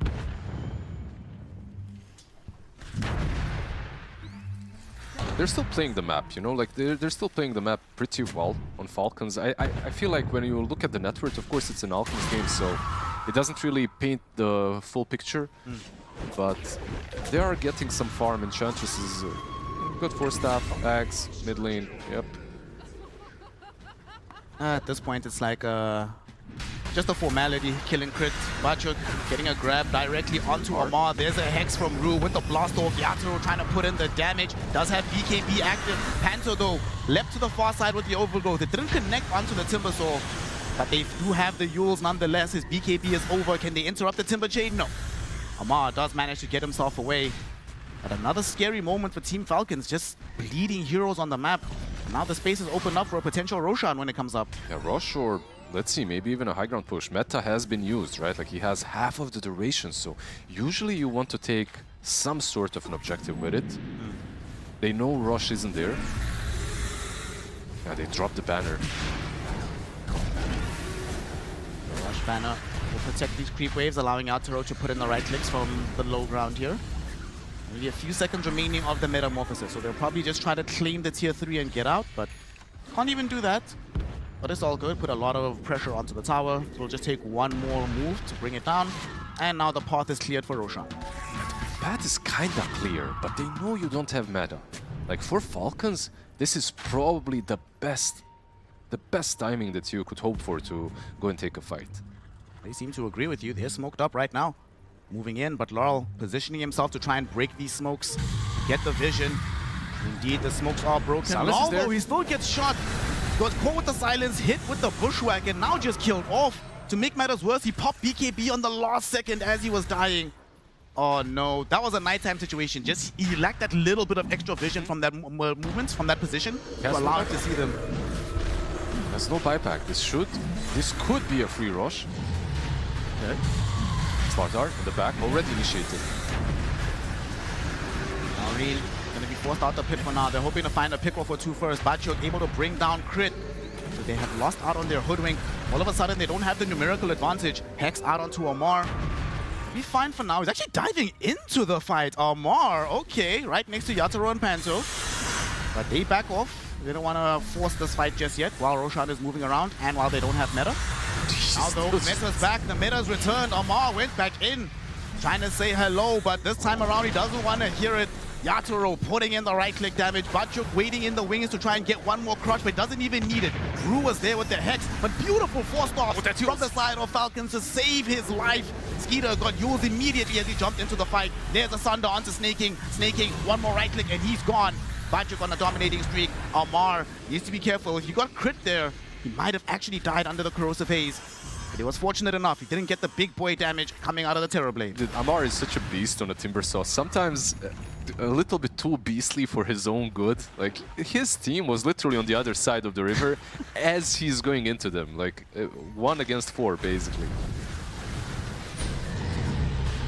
But they delayed Rush well enough. They have meta up, they had meta up, that is. And with the Queen of Pain, this should still be very free for Team Spirit. So all things said and done, they kind of come out the top. Shards, cheese. This is a big power spec for Team Spirit right now. Also about to pick up that Disperser for the Terrorblade. So that's going to be his final item to round out his build. Certainly will become, as was said, the main character of this game. And, Skeeter, damn. Brother's been relegated to a supporting role. Might even just be an extra in this movie. Because every time he shows up, he's just immediately forced to back up. Yeah, his job, I believe at this point, is to just stick on top of the target and make sure that it's disabled for a longer time. Like Queen of Pain in the last fight, right? Like the main reason why they did manage to take her down in the end was the Basher, was the Abyssal, the Alchemist just jumping in, making sure with the stun of his own that she's controlled for long enough. Radiant are scanning. Said Queen of Pain is angling in towards getting an Octarine core next. Yeah, I feel like most players have pivoted towards this Axe Bloodstone, and I'm seeing more of the Krella's Crozier. At the beginning, the item, honestly, to me, it looked like sort of a meme, right? A little bit of a meme, but yeah, in some situations it isn't. Timber? Amar doing Amar things. Jumping headlong into Team Spirit, trying to force proceedings here. They might actually be able to bring down Panto, and they succeed in this endeavor. Skeeter will stun himself, but Amar is still forward, and now they've isolated the Terrorblade. Yatoro does manage to get off the Sunder. Bachuk, will he find the stuns that he needs? Yes, he does. They brought down Crit. Snaking will join him in the grave very shortly, as Yatoro is just mowing through these heroes, getting out the right clicks, but he's still dying himself. He's so low, he's already expended the Sunder, and now he's going to return to life without access to an Aegis and also no meta. I doubt they want to keep fighting this, but no, Panto actually blinks forward with the Overgrowth. Lawler's going to go there with the Crozier, getting in the additional damage, helping Bachuk to bring down Malrine. And now Amar, BKB popped, he needs to get the hell out of here. Yatoro will refresh, pop the Metamorphosis again. Amar, still ends up dead in the end. The tick damage of LOL is too much. You know what actually killed him there? It's the Berserker pole potion from Alchemist. Really? Because it dispels, so it procced the scream. If he just stood in the fountain for a little while longer, he probably heals up. But the dispel kind of screams and kills him. That's unfortunate. That's unfortunate. Well, that's gonna be some megas. There's no buyback on Malrine. Still have 4 meta. This actually just might be the game. Still have half duration left on the Metamorphosis. Yeah, there is no DP. 30 seconds, more than plenty full of time for the Terrorblade to mow down your towers. They can maybe delay S4. Okay. They get Bachuk at the very least. That's a pretty big kill. Good start. This is probably going to zone back the rest of them. Alchemist jumping forward, trying to bring down TB, but he will pull a Nightfall. Okay, he gets bashed up. TP's cancelled. Now he wants to stand his ground though. Look at this Terrorblade go. He's putting out so much damage. Sonic Wave will be there as well. Onto Skeeter on the longest of ranges. And they get the kill on the Alchemist. He's down for the count. No buyback available. Snake him, joins him in the fountain. For the rest of Team Spirit, now they're like, well, we wanted to leave, but okay, if you want us to stay, we'll try. Now Rindo jumps in, gets a big silence out onto Panto and Yatoro, kills off Panto with the help of Amar. Now Yatoro is the one that's falling low. No Sunder available. He's being chased down right now. They really want this kill. And the sharpshooter from Crit gets the big hit from the high ground, able to bring down the Terrorblade. Massive amounts of gold going his way as well. He just held, right? He gets away from the Gleipnir. Manages to blink away from the chase of Amar as well. So Queen of Pain will be fine, but Falcons, by some miracle, they held the base, bang. But the one problem. They had to pop oh, they didn't. Did they glyph for this? They did, yeah. The glyph is down, which is a problem. It is a bit of a problem, of course, whenever you're playing versus TB or anything that hits towers and objectives quickly. But you know what? They held. They live to tell the tale. Maybe they have another fight in them with the Alchemist. He's level 25. He's going for the Swift Blink, so anything can happen if they find the right initiation. Of course, currently the game is in dire straits, right? Like you're playing versus Mega Creeps. They do have heroes that can defend against them. Terrorblade is, Timbersaw is not that bad if he's alive. You know, high key, even if they lose, I think we could make a very strong argument for Amar being the game MVP. Yep, both offlaners really, on both sides, right? Oh, yeah, On one side, Amar, in a losing game, he's doing quite a lot. On the other, Slardar, I would argue that he is kind of winning this game. Yeah. With all the early game aggression.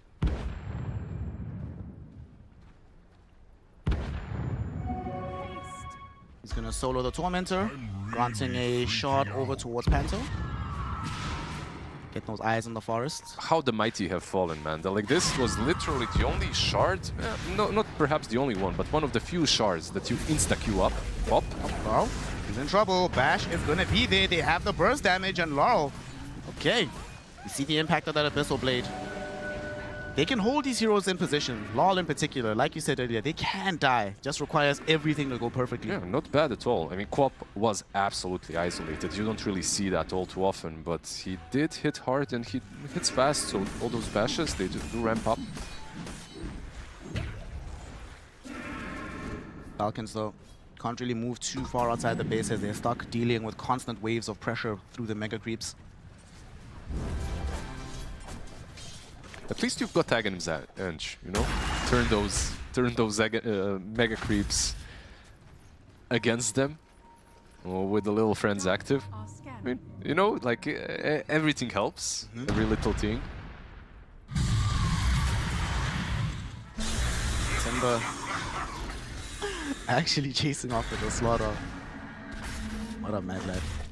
Want to smoke up though on the side of Falcons. They would like to be able to take a fight. Mid lane is pushing. Maybe open up Roshan, but yeah, like you said, it's like, oh wait, the creeps are at the tier 4s. Yeah, guys, we gotta go home. Truly, they're doing a really good job at keeping the lanes out, right? Like bot lane, top lane, when they started making this move, was already in a pretty good position. Amar, he might not be in a pretty good position. Blows up into the air. There's Yatoro and the gang. Will they be able to kill him? Seems to be the case. I don't know how he gets out of this one. Lotus? What? No way, dude, again? Panto unable to connect onto Timbersaw with that overgrowth. They're gonna find Crit instead. Rue is insistent. He's on the back lines looking for Amar, but Amar just dives back in the opposite direction. Bachik is on top of him now, eating some of this damage. Amar still alive as Yatoro has the exorcism directly on top of him. Skeeter wants to find the stun, wants to prevent the Sunder. Is he gonna be able to do so? Yes. He is dead. Sonic Wave not gonna be able to kill them off just yet. And now Skeeter getting the bashes in out onto Laurel. There's Queen of Pain, her BKB is about to expire, so he needs to blink away. Rue finding the blast off onto Skeeter. They also cancel the TP of Malrine, killing off that Death Prophet. Skeeter. No buyback available. Skeeter as well does have buyback, but he will nonetheless dies to the buyback of Yatoro, who decided to return into the fray. Yeah, they will have to buy back. That was, again, seemingly a very good bait by Amar. The fight started off kind of well, right? But the problem is they have so many of these simple stuns on short cooldowns that you can't just TP back. And you have to, because Mega Creeps are in your base. Yeah. Tier 4 towers are down. Mega Creeps are helping in the attempt to end this game. Can they kill Bachuk? Bachuk is going to get sundered by Yatoro. So Bachuk is still good. Amar, though, will chase and kill Yatoro. Okay, snaking. Going to end up losing his life, though, on the high ground. No buyback available.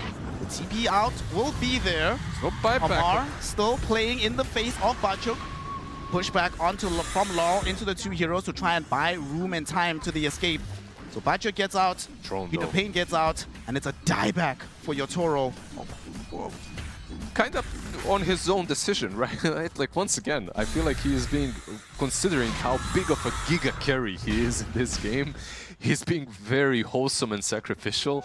Like, down bottom, he used his Sunder on Cop, safer life this time around as well. He uses Sunder as a saving grace, and I mean, this time around, because of the fact that they have Megas, they probably will not be punished, but it's a dieback on your position 1 terribly. It never feels great. It opens up doors for all kinds of things for Falcons. They weren't having difficulty enough killing Amar before. Now they're full hot though. Amar Timber. I mean, he told us himself, these are signature heroes. You know, it doesn't matter where they are in the meta. If you're really good on them, you can always find space to have a big impact. He's just been maxing this hero very well, right? Like, he's baiting out all sorts of spells, all sorts of moves as well from Team Spirit. It's creating chaos. Who just popped BKB? Bachuk gonna get used up, does have BKB at the ready if he needs it, but there's an Abyssal Blade to stun him down. Laurel trying to jump the backlines, look towards Crit, will be able to get a kill onto the little squirrel. The question is, can he get out? Jumped on by this Alchemist, but blinked away just before the stun would arrive. They're still going, they're smoked up. Are indeed. Panto is going to give the smoke towards Laurel. Where back will they go to? Rue thinking about making a jump, but Amar has gone over the river into a safe area. Not sure they'll be able to find a kill off the smoke. I feel like Amar is playing this. This isn't even frontline. I don't know what it is. Like, he's in a different stadium. He's like surrounded by everyone on the enemy team, but he's breaking all the moves. He's breaking all the smokes. Unfortunately, Roche, I'm not really sure if they can defend this. Let's see. Timber is nearby. Timber? No way. No way. Okay, Timber might actually for once get punished for this one, but I spoke too soon. He's still cool. Yet again, managing to dodge out on the overgrowth. Malrine, though, might not be so lucky. Came in with the Exorcism Ghost. Gonna be forced to go back onto the high ground. Team Spirit trying to mount a chase here. Lol blinks in after this Amar Timber. Gets the Hex out. Amar should still be okay for a little while longer. Gets back. Skeeter trying to jump in, but the BKB dodges the stun from this Alchemist. Sonic Wave goes forward again. Amar still alive. Malrine, though, has the Ghost. Not really working out for him. There's not enough damage to zone back Team Spirit, so they just jump on the Death Prophet, kill her off. She does not have a buyback. Yeah, once again, the buyback is available, but he doesn't have the gold. He's 800 short. Unfortunately for the Death Prophet, now they have to hold 4 against 5 with Aegis, with Cheese, and the Shard as well, that hasn't really been used. It's still on the Terrorblade, so that's the double meta coming into the high ground push. All right. What are y'all gonna do on the side of Falcons? We've got full Megas. We don't have a tier 4 tower. And crucially, you just don't have everybody having buyback in this situation. On the bright side, though, the Glyph has returned, so they don't have to worry about just being cheesed in this one particular moment. How many buybacks do they even have? They have none, right? They're 140 away on the Hoodwink. Almost. I mean, yeah. It ain't much. It's honest work, I guess. Hey, Hoodwink has killed some of these cool heroes with the Sharpshooter. Yule Scepter, though, will not allow for them to hit the Queen of Pain. Instead, Batchuk jumps in onto the 2 supports. Crit is going to be the first one to fall here. Lal now looking in towards Snaking, but Skeeter has offered himself up as well. Batchuk is just going to go directly mainlining onto this Alchemist, forcing him back into the fountain. In the meantime, Yato doesn't care about any of this nonsense. He's trying to end the game, baby. He's on the building, trying to take the Ancient. Looks like he'll succeed in this endeavor. They will pop the final cliff, but they just don't have the damage to kill any of these heroes, Liz. He is done with the damage. GG is called, and game 1 goes the way of Team Spirit. Just a very well executed draft versus an Alchemist. I feel like most teams, like going into this tournament, have probably prepared the most for the Alch, and now I'm seeing like 1, 2, 3 games letting the Alchemist first and still defeating him. Yeah, this was kind of what we were talking about before the game started, right? You have this broken hero that everybody admits is broken. However, Dota players are nothing if not problem solvers. So perhaps the problem has been solved. Does the panel agree that the Alchemist has definitely been solved? It has been solved by Falcons, and here clearly it has been solved by Spirit as well. Now, I will say it wasn't the easiest game for them to close out towards the end of it, but it definitely looked like they knew exactly what they were doing and how they were going to deal with it, Tiga. Yeah, Falcons looked a little bit discombobulated because... Discombobulated. Yeah, very good. Thank you. Because Spirit just had such a good early game, right? I think credit, I think also even the Panther with the tree pick, right? He secured the tree lane, and we've yet to see this as a counter to Alchemist, but just walk into the jungle, stand next to him invisible, get the vision, set up for a kill. Sure, he died to the neutral creep on the Alchemist, but I think this idea of just like leeching XP, being a little bit of a nuisance was quite cool. And yeah, Spirit's early game was so strong that, yeah, like I said, Falcons just looked very, very lost on the map. It's so good. He almost killed his courier too. Yeah. And he decided not to after the courier delivered items, and then he waited, and yeah, they got the kill on the Alchemist. I don't know. I feel like Spirit just played their lineup to their strengths again. They just chilled, waited, farmed on Yatoro. Why couldn't they close it properly? There's a bit of clutch potential available for Falcons, right? They were able to utilize that kind of the Timber Saw to kind of open up good information, and then between like the Alchemist with the Hoodwink getting the jump, even the Enchantress Aghanim sometimes at the root. So Falcons, they had pick-off play, but again, the problem for them, I think that the Death Prophet never really entered the game. She had moments, but in the late game, she felt more like a burden to her team than actually kind of amplifying. And you compare that to, you know, the Queen of Pain, right? 13-2-15, every item felt like a pressure item. Like you pick it up, you move forward. So for Falcons, they were just kind of playing the game with a broken leg, and you know, you're not really going to be able to, you know. They had an opportunity to play on Mallorin's lane, since he was the only one who had a good lane. But unfortunately, he ended up giving away a few kills early into the game. I think that was a big part of their detriment in this game. Yeah, very much. And as the lads mentioned in the cast, we did have a lot of confidence from Batyuk on his Slardar. When you look at the net worth, right, post-laning phase, he was top net worth. He was, you know, the most farmed hero on the map. He translated that straight away into the Blink Dagger, going for the aggression, going for the fight. And I think we saw that disparity between, you know, the Timber Saw that was kind of struggling in lane versus, you know, the Slardar that had complete freedom. You know, time and time again, I think in these games that when we have an off-lane kind of power spike diff, the team with that kind of naturally just seems to take over the game a lot more. And Slardar, you don't want to give this hero credit where it's due. Batyuk played very well. At the same time, Amar couldn't really open up the map. They didn't have the same opportunity as Batyuk. He played a bad matchup, in my opinion, compared to Batyuk, who had just a free lane. And he had a different job. Amar was supposed to hold the game together. It's enough for his team to get control of the game. Yeah. There were a lot of double crushes coming out from Batyuk as well, which I think it was just smooth. Apart from, you know, a little bit rocky end, but they won it eventually. I would imagine that Team Spirit, after they look at this game, they're gonna obviously be happy with the early stages of the game, but they still have a lot to learn from it as well. Do you think they would let the Alchemist through again? Because it came very close, guys. I am worried that all of our panels are becoming Alchemist.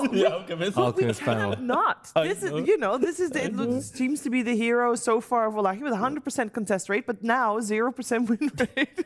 Terrible hero. Terrible hero. These know nothing about the game. That's all we're learning. In the words of Synderen, Okay. If it's an Alchemist in the game, it's an Alchemist game. And so all these games that we're watching, so for every single game that we watch from Falcons, it turns into how do we beat the Alchemist? It's an Alchemist. Like, that's just how it works. I feel like both Falcons and was it yesterday? Yandex. They both showed the weaknesses of this hero.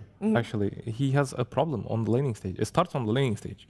His lane is very weak. So you pick this like they did Slardar on Team Spirit, and he just gets a free game, and he played very well as well, and he just shines on the hero.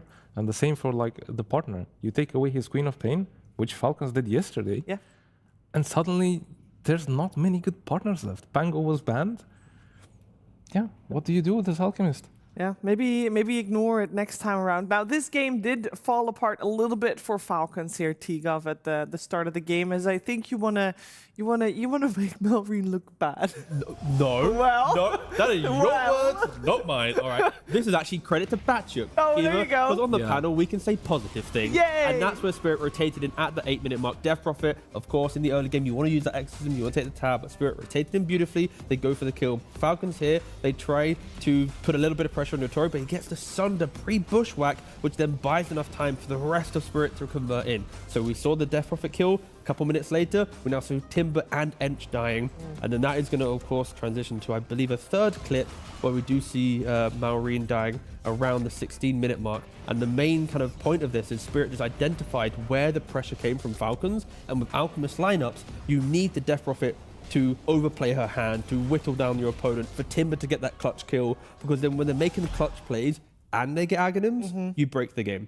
When you try to go for the clutch and you just feed, the Aghanims is not going to help you because the game state's already fallen apart. So all three of those clips, if they were presented better from Falcons, if they got the TB kill, if Maureen had the assistance in the mid lane or the top lane, we could be talking about a different game. But Spirit was just very ready to react to it, and they shut it down so quickly that we felt like Falcons were just always like missing a component in any of the earlier fights. Yeah, there were a lot of fights actually in this game. A lot of brawls, maybe is a better word for it. And one of those fights in particular, Ria, you'd like to take a closer look at.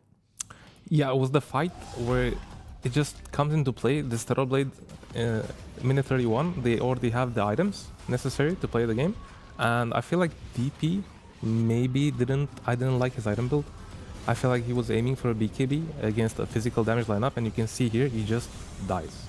Like, he melts in less than 2 seconds. Yeah. And then the whole lineup crumbles. When you don't have DP, you don't have this guy to keep it all together. Everybody just splits up, and it's like a run, you know? I have one run for your life. I have one big question to pose to you, all right? We saw Batchuk on the MVP screen not going for Nullifier. We saw in these clips, we saw Maureen disappearing.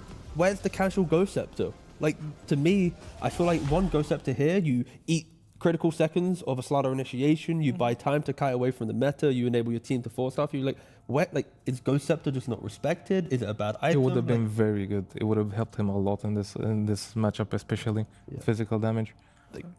I feel like that could have been the make or break. If Maureen picks it up, we could be giving him the MVP, the crown, because Shiva said he's bad, not me. No, that's the thing. One Ghost Scepter diff away from Maureen. He did seem a bit confused about the item build. He bought an Ogre Axe aiming for BKB and Quick Buy, and then he switched it up. He went to plate mail casually, and then he switched it up again and went for BKB. So obviously he had a rough time with the item build. A little bit, yeah. He did. But let's be real. We love Melreen. We love the way he plays. And I know he loves interviews with Slacks. Hello, everybody. Treat for you here today from Team Falcons. We have Marlene. I can't believe it. You actually made it to the event. Goodness gracious. Welcome, my friend. How are you? Man, I just keep 2 PGLs. That's all. Okay, that's a lot for me, all right? That's the most hype event of the year, as you can tell, here at PGL Wallachia Season 8. Welcome. So you missed these. You're watching from home. What's that like for you? From what I understood, people cannot play without me. That is absolutely true. They tried many times, but they cannot do sussex. Well, I have a personal theory about that, but why do you think that is? I mean, I guess for now, just taking kind of like a lot of responsibilities in the team, and like as a guy who's gonna make calls in the game and like kind of lead it, not like leading the job, but like have a lot of ideas. And whilst they're another mid laner, people just like they have to adapt a lot. I wasn't aware that you did a lot of the in-game calls and the drafting stuff. I think it just changed during the time. Like back in the time, like actually almost 3 years ago. Yeah. It used to be like more Snake, Skidder, and other people, and for now I feel like I'm just taking a big pie basically in the games. That's really cool. What prompted that change? Is it just your understanding of the game seems to be really yeah. I mean, I always was curious about the game and I tried to learn a lot, and since I learned it, I'm like kind of just trying to use my knowledge and helping the team. Other people have said that. Crit actually in an interview after Wallachia said that one of the big strengths of Falcons is that you and ATF have a very similar hero pool. You can swap out heroes, you never know where that's going to flex to, and when they don't have you there, they don't get that advantage. Do you think that's true? I think I already switched like a long time ago, because patch is kind of like going on, and like I don't think there's actually the heroes that we're flexing nowadays. Like we're just picking the heroes, and if you even remember the TI, like since TI we just basically picking the heroes like there's no actual flex.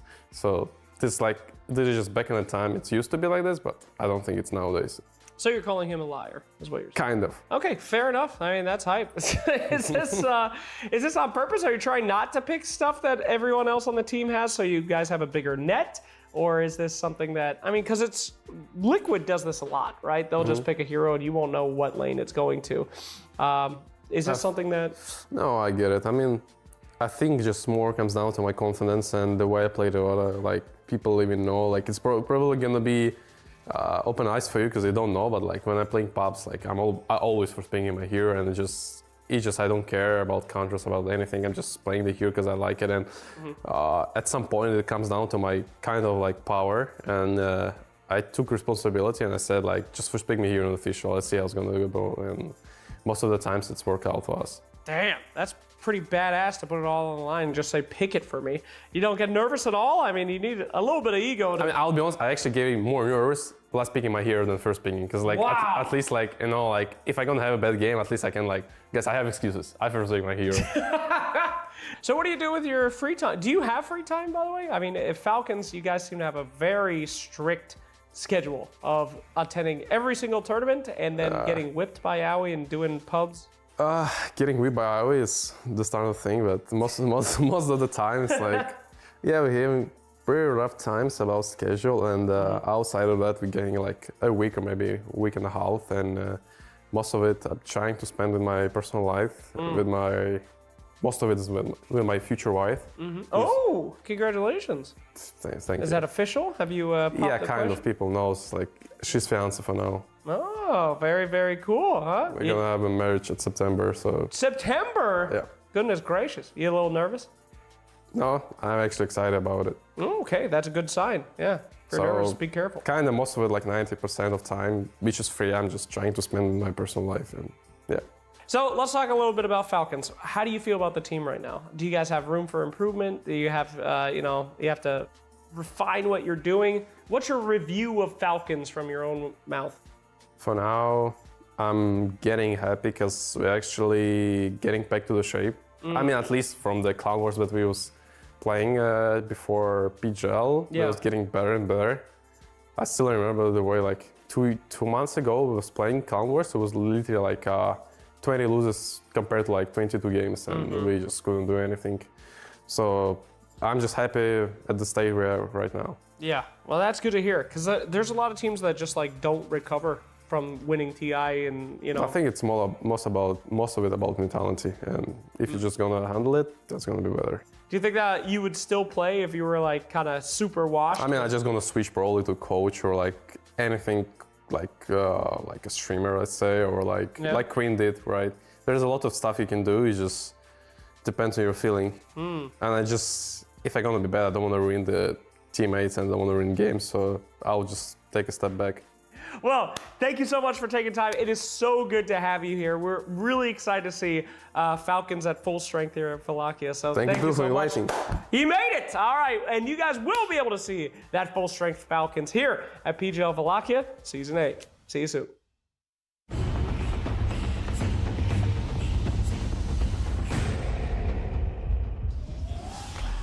see, how can you not root for the guy? He is ready for this, of course. 1 game down now for Falcons against Spirit, so they need to win 2 in a row in order to keep their record clean here with the Swiss format. We're going to see what's coming out of them for the draft here up against Team Spirit, and whether or not we're going to have another Alchemist game, because that seems to be what Falcons is focusing on, and therefore it seems to be what everybody that they're playing against has to kind of focus on. And that also means that we have to also focus on it. So thank you, Falcons. I'm so tired, Shiva. Honestly, I'm so tired. No, come The on. Alchemist panel is back. Yeah. Woohoo! Okay, so Falcons, again, same pick. Are they going to pick Alchemist? Yeah, I can't wait they to gonna talk leave about it? it again.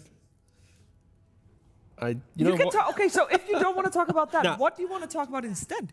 The Queen of Wait, the Pain Queen is band. banned. Hey. That would be the promotion. This is the difference maker here. That's the cool little adaptation in the Alchemist game that we're about to watch. Well, with that in mind, it is Spirit that has first pick. So last time they picked the Queen, they can't do it now. Would they not just pick the Alchemist themselves? And therefore, might we have our first Alchemist win, considering there's no counter that is as good as Queen of Pain? But then, no, hold. Queen of Pain isn't like the counter. No, it's a good pairing. Yes. What is still? But then there's still like Tidehunters and other aspects to play into it. Hence why it was really fun seeing the Battle of the Two. Ooh, And they don't go for it. They go for a Phoenix. Oh my god, the 'Cause draft. that got banned last time, and Phoenix is considered to be also one of the strongest heroes of the patch. It is one of the best right now. And I want to go back on the Queen. It kind of is a counter to Alchemist because it beats his partners. Sure. Yeah, you do bully the... bully the partners. But It makes it hard to pick. Death Prophet did technically win the mid lane, and then you have better net worth, and there's other... Yeah, that's fine. Alk's in the game. So I saw Alk in my brain. They did go for Alk again.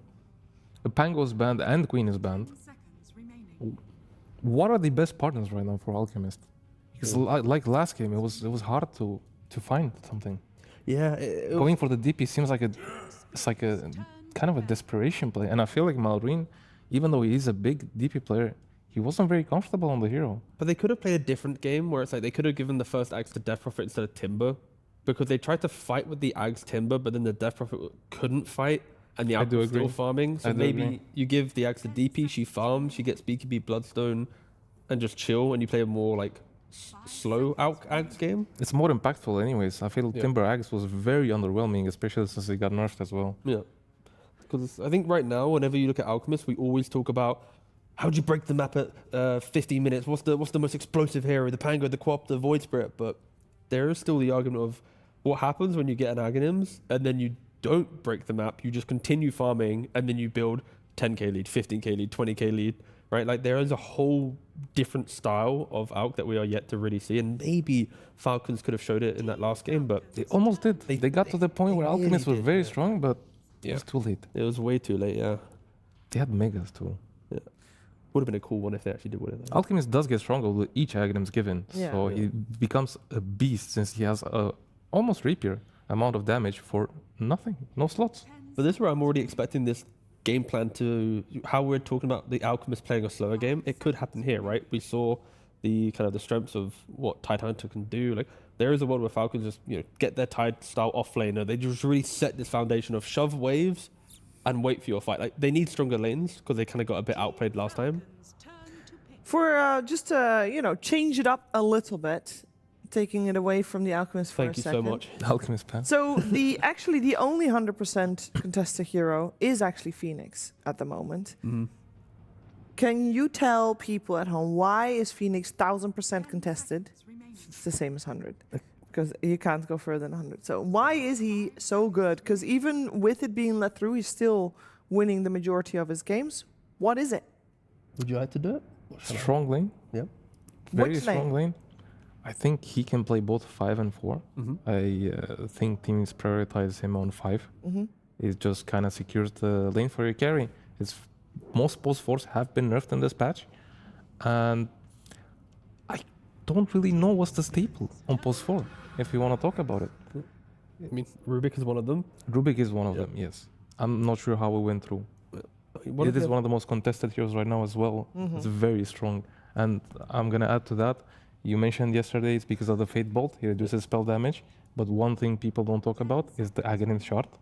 Right now, the lift is absolutely bonkers. Yeah. You get 400 range added to it, and you can basically save your teams while they're stunned, while they're BKB, that doesn't matter. pretty much you just can't pull them out of Black Hole and Chrono. Yeah. Even yourself, right? Like you could pick Even yourself yourself, off and yes. some of the beautiful plays from qualifiers when I was casting before this event was Rubik players would lift themselves up and just multi-cancel TP. It was so cool. Like, and aggressive factor too. You can lift your teammates and put them inside while they stun. It's like a toss that stuns, basically. It's really cool. Going back to the Phoenix question as well, Fire Spirits, when you max them, you're able to slow down Roshan attack speed as well, so it enables your first Roshan. It's super high cast range, so it's just very easy to kind of get that last spirit as they're running away. 0 downtime as well. Yep, that's true. On max level. Yep. And then Sunray, the spell that you max normally after spirits, percentage of damage, when you get your shard for free, normally from the 20 Tormentor, you then have 2 of them. So and it healing just compounds to more damage, more heal, more fight, more forward-thinking stuff. So when you have heroes in front of you, they're going to really utilize it. And, you know, Bristle, Techies, basically do damage to the enemies while healing your teammates is always a good component in the game. And percentage damage, good against Alchemist, because he's normally a fat guy.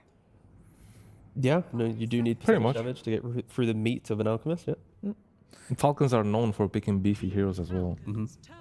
There you go. Another beefy hero joins the mix. Primal this is where Beast. Phoenix shines. But the back and forth between Primal and Bristle is a fun one, right? You have S1, Bristle. Actually, doesn't really matter into Pulverize anyways, but there's Lotus Orb, I think is the main. He might go BKB. Sure, just rush it. He went BKB. That's true. Silencer, Remember, Falcons went BKB yesterday. very good against Phoenix as well. Yeah, I mean... Because you mentioned him earlier already and why he was good, but against Phoenix in particular, I guess against Bristle as well, because you want to continuously spam your spells. Yeah, but with the whole Bristle, me getting to Lotus Orb point, it kind of helps against Primal and Silencer. A lot. Very much, right? You can get rid of the Global, get rid of Last Word, Arcane Curse, so you can spam your spells. Of course, if you reflect the Pulverize, you just break Primal's Initiation. But they have an Alchemist, which will give probably Agonist to Primal Beast. Sure. And he will demolish this Bristleback if he gets on top, even if he has Lotus. Yeah, you don't even need to play on Pulverize anymore, right? You Yeah. are just playing like Blink Ags, maybe even just like Bloodstone Shivas and just... One thing I want to mention is Primal Beast did get nerfed in the early game in this patch, but he becomes a lot stronger later into the game. He scales based on his HP right now, every 100 HP, I believe. He gets stronger and stronger. So the later the game goes, the stronger Primal Beast is, and it's become a very scary late game hero, actually. Yeah, no, it's... I think Falcons have adjusted a draft slightly, but also it's Primal towards the mid lane, most likely, right? It's a Malrine hero normally a again. Malrine hero, Yes. He loves this hero. He plays it a lot in prods. And basically what he does, he ignores matchups. He doesn't care who he's playing against because most of the time he just goes behind towers. Yep. And he like skips the wave and goes to the jungle and basically farming a wave and jungle camp at the same time. And that's where like Tiny, if Lao is to take it to the mid lane, you're quite a map playing mid hero, right? He did play the mid lane in one game yesterday. Yeah, just follow the Primal when he presses Trample, you Avalanche. Like against Primal, it's like it's Ember for the root, it's Tiny for the Avalanche. It's some of the classic stop his damage, getting output. That's gonna come out more during the game though, because again, Malrine will probably just skip waves. Yeah, he doesn't really care. Sells the mid lane, he gets fat. So, but for Primal here, it's his item path probably won't change, right? It's Blink, BKB, get given a free Agni. Most likely, it might change it up on the Blink part, just so he can get maybe stronger with the Aghanim's timing. Ah, I see. Right. So you buy. Okay. Yes. Probably use some sort of like iteration of Chasm Stone, the new item. Yep. So he can get more AoE in spells. Sure. Combined with a BKB, I think would be much stronger timing with Ags than a Blink. Is there a fear that that can be kited a bit more because you're like announcing to your team with your onslaught and then, or do you think it's like, do you think onslaught is still going to be good enough? Of course, smoke initiations and the speed of play, like it's fine. It changes the gameplay a little bit for sure. You're not going to be the one initiating if you don't have a Blink, but you can literally just run in front and the enemies have to stop you. That is true. Yeah. And for Falcons, we're looking at, again, Amar offlane on last pick. And then for Spirit, I personally wouldn't mind just seeing the Tiny go mid, finding a new carry for your Toro. Tiny has been very successful on carry lately, though. That is true. I mean, the speed of burst, especially against Silencer and the Rubik save that you mentioned with the Shard, having a Tiny carry would be explosive enough to kind of stop them feeling like they contribute. Because you die in, what, Avatos and a Harpoon double hit, right? The Tiny, the way he loves to play right now on carry, everybody plays it this way, is they buy Echo Saber. Yep. Some people upgrade to Harpoon, But the thing is, the key part being here, Shadowblade second item. When you get to Shadowblade, this hero has so much burst damage. And looking at the Falcon supports, Silencer and Rubik, if they get caught out by this Tiny, they will just melt. Yeah, you're gone. Even like if you find a Primal, it's like you put him to like half HP, he doesn't really want to then use the Ags from the Arc to run in, right? He's probably thinking about running away. So yeah. No matter what, Tiny to carry. Is very snowbally here right now on carry. The carries just find the supports and they just take control of the game and become super, like, usually the enemy team becomes super scared to play. They need sentries everywhere, always have dust on you, so they're even like less net worth. Yeah. And I guess if you are Team Spirit right now, you do want to try and close the game out relatively early, especially compared to previous game, of course. I don't think they have that pressure on them because the cores they have naturally will get tanky enough to kind of match the fight of Falcons. I think both teams have quite a like equally tanky scaling lineup where you have pretty strong lineups all around. The pick-off player. The Tiny doesn't care in Team Spirit side. He can go late game easily. He doesn't mind. Same for Bristleback. Actually, Bristleback gets stronger against Primal Beast the longer the game goes, because he buys the correct items and that helps him deal with it. And same for Falcons. They're very strong lineup right now. I think it's up to these last two picks to decide what exactly the direction is going to go in this game. Yep, do they want to play the Tiny mid? They want to play the Tiny carry? They're thinking about it now. This is the time to make a decision. Is it going to be mid? Is it going to be carry? 13 seconds. Like, please don't. They know it's a primal mid, so they have an easy job of figuring out like who's going to lane against. I mean, Yatora did play Bristle carry. He is do have last pick off lane. That's a Keeper of the Light. Is this Keeper mid That's or a Phoenix mid? Or it could probably be a Keeper mid. Tiny. I'll go for a Keeper, yeah. Tiny carry, Bristle off lane, Keeper mid. Very much. And then Phoenix 5, Techies 4. Because Keeper of the Light Tiny is a classic combo. Larl does play it a lot in pubs too. I have seen him recently play it as well. And it's probably just a much better option against the Primal Beast anyways. Yeah. Because the Solar Bind is very disruptive for Primal Beast. Primal Beast does not like slows. Not only that, he can cancel Primal Beast Onslaught with the Blinding Light, which makes it a very good pick against Primal Beast. And he doesn't care about the lane as well. He can just go jungle. They can just they could both just leave the lane and just play in the jungle. I'm over there, you're up there, we're good. This is probably exactly what we're going to see. Cole is going to be stacking and farming the jungle, and Primal is going to be pulling and farming the jungle at the same time. Okay, not the most exciting mid lane coming our way. And they both decided to sell the mid lane, so it's fine. Yeah, it's all good. So Falcons, it's like, I'm thinking like MOUZ, maybe even a little Kunkka potentially. I love it against Coddle, just containment, but there's no time. No. Pick something. No Tide Hunter. Classic. Yeah. I mean, very strong against Tiny. The joy of last pick for Amar is like you go through as like the top heroes, and then there's like the more niche ones that you kind of hope to see. Like you were saying, you'll see some of the more niche heroes. Unfortunately, we don't see the niche. It feels like he's taking it safe this tournament. A little bit more, yeah. That's true. He usually likes to go out of pattern, but now he's just sticking to the meta. But the Tiny, obviously, the Tide, very good against Tiny on lane and in the game because Tiny's damage mostly comes from base damage. Yeah. And Tide's Anchor Smash reduces base damage. There's still the back and forth, though, of like when Tiny gets his Silver Edge, is he finding a out of position by himself?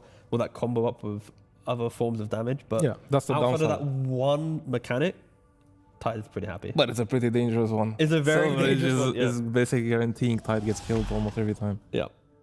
So 4 times the charm. Is Alchemist gonna win a game?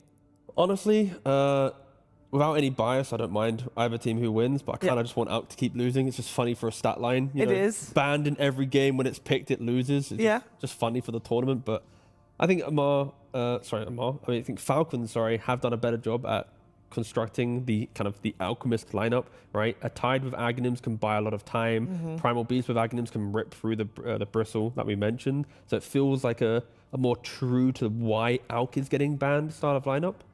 And then for Spirit, I feel like Spirit have this Tiny. I think he's gonna just go out of control.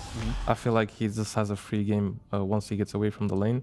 He's probably gonna get the shit to Shadowblade, and that's when That's the deal breaker. Okay. If he snowballs, if he gets the kills, he's gonna snowball. Game is gonna be easy. So Yatoro has to have his power spike, and we established that for Falcons, their power spike with, for example, the first act this time is at least stronger than what we saw previously. For sure. It's a lot stronger. I mean, Spirit, they just have really fun combinations, like a mid Kotl with an offlane Bristle, 2 cores that sync together, can just play through the map and just give so much freedom for Tiny to find his initiation. So Spirit's draft just looks fun. It's gonna open the map too. It's gonna give vision for Yatoro to find the kills. Exactly. Yeah. I definitely favor the Team Spirit here. But you're still favor. Oh, it's split. I like this. It's good. I like Falcons. You just want to see Falcons lose with Alchemist. Yeah, that's true. I'm trying how do I word this in a different way? Yeah. It's true. It would be a nice story to have 0-4 Alchemist. It would be after 100% pick and banner. Yeah, my Cubs would be a lot nicer. Yeah, let's see if Alchemist loses again, or maybe Falcons can force out a third game to this series. We're finding out together with Snare and Lizard.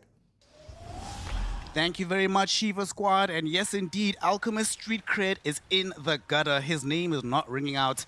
And this should be the game, Lizard. Look, if you have all of this lockdown, all of this control, some different sources of damage, really good Aghanims carriers, if you lose this game, bro, is there even a point picking Alchemist anymore?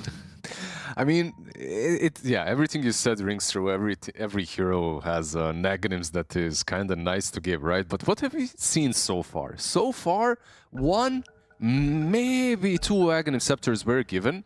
And I feel like everyone that usually wants to buy it buys it for themselves, not waiting for the Alchemist even, most of the time. However, I feel like these Alchemist games are decided on the pressure. Like, who can take the pressure off of Alchemist early on, and can you play the mid game basically 4 against 5 with that one Aghanim Scepter? Because the first Aghanim Scepter, I feel like, top lane, is supposed to enable your team to fight 4v5. If you give Tidehunter an Axe, I don't really think that changes things a lot. If you give Primal the Axe, maybe. I feel like maybe that pushes him over that critical edge that he can just dish out so much damage that the 4v5 is actually viable. That makes sense. I suppose another thing that they need to be worried about, though, something that Riha mentioned, that with this Tiny, if this Tiny gets to those crucial items, you know, especially the Shadowblade, Silver Edge, what the hell do you do with these supports, man? Crit and Snaking gonna have a tough time. I would upgrade his, like he's talking about Shadowblade a lot. I would upgrade the Shadowblade into a Silver Edge only. And the same statement that he said, the moment this guy gets the Silver Edge, for me at least, the Shadowblade is good, but it has a long downtime. Top lane? Are we seeing a kill here? Does get some vision now. Crit gets seen as well, but from their positioning, I'm not sure we'll be getting our first blood here. Yatoro, not even going to bother going all the way. Going to concern himself with the creeps, so we are not going to have the first blood. Just going to be a standard 2-2 rune trade.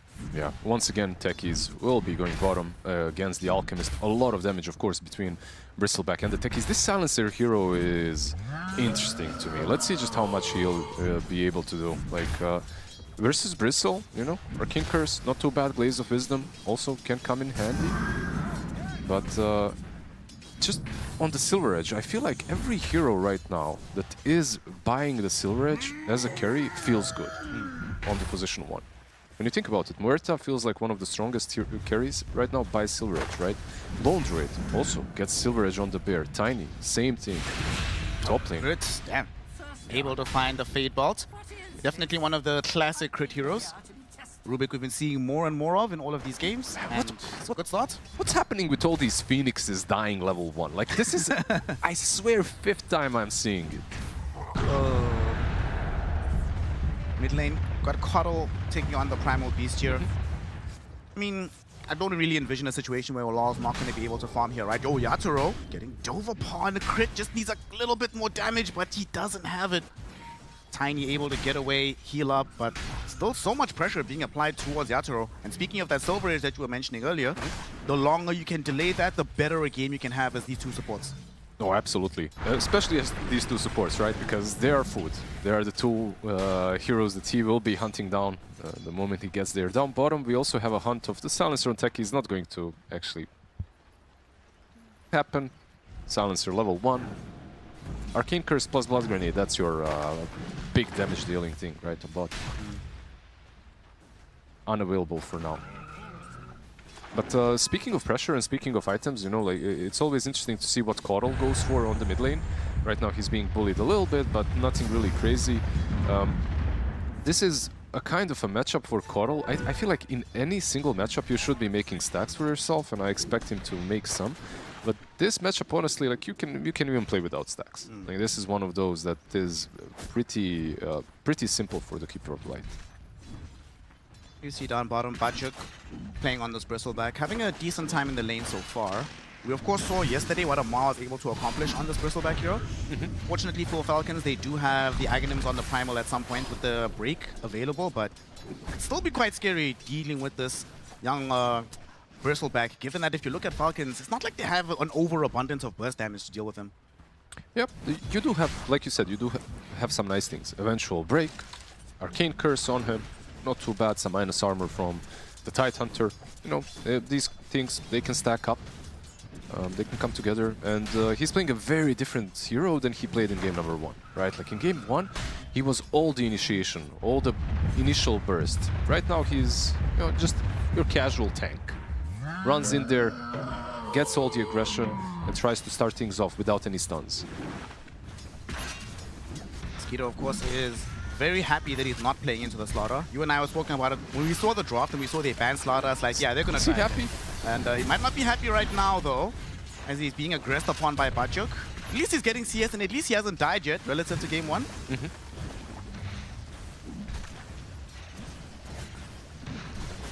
Skeeter could get blasted off here. Oh, he doesn't have it yet. Okay. This fortification was only for the creep wave, just to make Malreen's life a bit harder. He's creep skipping already and taking the creeps into the jungle to take some stacks together with the creeps, with the trample. Top lane, Panto is experiencing some pain here. Oh, Crit manages to destroy the courier, takes away the boots from Yatoro, also kills Panto's courier at the same time. That's Fade Bolt into it. Will he die here? Fade Bolt is going to return very shortly. It's now available. Level 2 Fade Bolt. Panto is the one that might be in trouble. Lift back into a Maw with the Gush. They just need the Anchor Smash, a little bit more damage, and they find the kill. Yeah, the Lotus was there on the Rubik, right? That's another thing that definitely helped out quite a lot. But honestly, there's this sentiment, by the way, that Phoenix is like one of the best heroes at the moment, and when it comes to support, I don't know if I agree way too much. Let me he's strong. His teamfight is great. His laning is as weak as it ever was, and he still gets countered by the same things that he got countered a year ago. And if you look through the patch notes, he just received one nerf after another. Like 6% burn damage got made into 4.5% burn damage. He lost the miss chance as well on the Fire Spirits. I feel like Phoenix is one of those generic heroes when you don't really know what kind of a support to pick. You just go for the Phoenix, yeah. Some casual team fights, some heal. It's just generic. It gives you a lot of things. Doesn't excel in anything but damage. This is why you've been an advocate of just putting the Phoenix mid, juice them up with the levels. I dabble. Malreen, he's still chilling. Very relaxed early game, but bottom, they might try to do something here. He's got Arcane Rune. You have this lull. Portal showing up. He's gonna try to dive forward, but they already clocked the movements. Falcons, they can still very dive. safe right now. He's still gonna try, but nah, I don't think they're gonna get them. They're too far away. Yeah, Yatoro though, Yatoro! One more gush and he might actually die. Amar just needs the Anchor Smash, closing the gap. Got him. Nice kill. All they needed was the lift and a little bit of that fight around the Lotus pool again. Like, it just baits carries. Let's see if they can at least pressure the bottom tier 1 tower. Like, this Coral rotation didn't work out, unfortunately, for them when it comes to getting kills. But if you take down the tower, that's already not too bad. However, I gotta say, Keeper of the Light from the mid lane is very tempo-oriented. And it's literally one of those heroes where you have to do well in the early stages. Like, he doesn't scale too well if he isn't getting kills, if he isn't pressuring the map. Snaking TP's out. He was trying to go and steal the Wisdom Shrine after having vacated the bottom tier 1. But in this time period, Lawler has also left that area. Gonna dip into the jungle, try to farm up for a Spirit Vessel. This is an item that we were talking about in the draft, that always so helpful to have a Vessel buyer into an Alchemist draft. Yep. So I like the idea that they're saying, you know what, it might take too long for the Phoenix to get there, so let's just rush it on the Coddle. A good item on that hero anyway. Yeah. Often like to buy it regardless. Exactly. It's one of those core items on Coddle. Gotta say though, in this game, like Vessel, of course, it's good, but they do have some things against it. And overall, Coddle, like, that's why the Tidehunter, one of the reasons why it was last picked, right? Like, it's one of those heroes that doesn't really care all too much about the Solar Bind or about the Vessel. Like, he's got a Dispel, like, he can get rid of those. It's still a nice burst if you can utilize it in an instant, but overall, it's a good hero into Coddle at this stage. He also helps with something that you were mentioning in the previous game, that, you know, Skeeter was often being the one that's forced to start the fights, but top. Now, Marine and them, they want to start the fight onto Panto, and this Phoenix, he's already committed the dive, so that's very difficult for him to get out. Yatoro, though, will find the toss. Malrine might have overextended here. Lol. Can't hit him with the Illuminate. The angle was not the right one. Amara's here as well. No Ravage available, but he's still a big, beefy, tanky boy. He now levels up the Ravage, ready to pop it at a moment's notice. Lol and Yatoro, they just want to get the hell out of here. Lou is here as well. There's the Ravage. Connect onto 3. Snaking gets a big curse, and Malrine charges back in. They find the kill onto Lol. With the trample, they're also going to be able to bring down Rue. At the very least, Malrine does die, so some revenge is gained for Team Spirit, but Yatoro looks set to join his allies in the fountain. Crit sends him there with the Fade Belt.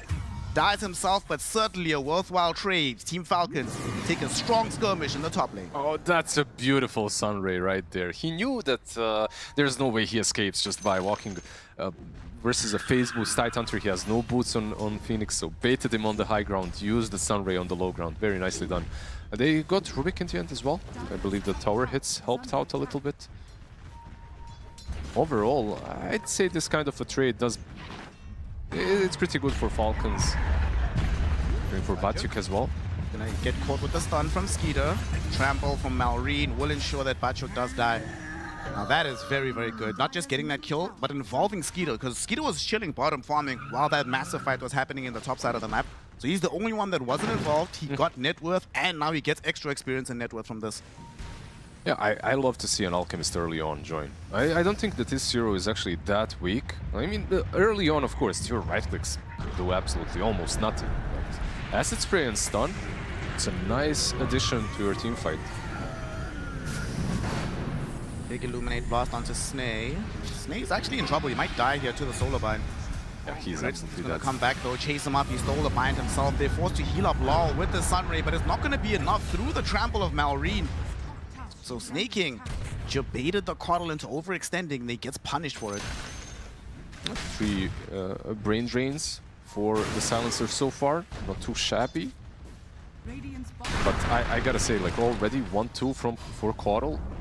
It doesn't feel that incredible. You know, like, this is the sort of hero that initially just dishes out so much damage. You want to be getting kills, not feeding them away, but 1-2. There's still room to grow. He's got his Vessel. Do see that one of the problems that is going to be, you were mentioning earlier, that Batyuk, since he's playing Bristleback, not going to be playing that aggressive fight starter. They're pretty much locked behind waiting for Yatoro to start moving around the map until he decides to really get involved. They don't really have any control on their lineup. That's kind of true. Yeah, like, you've got techies, right? And that's it. Like, one problem as well that you have with these Phoenix, Coddle-esque heroes is, like, you have an insane amount of overtime damage, some burst damage as well, magic damage. But you have, like you said, no control.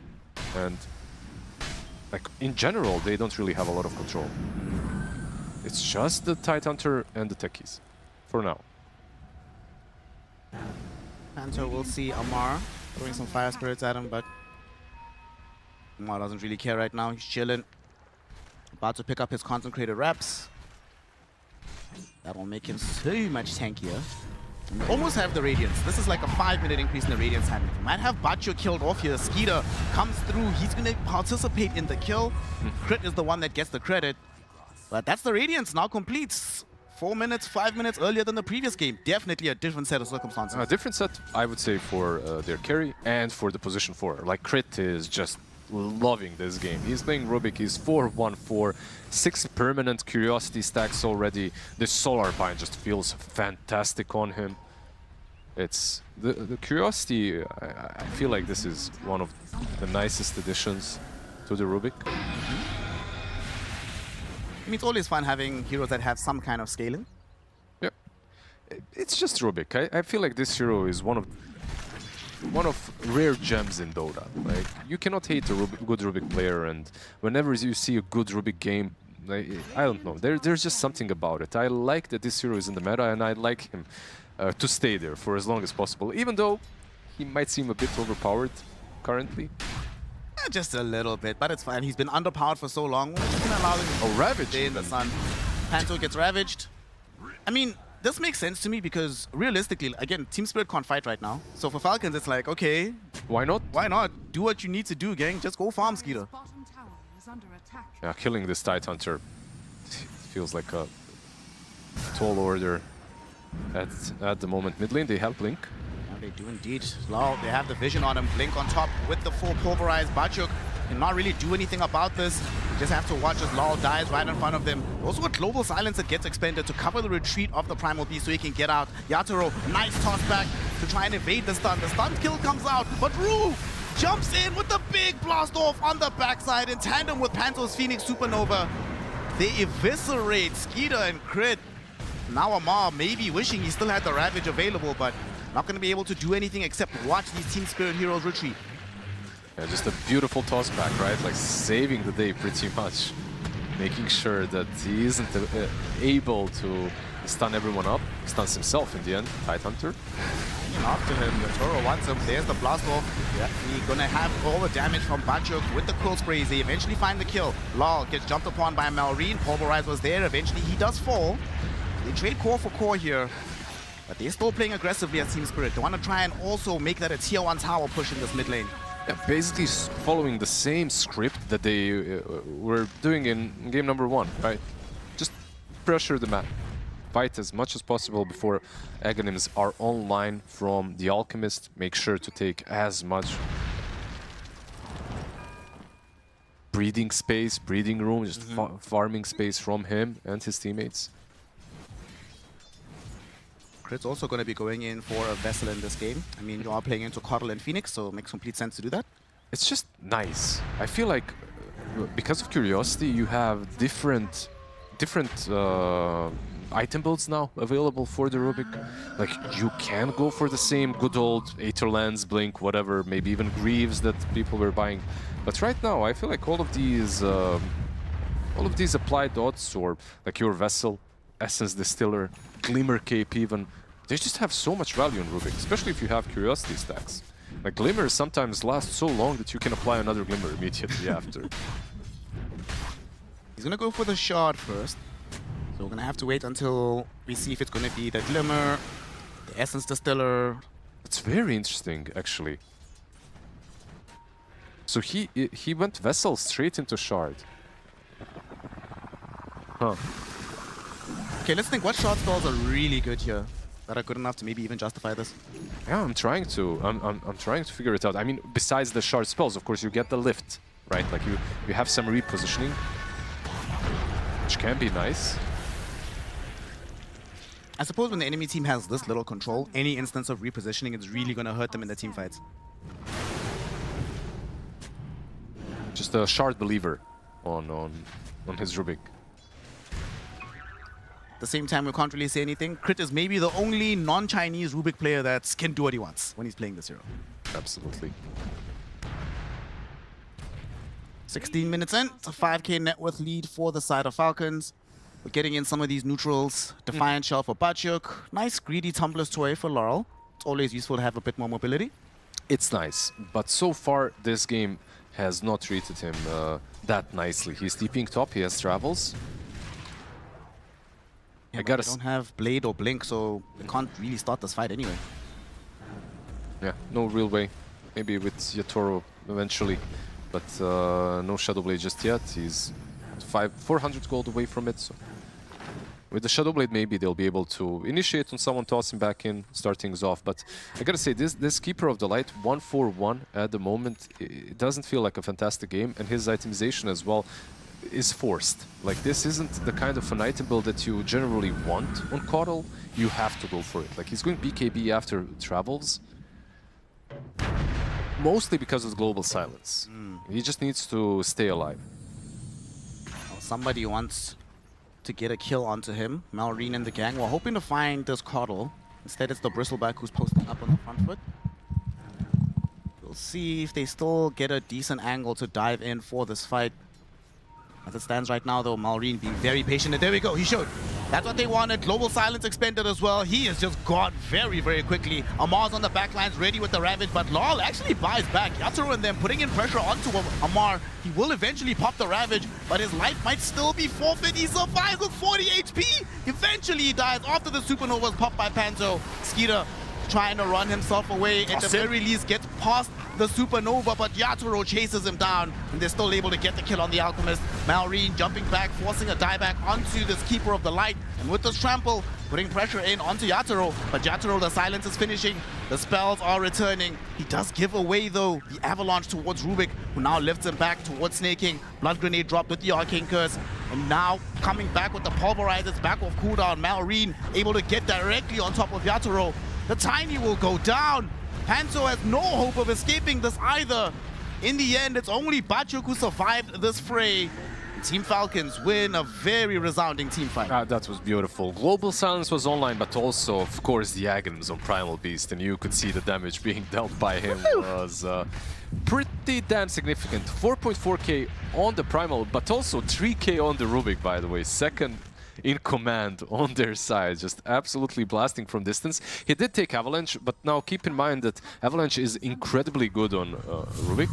However, it's only level 1. Like, he didn't level it on purpose. So, unfortunately, the dieback on Coddle is just going to prolong the suffering. He needs to get his BKB ASAP, and it's going to be even slower now. If they could get this Alchemist here and get away with it, if this was it, the end of the fight, the buyback maybe would have been worth it. But they overcommit, they stay a bit too long, and they get punished for it. When you're talking about how Lol is not having a great game on this Coddle, Malrine is having an incredible game on this Primal Beast. Pretty much uncontested. He's 7-1-5 right now. Blink, 3 Ags, concentrated reps, and not that far away from BKB. He's more than twice his net worth. Yeah, it's tough, bro. There's a couple of things that you never really like playing into as a Coddle. One of those is our heroes that get on top of you very easily, and that have a lot of damage, of course. And heroes like, with built-in mobility, or heroes that just build Blink. Primal Beast kind of has both, so never too simple to play against. But also, they just don't have any forced control. I would even say that eventually, it's a decent Ags Coddle game. And at this point, you might even start thinking about it, because I don't feel that we're ever going to see like that good core Coddle, where he's like just Octarine core perma-ult, using Dagon, using Vessel. Realistically, probably not going to happen. So just downgrade yourself to utility, Laurel. We can't feel too bad for him, because he did this to Skeeter in the previous game, forcing him into awkward positions. So, but here they are, smoked up as Falcons, looking towards Yatoro. This Tiny, they have a very good idea of where he's at. Oh, the gush. It connects perfectly from Amar into a pulverized. Global Silence will be there as well. So the heroes that TP in might not be able to save him, but they gave him the Lotus to remove the silence. He's trying to get away, gets ravaged though for his efforts, and eventually dies. They're still fighting. Now Bachuk, he's coming forward, the big blast from Lol, and enables them to bring down Snaking, and they've isolated this Rubik away from everybody else. Panto gets off the egg just before he dies to this Amar Tidehunter, and Lol still would like to chase him, but they're being careful. They know that Malrine wants to jump back in, and he goes directly towards the Keeper of the Light, killing off Lol once again, trying to TP out. There's no cancellation, so he's all good. Still a team fight that at the end of the day, Falcons will be very glad that they took. They get 2 cores out of it. The sacrifice, only the supports. 8-1-6 on the Primal Beast, and at this point, I don't even know how you deal with it. How do you deal with this hero? He's got Ags, Consecrated Wraps, he's going for a BKB, he's almost there basically. 2k gold at the moment with an Ogre Axe. He's doing way too much. This is one of those games where we saw, this is sort of reminding me of Malrine at TI. this kind of Primal performance, where he's just everywhere. There's no space that's safe. Again, stuff like this. You just show somewhere he's going to be on top of you. There's nothing you can do at this point. You don't have any saving spells. Very much lacking mobility in your lineup. You don't even have the damage to kill him either. So what's to stop him from just keeping doing this every single time? He's probably going to continue, yeah, mid lane. Batshot gets caught out, but there is a Lotus Orb on top of him just before the stun landed, so he should be able to get out. They do have Silver Edge now. Usually, when you get Silver Edge, you're not 9-10k behind. But let's see if he can actually still make it happen. Silencer, the first one to... Okay, sneaking. Well, we said that these supports are going to be food once the Silver Edge emerged. So that was the appetizer, you know, in the morning. We're just starting out light. They do have tools to buff this Tiny up, right? Like, he's got Silver Edge, you also have Solar Crest on Larl. I believe you've got a couple of medallions. You have one medallion on the Phoenix as well, so he should really hurt. If you go for objectives, if you go for heroes, you should be able to take them down. Anyone but Tide and Primal, those two look a little bit too big still. Natsuro is on the hunt with Panto alongside him. So we're hoping that they catch Skeeter farming out these bottom areas of the map. Skeeter has no interest. He actually might come back though. He just finished the camp. Larl mid. Let's see. Larl, he's in trouble. Malrine, he can get the jump. He's gonna go instead towards Rue. Should be a very easy pickup onto the techies. They even popped the global silence for this. Okay. Global expended. They stole some mines as well. So here we have Rubik, who's gonna start building the minefield to separate Team Spirit from Falcons. I feel straight up back at home, but when it comes to the global, it was because of the Lotus, you know. It got used, so he couldn't pulverize the techies, and because of that, I feel that they just used global just to make sure that there is no rebuttal, no counter kills happening. That BKB certainly wasn't necessary though. Just checking if it works.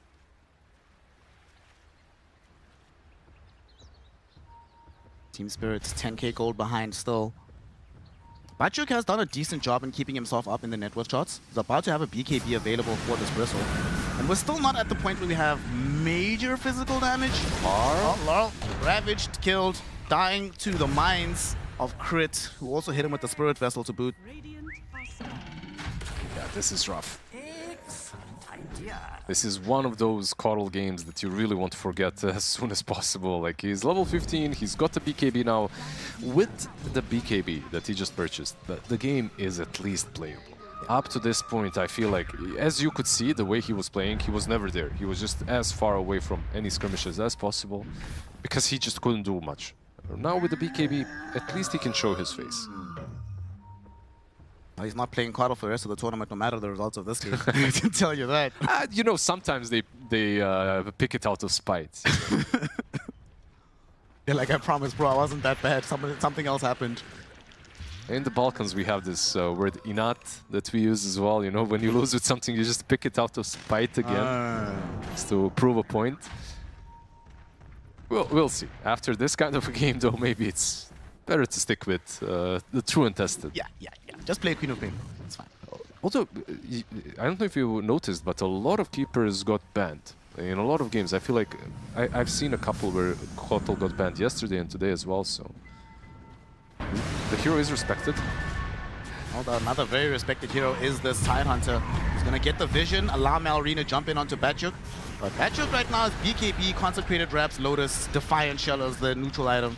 He is not somebody you want to start the fight on. They very wisely back up. They're not gone just yet. They're still hanging around in the vicinity. Rock throw from Malrine goes up with the trample. Does still have BKB at the ready. Did get caught the Solar Bind, and they're going to try and burst him. Just manages to onslaught beyond the range of the Illuminate Blast. And they're baiting out now. Batchuk gets brought back by the Rubik. Does have the Lotus back on top of him. There is a global available if needed. Look at Skeeter. They need to get him out of here. Supernova is going to be popped on the high ground. They're looking towards Law. He'll pop his BKB to try to get away from Malrine. And they will leave the area away from the Phoenix, but they've already killed off Rue. Yatoro, he's now the one that's being focused. Amar trying to run him down. Global Silence now expended. He doesn't have a BKB, but the Silver Edge just came back right now. Dust is there though from Crit. To be able to get on top of him is the onslaught from the Primal Beast. Very nice Avalanche to try and stall it out, but not good enough. Yatoro is down. Panto, he's the only one that could potentially get out of here. Rock throw doesn't connect. Alchemist stuns himself. Looking a bit drunk right there. Panto, he's just gonna slowly but surely get walked down. He cancels the Sunray very wisely, trying not to give the spell away to crit, but it will not matter. He ends up dead, and that is another major fight for Team Falcons. Yeah, absolutely. Like, you could see it was a long standoff. Like, they were just waiting on the high ground because they have all the techie mines, they can bait in, they can just... Like, the high ground defense for Team Spirit is still formidable. Like, they can do it, but being this far behind, I feel like and versus these kind of heroes, eventually it didn't even matter. They just forced the high ground. Alchemist self-stunning actually kind of baited them to be a bit out of position.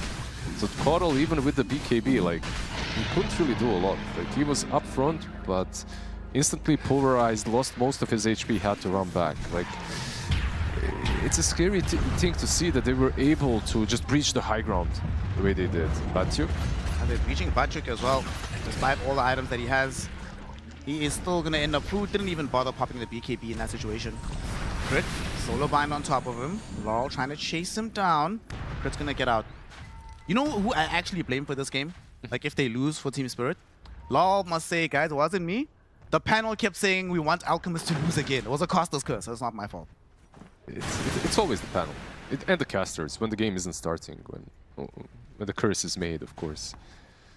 But yeah, when I look at the items from Coral, he actually is going for the Aghanims. I'm not sure if he goes for it next or goes for Octarine first. Rock throw, through. Dead man walking. God. Bro, he's 13-1-8. Are you kidding me? They're just way too massive. Like, he's got these consecrated wraps. Besides them, he's sitting on 3.7k HP, Tide Hunter as well. He's got Blubber, Consecrated Wraps, 3.6k. It's very difficult to take a fight. And I honestly believe just versus these two. Like, Alchemist is... he's like a side character at this point. Easiest game of Skeeter's life. They end up with a W here. Maureen pressuring the tier 2 tower in this mid lane. Amar does have access to the Ravage. He's gonna go for the Blink Diagonate. He's still asking if he wants Blink or the BKB. I think you'll wait to see how the next fight pans out to decide. Yeah, both are kind of good. Like, they could also use a Lotus on someone as well, but if everyone is getting a BKB, then whatever. But Lotus generally versus these kind of heroes, versus Coral, versus Phoenix, can come in handy. We also... Silencer just bought Midas. Like back in the day, let's go. You sort of got it, right? Because you're like, okay, you're going to get the bonus experience, get to 18 faster. But that's not the way it is now. So what's up with this, OG? Well, look at his chart. It's... he's bouncing. So that's for the attack speed. I see. Skeeter getting chased away by Ru and Batyuk, but they know that Maureen will come back. With the global silence in tandem, they kill off Ru very easily. Still have the pulverize ready for Batyuk. Top side of the map, Crit is taking down Panto. Back to the middle, Batyuk gonna find his life being lost here. Or will it? The BKB seems to have protected him long enough. Amar gets slowed down by the solar bind. Still end up jumping in to kill off Batyuk, but now Amar got broken in by Yatoro, but they lack the damage to really punish him. Skeeter, now he wants to get involved into this fight, putting in hits onto Yatoro, stuns him up as soon as he can. There's no BKB available, so there's no Tiny to live. He is down for the count, no buyback for him. Laurel gets sent back to the fountain. It's a wipe. So it just ends up being a 4-5 hero wipe across the map, Liz. Yeah, they're glyphing, but I was honestly expecting a couple of Gs to maybe even be dropped in this kind of a game. It's an absolute beatdown.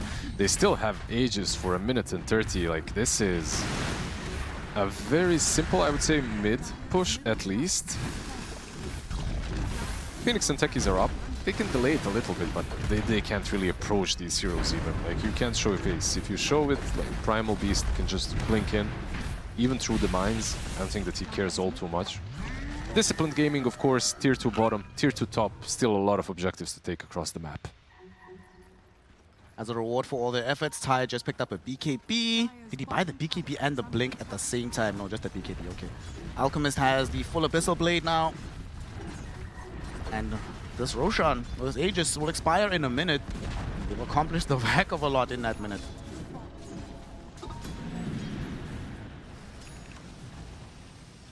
And a Bloodstone from Malrine. Yep.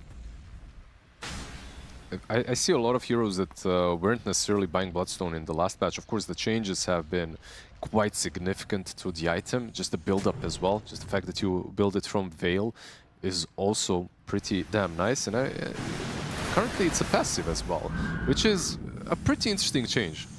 Like you take an active item of a Veil, and then when you upgrade it, it becomes just a 12% magic weakness passive.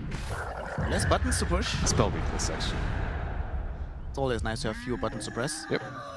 Crit doesn't believe in that though, because he changed his mind. He was going for Aghanim Scepter, so he can press even more buttons on the Rubik, but he's decided instead to go for the Wind Waker. Just try to get salvation in the event that something goes wrong and Yatoro does actually get up super big. Now you have a saving tool in tandem with the telekinesis. It's another form of dispelling as well, right? Like if you are the ones that you are the one that they go on with Solar Bind or whatever, like you can always use that Wind Waker to move through. Even right now he's got more than plenty, I would say, for this state of the game. 26k ahead. We've got Force Stat. We've got the Shard as well. Shard is given to the Tidehunter now too. Whew. Okay, so we've already been having some issues with mobility on the side of Team Spirit. Now we have that additional dead in the water. Makes life kind of tough. So what's the plan here if you're Team Spirit? Well, how do you get back into this game? Oh, that's a very difficult question, I gotta say. Like, they have some items and their team fight is okay-ish around the egg. Speaking of... just an omelet. Yeah, it is. They did complete the full axe on Caught. And I call this like a Despair axe. This is like when you're playing Keeper of the Light on mid, and you buy Aghanims this early on in your item build, it's Despair Aghanims. It's like, I know what I am. I'm a glorified support. Bro, these blasts are doing literally no damage. Like, it's not hurting them at all. They're just here chilling. Skitter? Skeeter wants to jump in onto Lal. Yatoro does manage to toss him back, but he got the throw off before he got stunned. Nice Lotus. Yatoro does have to pop the BKB to get himself away from here. Crit now will steal the Illuminate. They get the Abyssal Blade stun out onto Bachuk. Bachuk just trying to run around, do as much as he can. But Laurel gets jumped on by Malrine, who just eviscerates him. The Will-O-the-Wisp is gone as quickly as it arrived. 4,000 gold down the drain, doing absolutely nothing. As Bachuk gonna just try his best to stand his ground. But there's just too much damage. Malrine gets tossed in front of him, so he does all the full damage. Oh no! Bachuk now does buy back, trying to re-engage the fight. The Supernova is there, but there's nothing to hold the heroes in position. The egg will pop, but Falcons, they just get out. They could decide to re-engage if they want to. That's exactly what they do, going in towards Rue. Rue is gone, does have buybacks, so might be forced to use it. But Bachuk, he's just brought back. If he dies again, it is a dieback for the Bristleback. Amar will ensure that's the case by popping the Ravage. They do find that kill. Yatoro dusted up. His Silver Egg won't save him. He ends up dead. GG is called. We are going to a game number 3. Yeah, finally. That's our first one. It's our first game 3, and it's with an Alchemist win, by the way. 4th game of an Alchemist in a row. Finally, the hero does manage to take the W. I mean, at this point, the only way that they could win it was with some tossbacks into the fountain, which probably wasn't going to happen. They were also hoping for the one reason they didn't GG out earlier, I believe, was the Aghanims on Coral plus the egg. Like, you have a very nice setup for a team fight that is available or possible. However, when Phoenix was dead, Coral was alive. When Coral died, Phoenix was alive. They never got to use that combo. It was a very tough game at the end of the day for Team Spirit, as we are going to go to a game 3. But the question I have for my panel is this an actual Alchemist win?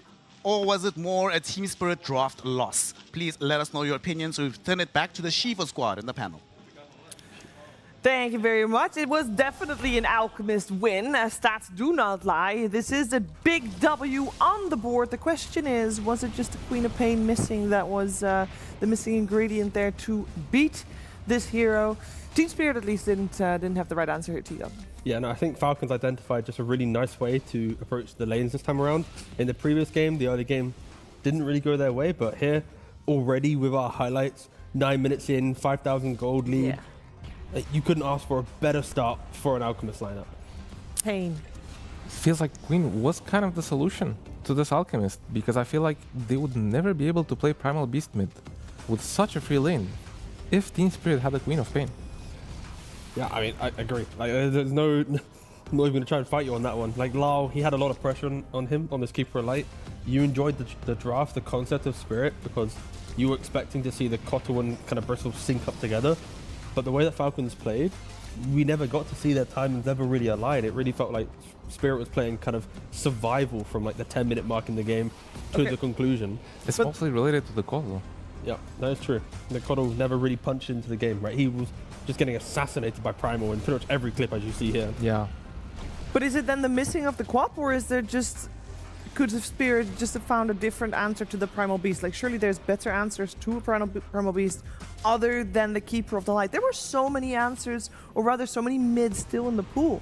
They had a lot of do-nothing, I think, in Spirit's lineup, based on the lanes, right? In the previous game, we were showing like Batyuk rotating the mid on a Slardar, getting a kill, kind of compounding the pressure. Here it wasn't. It was like Bristle farms the side lane. You had Tiny farm the top side of the map. Bristle buys a Lotus. Tiny buys an Echo Saber, a Shadow Blade. But like none of these items were like, we can now solve the problems of Falcons. They were kind of investment items to then hope someone else will step up later down the line. And again, Lau finishing 210. It was just like 3 cores that never had any sync, never had any minute mark in the game where you go, okay, cool, that's how they're going to solve these problems. It happens sometimes when you lose the lanes that handedly, but of course, Maureen, he demolished this game. 19-1-12 on the Primal Beast. We questioned a bit of his confidence on the Death Prophet in the first game. There is no questioning him in this second game. He was easily the standout player. He was comfortable on this hero for sure. I do have to mention the Kotal again. I think it's a good solution to the Primal, but he ended up giving away way too many kills. I saw his skill build, for example. He did not have Blinding Light on level 9. I feel like there's 2 moments before he got level 10, he could have survived with that spell. He was a bit too greedy, he got punished for it, and I think it delayed everything Team Spirit was planning to do, because he was basically the key factor into holding this game together for Yatoro. And yeah, I think he failed in that department. He did, and I feel like this game might have just been the mid lane story, as we also want to take a look at how they're looking at around the minute 22 mark. Yeah, give or take, yeah. It's the Maureen, of course, did get the first Aghanims, and then with that, he had the Blink, the Consecrated Wraps, and then he utilized the Wraps to be very kind of skirmishing. Of course, the 7 deaths that Lau had at this stage of the game pretty much was due to Maureen, like getting the sniper scope on him and just one-tapping him every single fight. Like my guy just couldn't step out in the open. Maureen just had his number. Very dangerous to see this Primal hero with Wraps just running at you all the time, and he did not stop. He kept the aggression throughout the entire game. It's like, even when you look at the Kotal, right? Like he had the boots to travel the vessel. Like these items normally go shove wave, go to a side lane, get a kill, back to your jungle, farm a couple camps, go again. But none of that motion happened, and yeah, everything just disappeared from Spirit pretty much. Sometimes a lot of games are decided in the first 20, 15 minutes, or sometimes maybe even earlier if you get unlucky with your courier, Yes, as we can see in the clip here, Rubik gets a double courier kill. I feel like Crit has insane impact this game. First, he gets his 2 couriers, then he baits out the Phoenix, and he gets the Phoenix kill as well in a second. I feel this play and a lot of other small plays he's been doing throughout this entire game has set Falcons up for an amazing early game. He was basically, by minute 10, part of every single kill except 1. And he took a lot of the losses too, which helped his net worth, and then he basically secured the Falcons the early game. I mean, he ended the game 10-3-16 as well on the Rubik. Like great performance by Crit. He was a standout player for me. After hyping up Maureen, in the back of my mind, I was like, if we talk about Crit, it kind of makes it awkward because he could have easily been a standout player. But no, yeah, fully agree. Like I think especially after game 1 on the Hoodwink, a couple bushwhacks in lane phase that didn't convert to Terrorblade kills. Like it felt uncomfortable. But then looking at game 2, it's like, oh damn, Crit's pretty chill. He's back, right? So I think Maureen and Crit, game 1, I'd argue not the best showing from these 2 players. Coming back into game 2, the Falcons that we saw yesterday has fully returned, and we are seeing kind of that star power. I feel like they had a talk and they decided, okay, whatever we did yesterday, we're not gonna do today, and suddenly they are playing good. Very solid. We also had a silencer being played. We talked about silencer more often because we saw it banned quite a few times. Now that we've seen it in action, obviously it won, but we're highlighting everybody else. So how did silencer do? No, silencer is just like he's just like the chill dude, right? He's just going to exist in the game. He's going to press global. Yeah. He might buy Boots of Bearing. He might buy a Force. He might rush a Refresher. Like, his entire job is just, I press global. When Malrine jumps in and he's the main man in the fight, of course, Silence is going to be there. And it's a hero that we haven't been seeing too much. It's not really, you can see from the picks and bans, it's not really respected compared to other heroes. I think BB have played it. Of course, now Falcons have played it. It is rising very, very slowly in popularity, but it really helps live if you have very clear initiation, like a Primal, like an Alk, or you're trying to counter the elusive mid heroes with just a big statement global. Just to clear the thing up, when I meant yesterday, I meant game 1, not yesterday. Yes. Yeah. And other than that, coming back to Silencer, I feel like it's a hero maybe they figured out in scrims, because I have not seen people play it in pubs, and only 3 picks this tournament. It's like Falcons and BB might have just had a lot of scrims together. Yeah. Like they're the 2 teams that are respecting it through picks and bans. And again, the joy of like how Dota is right now, it's like maybe at Wallachia, these 2 teams play it. But then suddenly, maybe when we get to TI qualifiers, teams will respect it so much that we'll be talking about Silencer as like the main support pick. But right now, it's like we are seeing like the kind of the meta's being created right now in front of our eyes. Yeah. Because Phoenix, 100% contest rate, didn't win. We obviously, it's not just the Phoenix's fault, as we already elaborated upon, but Silencer are good heroes against Phoenix. So yeah, maybe also not as strong as people value it. The main question I have, of course, going into game number 3 very soon, I want to know how much of this win, and we talked about it, we feel like a lot of pressure is on that mid lane. That Primal Beast had an S-tier game. Was Alchemist playing a big part this game? Did he play a big part in his power spike? Oh no, yeah. This was like, this game is why you ban Alchemist. Right? Okay. It's like you have a mid lane matchup that's going well for the Primal Beast, and you give him the Aghanims, and he's winning the game, and Skitter's top net worth. It's like, yes, this is like the previous game. Maybe you could question it a bit, but if you're Team Spirit and you ban it out now, then you admit defeat. And I don't know if that's what they're going to do, but we're going to find out, because game 3 is coming your way after a break.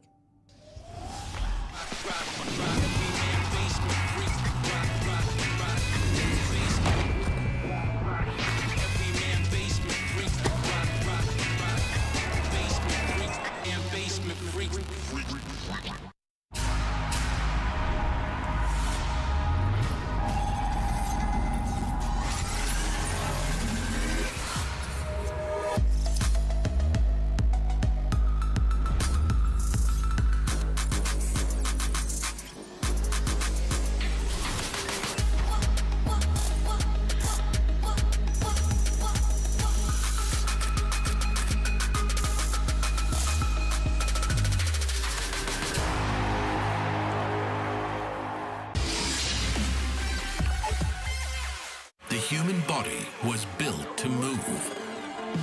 Not trapped at a desk in one singular posture for 12 hours a day. It's time your chair evolved. This is Secret Lab Titan Evo. Ergonomically engineered for you. Gamers, hybrid workers, artists. Backing your every move.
Welcome back. You are gonna watch Game 3 of Spirit versus Falcons. It's a best of 3 to decide which one of these 2 teams will remain undefeated in series here in the Swiss format. Scores 1-1. I'm here with T-Gov and the talk has been a lot about Alchemist already. So maybe I can ask Tigov what else you'd like to talk about other than that going into game 3, because surely that's not what the whole draft revolves around. So what is it going to revolve around if it's not Alchemist?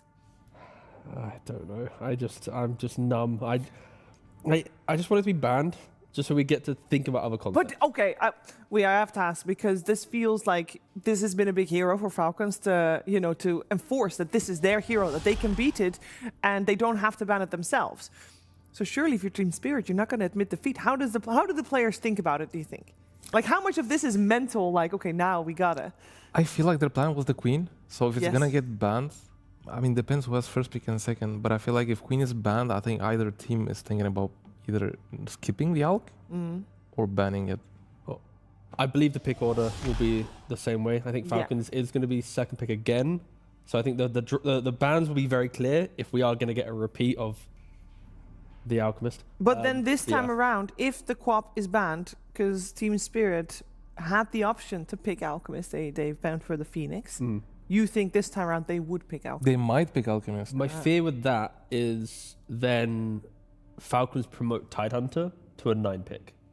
So let's say your Spirit, you pick Alk, I pick Tide. Now I'm suddenly Falcons, don't know why.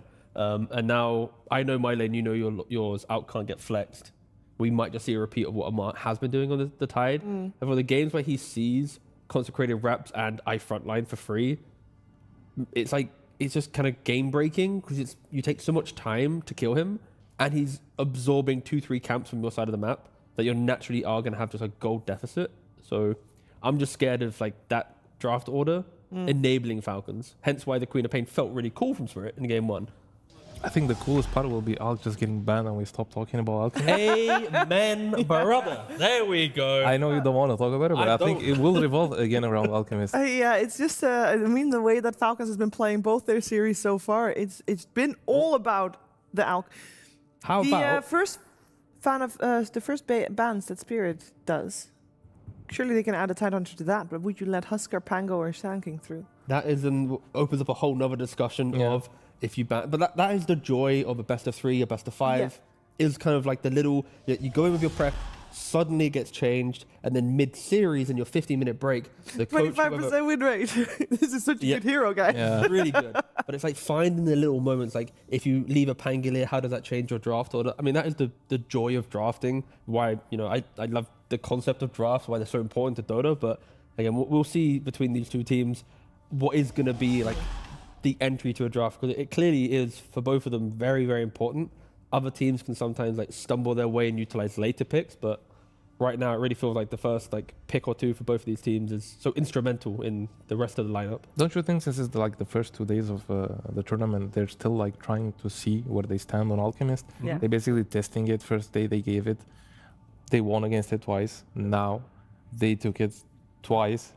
Yeah, I agree. I feel like a lot of my kind of issue I have with patches as time progresses is teams get very kind of complacent and they accept hero is known to be good, so we ban it, rather than trying to find what is the counter to the hero. And because of that, their drafts can kind of get a bit more streamlined. Specifically, I think more towards like the tier 2 teams, the teams maybe that don't break into like the final days of tournaments. They often will default their bans as the meta is kind of, again, a month, 2 months deep, right? So, all right, Alchemist is banned. We can stop talking about it. Nice. Beautiful. The Lord and all the other things. So, mighty. now that Alk is out of the discussion, I want to mention, if Falcons do pick Primal Beast again, I feel like Spirit should deal with it better. Yes. He is not a strong mid laner, but picking Kotl guarantees he has a free lane. There is now that both Rubik and Alk are banned, there's 2 heroes in the pool that Spirit prioritized previously with the Pango and the Sand King, and Dream Protector was first phase banned by Falcons previous game as well. Also still in the pool because they choose to ban the Phoenix instead. Another hero that is still in the pool that is normally banned in this phase is the Beastmaster. So, yeah. Figured I'd put them all on the radar. There's the Sand King. Yep. And a monkey. Okay. It's still cool to think that. Actually, no, I'm not going to talk This is a about flex it. pick. Yeah, it is. This is a flex pick because both Yatoro and Larl, they both enjoy this hero a lot. they'll be flexing it to 18, right? They're going to be, that's now on Falcons within the draft to decide, like, are they going to be able to pick their mid hero without the flex being too punishing, or are they going to hide their mid hero and maybe give Mallory a later pick? Often, it is Amar taking the last pick in the draft, and their approach at the moment, just locking that Hoodwink. Solid support as usual. Yeah, it's like Rubik's Band, Hoodwink, they're kind of the two heroes that's crits. Hoodwink brings a lot of damage on the table and some good AoE control.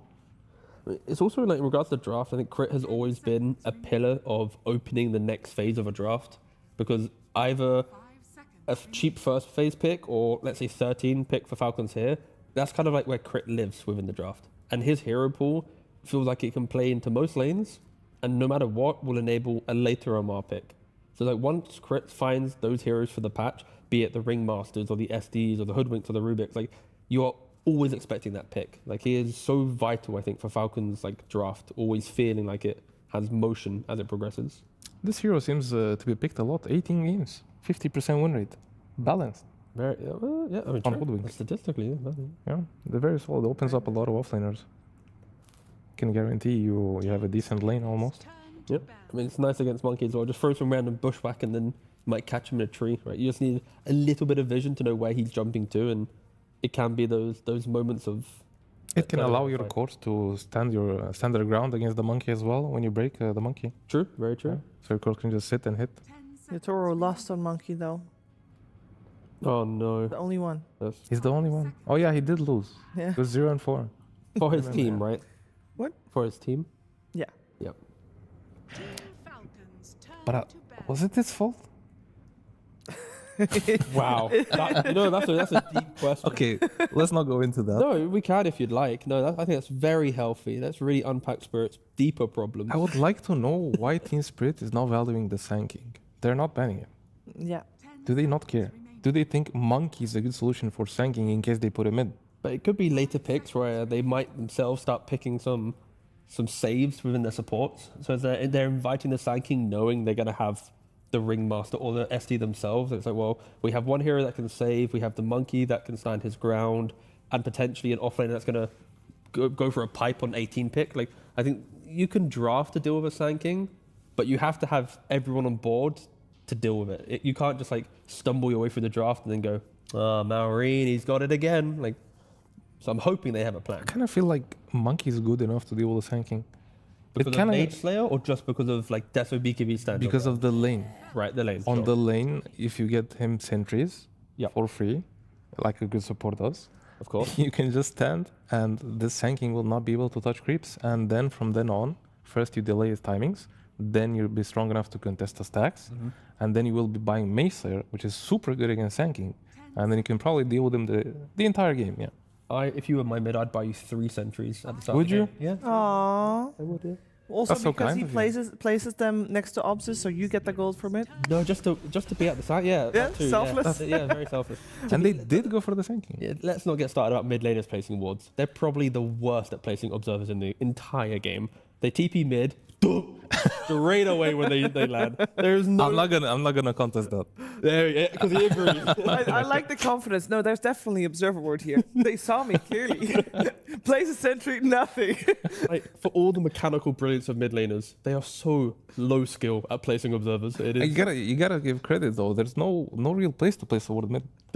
Like 2 sentries can just cover the entire mid lane. Yeah. So it's kind of guarantees. Like I saw some mid laners. Myself included. We place the word inside the tower. There we go. That's that you can place it in the tower. Yeah. You can also give it to your. You can like TP mid, put it by the tree. Don't place it. Let your support rotating through smoke and then place it elsewhere. Like, that's true. There's some nuance to it, but alas. Pango literal. The win rate here is not showing like it's a super strong hero, but from what I hear people talking about this hero, it's one of the strongest, if not the strongest hero of the patch right now. I do feel so.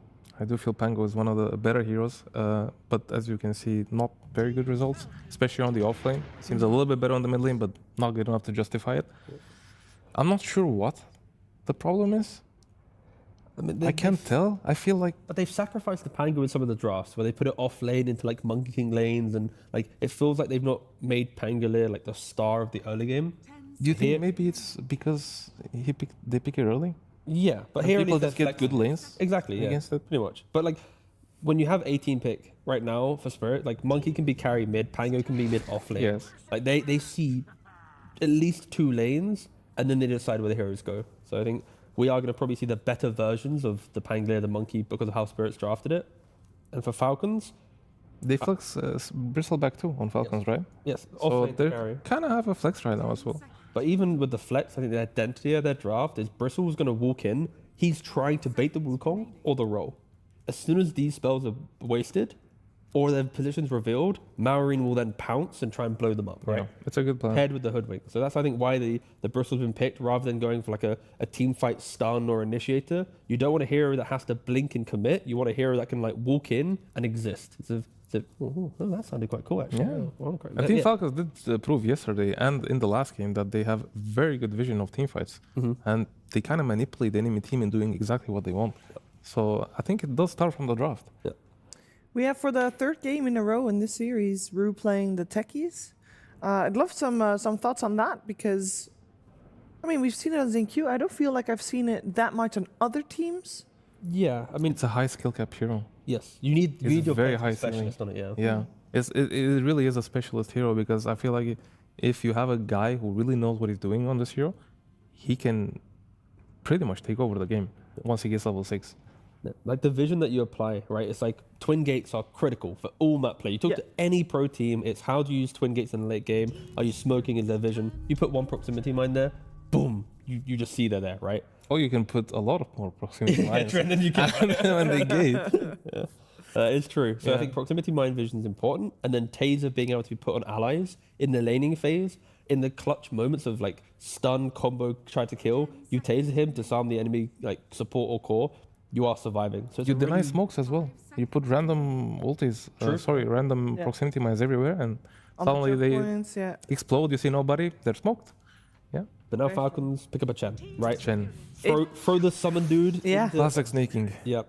Like throw a neutral into the mine, you blow it up. You also have that sustainability. But why don't you do it with an Enchantress?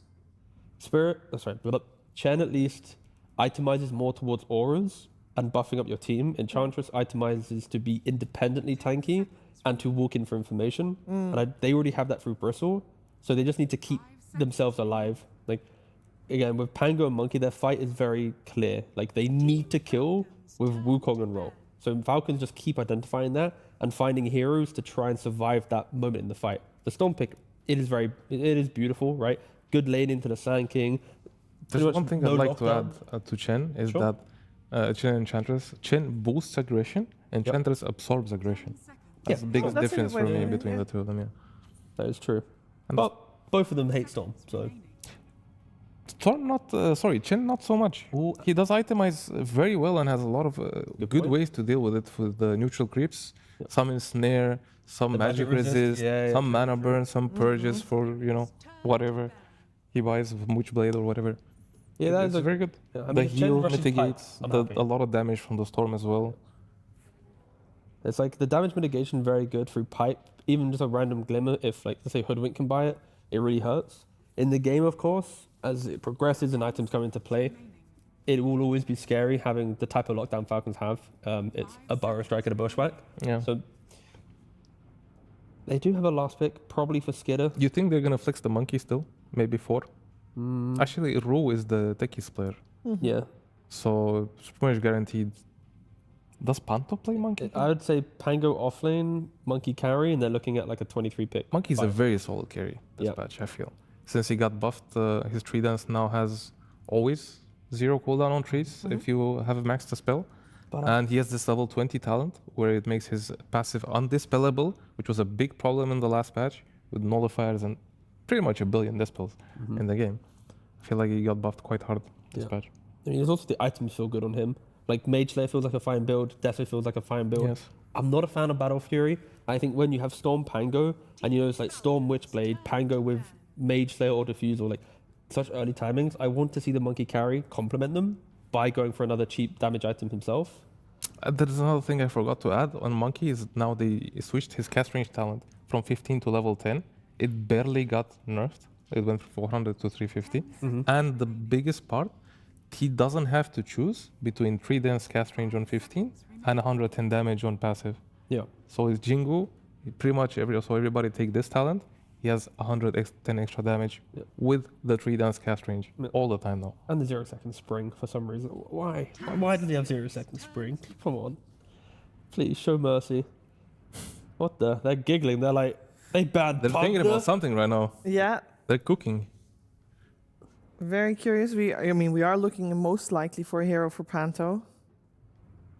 I mean, you're going to be playing into Hoodwink and probably Bristleback. Yeah. Last pick 5 pulse. Hard.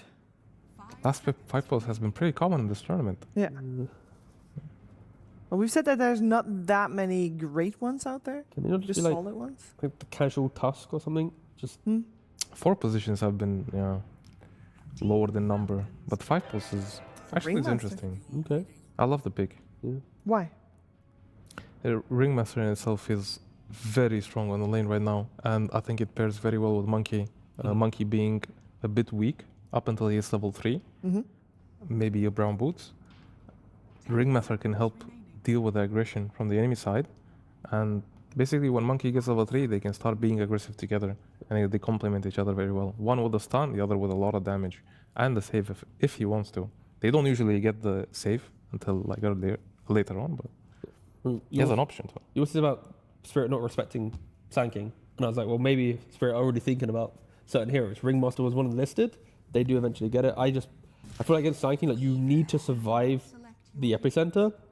But do you survive the epicenter with Ringmaster? I mean, you escape act and then you have magic resist and you can at least... But it's mostly physical damage from the Aghanim. Sure, that's true, but like pre-axe. Pre-axe? Pre-axe for sure, yeah. No, people take no damage, yeah. I mean... Every little helps. If he gets boxed, he takes no damage. When he gets Aghanim, it's a different story. Yes, that is true. Another hero I would love to talk about is Weaver. I feel it's like an unseen hero right now. I feel like it's top 3 carries for me. He gets free 10% damage if he's 6 next to any hero. I agree. Free 10%. But for some reason, Weaver players don't go Deso consistently. The whole Mjolnir build, I feel like the damage falls off. We've been having this debate for a long time. Like, to me, Weaver, it's Deso. Utilize that bonus damage you mentioned. Be ruthless on the map. Make sure every item you buy is killer. Mjolnir, to me, is like a fake item on this hero. You farm, sure, but then you eventually will just go, I wish I had more damage. I wish I had Deso. I wish I had Deso. Yeah, that's how it ends almost every time you buy Maelstrom. And it's like, Deso shard, you farm fine. You don't need to have a Maelstrom to farm as quick. Like, sure, it might feel good for a couple of minutes, but I like the pick if I see a Death later. This is the first game that Falcons will play this Wallachia that does not have an Alchemist in it. Beautiful. Cool. That's pretty cool. Do we feel like they got what it takes with this lineup? I mean, I hear you liking the Weaver, but maybe being potentially critical of his item build already preemptively. Like there are 5 people playing their staple heroes. I mean, Skitter Weaver is very common. Yeah, it's a classic. Yeah. Same goes for everybody else. I'm really liking this Falcons lineup. Also Panto playing the I feel like they didn't deal with the Sand-King. You talked about the save. I think it's good, but he's gonna have Aghanims. Yep. He's gonna get there. There's like a window of happiness into a window of It's a Sand-King. He's farming all the stacks. Yeah. Falcons, to win this game, I'm expecting to see yesterday's Falcons, right? It's like baiting the fight, kiting them, getting the information, then killing. And on Spirit, they have to be ruthless. I need to see Pango and Storm and Techies just like ripping open the position of Falcons. Don't allow them to like just outplay you and kind of conduct the fight. So if Spirit have that mentality, I can see them winning this game. But if they don't, Falcons might just cruise for it. Yeah, we also have as you mentioned briefly, that the Panto is the one playing the Techies, or it's Ringmaster by the Russo. We're going to have a different lane, not with the Ringmaster Monkey, but with the Techies Monkey. We're going to see how it plays out. Game 3, deciding a game of this series with Snare and Lizard. Thank you very much, Shiva. Our first Game 3, Big Liz. We're going to finally get to see a full resolution of a series. And I love both of these teams' last picks. On the one side, you get this Weaver. Wholeheartedly agree with the panel. Buy Desolator. You have Chen on your lineup. You have Bristleback on your lineup. The benefit to having negative armor is extremely large. But on the other side, you told me, you promised me that you're going to list the reasons why this Ringmaster is also so good for this game. I mean, absolutely. It's just good for every single spell in this game is really good, right? Like you get Escape Pact versus the Sand King versus all of these heroes, which is good. You get some Tame the Beast, which is probably I mean, the spell that you max out very early on, but the smallest of reasons, then Impalement Arts. Like, just super good versus everyone on their side. Not only good versus heroes like Sand King and Bristle because of the percentage-based damage, but also really good versus Chen, which could be one of the reasons why they're opting to put him in that lane. Because you don't deal percentage-based damage with Impalement Arts, right, versus creeps, so it's a lot easier to take them down, a lot easier to deal with the Zealot as well. So, yeah, overall, I really liked the last pick, Ringmaster. Of course, they focused on the Treant and the Pugna that got banned out, but Ring is played. Like, he's played quite a bit recently, and he's in a good spot.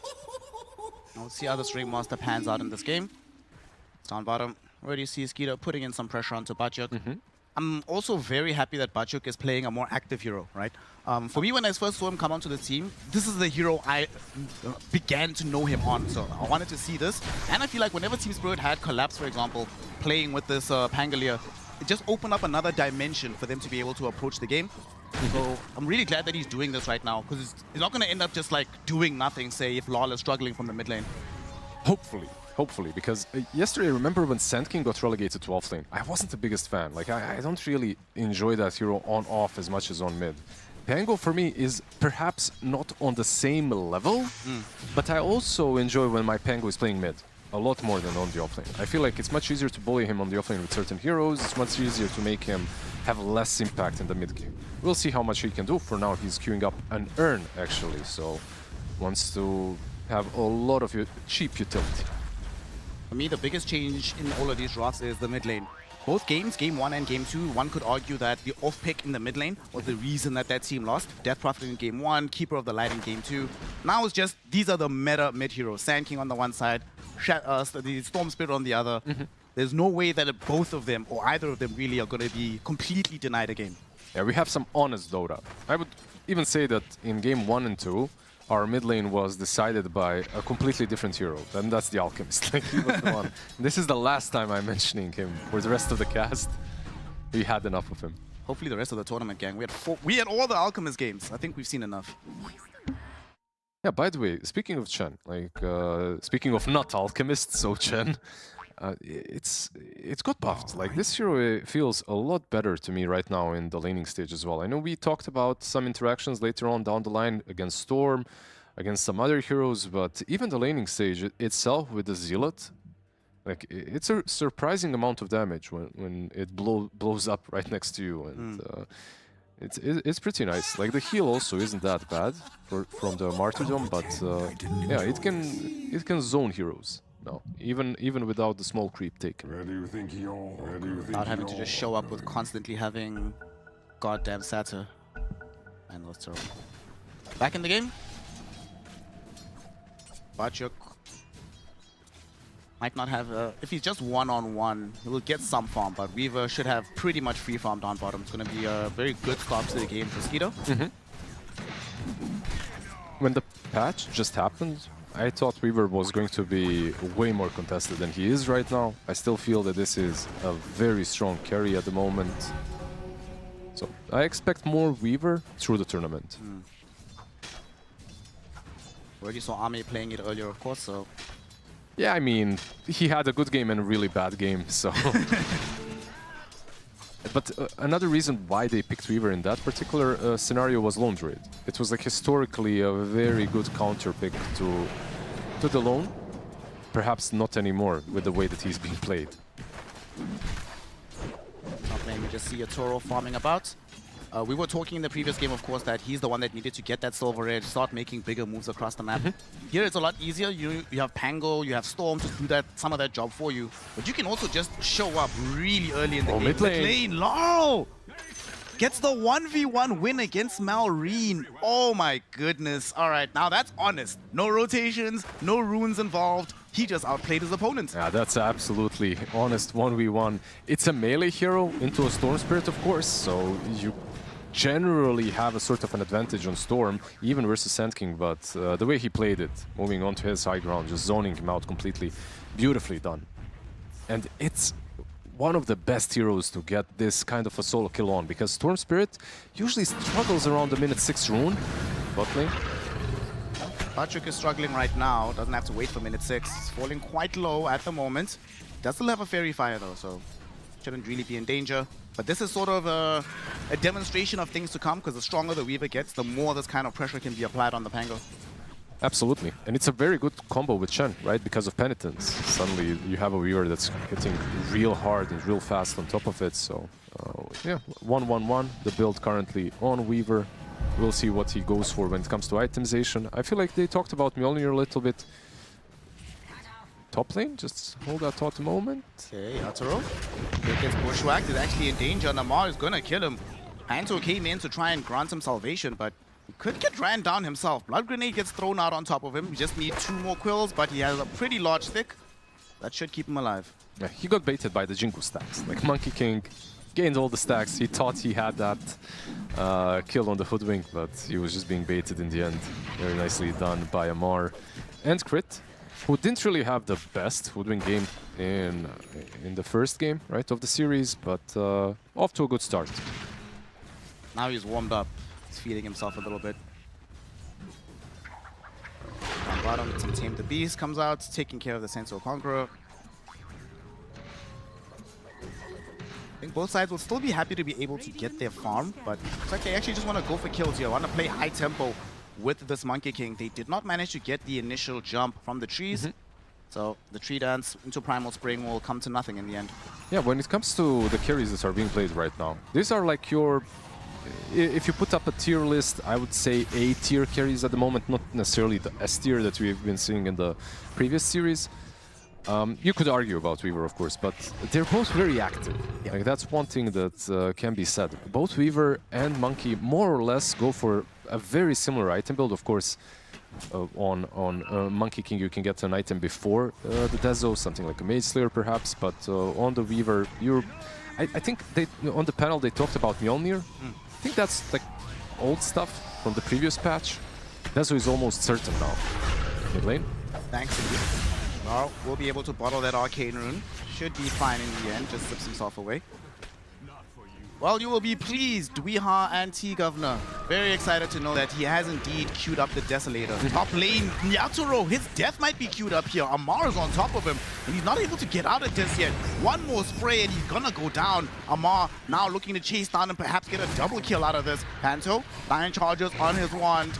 Not gonna be enough. Amar just needs one more spray. He's out of mana, but he still finds a double kill. TP in will arrive from Lal, so he should be able to avenge his fallen comrades. But nonetheless, Amar showing us that yesterday's performance on Bristleback was not a fluke. This man is a monster on this hero. Yeah, absolutely beautifully done. He's got the double bracer and the double gauntlets, so he's just absolutely massive on the top lane, sitting on 1400 HP, able to just dive the Monkey King the way he did and the techies. At least Storm gets some galvanized stacks, so that's nice. The Wisdom Shrine, however, Skitter. Bachuk could be in trouble because Malri has rotated bottom, gets the Burrow Strike onto Bachuk, but does Swashbuckle away. Malrine in them put some pressure on the tower. Skitter's already stolen the Wisdom Shrine. You know what happened here? The rotation from Storm happened. Like when he moved top, when he got that kill, he basically gave away info that he cannot TP bottom. And because of that, the Wisdom Shrine is gone. These two supports, Techies and Ringmaster, will have to be a little sad after the minute 7. This is where the game starts to get very interesting, because Skitter wants to be able to finish off his Desolator, so there'll be maybe a slight window of time where he is actually killable. Oh no, Yatoro. Game is hard. They took out his Void Spirit, or his Void Stone, rather. He needed that delivery, but he gets nothing. Mid lane. Ooh. Almost got that additional spell out with the Tame the Beast, but it missed from Rue. So that means Malrine does get out in the end. The rune on top lane though. Panto trying to save it. It's an Invis rune as well. Malrine will dodge the Impalement Arts, getting himself away. Beautiful Bushwhack coming in from the Hoodwink. Lal now just dive on the high ground, looking towards Malrine. The Tame the Beast after the blast off will provide the damage. Malrine is gone. Panto might die here, but no. Rue tried to save him with the Escape Act. It's not going to be good enough. It's only level 1, of course. But that's a worthwhile trade for Team Spirit. A mid laner for a support. Yeah, and the stacks, right? They did manage to snatch a couple of those medium stacks right there. Storm. Laurel, Bushwhack, Amar's right in front of him. He zips away, but he's completely out of mana. Thankfully, he does have a pretty large magic wand. And Amar realizes that the distance is too large to close, will allow Laurel to escape. What's scary is I wasn't sure if Amar is going to continue or not. The way he's playing this Bristle, like, I wouldn't be surprised if he just went and downed the tier 2 tower, so he didn't dive. Playing it a bit safer this time around. Sand King has rotated top though. Yatoro is jumping away, not going to get put out by this. Now Reen will show, clear out the wave. Mid lane, crit. They're going to kill him? Yeah, they got him. Yep. Nicely done by Laurel, able to get the catch there, but Skeeter is chasing in. He wants to find revenge immediately onto Rue. Going to be able to hit him with the Geminate attack. Bugs, even unnecessary. That's what you want to see out of the Weaver. Whenever opportunity is available, show up. Get that easy kill to juice your overall net worth and experience. Absolutely, like both of these carries I would say are very similar in that aspect. Sand King.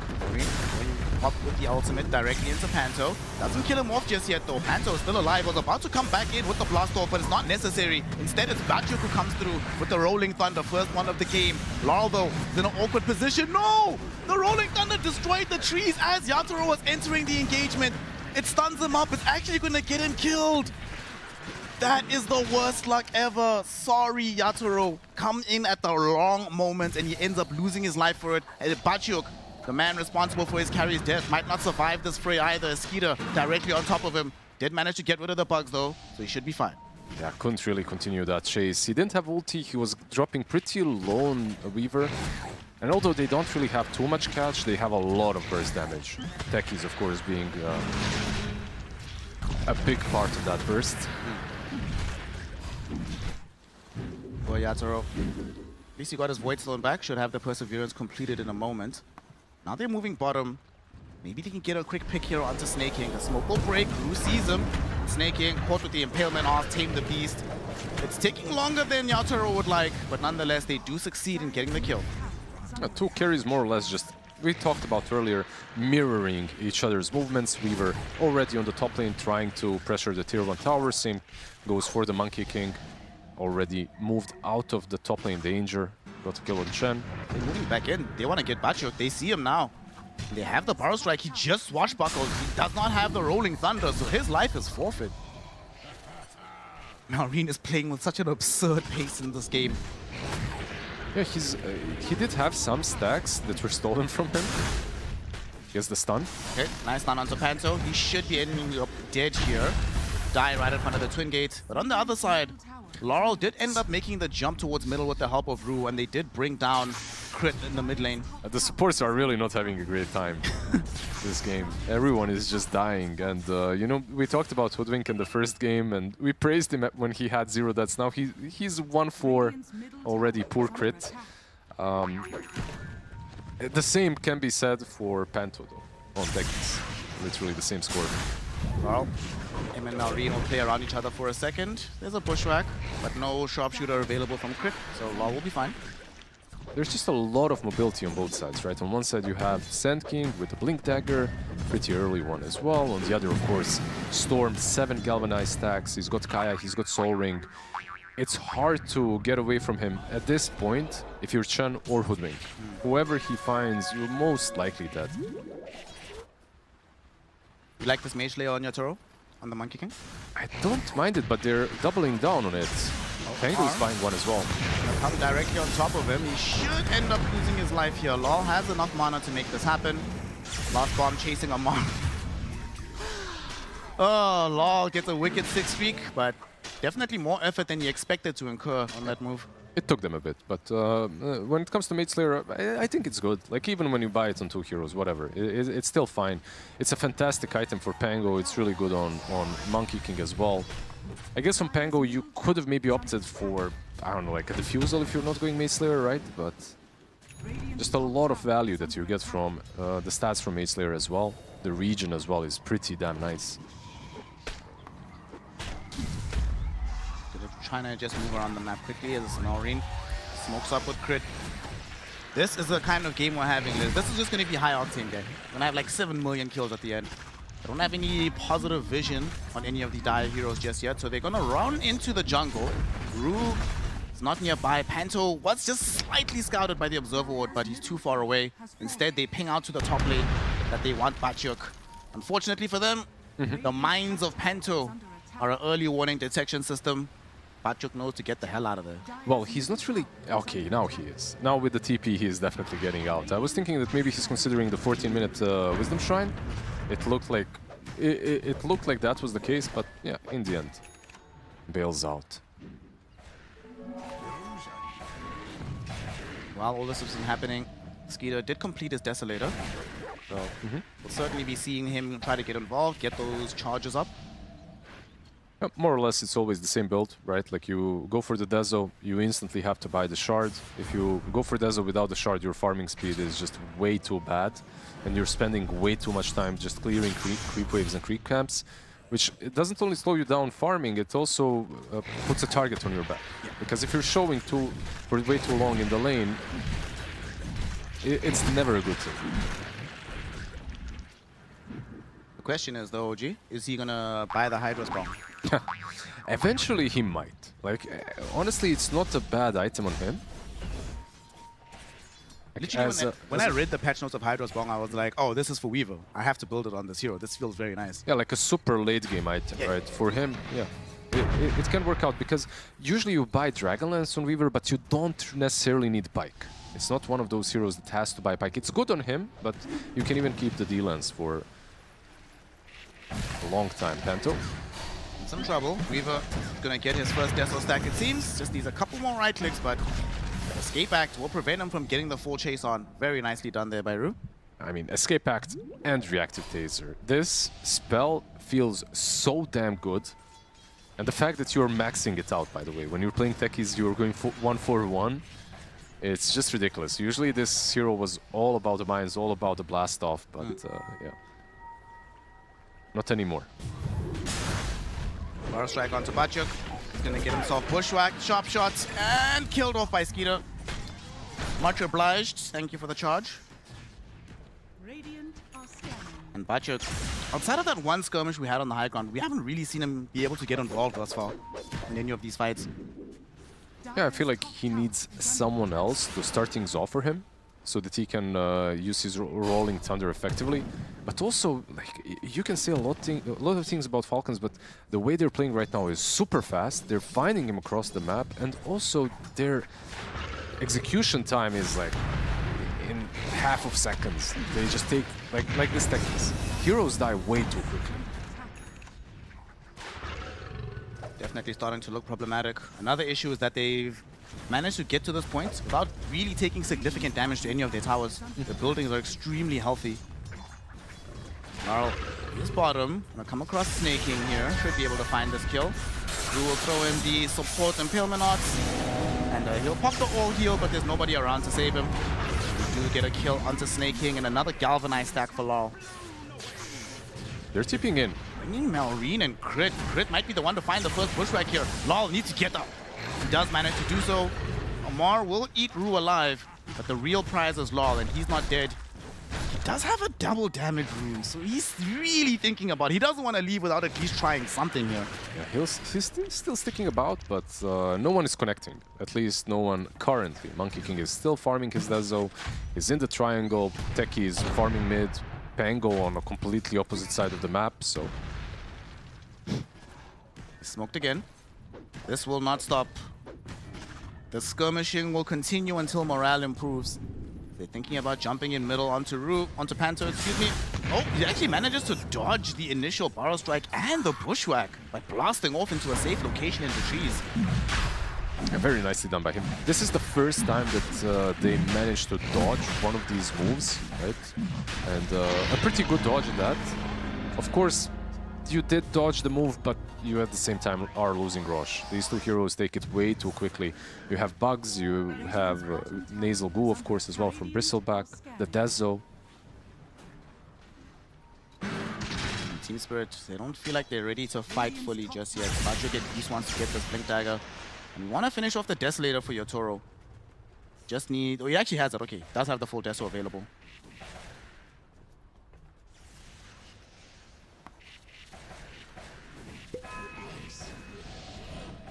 So for Falcons, now that they do have this Aegis, it's no real rush for them. They might try to play more quickly after they finish this Aghanims for Malrine. But they're also content to just leave their hero spread like this, you know, stacking camps, getting kills here or there. Antimum might get sacrificed, but he should be able to get out safely. A lawless farming bottom.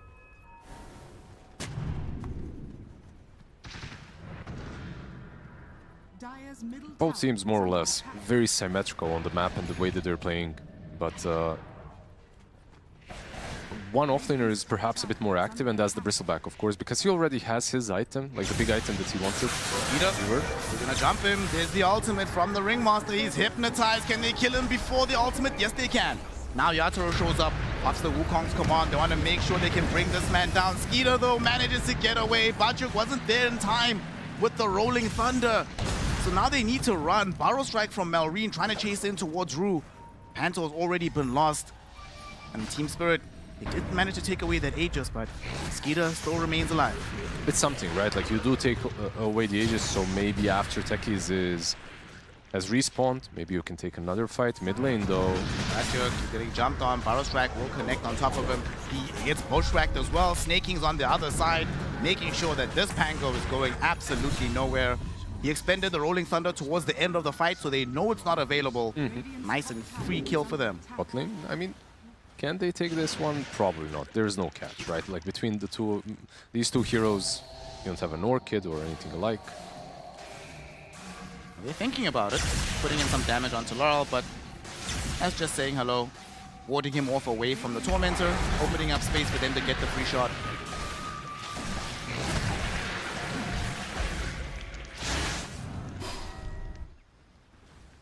Not a bad shard as well, you know, just being able to take some of these Ancients. I would love, given how difficult so far it's been for Team Spirit to get their damage out, I would love a Granite Golem here. Actually, not bad. Like, Granite Golem, pretty good. One of the Prowlers as well has a BKB Piercing Disable, which is also pretty nice. Like, I believe that you could use it versus Rolling Thunder too. So another option that Snaking has. Usually, champ players, I don't want to call them lazy, but they want to stack up auras and that's it. Keep it simple. Gone are the days where you saw an army of Black Dragons spamming spells. Satires, Black Dragons. It was all about how many spells can I cast. There was a little bit of pride in playing Chen that way as well. Right now it's a little bit more straightforward. Now we just play Chen with control groups. Down bottom. Rue gets himself into an escape back, but Skeeter could have actually chased them. I'm not sure Law would have been able to save him there, but he didn't really have vision of where Yato, for example, was at. Didn't know where the Techies was. So just makes the safe play. In the meantime, the rest of his team, though, they are on a hunt, walking around. They're gonna get scouted out by Yatoro, will break the smoke. He's gonna be able to jump away. He's in vision. He's in vision. A lot of ATOS, Bushwhack. He's caught in, but Crit just wants to get out.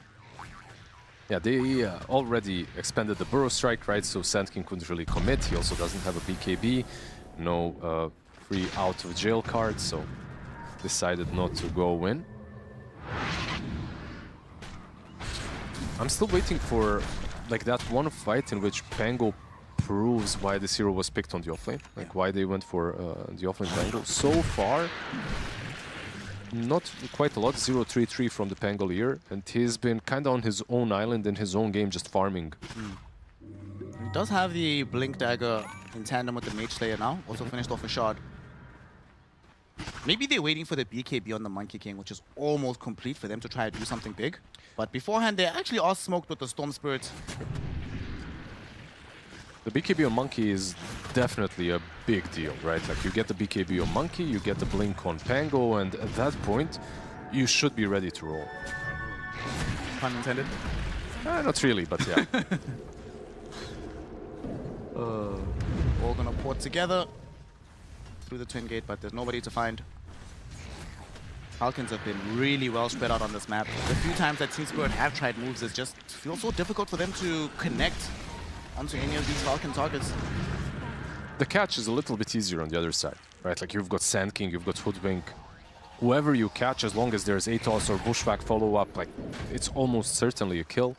On the other side, it's perhaps not as simple. Like, Storm needs to go in. The follow-up after the Storm is difficult. Yeah. I feel like you need to involve multiple cores for a kill to happen. Smoke up again by Team Spirit.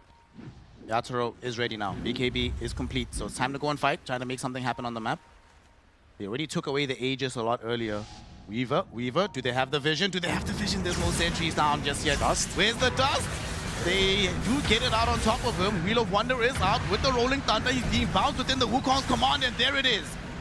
The cores do connect together, but it's not over just yet. Epicenter comes through from Malrine, but the escape back from Rue will buy time, allowing Yatoro to keep living. And now Malrine stuck inside the Roshan pit around all three cores. He will end up losing his life. Godlike streak for Laurel. And Yatoro putting in the pressure onto Amar. Laurel, will he be able to make sure that they bring down this Bristle? Yes, they will. Double kill for the Storm Spirit. Batyuk has the vision out onto Snaking, so there's lots of mobility for these Team Spirit heroes. They can catch up, they can get the damage out, they can find the kill, and they're not done just yet. They scouted out crit on the far edges of the fight.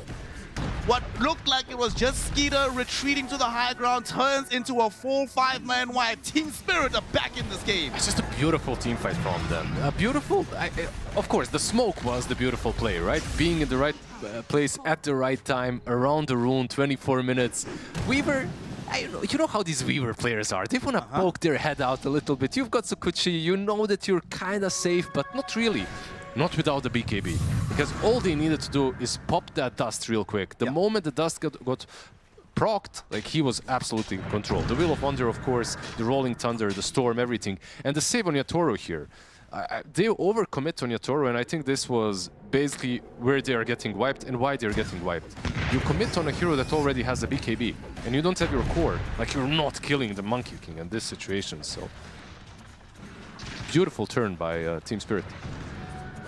Team Spirit, we've seen this from them time and time again, that the game might be going against them, but they just find that one fight, that one little opening.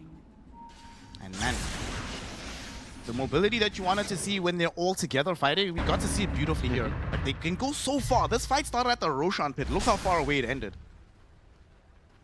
And you could see that play where multiple cores are playing together. Up to this point, it didn't really feel that great. Like, they were struggling to find kills. The moment the Rolling Thunder with the Blink Dagger is incorporated with Storm, you're suddenly just so much stronger in fights. Well, mid. Jumping in onto Crit, want to be able to get another Galvanized stack for himself. And seems like he will accomplish this end. Beyond godlike, 11-0-3. I think he took that previous game personally, bro. He definitely did. He doesn't want to be playing any coddles anymore. And give him any sort of a flashy hero. Storm Spirit definitely being one of his best. So beautiful performance so far. Snaking, I hope you enjoyed life. Go contemplate it in the fountain, my friend. You are definitely dead. At this point, the couple of supports on Falcons probably regret not having a Glimmer, but honestly, it won't do a lot. Chen is pretty big. He has 10k net worth at this point. He's got mech, he's got drums, and a Crimson Guard. And you saw how quickly he is.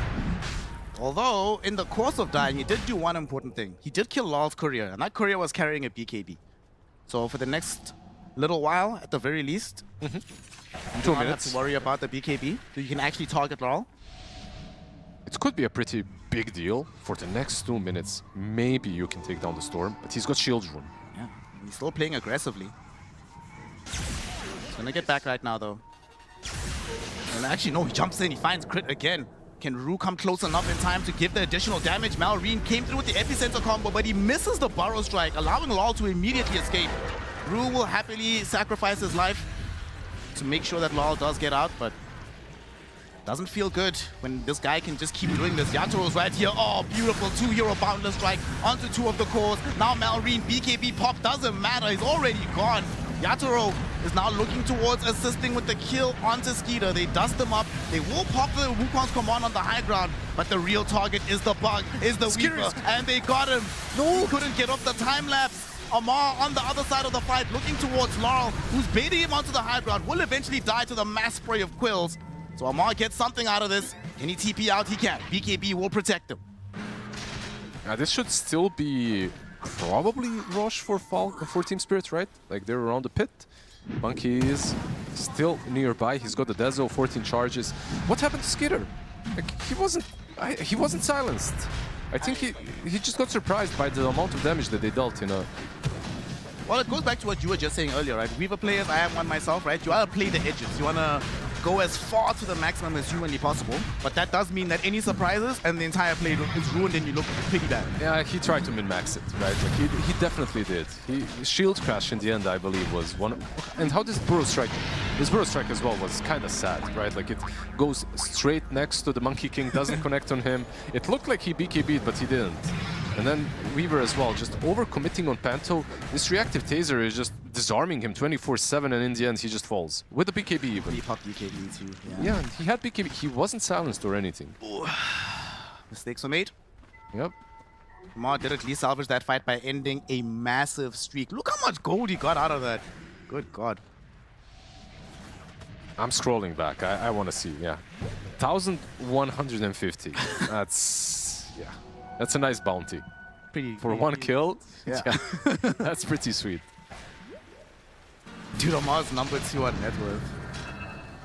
This guy on Bristleback, man. Honestly, it's an inspiration. Weaver?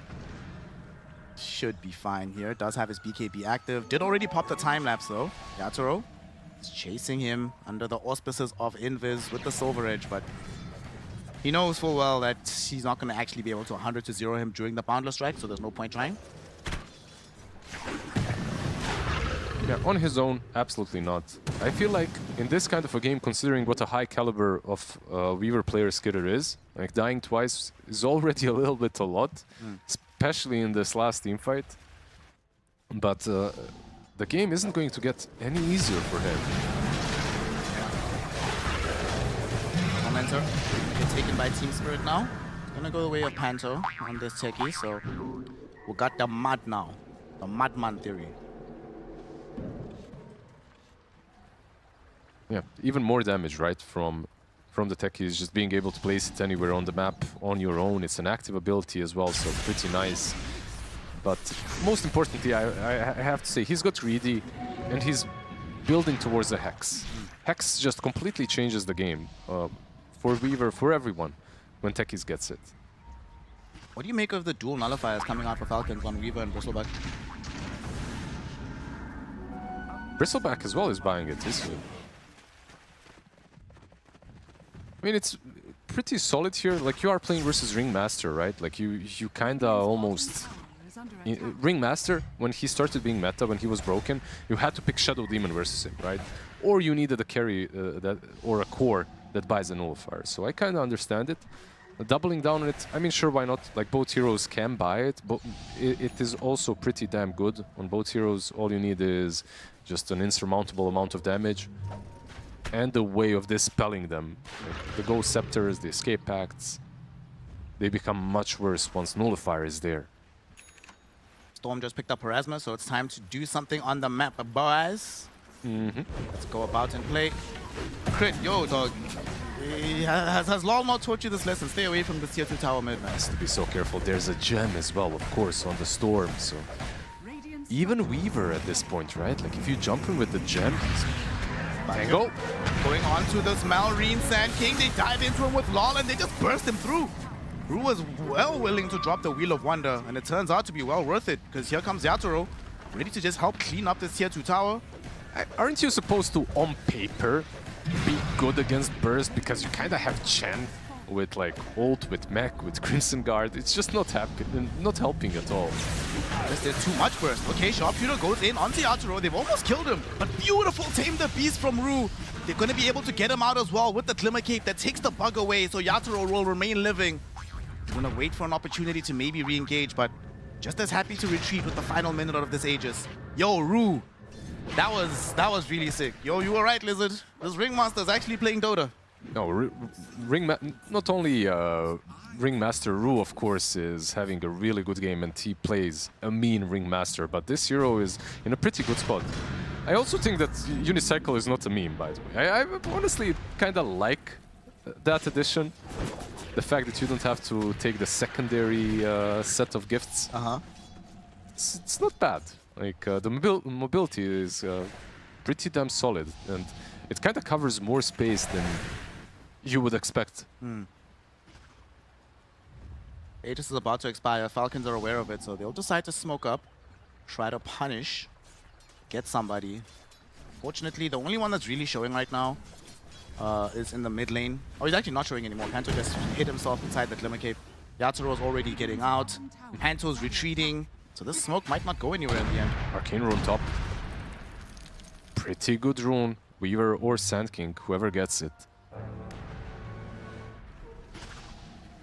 5k advantage is not the end-all be-all advantage, right, for Team Spirit. I still think that this game is very close, even though Team Spirit have been on the offense for quite some time. Like, you have to respect the burst damage on both sides. Have Sand King with tags, with Arcane Rune, and Hoodwink, of course. What surprises me is that Hoodwink players, especially Crit, who plays this hero so much, are willing to completely disregard the Hunter's Boomerang now. Yeah, I've also been wondering about that, because the few games where we have seen it, it just, like the one game Spirit played where they had Hunter's Boomerang in tandem with the Terror Blade, and it did so much ramp-up damage. So like, what's going on? What do you think it is?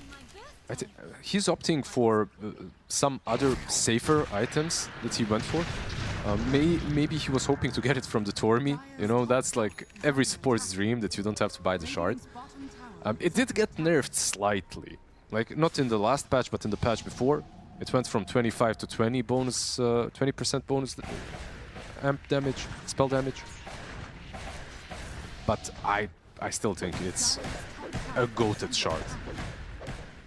See if Falcons are going to be able to contest for the next Tormentor. Get it for free. In the meantime, both sides are going to swap on the map. As you said earlier, playing very symmetrically. Falcons will siege upon the tier 2 top. Team Spirit will siege upon the tier 2 bottom. Both of them get it pretty much around the same time. Yeah, and we'll see if this game will be resolved around the next rush. A minute and a half before it can even respawn, so quite some time away. He's almost got a butterfly on Monkey mid lane. They're going to go in onto Amar, and this time the damage really there. And all heal is going to help as Maureen goes on the backline with a huge Boros Strike epicenter. Eviscerates Rue, puts Panto so low that he's easy to kill off.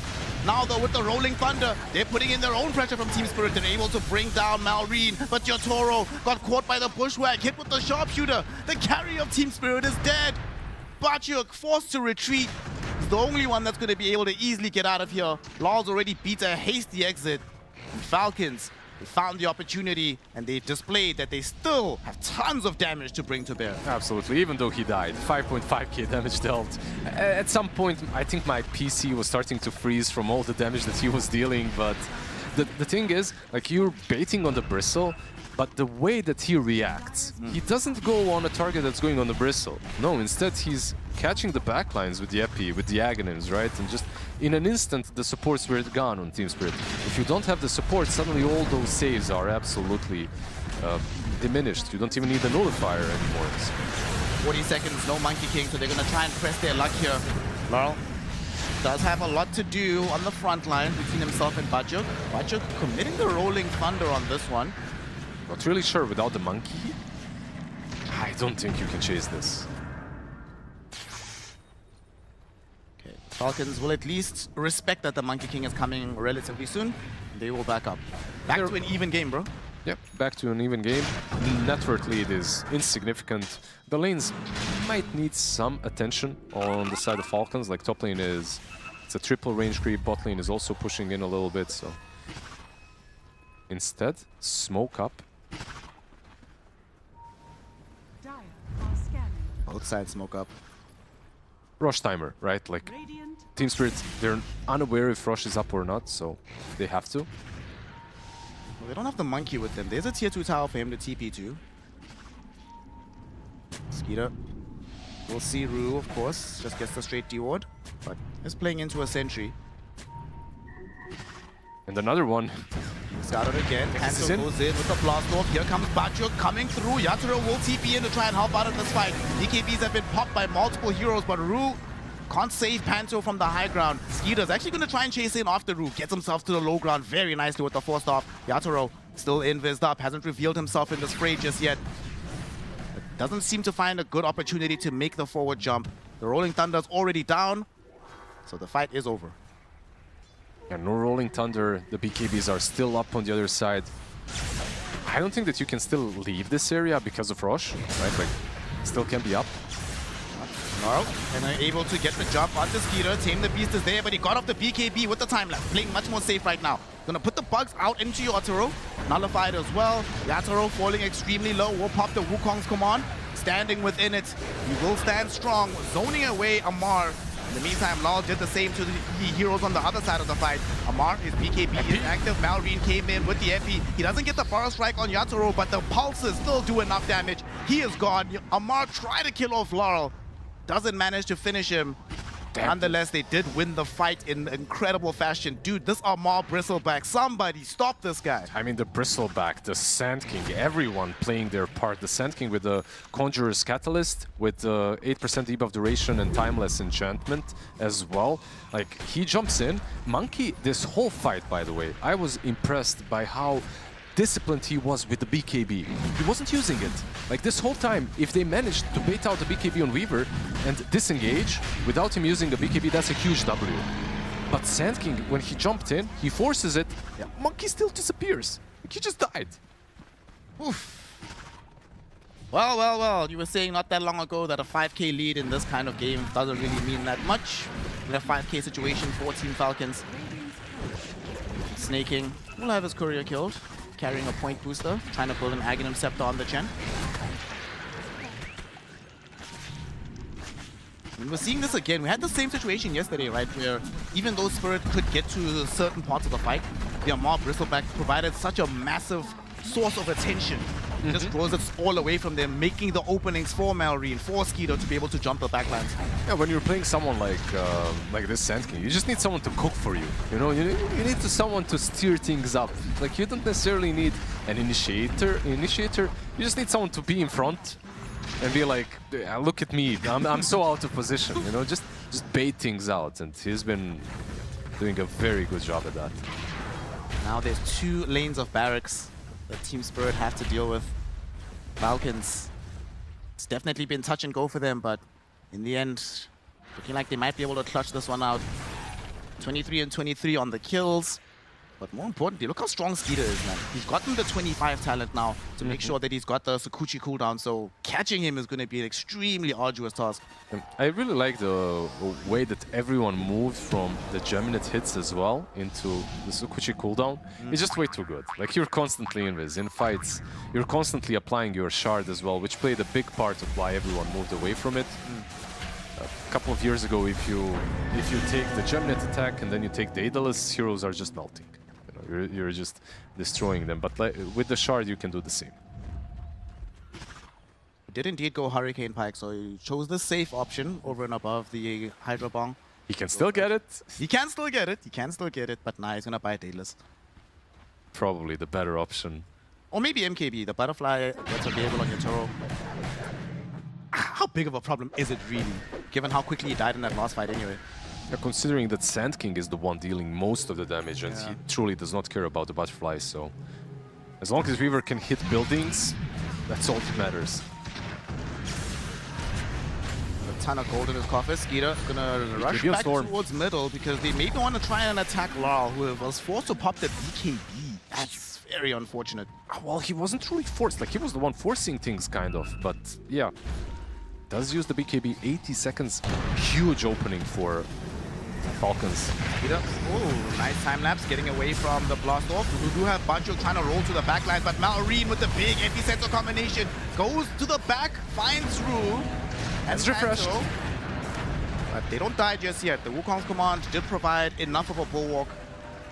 Falcons will stand off right now, waiting to see if they can get back in. Skeeter just wants to hit buildings for the moment. Laurel jumps in, they go towards Crit. Crit is going to be the first one to fall here.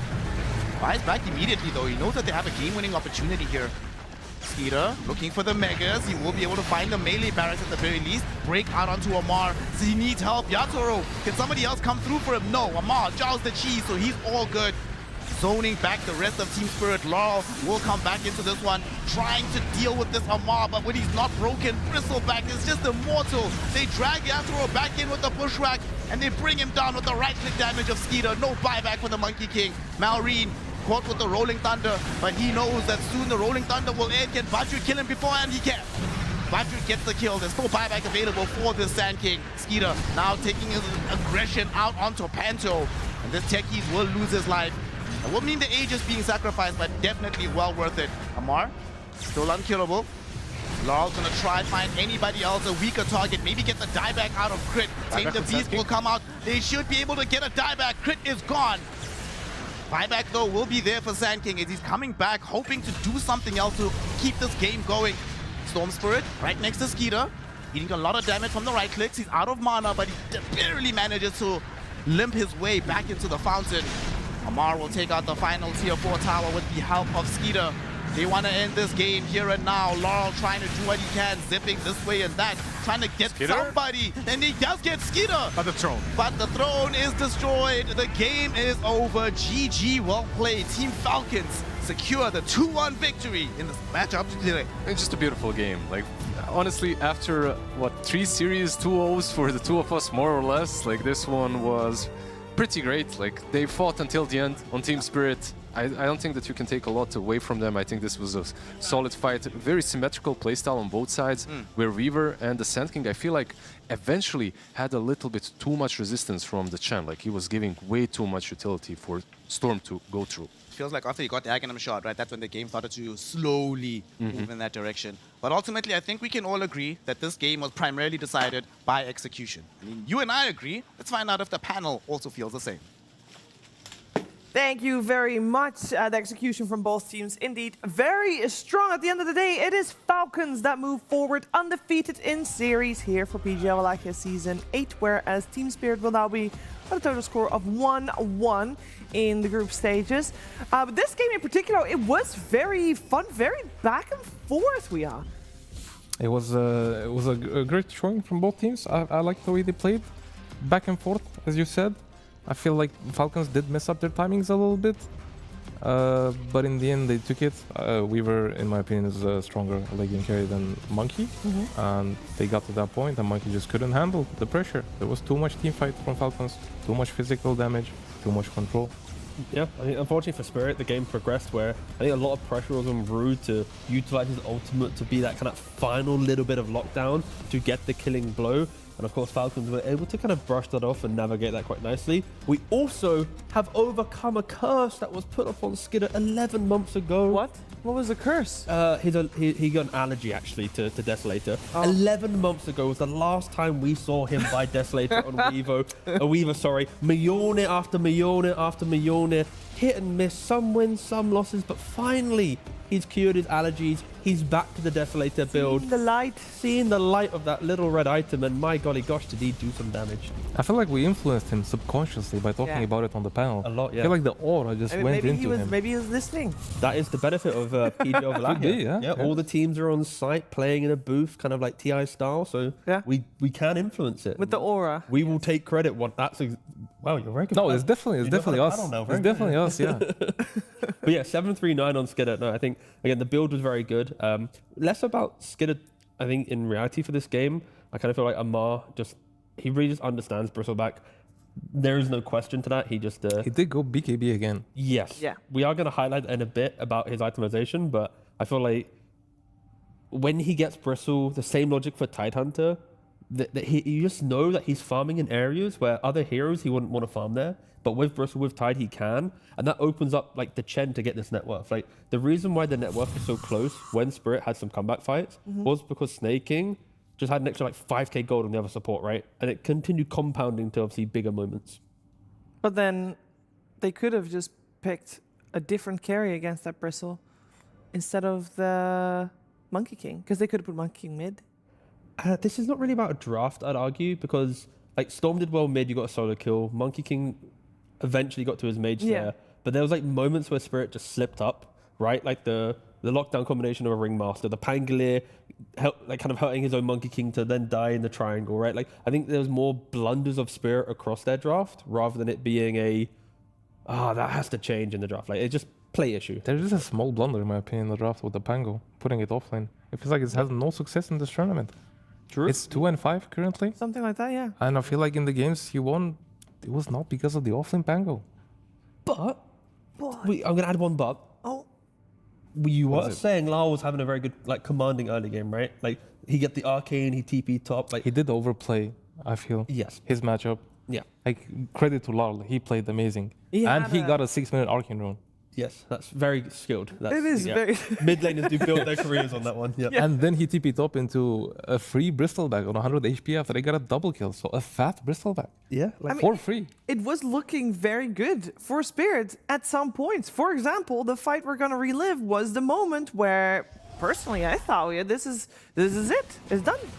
This goes to show Falcons were in a lead here. They had the chance to take a team fight on their terms. But I feel like Skirrer made a mistake and got caught out, and Falcons still decided to take the team fight.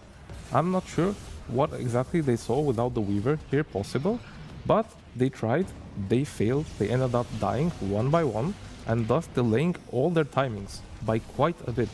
They did come back in the end, but I feel like this could have actually changed the outcome of the game. But one thing that I think you can identify from this is Falcons, the way they lost the engagement, knowing Skidder died first, his positioning altered after this engagement, and also the tankiness of Falcons, they kept like developing it more and more, and you can see maybe some cracks in the Spirit lineup. They have to kill within the pickoff.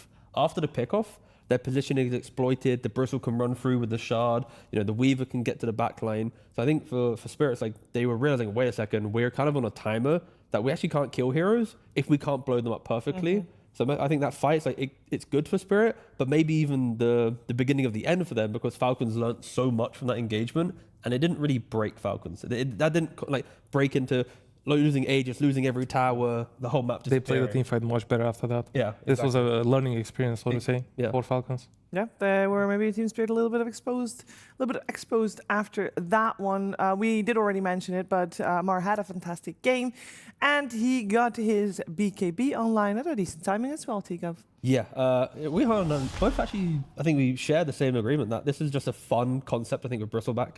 Yeah.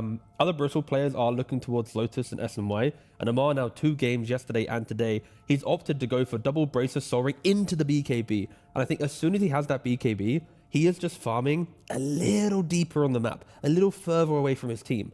Because what's going to happen? You jump him, he's going to BKB run away using the river speed, or BKB TP, or BKB kill you, right? Like, I think other items, there's punishment, but I kind of like the concept. It really makes him a bit more of a statement. And with the changes of BKB, what is it, like 987 now? Yes. So it's like 7-second duration. That's not punishing. Like, you can waste charges and still be like, yep, cool. I'm going to add to that, as players generally think BKB is a detriment to their farming and fighting capabilities. Yeah. But the cool trick is, if you have a BKB, you can stay alive to do damage. Yeah. And another thing is, you can be alive to farm the creeps. Yeah. So overall, it can boost your farm and your damage in a team fight and in the game in general. You live longer. You live longer. You can get your It's spells good. off. Well, both teams, of course, will live longer in the competition. Nobody gets eliminated just yet. But there's still one series that needs to be played today before we know everybody's matchups tomorrow. We are going to have one final best of 3. It's going to be Heroic and PARIVISION coming your way after a short break. The new breakthrough and innovative phone with 1xBet app. With 1xBet app, you can register and start betting in just 1 click. Intuitive interface and thousands of sports events every day. User-friendly app. Big wins, fast payouts.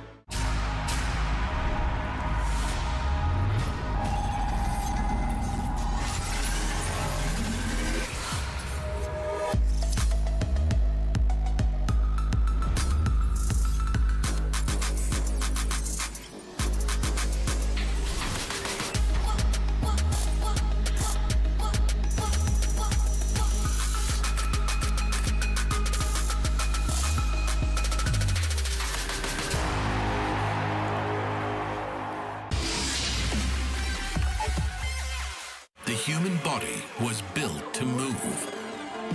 Not trapped at a desk in one singular posture for 12 hours a day. It's time your chair evolved. This is Secret Lab Titan Evo. Ergonomically engineered for you. Gamers, hybrid workers, artists. Backing your every move.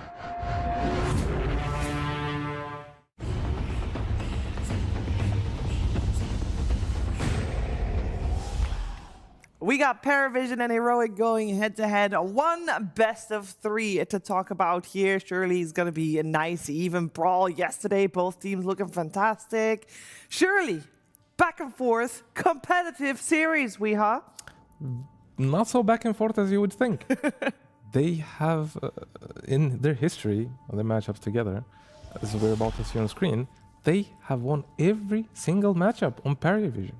Oh. They haven't dropped a single series to Heroic. That's a bit of a yikes. And most of these series, they do go a few months back, but Heroic has kept the same 3 players throughout this entire history. Yeah, I think it just like looks towards the style of the team, right? You know, PVision, no matter what roster or style of play they have, they always have that kind of that commanding ability to have individual flair, knowing that in a difficult game they'll come back. Heroic, across some of those tournaments, may have had a tendency of building up big gold leads and then providing on a platter for their opponent to take it back up from them. They have unfortunately had that, specifically a couple blast slams. Maybe it's just the tournament that does it to them, but yeah, PVision just... Yeah, how do you disagree with that stat? They are just the better team in this matchup. Could you write a different story here? They could. And I mean, after Heroic played like they did yesterday, they had a bit of tenacity in them. I'd like to think it could be different this time. Well, if we compare the 2 results that we had yesterday, PARIVISION won against MOUZ, and we already agreed that MOUZ wasn't having the best showing this Wallachia altogether. Yeah. Whereas Heroic, a 2-1 Tundra. And Tundra was still playing fairly well. They are struggling apparently right now, so maybe a little asterisk there too. And to follow up my point about the Heroic and the gifting the net worths, they did have like a 15,000 gold lead against Tundra in a game 2. Went the hour, Tundra then won it. So the reason why Heroic often might falter to a team like PVision, it's still true to Heroic. But that's the joy and why we love watching them. I think they have they seem to generate like every moment in a Dota game, they will have it across their series in a tournament. And it's like why they are often a fan favorite. Yeah, they're a very easy team to root for from a fan perspective. Obviously, it helps to be having some very well-spoken interviews by KJ. I think he's gotten a lot of extra fans over the last year or so.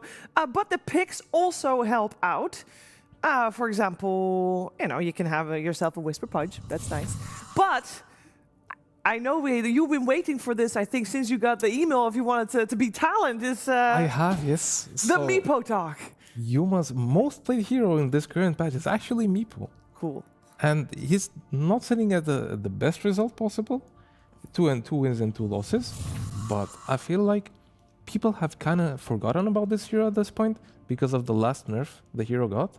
But I do believe that nerf put the hero in the hands of the specialists only, because it was open to the general public. Yeah. But now it's only for the specialists, and Yuma is one of those guys. Is it in a good place? Good enough for competitive right now? You're a Meepo expert. In my opinion, it's definitely in a good place. Yeah. All you need is the right opportunity. Yeah. Just go for it. So, again, we are in agreement that Meepo in 7.41 started off as just broken. Too easy for people to play, yeah. Beyond that even. Beyond that, yeah. And now we've, like you said, we've kind of gone back to you need to be the guy to play it. That aside, we will quickly divert towards how well Heroic played yesterday. When you look at just some of the stats from the all players, right? Kills, you had Tylung, Yuma up there, 3rd and 4th of all players. Least deaths, Tylung and Whisper 2nd and 3rd. GPM actually coming from the offlaner. Again, there was a 1-hour game in play for Heroic, but then they had a 29-minute game and a 30-minute game, which will drag down the averages once more. But again, I think Heroic, they did play very well, but going back to the Meepo point, is for you now with the changes to Meepo, is the indicator of a Meepo game like being able to punish with the nets, with like the Aghanims getting nerfed? Is it more like the classic Meepo where it's like constant ensnare, overwhelming the map? Or are you still looking towards like the Aghs timing, but it's more discipline on utilizing like the Mega Meepo? I feel like it's more the wraps timing. You need to utilize the wraps timing. The build is the same. You do go SNY first, and second item wraps, which comes around, I would say 18 to 19 minutes. And that's when you just full on, just don't stop aggression. Just go. Okay, just go. Yeah. Just go and never stop. You go, you take kills, you take Roshan, you take everything the map has to offer. At some point, you just go high ground with the Aghanims. This is kind of the general gameplay right now. I feel like they can do it. PARIVISION has not necessarily been playing for early aggression most of the time. So this kind of gives an opening for a Meepo pick. I mean, But Satanic is also a Meepo player, no? Yeah. He does play it from time to time, but I don't believe he's a specialist. Ooh, hot damn. All right. Okay. But because we are going to, of course, have the Weeha versus Yuma / Satanic 1v1 Meepo content Of at course. some point. I mean, that comes on Wednesday, no? Yeah, it does, yeah. But it'll be like it'll be a 1v1 lobby where you can choose the 6 items you can put into your Meepo. Then you just have to fight in the jungle. Level 30? Yeah, sure. Yeah. Each Meepo individually, of course. Yeah, one at a time. When that Meepo dies, you respawn and you send another Meepo in. Yeah, cool. That would be quite fun. We'll see if Meepo comes out. I hope it will. I also do think that if you have 2 teams that have Meepo as a potential pick, even if Satanic might not be a specialist, it will be more obviously on their radar. So therefore, both teams are more aware of it. It could be. It does help when you play this hero. You become more aware of it, as you said. So, what do you think about Alchemist? I feel like we should bring this up into the discussion again. Yeah, you're such a great panelist. Just instantly. Oh, there it is. It's gone. That's it. Back to you, Shiva. I was also for fuck's sake, we have to stop talking about Alchemist. Oh, that's really good. I'm actually losing my mind. Again, it will. Why the fuck am I? It's banned. It's gone. Back to you, Shiva. Well, the usual suspects left in the pool are the Pango, the Queen of Pain, the Phoenix, and who am I forgetting? I forget something, surely. I have a feeling it's not that important, the hero compared to the Queen of Pain. Okay. I feel like since the series of Falcons yesterday and today, I think people will prioritize this hero now. Yeah, it's getting some second phase bans, but yeah, I think it will, like you said, it will be a hero through every day. It'll get promoted, and then teams will start getting it more, and yeah, we will probably get that as a higher. The fact that you pick the Queen and it just mitigates a lot of melee heroes that you want in the mid lane, and even if it's not because the Queen normally plays on the Scream.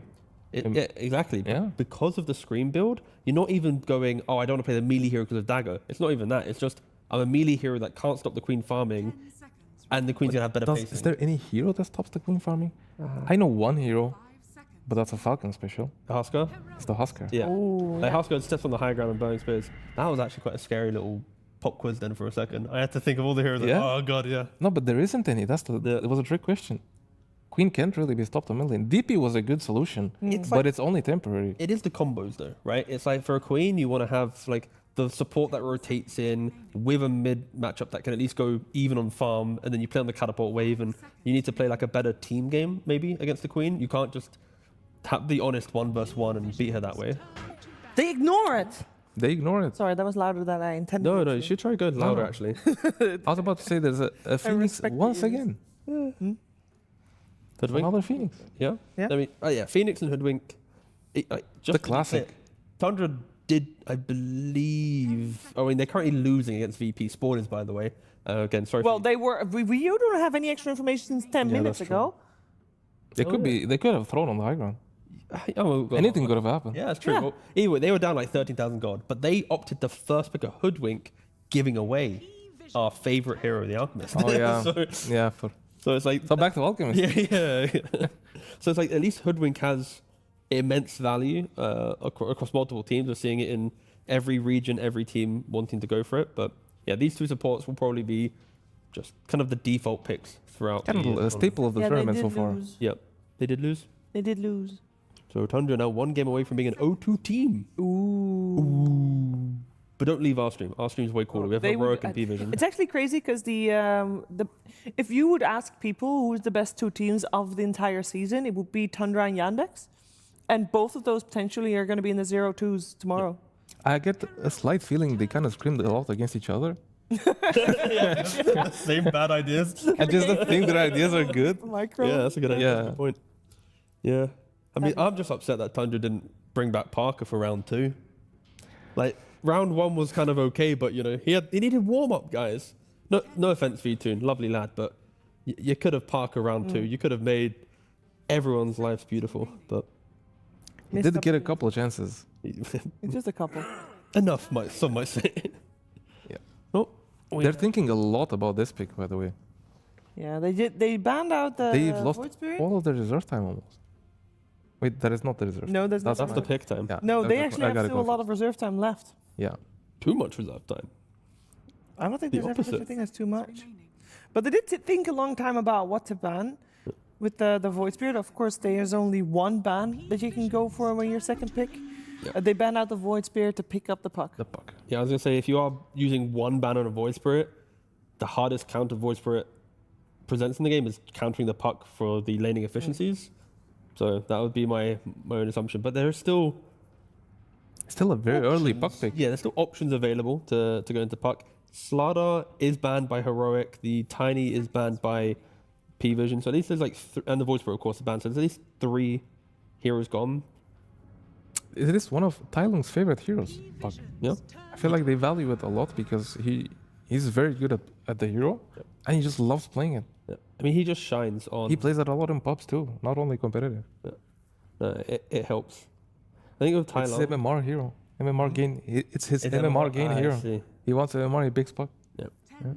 I mean, it's just cool the idea of like Tylung for like when he plays in South America, when he got to Europe to play European pubs and they have boot camps here, just go straight to like top 10 leaderboard. Yeah. Right? It's like the same thing for Wits, the carry player for South American rejects. He's like ranked 400 when he plays South America. He comes to EU for a boot camp and now he's like already ranked 200 and probably going to be going up more. They got a lot of good practice there. Yeah. Yeah. We got Rubik coming out. We saw how strong of a support that was earlier. Definitely a support to look out for this patch. Some might argue that having Rubik and Phoenix on your team is the strongest support duo you can get at the moment. Yeah, it's very formidable. You have the damage reduction of a Rubik, the heal of a save. Phoenix. You have the shard save of a Rubik with the potential ag save of a Phoenix. Yeah, double. It's constant layering of saves that scale throughout the game. And against Puck, it's kind of the same argument for Storm, where if you can get magic resistance early and just survive the coil, survive the jump, you hurt the Puck quite a lot. So Rubik with that Fade Bolt naturally can go for a Glimmer Cape if you want. Failed bot on puck is so good. Yeah. Deny him all the damage, whether he decides to go for the Octarine build with magic damage per Asma, or if he decides to go like a more physical route with Aghanims and Mjolnir. People usually do. And they pick the Ember to try and deal with the puck. I think it's a great solution for the lane.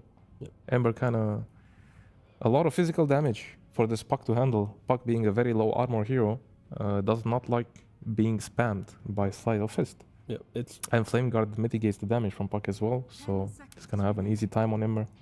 There is a back and forth though, where I've seen like pucks where it's like constant orb spam. If you manage your resources, you can at least threaten the Ember.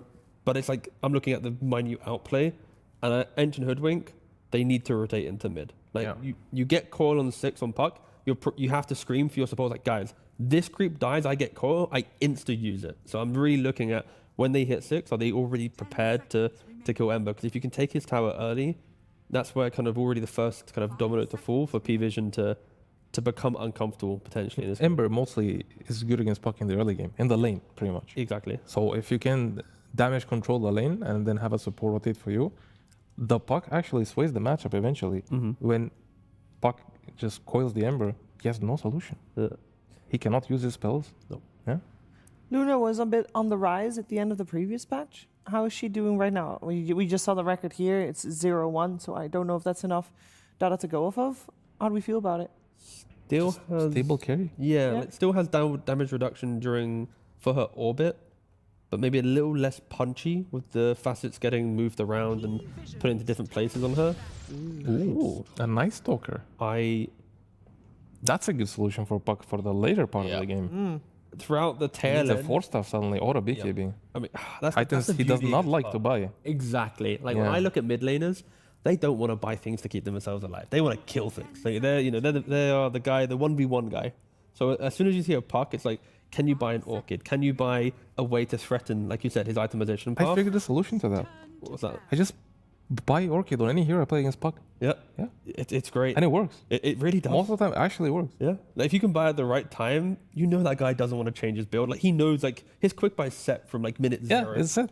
They don't like switching the build, and Night Stalker is big factor. Yeah. He's gonna make him buy either a BKB or a Force or regret not buying it, basically. The lane though, I feel like Night Stalker should be somewhat okay.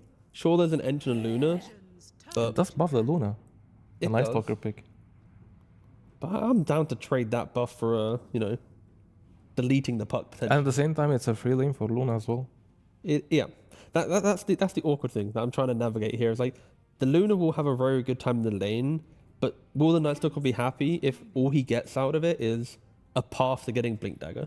Like if he can see Blink by let's say 14, is that good enough for P-Vision for the hero pick? Right? It might be what they're looking for. They're just basically what I see from this Ember Night Stalker pick is just a way to deal with one hero, and that's the puck. Yeah. I feel like that's mostly the thing they care about right now. They do have a 23rd pick. Not sure what it could be. It looks like they just need a stable carry. Just so he can take a full advantage of the fact that there is no puck in the game, so to say, because of these two picks. And they just need to deal with the Luna. Carry needs to deal with the carry, basically. Type situation. Overall last pick will go to Whisper. So he can pick whichever offlaner he feels is strong against whichever carry comes out for Satanic. With the exception of Titan they do have the last pick as well to counter the carry. Yeah. At that point, it's just a matter of, do you want the Enigma to win the lane? Do you want the MOUZ to secure the teamfight location to put less pressure on Puck to hit the perfect coil? I feel like we're not going to see an Enigma when he's playing as Rubik and Night Stalker. And I forgot to mention, actually, they picked Phoenix and Night Stalker. Oh yeah, in the same game. God, they did. Yeah, that's a good point. Yeah, it took a second to think. Yeah. Little counter synergy. Oh, it's so beautiful when the Night Stalker's like in ult and he's like walking like.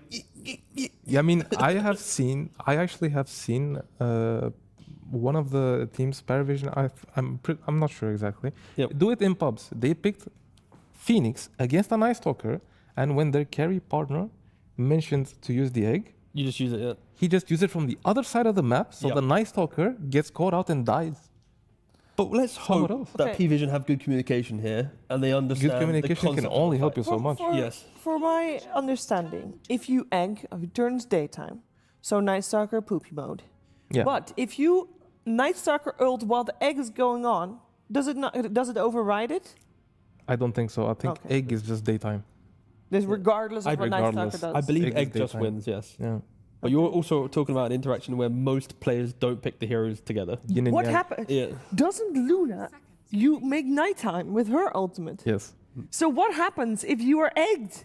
If you're egging and then Luna uses her ultimate, who wins? I think egg wins. I believe, yeah. Or Night Stalker gets a headache because the clock's just moving left and right. I have yet to see an egg during nighttime in my Dota history. So I'm just gonna assume. Yeah. So I'm just gonna assume. like that. Okay, like you can't remember. Yeah, okay, I get it. Every game with Phoenix Egg, it's like, God, it screens so bright. Yeah. But they went for a PL. Okay, I mean, Satanic is the PL guy. If anyone's playing PL, it's because they're copying Satanic. He did it yesterday too, right? There was someone playing PL. I laughed at it. Yes. You did, but it wasn't Satanic. It was MOUZ. Oh, it was MOUZ. You laughed at Oh, and they did lose. You laughed It was at the first game. Team Shiva. That's what you I just feel did. really bad. I cheered for the PL too. Yeah, well, To be fair, it wasn't PL's problem that game. But this game, it is a good PL. Is it? I'm gonna argue with that. Okay, sure, let's fight. I think it is on the logic of if Night Stalker stops the puck and then PL versus Luna engine hoodwink, I think PL is perfectly fine. The problem I have is I feel like Whisper might be able to find like the anti-PL hero to shut this all down. But right now, PL versus 4, I can see him being pretty happy. I agree with the part where Whisper might find the hero. Yeah. Right? I think that's a big problem for PL. Generally, you want to kind of have like a free game. But I feel like he already doesn't without Whisper's hero. I feel like Puck is generally a great pick against PL because of the coil and the AoE spells that he has. AoE silence, AoE Do you think damage. he's consistently getting the spells off on the PL? He could be getting until Night Stalker becomes a problem. And then Luna as well, she has the glaives, the moon orbit. Yep. It does a lot of damage. That is true. Especially against like illusion heroes. Yeah. And it's a big deal to overcome, I feel. And now they have a Timber as well. Is it a good answer that Timber saw? Like, did they utilize their overall last pick well enough? I think it's a great answer. They're like stuns, CCs are lacking on the P-Vision side. And I think he's going to have overall a free lane just because there's a PL. And Timber kind of struggles on lane usually. And now he basically, PL being there, he's just free. Yeah. So Heroic, outside of Puck, Luna and Timber, naturally itemized to be able to stand their ground. And Night Stalker doesn't want to run into cores that do that, right? He wants to run into squishy cores that have like fragile itemization, glass cannon paths, where he's like, okay, now you're shut down, and then PL comes on top. So I think Heroic have answered the ideas of Heroic nicely with their heroes. It's just about, you know, stabilize their game. Tylong probably just has to respect the heroes in play, itemized a little defensively, and they have a very clean looking lineup. And for PVision, they are meant to exploit Heroic with constant poking, right? It's like the PL pokes you, the Ember pokes you, Night Stalker uses plays on the fringe of the fight. Ducalis does not grief Triple S at any point with this egg. Hopefully. It's very hard to do. But if he does get griefed, then on the other side he will also get helped. Or kicked. Anyways. By the Luna. Yeah. You know, enemy Luna ults, you're like, don't worry guys, now I'm beast mode.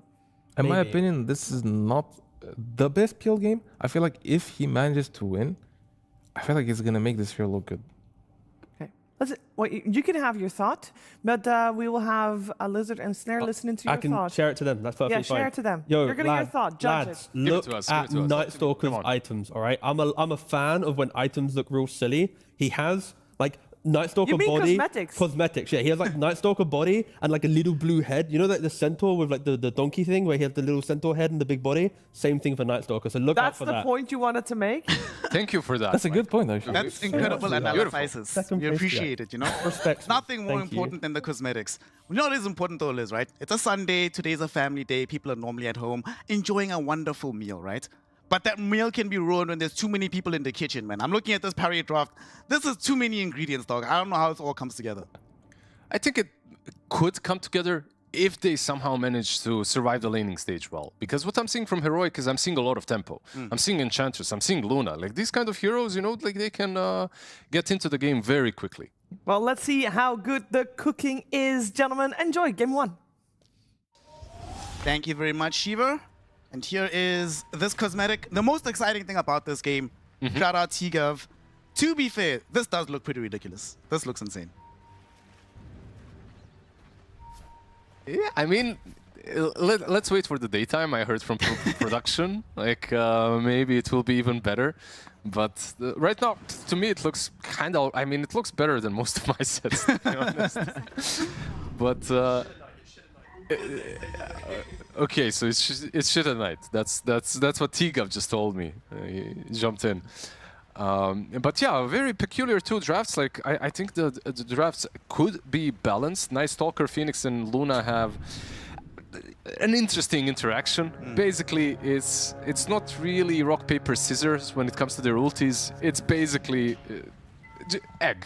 Yeah. Egg beats everything. Egg wins. Yeah. It wins versus Eclipse. It wins versus Night Stalker's Dark Ascension. It doesn't matter when it's used. Daylight savings, basically, always. Well, we'll see how this all gonna pan out. I'm also very curious to see the performance of this Luna. We've only seen one of them at the tournament so far from Mickey. And even in the last patch, this hero felt like... It feels like it's a hero that's on the cusp of being good, right? But I'm not sure if it's a change needed to the hero or change needed to how we play the hero. Itemization, leveling in the lane type of situation. I don't know, the same thing that I was talking about, that we were discussing with the Phoenix, just being a hero that everyone goes back to when nothing else feels great. I kind of feel the same about Luna. She's just a stable core, you know? Good versus some offlaners because she brings a little bit of magic damage in the game as well, a little bit of mini stun as well that can be helpful. Like overall, she's fine. The carry-to-carry matchup isn't that amazing versus PL. It's pretty PL favored, but overall it looks like it's a good game for Luna. I feel that they should have an advantage in the mid game. Like you've got Puck from the mid lane. You've got Enchantress into Rubik, which is also pretty damn good for Enchantress. And you have just a lot of, on paper, should be winning lanes. I mean, in the mid game, you also have the Whisper Timbersaw, right? When your team lacks burst damage on the side of PARIVISION, that guy's gonna have... We saw earlier today what can happen if the Timber gets to a point where he can just run into the fight and not be scared once he has BKB. All that said, we are in Romania and Night Stalker is picked, so... You know, like, I feel like this hero is maybe a little underrepresented. I think that Night Stalker is actually in a pretty good spot right now. And you'll see it, like, Night comes, this hero, unless he's absolutely crushed in the lane, just deals an obscene amount of damage. The AoE silence, of course, as well. The set does look better in daytime. All right. Shout out to Tika. Knew what you're talking about on that one. Down bottom. Satanic just eating a little bit of harass here from Whisper. He looks very... he looks like a gentleman Dracula. I don't Yeah, exactly. Like you said, we are in Romania, right? Yeah. But this is the part of Dracula where he's already in UK. You know, he became posh. He moved out. Moved out the hood. Yuma, for the most part here, should be able to farm pretty well. You know, Night Stalker, not a hero that's known necessarily for massive laning prowess. And you've got an Enchantress to back you up as well.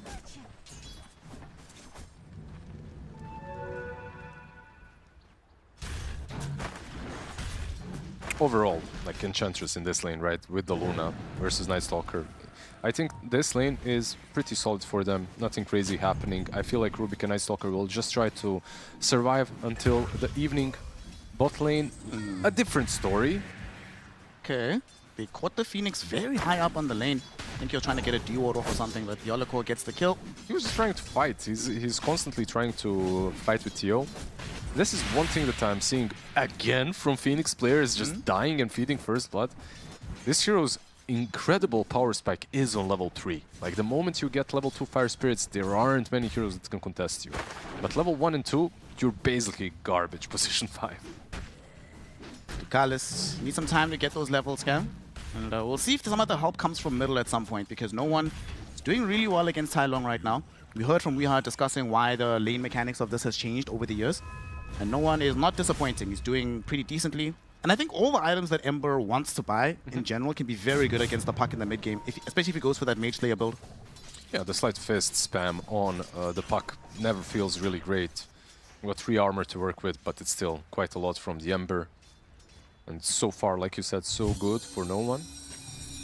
Besides the Puck, like they do have some follow-up. You also have Enchantress to get rid of the Flame Guard, so it isn't the easiest Ember game after the laning stage.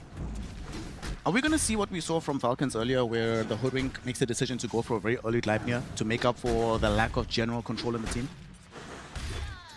Well, at least in this game you have Koi, which is kind of a nice control, but it's a long cooldown, like you said. General lack of control, yeah. It's a fair assessment of the situation, so maybe an Atos, maybe you don't have to fully commit into a Gleipnir, but just an additional Atos could be okay-ish. Mid lane. 9 class has shown up just to say hello. Oh, gets double hit by the tower, okay. Another thing, by the way, we talked, of course, about the Ember and the Puck, but this interaction between Rubik and Puck is, in most games, very significant. Because insta-lift, insta-disable is never good for a Puck player. Like, sometimes you can survive, but most of the time it's not great. Oh, my Tai Long might win this first fight, though. Lift back from 9 class into the Sleight of Fist. Uphill miss will be there, but he throws out the blood grenade. 9 class will still make it happen, and sure, Theoloco is able to get the return kill. But that's just a straight-up outplay by the Rubik player. It is, but it's not only because of the way that he... The real outplay was the fact that he showed himself bottom lane at the beginning, and then just rotated around the trees and came back to the same spot. I feel like that was the real outplay. Mid lane. Unfortunately, King Jungle's rotation will not work because Yuma... or no one rather, does have the level 6 available. Top lane, Yuma's the one that's in danger, however. Getting ran down by this Night Stalker. It is nighttime. Hunter in the night enables him to rush forward. Yep. Getting the silence with the crippling fear and securing themselves the kill. It's minute 6. Like, you have to expect your support to be rotating toward mid, to be controlling the runes. I think Luna, considering there's Hunter in the night, maybe should have went a bit back. Oh, Satanic might also be in danger here. Whisper really wants to chase him down, but Ducalis instead is going to try and put pressure on Theoloco, forcing Whisper to have to go back to defend him. Sacrifices his life, but doesn't ensure that this Luna, or this PL, gets out safely. He just wanted to get a kill, let's be honest. he went in there with greed in mind. It wasn't a selfless behavior to I'm assuming altruism, bro. Yeah, I mean, that was a part of it, for sure. But yeah, he also wanted to get a kill. Minute 7, Wisdom Shrine. It seems like it will be maybe stolen. No one is rotating. Yeah, Whisper's already heading back there, so bringing in a TP as well. They want to make sure that they secure this. Whisper, is he going to be able to get it? Yes, he does. So he's all good. A little bit late, of course, on no one. He couldn't use the Remnant because then he wouldn't be able to go back mid easily. He also didn't have the TP, so probably for the best that he didn't commit. Triple S. Starting to farm up for his Blink Dagger. Chillin' hasn't been getting that early kill. The amount of time that the Luna had to step back and play more conservatively, it's given him so much time to get CS on this Night Stalker. She did move down bottom though. Yuma and Enchantress. I kind of like this. I feel like dodging the Night Stalker is a good idea. Okay, gonna get the Lucent Beam out onto the PL. Here's the TP though from the Night Stalker, so Triple S is ready for this fight. Ducalis dove forward, got the Fire Spirits out. Nice little bushwhack from Theolocore, holding back the Night Stalker, who's the primary threat. But Luna, she hasn't left yet. She waited for Rubik to come through the gate, throws down the Eclipse, but Rubik just moves away. He's still alive. Not gonna die just yet, and now all of a sudden Luna is alone and isolated. She's lost Whisper. She will lose her own life. And yes, King Jungles does bring down 9 class, but that is so worthwhile for the Rubik. And King Jungles is probably gonna die here as well. Triple S gonna get his double kill robbed away by no one. But what can you do? All that matters is that at the end of the day, 3 heroes are dead down bottom. Yeah, they just had a hero advantage. Puck was not there. The Eclipse also doesn't really do a lot at the moment versus all the PL illusions too, right? The PL illusions, also it's a level 3 Lucent Beam, so... They tried to dodge the Night Stalker, but he just followed them. PL, Puck is on him. On the oh, the coil! Oh no, the coil went to the wrong illusion. Satanic. Will he be able to get out of this one though? Tai Long is kind of out of mana. Theolocore is here as well. Was considering throwing in the bushwhack. Will expend it onto Ducalis first. Ducalis will die. Yep. Alright, so that is something. It's kind of hard to dive out when you're being just constantly rolling deathed. Just die. Yeah, you just die way too quickly. Like Timber Chain as well. It connects faster than you can dive out most of the time. Yet again, look how Triple S is taking advantage of the situation. Yep. They all are. Like, he's creep skipping top. Ember is creep skipping mid.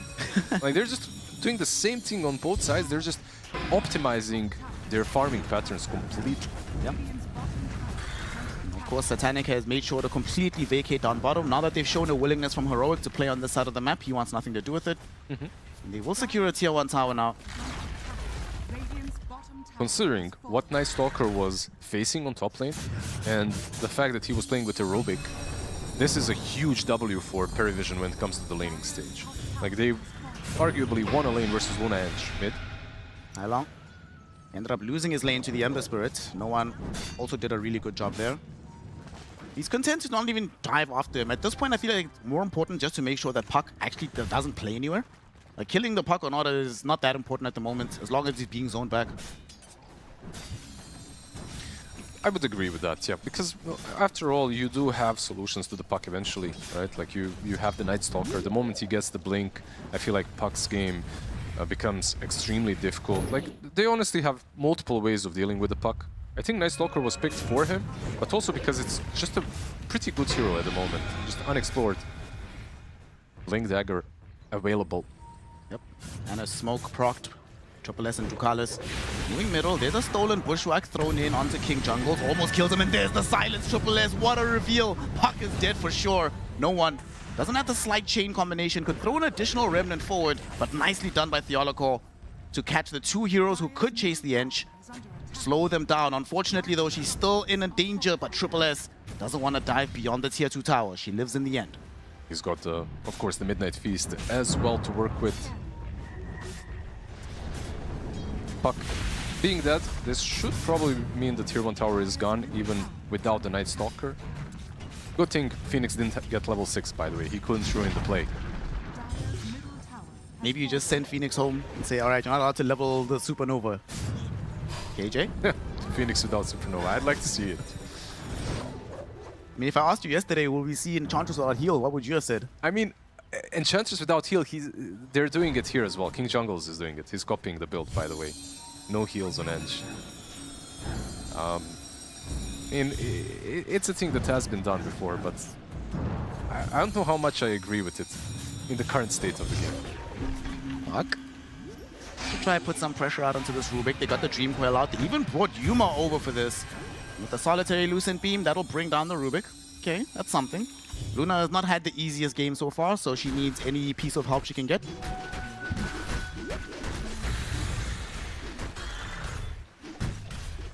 Yeah, one thing when it comes to this particular matchup, even though it's still not incredibly great for Luna, ever since Lunar Orbit got added, it became much better, right? Like, it's a little bit easier to play versus any sort of an illusion or mass unit hero, so can work versus PL as well if you are pressuring, if you're playing the tempo. I feel like that's a big if for Heroic. This is somewhat slowed down for now. 6 kills to 6, so a kill a minute practically at this stage of the game. See the PL on the other side is building into Manta Eggs, Butterfly, Mage Slayer coming for the Ember, so nothing atypical out of any of these builds thus far. Well, remember yesterday when PL was picked, this was the build that we were talking about, basically. I have seen a couple of PLs in my pops, like they are doing the same build more or less, and this is the build. Like Manta, sometimes straight into Eggs, sometimes the Butterfly, but yeah, we didn't see it yesterday. I feel like the Eggs and the Shard makes this hero viable right now. It becomes very slippery after the Shard. And like we said, there's a general lack of control from Heroic, so you can exploit the Dream Coil, somehow dodge that out, don't get caught immediately. It becomes extremely difficult for them to reliably track you. If you do get coiled though, maybe a different story, right? Like they have so much damage between the Puck, Luna, and the Timber. And just don't get caught, easy. Middle, said Puck might get caught himself. Do they have the vision? It's daytime still. They see him. They jump him, they got him. Bye-bye, Puck. Really appreciate you being involved in this game, but go take a break. You've been working too hard. The hero got picked very early, right? Like they picked him super early. King Jungles as well. Oh no, the same ganking squad also found this free kill on the Enchantress.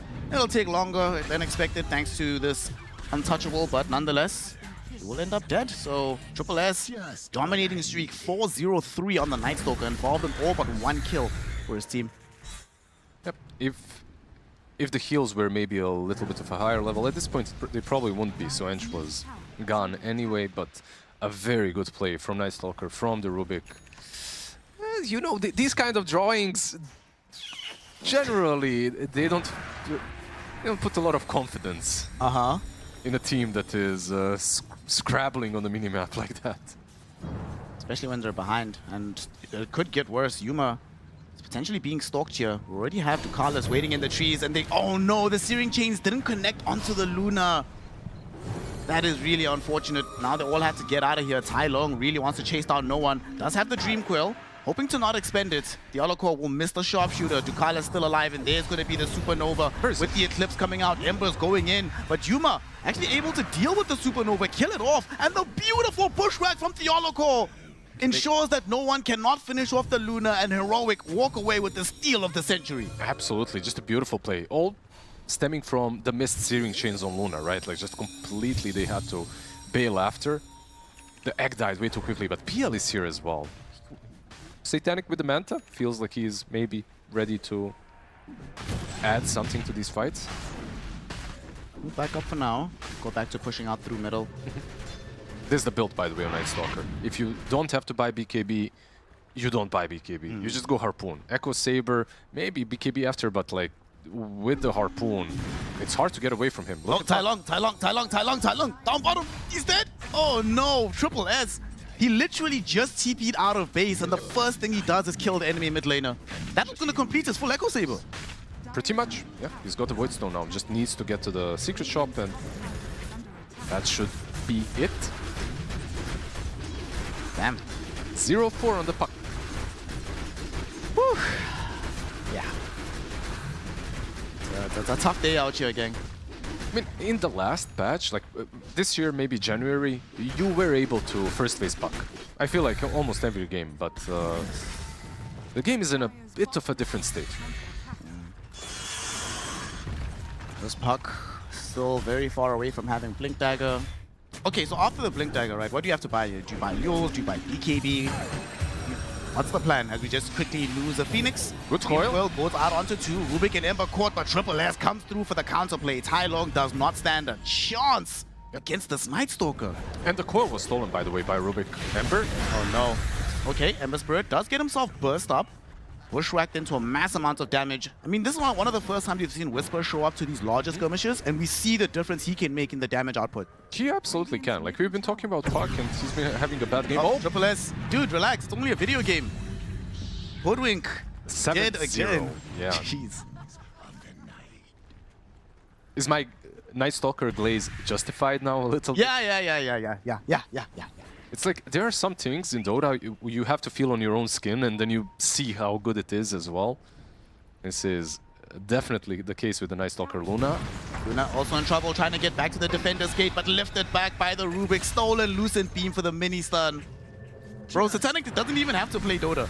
He's chilling, dog, doing whatever the hell he wants. Triple S is solo carrying the game. That can be like the best and the worst feeling as a carry. The best when your team is just owning and then you win the game and yeah, it's all chill. But the worst is when your team is owning this hard and then you still lose while you have the full free farm.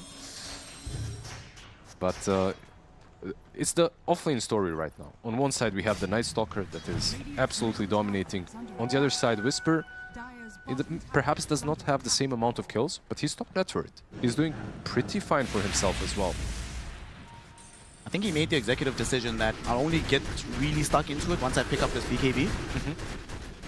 Which is a fair assessment of the situation, right? Night Stalker, AoE silence, it's pretty annoying for the Timber too. Yeah. Oh, 20 minutes almost coming through. Oh, as Triple S yet again finds the Olaco. Another dead Hoodwink. Thanks for playing, bro. Also pick up the Enchantress very easily on the other side. Whisper is the one that's left. It's going to be a Dream Coil trying to protect him, but there's a Supernova dropped in right behind. He does manage to Timber Chain away, but Satanic is here too, and they are willing to throw everything on this Timber, and eventually they will find him. It took them a long time. The egg as well, of course, negating some of the damage the Night Stalker could have dished out, but in the end, they did have enough to take down Timber as well. Maybe even Puck again. Oh no, Tai Long, bro, just QBK. I don't know what to tell you, man. I'm honestly, at this point, you know, you dug your own grave. You bought the Witchblade, you had to, you want to buy the Witchblade, you want to go for Parasma, but you're playing versus a Night Stalker. Yeah. So, he needs something.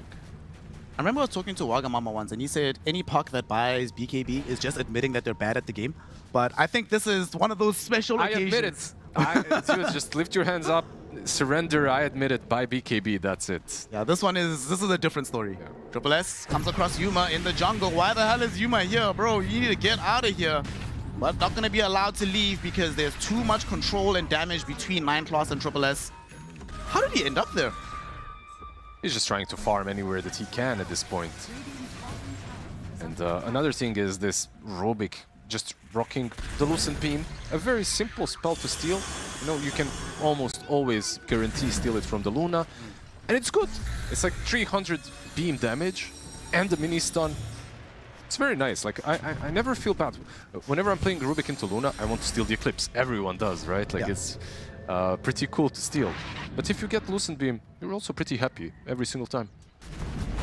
Nice, reliable, long-range damage. Super low cooldown. You know, honestly, thinking of Rubik, right, because of how over-leveled he is, you know, max-level Fade Bolt, I don't think Heroic can actually fight for a while without BKBs. They might not have the damage. Even Whisper, if he gets hit with that Fade Bolt, will he be able to as quickly kill all of these heroes? But now, okay, they found Satanic all by his lonesome in the triangle. Okay, no, Rubik only shows up after the PL's already dead. Steals the Chakram, but I'm not sure he gets away with this. Gets caught with the Rod of Atos, held in position, Sharpshooter hits him, Yuma brings him down with the help of Tai Long. When you find the enemy Phantom Lancer sitting on 50% HP, the way they did, it's a pretty simple affair. Very nice smoke. Radiant's top tower is under attack. And I feel like at this point Satanic is probably feeling very free in the game, right? So one of the reasons why he got picked off so easily. That camp in particular is very dangerous to farm. But they were owning for the majority of the game, so probably felt safe. Do you also find that happens to you, where if the early part of the game is too good, that you end up making sloppy mistakes? Absolutely, yeah. There's a lot of players that I have talked to that have the same difficulty overcoming. So you see, ladies and gentlemen, that's why it's my strat when I play Dota, to feed in the laning phase. Just to be better after? Yeah. So I can be better afterwards, exactly. Or stay the same and just continue feeding them. Botanic, very close towards picking up this butterfly, just needs the talisman, and he should have that available for himself. Afterwards, it's the Ags and the Skadi that he's angling towards. But BK, this is the big item, the BKB for Nice Dog. Not that he even needed it, but if you had any illusions, any hope of killing this guy anytime soon, yeah, it's going to be much more difficult until Luna actually picks up those big physical damage items. I feel like at this point you buy the BKB just not to feed the streak away anymore. You know? It's like he's wicked sick, 8-0-7. Here they come again. Butterfly now picked up by Titanic, and he wants to be involved in the next fray. No, Tylong, no. Not like this. Not like this. He's going to go the... Oh, they go the wrong way. Oh, that is so good.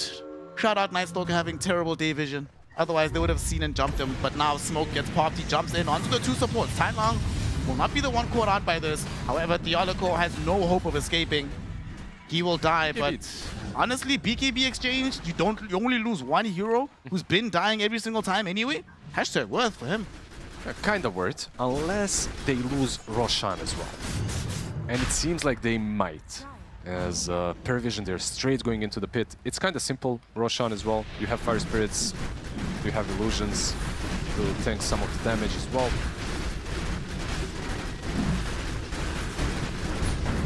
Aegis now going to be in tow for Satanic. So 2 lives for the PL. PL, I do rate PL really highly on heroes that are very useful with Aegis. Given that you have the same impact as the hero, right, on both lives. It's not like there's some major spell that you're all of a sudden missing. You have no major spells. Like everything is super low cooldown. You're constantly spamming.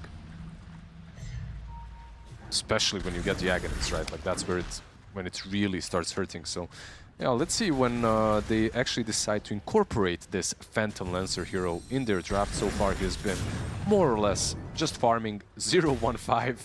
That's my carry. That's my carry player. Oh man. This puck is indeed trying to build into BKB. Yuma attempting to do the same, but Yuma's BKB is actually flying out as we speak.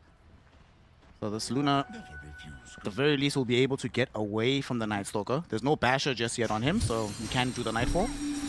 Yeah, I feel like the power spike for the Luna still is the Butterfly. And the Butterfly actually helps you quite a lot. Right now with the BKB, you can take a fight. It's not impossible. Like, it helps you out, of course, quite a lot. But you need to get to the Fly stage. If you can get to it, the game is winnable. No one now also has a BKB available to himself. Oh boy. I think that's one of the frustrating things about a game like this, right? With how hard this Night Stalker is popping off. We're forgetting how much work Emberspur was putting in the early game as well, and how much more difficult he made life for the puck in general, even before the first Night Stalker rotation. Yeah, I mean, he did. He did. If we want to glaze no one a little bit, like we can.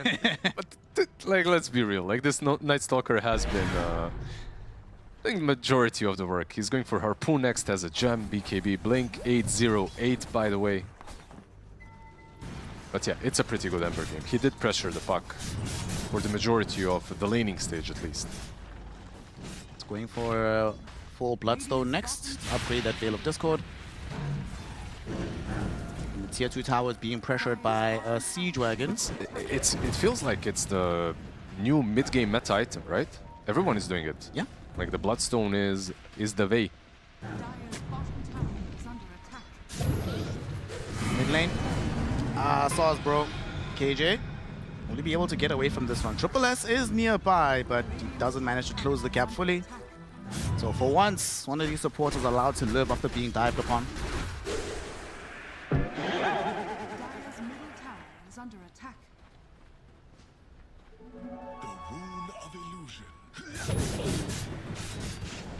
So let's see, some new neutrals. Gunpowder Gauntlet for Theoloco. Top lane. Stormcrafter for Satanic. Top lane. We do have, bottom, Triple S. They're onto Yuma. He does have access to the BKB if he wants to pop it. Right now, just trying to utilize the massive movement speed.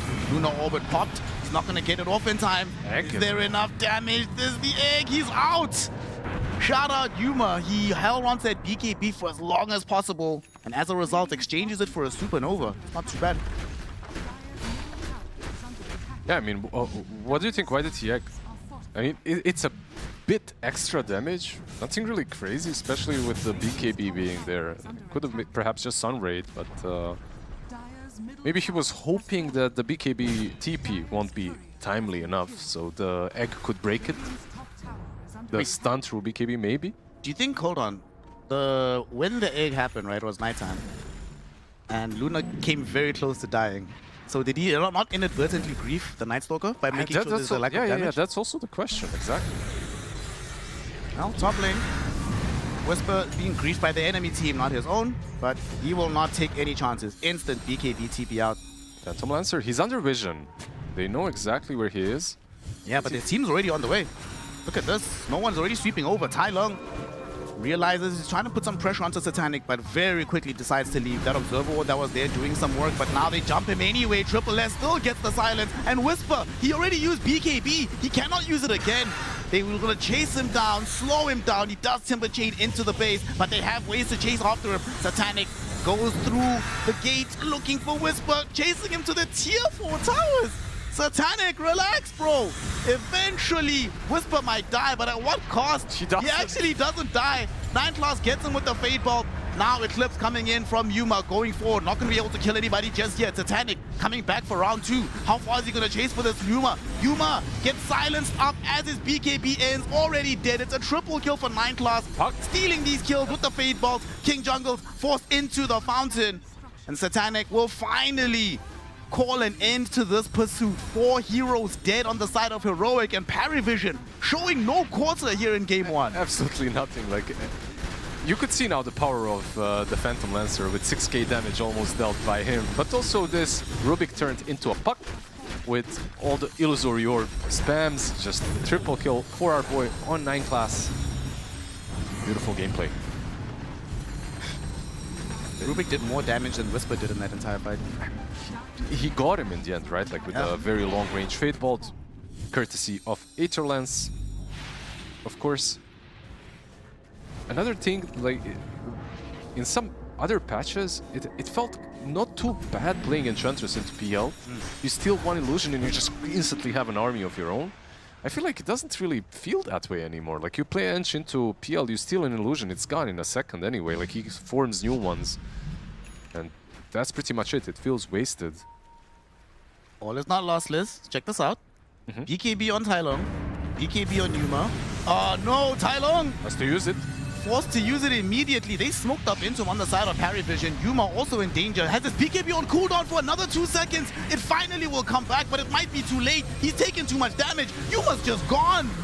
No one now searching for more, able to catch up to Theoloco. Also got the chains on Tai Lung as his own BKB expired. Whisper does have BKB, but they have so much damage. He's going to at least look to try to bring down one. Realizes that's not going to be an option. Timber Chains in the base, but guess what? His old enemy 9class is waiting for him. Zaps him down. It's another 4-hero decimation. And Chances isn't even there. Like he is in the Radiant jungle. Probably not thinking about defending this tier 2 on top lane. Even if he did think about it, of course he couldn't do it. Just a beautiful fight. Puck instantly that he bought BKB. It was wasted. Luna 10 seconds on Eclipse. Yeah. And like 5 seconds on BKB when that fight started. So he didn't have one or the other. Like you couldn't fight. And once again I'm saying that the power spec for this Luna is the butterfly. Yeah. But they're fighting way too much, too many forced fights. Like he cannot get there. Well, tier 3 tower down. Satanic not far away from finishing off his Eye of Skadi. Very easy takedown of the range barracks. Looking towards the melee with the double Sea Dragon. Even scarier. You know, these BKBs could nominally protect you maybe, but now there's the Basher on Triple S. What isn't there on Triple S? Like he queued up the Nullifier for quite some time. He's got the full Harpoon, BKB. Like you mentioned, the Basher. They also bought good old Vlads. On Phoenix, by the way, he's playing super sacrificial when it comes to the build. All for the team, like a true position 5 player, you know? Drums, Glimmer of Lads. Literally any single game when you're playing position 5, if you buy these 3 items, your team should be happy with you. You're a good man. Ooh, Heroic. Y'all need to find a way to live up to your team name right now. The 18k gold deficit, 14 kill deficit, only 32 minutes. And the thing is, one of the reasons why, you know, it sucks so much to buy that BKB on Tylo, he's going to be bereft of damage and impact for quite some time now. That's always the trade-off, right? I mean, he's been bereft of everything this game. I love that word, by the way. 1-8 on the puck. It's... To be fair to him, you know, he did get robbed a lot. Triple S came, broke into his house multiple times. Heroic, though, finally have all their BKBs back online, all their ultimates ready, so they're going to smoke and try something on the map.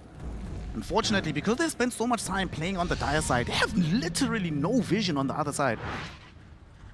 Yeah, not a lot. They have one singular ward that KJ placed next to the Tormy, but that's it.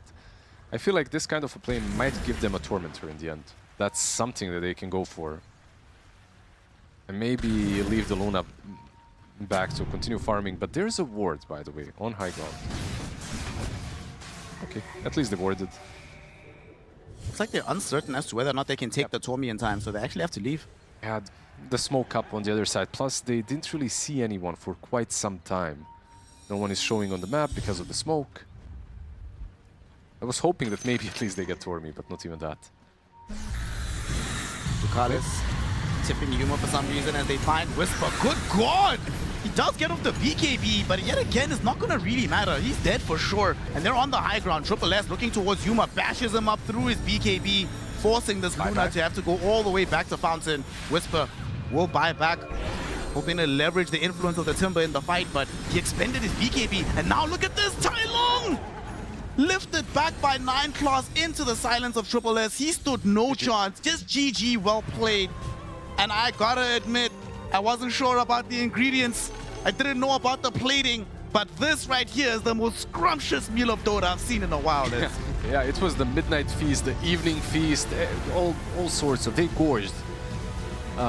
PARIVISION, you know what? Like, this is a kind of a team when you're unsure about their ingredients, you know what they're cooking is good. Like, this is that sort of a team. That, like, when they pick heroes that are kind of standard, like big team fight AOEs, all this stuff, big circles, like that's not the thing that you want to see from them. You want to see some craziness. You want to see Triple S on a hero like a Night Stalker because man, did he pop off. Yeah, maybe the single greatest off-lane performance we've seen at this tournament so far. He ends the game 9-0-17. Well, that is a performance for the ages. I want to hear, since he's dressed like a gentleman, I want to hear from another gentleman named Tiga what he really made of this Night Stalker performance.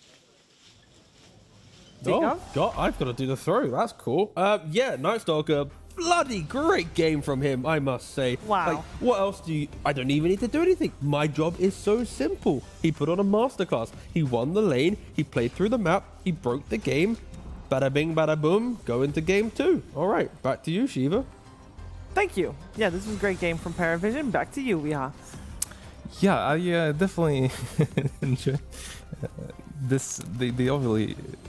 It was a small difference in skill, I believe, in this game. I feel like PV played much better. They definitely abused their draft to the maximum. They made Heroic regret picking this puck so early on into the draft. They punished it heavily, and I feel like they just crumbled over. Yeah, and the thing for them is, right, there might be an argument of should Puck have bought a defensive item earlier, right? He went for the Witchblade, the Blink, then the BKB. But then I don't know if they even had much damage to utilize the puck anyways, right? If you did go Witchblade 4-staff, let's say, Luna wasn't ready to fight. You're quite a slow, like you have to win your lane type hero. And Timber also was lacking the damage. So yeah, it's just weird from Heroic. I have a big question. Ooh. That fight we just saw where they dove past tier 4s and it looked pretty rough. Heroic didn't call it there. So they believed that even with everything going wrong up until that point, that there was still a way back into the game. But that was it. That clip did show where PL may have struggled in this game, because like to kill the Timber, he had to chase so far, right? He went so deep. And then, so what if the game was stabilized earlier on from Heroic? If they shut down the Night Stalker a bit more in lane, he didn't completely pop off. You know, Ember, Puck were kind of like matching net worth, you could argue, throughout the early to mid portion of this game. So I think there could have been a world where PL wasn't like this late game hero, but I feel like the scoreboard tells a lot of the story. Yeah. He 1-9 on Tai Lung. Yep, done. That's it. But it's probably the easiest game we're gonna have to analyze together. It feels like not only did he give up a lot of kills, but it shows that PARIVISION did hunt him down specifically, especially on the Night Stalker. Yeah, the counter synergy between Phoenix and Night Stalker wasn't detrimental either. It impacted a couple of moments. Yeah.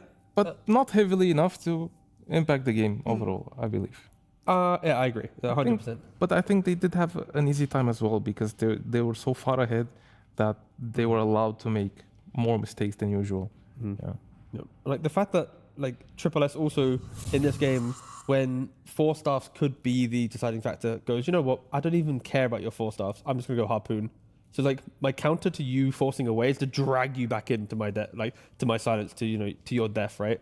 Like that just shows how much confidence he had. Because if this game was closer, we might even be going, we wish he bought the Nullify, wish he did this. But he just felt so confident in his game plan. He's like, I'm just gonna keep buying items for me and styling. Like, oof. 93% kill participation on Triple S's Night Stalker. Very strong.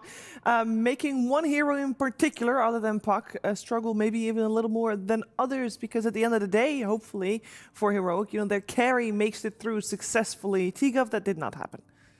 Luna died. Luna died. Yeah. You wanted to highlight that. I did. Yes, you did. I was going to wait for the clips to really... Oh, they're here. How sad it was. So this was a point where Ench did rotate towards the mid lane. Double supports and Heroic wanted to enable Puck. Through doing that, Yuma then died. And then about a minute and a bit later, the classic Yuma regression that we saw, he rotates through the Twin Gate, but Night Stalker's like, wait a second, I'm pretty strong. So they rotate down with the Phoenix slows. Yuma's kind of pinned onto the high ground. You will eventually see the fight last long enough that they also die again. And to me, this is where Heroic's game has just disappeared.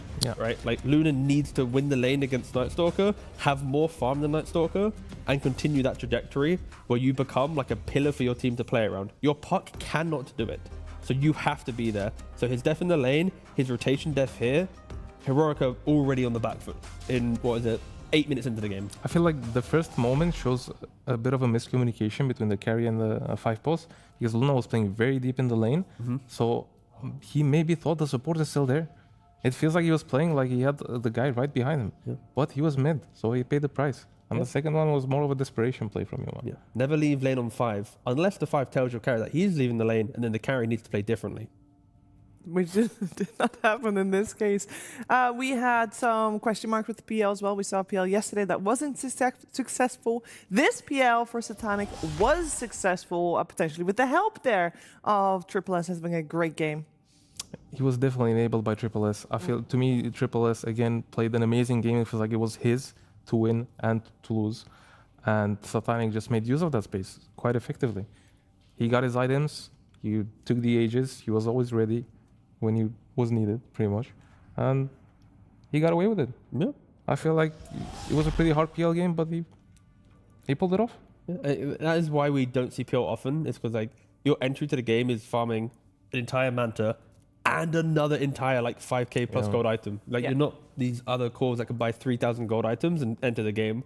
So unless you have Triple S doing this, you can't really pick PL. So clearly that's, again, a read on the game. It's they know he's going to play like this on his Night Stalker. We can pick the PL. They had so much trust in the offlane to then enable the carry. It's such a confidence pick from Satanic. He basically saying, I don't care. I have counters on the enemy side. I don't care. Give me a PL. Yeah, because the overall last pick from the Timbersaw didn't end up working out for Heroic, but they get a second chance because it's a best of 3. So game number 2 coming your way after a break.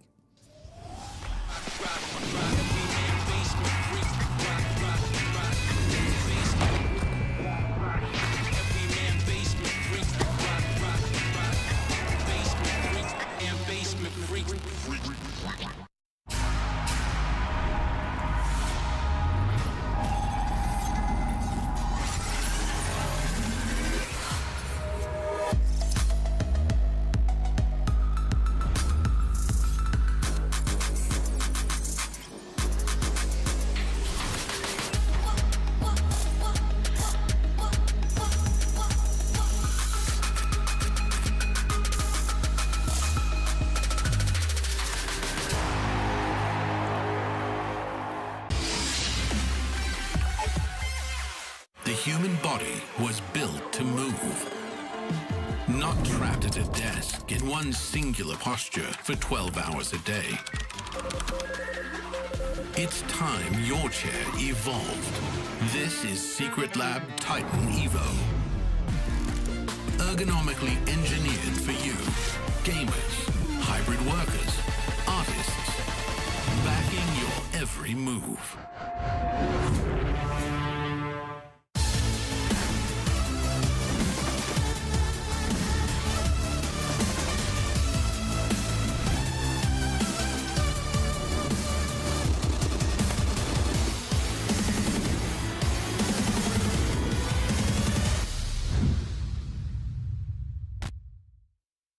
Everybody, we are here with you know him, you love him, every Wallachia. We have Heroic here, and this time we have Yuma. It's good to see you, Yuma. Good to see you too. Last Wallachia, you had a new squad coming in. It was a bit fresh. It's been some time since that. Do you feel like you guys are very, used to each other now? You feel like it's a stable unit, or is there still a lot to learn? I mean, I think there is always a lot to learn, right, in Dota, but I think overall as a team, we've definitely gotten more used to each other and also like more confidence with one another, I would say. Do you feel like that is easier to solve problems with, a squad that feels comfortable, or is it kind of easy to solve problems when there's a few new people and things are open? I mean, I think when there is new players, there's always like a fresh air, but at the same time, there is not that openness between players. So. But right now, I think it's like the way we feel as a team is very good. Like we're all joking around with one another. We can talk to, like each person can talk with the other, and quite openly, and it doesn't really go in a bad way almost ever. So yeah, I think it's definitely a positive for us. Let's talk a little bit about some stats. Mr. Tai Lung reached 17.2k MMR. Yeah. He turned on his webcam, did a little dance. I don't know if you got to see that. Yeah, everyone was talking about it. Yeah, fantastic. What do you think about that? Impressive stuff? It is very impressive. I mean, he has as much MMR as his age. Wow. Yeah, so, I mean, 17k. Yeah. Yeah, it is very impressive. He's very talented and he's hardworking, so it's nice. You think you'll ever get as much MMR as your age? I don't think so, but maybe if they never reset, maybe there will come a point, yeah. The double down tokens could come back. That is true. Okay, all right, Definitely. fantastic. What do you think about all these stand-ins? You think stand-ins are good as someone who won with a, pretty interesting team? Do you think stand-ins significantly weaken teams, or is it something you can work with? I mean, it definitely takes a lot of pressure off of you, right? Like if you go into a tournament and you have a stand-in, it's like you can play weights off, let's say. Like people don't expect you to win, and then you just play, and suddenly you play with no pressure. So I think it's definitely a positive, I would say. So there is another team here right now, the South American Rejects. Yeah. Kind of a rarity these days to have a few SA teams representing there. What do you think about these boys? I mean, they're good. Like we played them, I think 4 or 5 days ago. It was close, and yeah, I mean they're a good team. They're the team that kind of stuck together the longest outside of us, I think. Yeah, it used to be Pain Gaming, right? Yeah, it used to be Pain Gaming, but like the same, I think it's trio of players kind of stuck together, and now. Yeah, I think they're good. They keep improving, so it's nice. Yeah. I ask you guys every year both how you think you're going to do, what your goals are, and words out there to the fans. So this time, you've been very accurate in the past. How do you think you're going to do this time? At least like the way we see it as playoffs is like a minimum, kind of. After, so that's like the first goal, let's say, in mind. That's the first step. After that, I'm not really sure, but I think we're gonna do well. If you came in and said you were gonna do bad, I'd feel really sad. Yeah, not sure who would say that, but KJ, I guess. KJ says I would. All right, any words for the fans, the heroic lovers? I hope you guys support us and yeah, enjoy our games. All right, we certainly will. Thank you so much. Best of luck. I love heroic at Wallachia's. It is the fondest of my memories. And may we see you guys in the grand finals again. Hopefully we'll see you guys some more here at PGL Wallachia Season 8. Don't go anywhere. We got more to come.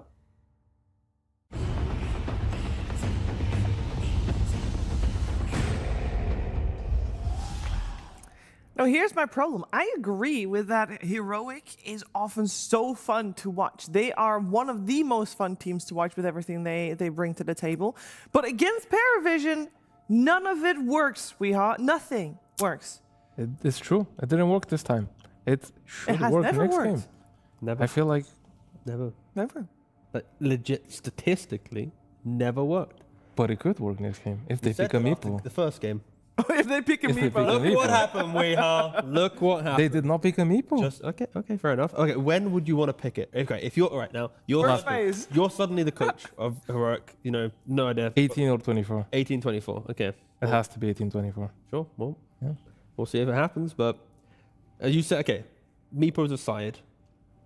Let's say it doesn't happen. What's the second thing that you're going to introduce as new coach of Heroic to help them maybe win this game? Delay Tai Lung's pick. He's your star player. Don't give him an easily countered mid hero as second pick. Okay. I feel like this would be the first step in the right direction for the team. Going to continue developing your coaching career here. Would you have anticipated the Night Stalker? Like with the puck pick, not many teams have looked at Night Stalker. Would you have kind of called the bluff? You know what? There aren't many mid counters. Would you have envisioned the offlane becoming the counter to my mid-star player? I think if your star player is the one playing the puck, you should envision they will try anything. That is true. true. At that point. There we go. Because they will target Tai Lung. He is the 17-year-old, 17k MMR guy. That is, kind of the reality, I think, of a lot of the analysis for Heroic is we wish they enabled Tai Lung more, which again, it might become a bit of a simpler approach. I know at like a previous tournament, he was like playing Enigma mid, really kind of not playing his full potential, right? But here, at least, yeah, I do agree with you. At least with this, like the puck, of all the other heroes, like puck is the one that, because it's so good, people have thought about all the different ways to counter it. Yeah. So that is the one. And they will commit to it. They will commit. That is true. Don't make sure you regret ever picking this hero. Yeah. Well, it is one of the most satisfying feelings in the game, when you deal with the puck. That is true. Well, they changed things up this time around. Of course, the pick order is already changed with the sides still being the same. But the Monkey King coming out first with the reaction of the Slardar, which we saw Heroic first phase ban. Actually, they first phase banned both Slardar and Monkey King previously. So this time around, we'll see them in the opening picks because they went elsewhere with the ban out of the Rubik. A little bit of respect there as well. It's a good ban. So far, they've played 10 times this patch, PARIVISION, and they've won all 10 games. 100% win rate. Impressive. I don't want to warn you guys, but you're talking about win rates and strengths for heroes. PARIVISION have won 16 games out of the last 16 games that they've played. Woohoo! They're on a streak. Yeah, if you want to throw in 4 more games into the mix to get a nice little 20, 18 wins, 2 losses. That's impressive. Very impressive. What do you consider informal games? Like informal games, like if you wanted to make it 20 games total. Which informal games? Oh, you mean series? If you had... Don't worry, guys. What's an informal Dota game? No, I said... don't worry. I didn't say informal. What did you say? Again, English is my first language. I'm really sorry. We covered this yesterday, Shiva. I think we only count professional Dota games. No, I didn't say informal. What did you say? Okay, there was 16. I said if you wanted, informal games to get 20. Oh, you wanted to in for more games. There we go. It's separate words. I get it. Right. In other words, Sorry I that I'm think Slardar English. is not that good against Monkey. No, but you want more numbers just so Shiva can slander me. Triple S, 6-1-12 Slardar. Before that, 5-2-17 Slardar. Before that, 3-1-9 Slardar. Before that, 4-4-17 Slardar. Before that, 8-0-14 Slardar. So we're talking about Triple S dominating. This is another one of his heroes that he can emulate what we just saw in Night Stalker. It's like he wants to do it again. Similar You got a archetype taste. hero too, right? Yeah, No. very similar. He got a taste for blood last game. He wants. It is really scary. He wants to do a repeat. But like you're saying, at least Slaughter Monkey supports can sway that, I feel. At least. Yeah, I mean, on the lane, Slardar is not that bad against Monkey. In the game, generally, Slardar does suffer against Monkey, though. Yeah, you jump into Monkey, and then it's like one stun into Wukong. You're like, yeah, I'm in the wrong position, lads. I kind of gotta. And Monkey, naturally, very high armor hero. So you don't really do much damage either.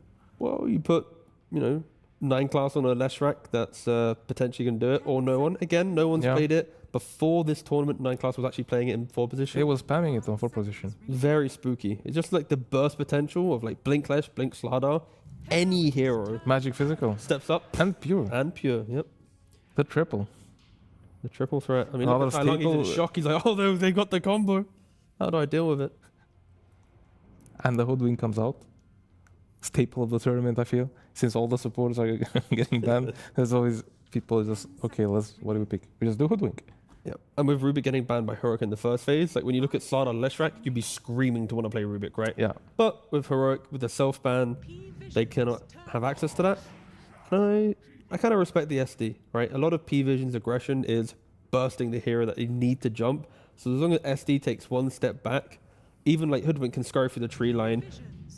Monkey can play on the tree line. SD, whoever is like the big blob in Heroic's draft, should get saved. A fast draft from PARIVISION. Seems like they came prepared. I did not have Kesmirana on my bingo card. What makes them good here? Kesmirana. Speed of play, right? We kind of saw this style of draft, I think, yesterday, was it not? Didn't we cover the MOUZ series where they had this like same kind of combination of heroes? It's good in lanes. It's very quick in map play, utilizing the Moonlight Shadow of the Mirana. You get 2,000 gold on any of these cores, 3,000 gold, and you're just going to want to throw themselves into the map and do more, right? To me, it just feels like PARIVISION they just want to like kill people. Regard that. Kill heroes alone. Yes, there we go. Yes, they want to kill heroes alone on the map. They have this like Slardar is a assassin, Leshrak an assassin, Kez an assassin. Even Mirana can do it if she has an arrow. Feels like they just want to play around the map very fast. They don't want to rely on going as 5 as a unit. They just want to be able to make plays with a minimum effort of heroes. Ricky support, another assassin, and fits the color palette. Are you playing like Dota Underlord or something? What's that? Yeah, that's it. It does fit the color pattern. Yes. Thank you. Very good. No, back to you, Shiva. that was my contribution. Carry on. If I mean, does Ricky Shard still do the stopping of casting on allies? Yes, it does, and it makes himself untargetable as well in smoke now. There we go. See, against you take SD. it seriously, why don't you? Yeah, of course. I mean, if my host, is going to bring up a very valid point, I will bring it to a conclusion. My valid point is that with the speed that PARIVISION draft with, look at the bonus time, reserve time rather, that Heroic is using right now. They only got 20 seconds left, and they have not been given extra time basically by PARIVISION. So this is getting maybe a little bit stressful for them. They're running out of time. I mean, P-Vision, again, like I said, they've played these exact 4 heroes yesterday against MOUZ. They went 32 kills for 8, winning in 26 minutes. It was an absolute, devastation. So I think Heroic, they're taking some time because they understand the speed of play that is going to be thrown at them in this game. I think they're throwing a Bristol back in front. It's okay. It's like, go deal with it. Yeah, please. Like, can you just soak all of this? Good luck, brother. Like, you might die 2-3 times, but... No, but a Shadow Demon does enable this hero once he gets the shard. Yeah.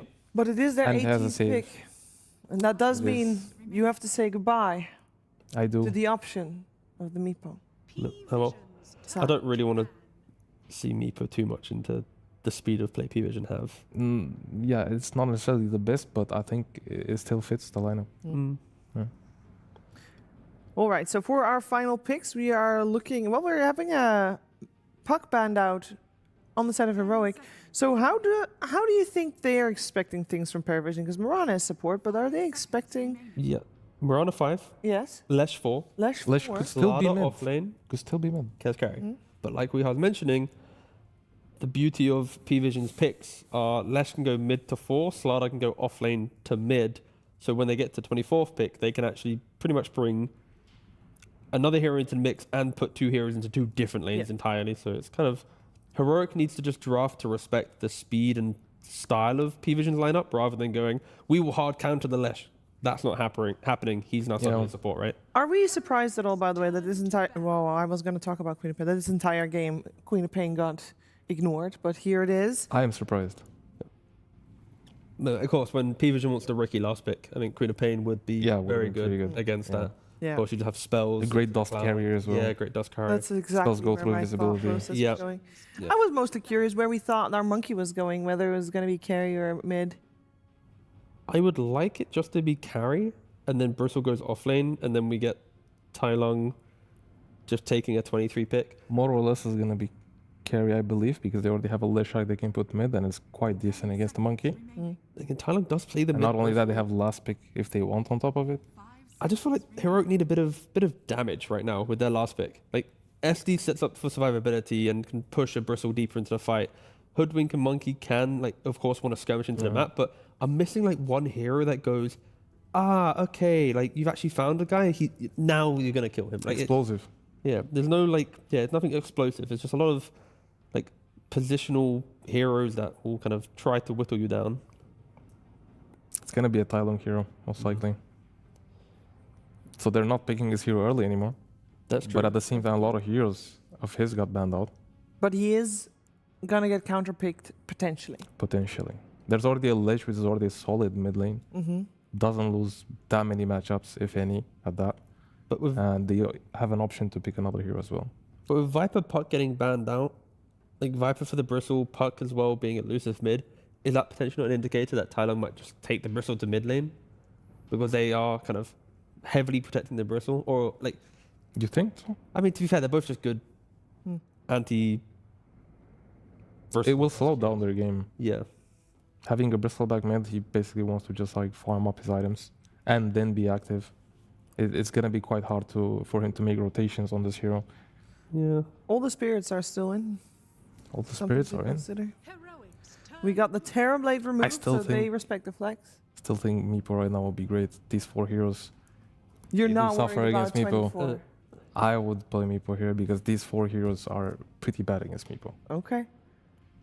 Then it's not one hero in particular that could be picked at 24 that's like gonna ruin your game. They could do Elder Titan, which is like the only hero I feel like is super scary for a Meepo. Is Kesself decent against Meepo with like just Deso No. and like the AoE and then you have Raptidance? No, he doesn't do enough damage. Magnus? That's a Magnus. It's a mid Magnus, if I'm not mistaken. We had a Magnus yesterday as well, didn't we? Did we? Yeah, offlane Magnus, they won. 100% win rate. Ooh. Bam. Who played it yesterday? Oh, I forgot. You were talking about the damage. This is damage. Empower plus RP to stack them up. It's a classic combination, right? I It's put Wukong gonna on be the powerful. ground. You tried to run away, and like P-Vision, we've praised this lineup because it's skirmishing and quick on the map. When you're skirmishing, naturally your positioning can get a little bit messy because you're just jumping heroes, Yes, blowing them up. it's fast. Getting fast, running away with the game. Magnus will always historically counter that if you get a 2-man RP, right? Ooh. This is a very good hero to play against Magnus. Why? He puts a lot of things on the ground, right? Hero generally has spells that you need BKB. Fill up the entire screen. Yep. So you might either just get randomly cancelled on blink or just like blink into a tornado and things like that could happen pretty often against Invoker. And Skewer still has the, if he gets any stun, it just stops him in the And spot, right? yes, so it if holds Invoker finds him anywhere, he's not getting out without a BKB basically. Yep. Yeah. I honestly, I kind of respect the fact that Heroic did find a hero to try and bring a bit more life to their game. They do put the Bristol mid. It's Bristol mid. It is. Yes. Yep. But I just like the idea that they have Magnus to deal with the concept of P-Vision. My fear is just, where does the damage come from Heroic if Yuma is not having like the game where he gets the early Deso, where he can actually utilize the Magnus? Tylong is on a Bristleback. Their supports are waiting for their cores to do stuff. I'm a little hesitant in the early game, but if the game can stabilize and be even, they will have the, like clutch potential within their heroes to find the fights. But P-Vision have displayed this draft 4 of the same heroes yesterday, and they did not give any room for their opponent to. But they did have a setup on Invoker last time. This time, Invoker does not have a setup. Nah, I think arrows. I think that's a bit disrespectful to Dagalis. My guy is going to be hitting some beautiful arrows. All right, arrow is a setup for sure. But yeah, it's not as it's not as It's not a ravage. No, but of course. It is a stun. They have more like skirmishing stuns to then enable no one. But yeah, Oh, to me, PARIVISION is gonna just fight it out. They're gonna look for skirmishes. They're gonna look to take control of the game. Pretty much, they're gonna try to control 2 lanes at minimum, 3 if possible, by snowballing. And Heroic are just gonna hit a lot of creeps with Empower. So Well, hit. With that in mind, I am gonna ask if Triple S is gonna have as big of an impact, because is he gonna be able to play the same type of game as he did previously with the Night Stalker? Yeah, He has a Soundstrike backing him up. Yeah. And like, if he could just go crazy in this game, all he has to do is like find the Magnus one time. You put a corrosive haze on him. You know where the Magnus will be initiating. The fight will be easy then. A lot easier. So I think you need him to have that mentality of just like cut through to the back lane, because he'll then open up so much more life for PVision. So you kind of want him to have that kind of Night Stalker mentality on the Slardar. And there's nothing that Heroic can do against it? I mean, it's just hype play. Like, if Heroic win this game, it will just be like... They have good save. It'll be like a SD save or like the Magnus 3-man They have RP. good turnaround potential. Exactly. That's the way I should have worded it. Good turnaround potential. Let's see if it comes to light here. Game number 2 coming your way with Snare and Lizard. Thank you very much, Shiva. It is indeed a do-or-die situation for Heroic. They need to clutch this one out. I do have good news, though, Lizard. For all of the South American fans who are watching this, you know South America is a football-crazed nation, right? And Man City just beat Arsenal. So there's good news afoot, even if Heroic lose here. How is that good news? Because it means Arsenal won't win the league. It's amazing news. What do you mean? Just give them the league. They haven't won it since Thierry Henry or something. Just let them have it. Since then. No, never. London is blue. And so is PARIVISION's draft. It's a very blue draft, very similar to what we saw yesterday. Ah, that's why you're saying it, because blue like City. Okay. I get it now. I get it. So what do you think about this draft here? With the Magnus in particular coming in at the very end. Not a hero that we've been seeing a lot of. We've only seen it played once this tournament from XXX. Yeah, let's see what Whisper can do. He's really good on the hero, but when we got to Romania, I turned on my PC and who's streaming? Arise, of course. You know, the Romanian Magnus god.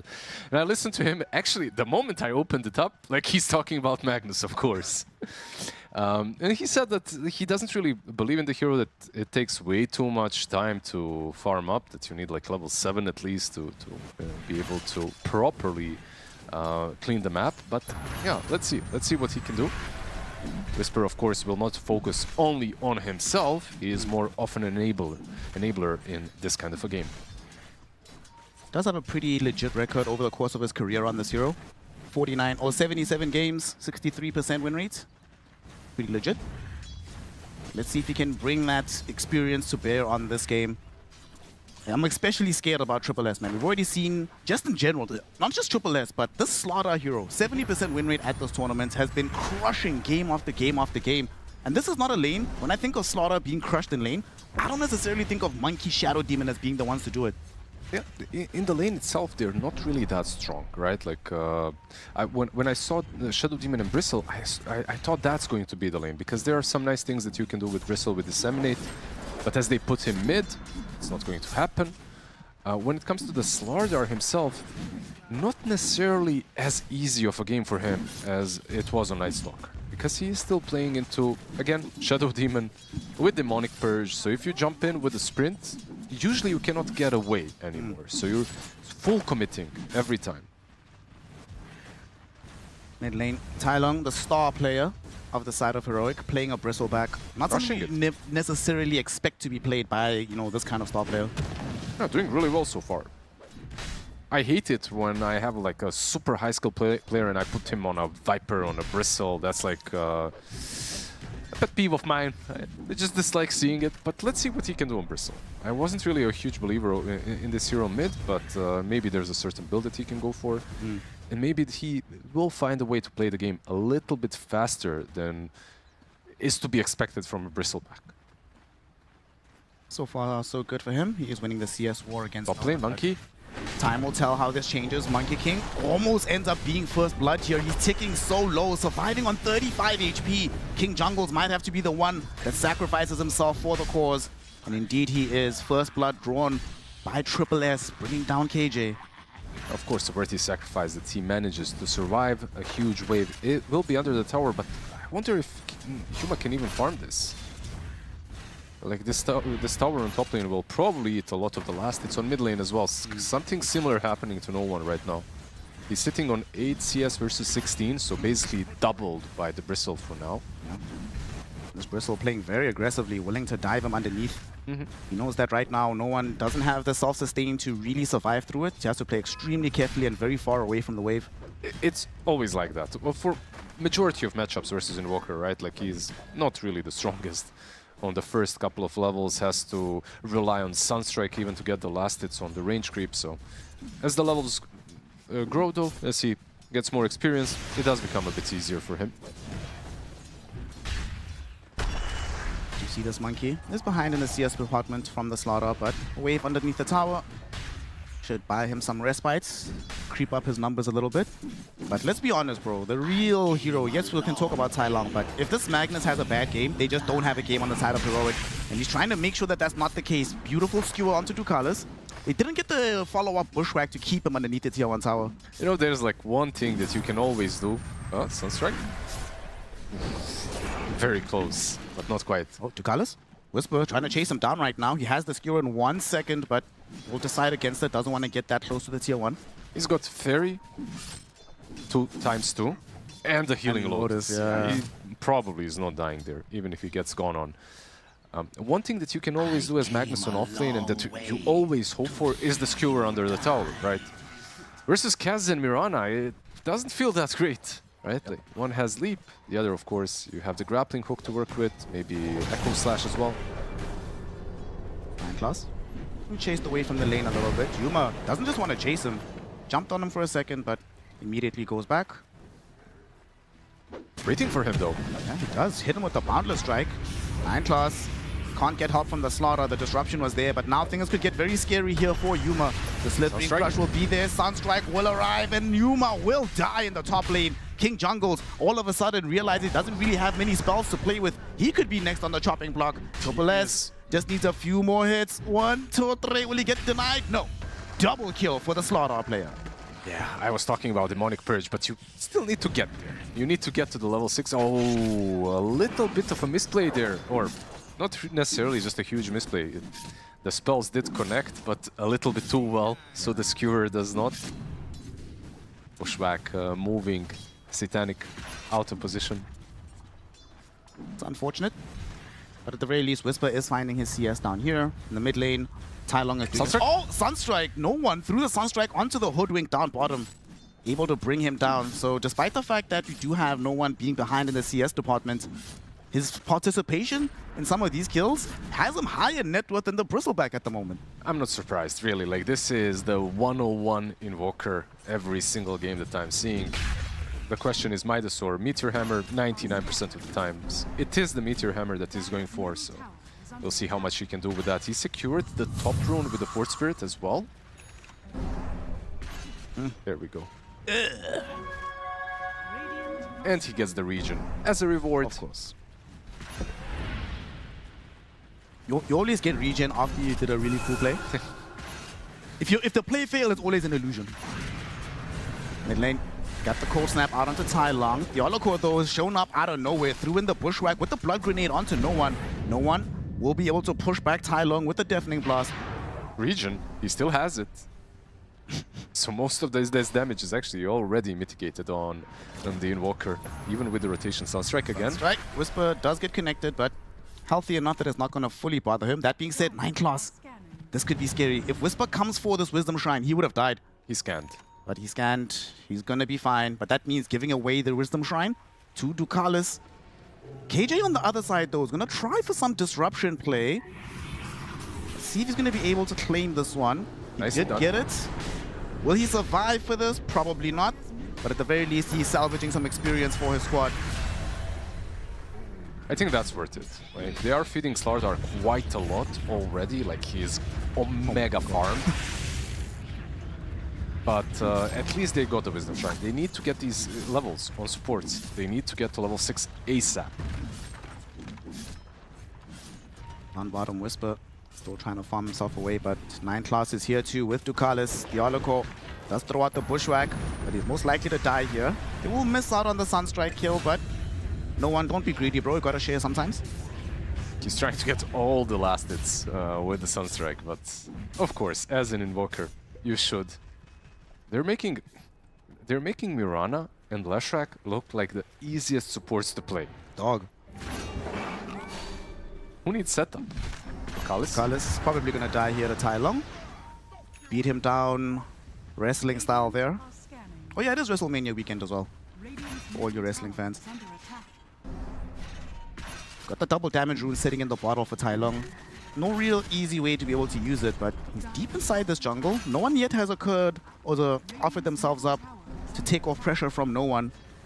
Finally, a TP comes in, and it's Triple S. Okay, gotta run, gotta get out of here. Dioloco misses the bushwhack. Triple S gets the stun out to Tai Lung. They have the corrosive haze as well, and all of a sudden he's gonna get hit with the Raptor dance because Satanic also made his way through to the fight. And Tai Lung just dies just like that. Did some massive amount of damage without even using the double damage, like in the bottle. Maybe if he used the bottle, there was perhaps a chance that he gets a counter kill, but of course, probably just wanted to save it for a better time, maybe for an aggressive move after he respawns. And you can see that PARIVISION, like in game 1 and now in game 2, they're just focusing on him, right? Like, with or without the right heroes, they're just bringing everything that's necessary to take down this new young mid laner of Heroic. They have seen in the past what happens when we let these teenage superstars pop off, and they're like, it's not gonna happen to us, gang. I just destroy his dreams immediately since he's young. Oh, Tai Lung is popping his DD rune to farm up some ancient stacks, try to get us gold up. Yep, getting the gold, getting some experience for KJ as well. Sharpshooter, Demonic Purge. Once they have those two, I feel like the game is perhaps playable in a way that they can make some plays on the map. I'm wondering what Magnus will buy, because he has queued up a Mask of Madness and a Blink Dagger. If he buys Mom, this game is going to become incredibly slow for Heroic. We need someone to open up that space, you know. Bristleback is mid, so he's not going to be the one to do that. It's not that they're not pressuring. They're not even crossing the river. Like, they're just playing on their side constantly. I mean, Weha did say that that was his expectation for the game, right? That it would be Magnus with his team and power farming on their side. Yeah, but it's so far it is only the Magnus that is getting the Empower, that is actually farming. Meanwhile, Meteor Hammer from Invoker, Leshrac with Edict. This looks, honestly, this looks like one of those games where someone already GG'd out and they're asking you to go all mid. For now. Might change. Damn, bro. That's the most depressing thing I've heard. Do you know when you quick buy the Meteor Hammers and you just rush it down mid? Of course, the Meteor Hammer from Invoker can be used for farming. That's usually what it's bought for, instead of the Midas. Ice Wall into the Meteor Hammer. You stack up a couple of creep camps. You can farm up very nicely with it. So Swada already has the Blink Dagger. So you're looking forward to see where he goes to try and deploy that. Magnus as well, by the way, sitting on 2.3k gold. Okay, he did go Blink first. Yep, right. This is a huge opportunity now for Heroic to turn the game, if they can find the right RP with the next push. Moonlight Shadow is going to be triggered out by PARIVISION. Scouted, right? I believe so, yeah, the monkey did see it, so he knows pings are going out. And they're going to just go for... Oh, Theoloco! He managed to get away from the Slithering Crush, so he's not going to die immediately. He might still get Split Earth. No, they missed with the Split Earth. Still chasing him, though, with the Corrosive Haze. Ah, no one, though. Come on, bro. Ah, no one, bro. Relax, relax. He's not happy only with the Meteor Hammer farm. Like, he wants to get those kills still. He's sitting on 202 for now. Bro, let Triple S cook. He's been carrying the whole series. Just let him cook. Let him do his thing.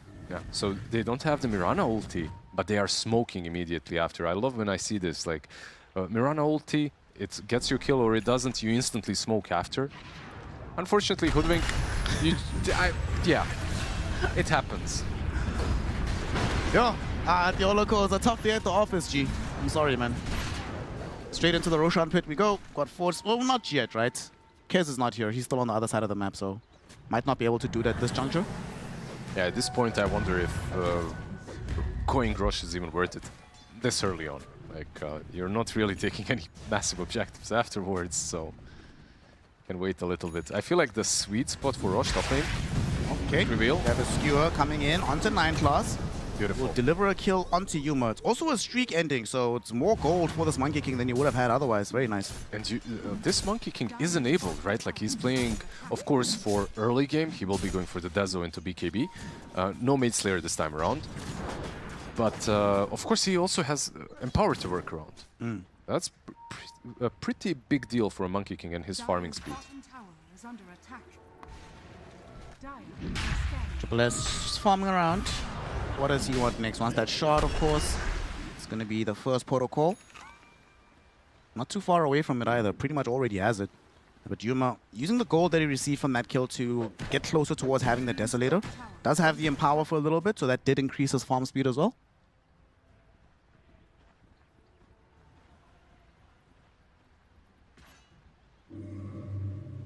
Ducalis pops the Moonlight Shadow once again. 14 minutes, right? Like maybe they could have used that a little bit earlier to fight around the Wisdom Shrine, but of course a lot of sentries already on the Dire side. They actually managed to get both. Theo actually snatches the other one on the Radiant side. They do get a Radiant scan out onto this Magnus, but they're still very far away with the heroes that are smoked. So not going to be able to make that connection. He's chilling. Moonlight Shadow ends. Now Whisper and the boys. Yes, I know it's terrible. It's a 6k deficit. Win at 14. That's not good. But 9 class. Maybe this could be an opportunity for them. They actually commit the Wukongs for this. I'm not sure. Boys, USSS comes in and solo kills the Monkey King. Are you kidding me? The Holocore trying to escape away from no one. Who also TP to join this fracas. They've make it a 2-for-1 exchange. Yeah, sure, 9 class dies, but definitely not worth it for you. Just a beautiful bait, more or less, on 9 class. Why was it a bait? Because no one has travels, right? He traveled, he also fortified the creep wave. I'm not sure if it was him, it was probably him. Just fortifying so that he knows that the creep will not die. Helps in the Monkey King kill helps with the Hoodwink kill as well. So far, this Invoker has been doing some serious work across the map. 3-0 and 4, got his bots and the Meteor Hammer going straight into the Octarine Core. Okay, so if you're on the side of Heroic, right, we still haven't seen that big, you know, RP into the Wukongs. When does that feel safe to be able to do? I feel like it's best used around big objectives, not necessarily these small skirmishes, right? Like you want to use it against a big push or like a Roshan or Tormi attempt. That's when it feels the best. But for now, he has only used it as in getting like a kill here and there. Well, here, not there. He has 1 assist and that's it. That one, I believe, on Lesh that they got. Yuma does have the Deso flying in right now. Wants to angle towards the BKB thereafter. And there's no BKBs anywhere close for PARIVISION. They're not even queuing them up. Slaughter's going straight for the Crimson Guard. Kez wants Butterfly, Ags, Manta. It's arguably a pretty bad BKB game. Like when you look at the heroes on Heroic, like yes, you can buy BKBs, but you're playing into RP, you're playing it into Demonic Purge. Both ultis go through BKB. Like BKB is nice, but if you just tank up and find ways of perhaps dodging these kind of spells, that would be nicer. To that point, I actually really like this Crimson Guard because the major source of damage coming in from Heroic, at least for quite some time, is going to be this Bristleback, right? So just pop that Sea Guard. All of a sudden, he's much less capable of doing so. And especially if you just keep farming Yuma. If they kill him again here, it's going to depress his farm so much. Yuma, no, don't take that last camp. It's too late. He's dead. He dies so quickly. That was less than 2 seconds. They're going to try and fight this, though. Moonlight Shadow is up, however, from PARIVISION. The dust will be there. But unfortunately, the follow-up catches not. Slaughter, he could actually decide to re-engage here as the 9 class Leshrak. He's the one that gets caught. And he will just tank the gank for his squad. Yet again, a very favorable trade for PARIVISION. And we're not done just yet because no one makes the decision to drop the meme hammer on Tai Long. He's just playing with him. At this point, he understands that there is no way in hell he can take down the Bristle, but maybe he can bait out a move or two. Yeah, I mean, Bristleback TPing in and chasing me, honestly, does not feel that scary. You know, a Spirit TPing in, a Puck TPing in, maybe, but Bristleback, especially when you're playing someone like an Invoker that is so damn speedy at this point in the game, like. Lizard? Why is Monkey King being doubled up in net worth to the Kez? He's 1-3 on the Monkey. And Kaz did go for Battle Fury, right? So he's got a lot of space and he's literally farming non-stop. 0-0-2 for Satanic. More or less the same thing that he had in game number 1, right? Just absolutely PvE kind of a playstyle.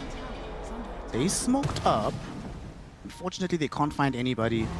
Are they going to try force Orochia? No, they want to force a fight, but similar problem to what we saw in the previous game, right? If you're not spending that much time on the other side of the map, where's your vision coming from? They have this one ward that's deep in the jungle, but that's literally it. They can't see anything, so this smoke is almost certain to fail. Yep. I mean, they didn't really open up the map. It's minute 18. Every single tier 1 tower is still standing. Maybe not for long, but up to this point it was. So it's really difficult to find any of these smoke kills when no one is showing on the map. And I feel like this Monkey King, innately as a hero, you want to, when you buy this Dazzle, you want to play actively. Yeah. Because if you're playing actively, you're also not getting ganked. Because you're just jumping the trees, you're finding targets, but there was literally no one to play with. You have Bristle mid, he's not going to do a lot. And then a Mag that was just farming the Blink as well. So one of the reasons why Yuma had this bad of a net worth is because he was trying to farm all the time, if that makes sense. Yeah, I mean, they just kept hunting him in the same area up on top, right? And there's very little recourse from his squad because they still had other things to do, so take some time before Yuma starts playing big Dota, and in the meantime, 9 Class is very content to just take another tier 2. You know, that's you know, when it comes to facets, right? The one thing I at least enjoyed about the facets is I didn't have to deal with this nonsense. All the Leshreks were playing the other one. It's fine, but this is actually so stupid. This is ridiculous. Well, the other, imagine just how stupid the other one was, considering no one was taking towers for free. Yeah. Everyone wanted to just be misanthropic. Misanthropic, exactly. Another shot goes, the first shot of the game rather, goes the way of P-Vision. Will be picked up by Ducalis. So we get the additional leap charge as if we didn't have issues holding these heroes down already. It's always a nice shard on Mirana. Just being able to move around. It's not the best shard in the game, far from it, but it's solid. I don't really see more Mirana in general. I feel like it's kind of a weird hero that players haven't really adjusted to just yet. Like the item builds as well, there is nothing really special that feels amazing on Mirana. Maybe like some Aghanim Scepter if you're buying as a support. But overall, I feel like we might see a bit more of her if there is like nothing better to pick on a support position. SD? He is, well, wishing he was anything other than in this game right now. He's not having fun, KJ. Dies again. No one on a mega kill streak, 13-4. I mean, Tiga was talking on the panel about what the scoreline looked like the last time PARIVISION had these 4 heroes, and with like something like 30-something to 8. We could very well get back to that same position. Mirana, kind of Moonlight Shadow, Bushwhack will connect her to the trees, but she's got the additional leaps. She's chilling. By the way, remember last game, we talked about Drums Vlad's Glimmer, that you can buy it on any 5 and you'll be happy. I think Ducalis took that to heart. He's playing Mirana, literally the same build. I mean, without a Glimmer, to be fair for now, but he does have 2 out of 3. Probably will not be buying Glimmer if he didn't buy it yet. I mean, the ultimate sort of counts, right? Exactly. He has it built in. Aghanim's now finished on the Kez. 15k net worth for Satanic, 0-0-2. Ah, you love to see it. The true PvE ultimate boss right here.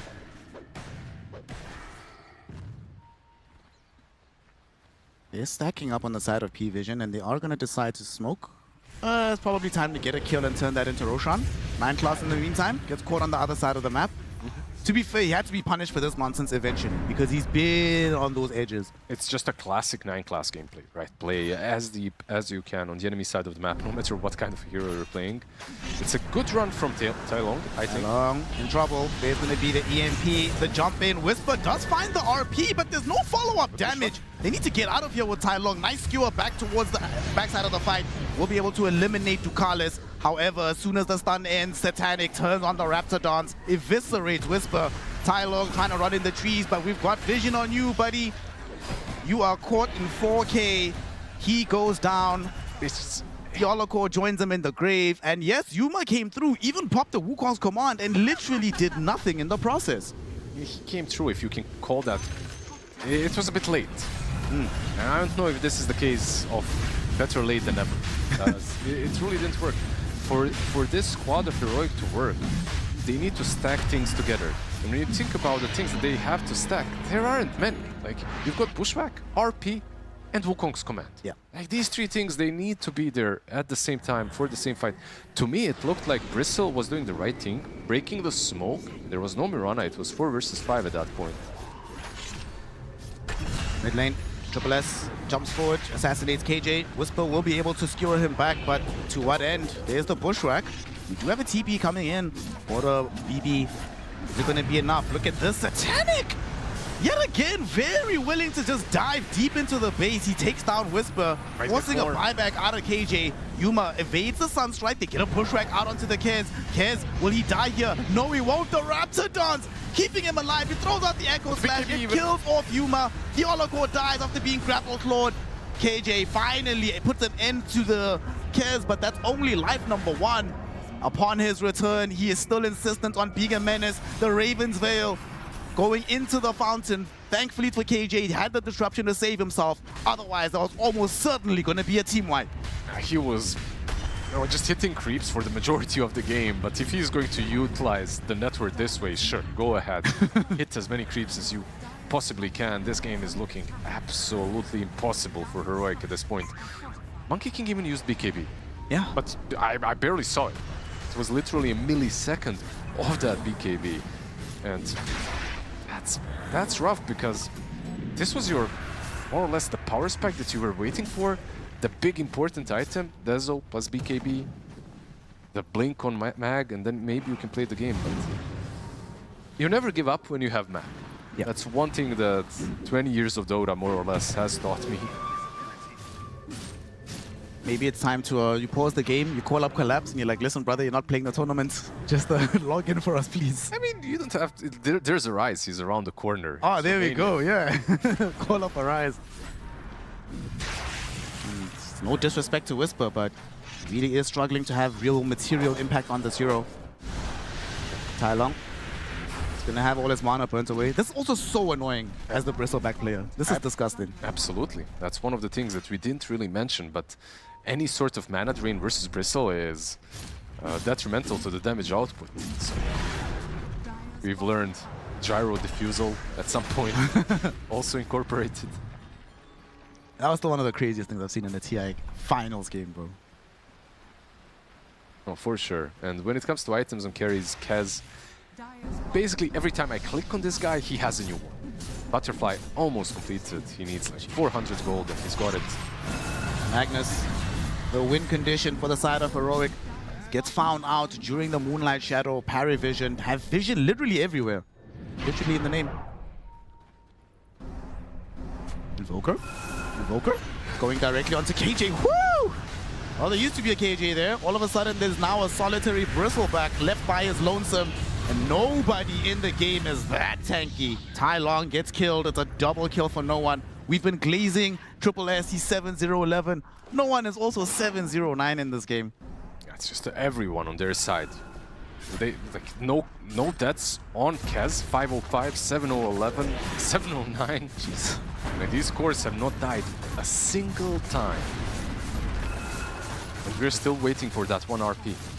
And it's not like they've been close to dying either, right? They've been very healthy pretty much the entirety of the game. First lane of Barracks. Kez died once with Aegis. That does not count. That does. Well, he died once after diving past the tier 4 towers to go kill them.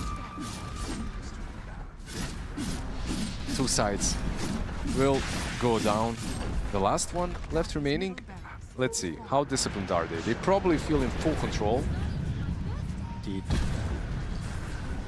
Magnus took one salvo of spells and almost died. Sunstrike. He had to dodge Sunstrike. It's tough. It's tough. They're hunting for Monkey, by the way. But okay, this is a very good read from Yuma. He TPs out immediately. I just want to see one fight from Heroic, right? Like, this game is, of course, 30k advantage. Basically impossible. Yeah. But I want to see at least one good RP with the Wukong's command, just to see what the draft can possibly do. They have a small crit on Monkey as well. They do have some damage. Okay. They are going to try to leverage it. They smoke up. Tai Long is the one leading the charge, but there's a Moonlight Shadow. They've already found him. He's the one at the forefront of this. 9 Claws is on the high ground, gets skewered back, but that's not an RP. Yes! My God, just emerges out of nowhere. Massive Raptor dance. 3 heroes die literally instantly. Sunstrike to bring down Tai Long. GG is called. Heroic get absolutely demolished in game number 2. Yeah. This one is probably the kind of game that you want to forget immediately, right? Like, this kind of a game you probably don't even want to dissect all too much when you're on a team like Heroic. At this point, it was just a disaster on every single point. I think this combo of Mag on offlane and the Bristle on mid lane, like, there is no one to play the game. One is waiting for Blink, always waiting for RP, and another is a Bristle back mid. Yeah, Bristle back mid. Unfortunately, Tai Long was unable to demonstrate to us the thing that has made him the king of the mid lane from the South American region. With that, PARIVISION progressed undefeated in the tournament. And to break it all down, we send it back to the royal crew of Lady Shiva and the gang. Wow, what intro. This game, nothing royal for Heroic about it, though. Royalty all goes to PARIVISION. They crushed this game. This game was more one-sided than game 1, T-Gov. Not pretty. No, not at all. But we'd seen the 4 heroes from PARIVISION yesterday. We know what they can do with this combination of map play and skirmishing. They went, you know what, we can do it again. And you got to give it to Triple S. I think this series, he truly just popped off, like, continuing PARIVISION's game win streak that is now hitting, what, 17 games in a row or something. Like, they are clearly in some very good form, but they know the heroes they want to play. They know the way they want to play the map, and they are doing it. You mentioned he's been playing these centaurs and, you know, these, like, chill offlane heroes, and now suddenly in this series he played 2 assassins, and he really made the game easy for his team. Made it so much easier for himself. I feel like it very much fits PARIVISION's playstyle as well, like this fast-paced move. Yeah, I gotta say, just quickly on this clip, like, I'm assuming Monkey's TP was on cooldown, because for Heroic, when the game's this to spare, like, Whisper finds the RP, but, you know, that was a great opportunity. A great opportunity, but again, I'm just going to assume TP's on cooldown. Yeah, we should assume TP was on cooldown. That's it, right? Otherwise, it would have been a lot worse. Something to talk about. Yeah, for sure. exactly. But it's also the fact that you're looking at Heroic's game, it's like that one moment, if they don't maybe clutch it there. That was it? That's all they've got. That was the moment. Like, the Bristleback had no game. Like, he's just getting EMP'd. He walks into the fight, EMP, no mana. Like, you can't expect your mid-Bristle not only to farm an aura for your team, but also to then get a BKB and a shard. Like, it's, yeah, Heroic. It feels like the plan was flawed from Heroic. They have this. They pick this Magnus to empower at both cores, so they can farm. But who's gonna make the space? The mid laner wants to farm. He's a Bristleback. Yeah. The carry wants to farm. He needs items. I mean, I feel like who's gonna farm? Who's gonna farm? It all come crumbling down. All right, let's be real. From Heroic Safer, right? I think both KJ and Yuma just didn't have the best laning phase together. All right, you had KJ dying in place of Yuma that could have maybe died. Then they go for an aggressive move on Yuma. He dies. Also, KJ dying to give a double kill. It's like you're looking at, what, 3-4 deaths in laning phase in a Triple S Slardar that's already in form from game 1. At that point, it's like your draft is built on stable lanes to play through Blink Magnus. If you have no lanes, Whisper can't do anything. He's a Magnus. He needs a team to enable. So, yeah, lanes just went badly. They lost the game. It happens. But it's Swiss. There's plenty more best of threes to find a kind of solution. Does it feel like Slardar is the hidden hero of the patch right now? Or at least the tournament? It's very much rising in, like, popularity. I was telling you in the green room, like, qualifiers, it was looking pretty decent. Now, at LAN as well, Blink Shard build, it's so free. You just farm way too quickly on the hero and have so much impact. Yeah, and Triple S's impact was not just this game, but previous game as well, rightfully so. He is the standout player of the match. This second game as well, none of the cores died on the side of PARIVISION. Like, the only people dying were the supports exactly the way you'd want it to if you're PARIVISION? I want to ask how much of this game PARIVISION has been looking really good. So I don't want to take anything away from that. But how much of this was PARIVISION looking really good and us getting a lackluster performance from Heroic? Both. It's a balance, right? Yeah, both of them. I think Heroic from yesterday, they were in pretty good shape. They've actually kind of 180'd and gone the wrong way coming into today, whilst PVision have maintained their stability in their form. And draft. Good. And draft. So I think PVision's just like steadily going up, if not just looking good. And Heroic, they had an opportunity, squandered it, and kind of showed us the inconsistencies that Heroic seemed to always have baked into It's them. the Poppy factor. He's keeping them online. PVision, yeah. There you go. There you go, yeah. Talked about it at Authority the figure. start of the day yesterday. It's still holding true. Now, there was also one very, very obvious target for Heroic, as in for PARIVISION on Heroic, because if you're going to play against Heroic, you got to deal with Tai Lung, and it seems like PARIVISION, they had that one figured out, and you wanted to highlight that one. Yes, as you're gonna see here in a moment, the team has a clear plan. There is this guy on the enemy team. He's a superstar. He basically makes the game for the enemy team. So what do? Go together. Everybody focus this guy. They bring the carry, they bring the offlaner. It doesn't matter what time of the game it is. They want to shut him down because they know if they do shut him down, they're probably gonna have a smooth run. I have one question to ask based What on is that it? clip. Why was Tai Lung that far behind the tier 1 tower? In a game that's already looking a bit shaky, I feel like maybe he doesn't need to be that deep. It's the bristleback mindset. It is the bristleback mindset. I can say I play my fair share of BB mid. You want to be behind in between towers. Yeah. You want to. It's just the heart where it belongs where it And belongs. you're mid, so you have to. Yes. Who else is going to do it? Who else? We already decided it's nobody else. I know mid laners are most known in their role to run down the mid lane. They've all done it. It's more like pushing your advantage. You know, you're a BB. You have to push your advantage. You can do it. Yeah. I mean, if he baits a TP, runs away, maybe, but... And if he dies, just blame the supports and move on. Yeah, he died and blamed the supports. Exactly what happened. That is what happened. What happened is also PARIVISION took another 2-0 series. They are on an absolute tear. We're going to take a look at who else is doing really well today. These are the results from today's winning stream, because there were 2 streams today. These 8 teams that you see here on your screen, all of those teams won their series yesterday, so they go up against each other. That means that everybody that has a 2 next to their logo is still in the winningest side of things. What stood out most? I think for me, Liquid getting 0-2'd by BetBoom is a big one. A surprise for sure. Mm-hmm. They're looking pretty good, especially because BB's qualifiers, they went to lower bracket round 1, had to do a full lower bracket run. But I think we are currently in the era of Eastern European Dota just consistently being very dominant, between Yandex being up top, even the likes of Aurora, etc. So yeah, I think 3 of the teams there were Eastern European plus Falcons. Yep. So that's all right. I'm gonna have to say in the Liquid series there was a similar situation like this game. I feel like Nisha got focused. Yeah. I feel like Nisha got seriously targeted. I believe it. Yeah. I believe it in a heartbeat. Let's take a look at what else happened, because Stream B, things were happening, and also surprises, because, well, do I even need to point at the elephant in the room? Yeah, I do. The 3rd series. Yeah. Talk to me about why that's not supposed to happen. Oh, I'm sorry. I can't tell you why. All right. All I know is Yandex went from being grand finalist previous event to maybe like we were theorizing, maybe like a little vacation. Maybe like they was like, let's take a break. We'll get to Wallachia, then we'll play. And then all these teams have gone, how dare you take a break? How dare you disrespect one of the best of, tournaments in the year?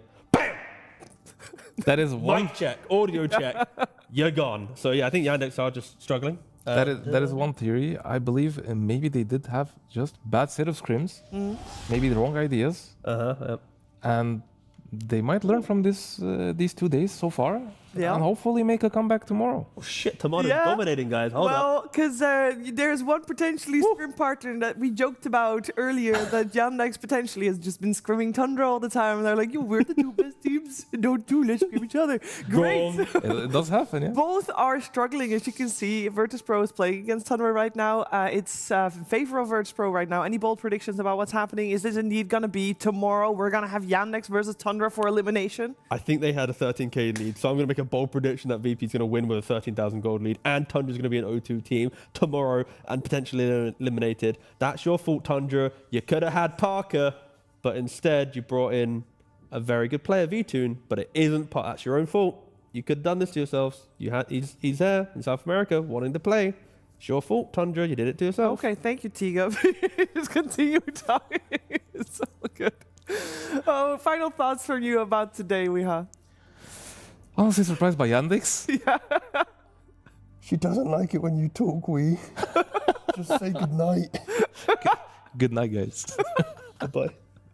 Okay, well, we can't close the show because, as you might know, there is no schedule yet for tomorrow until Virtus.pro and Tundra is resolved. So for that, go to the secondary stream. If you're on YouTube, super easy to find. Actually, it's super easy to find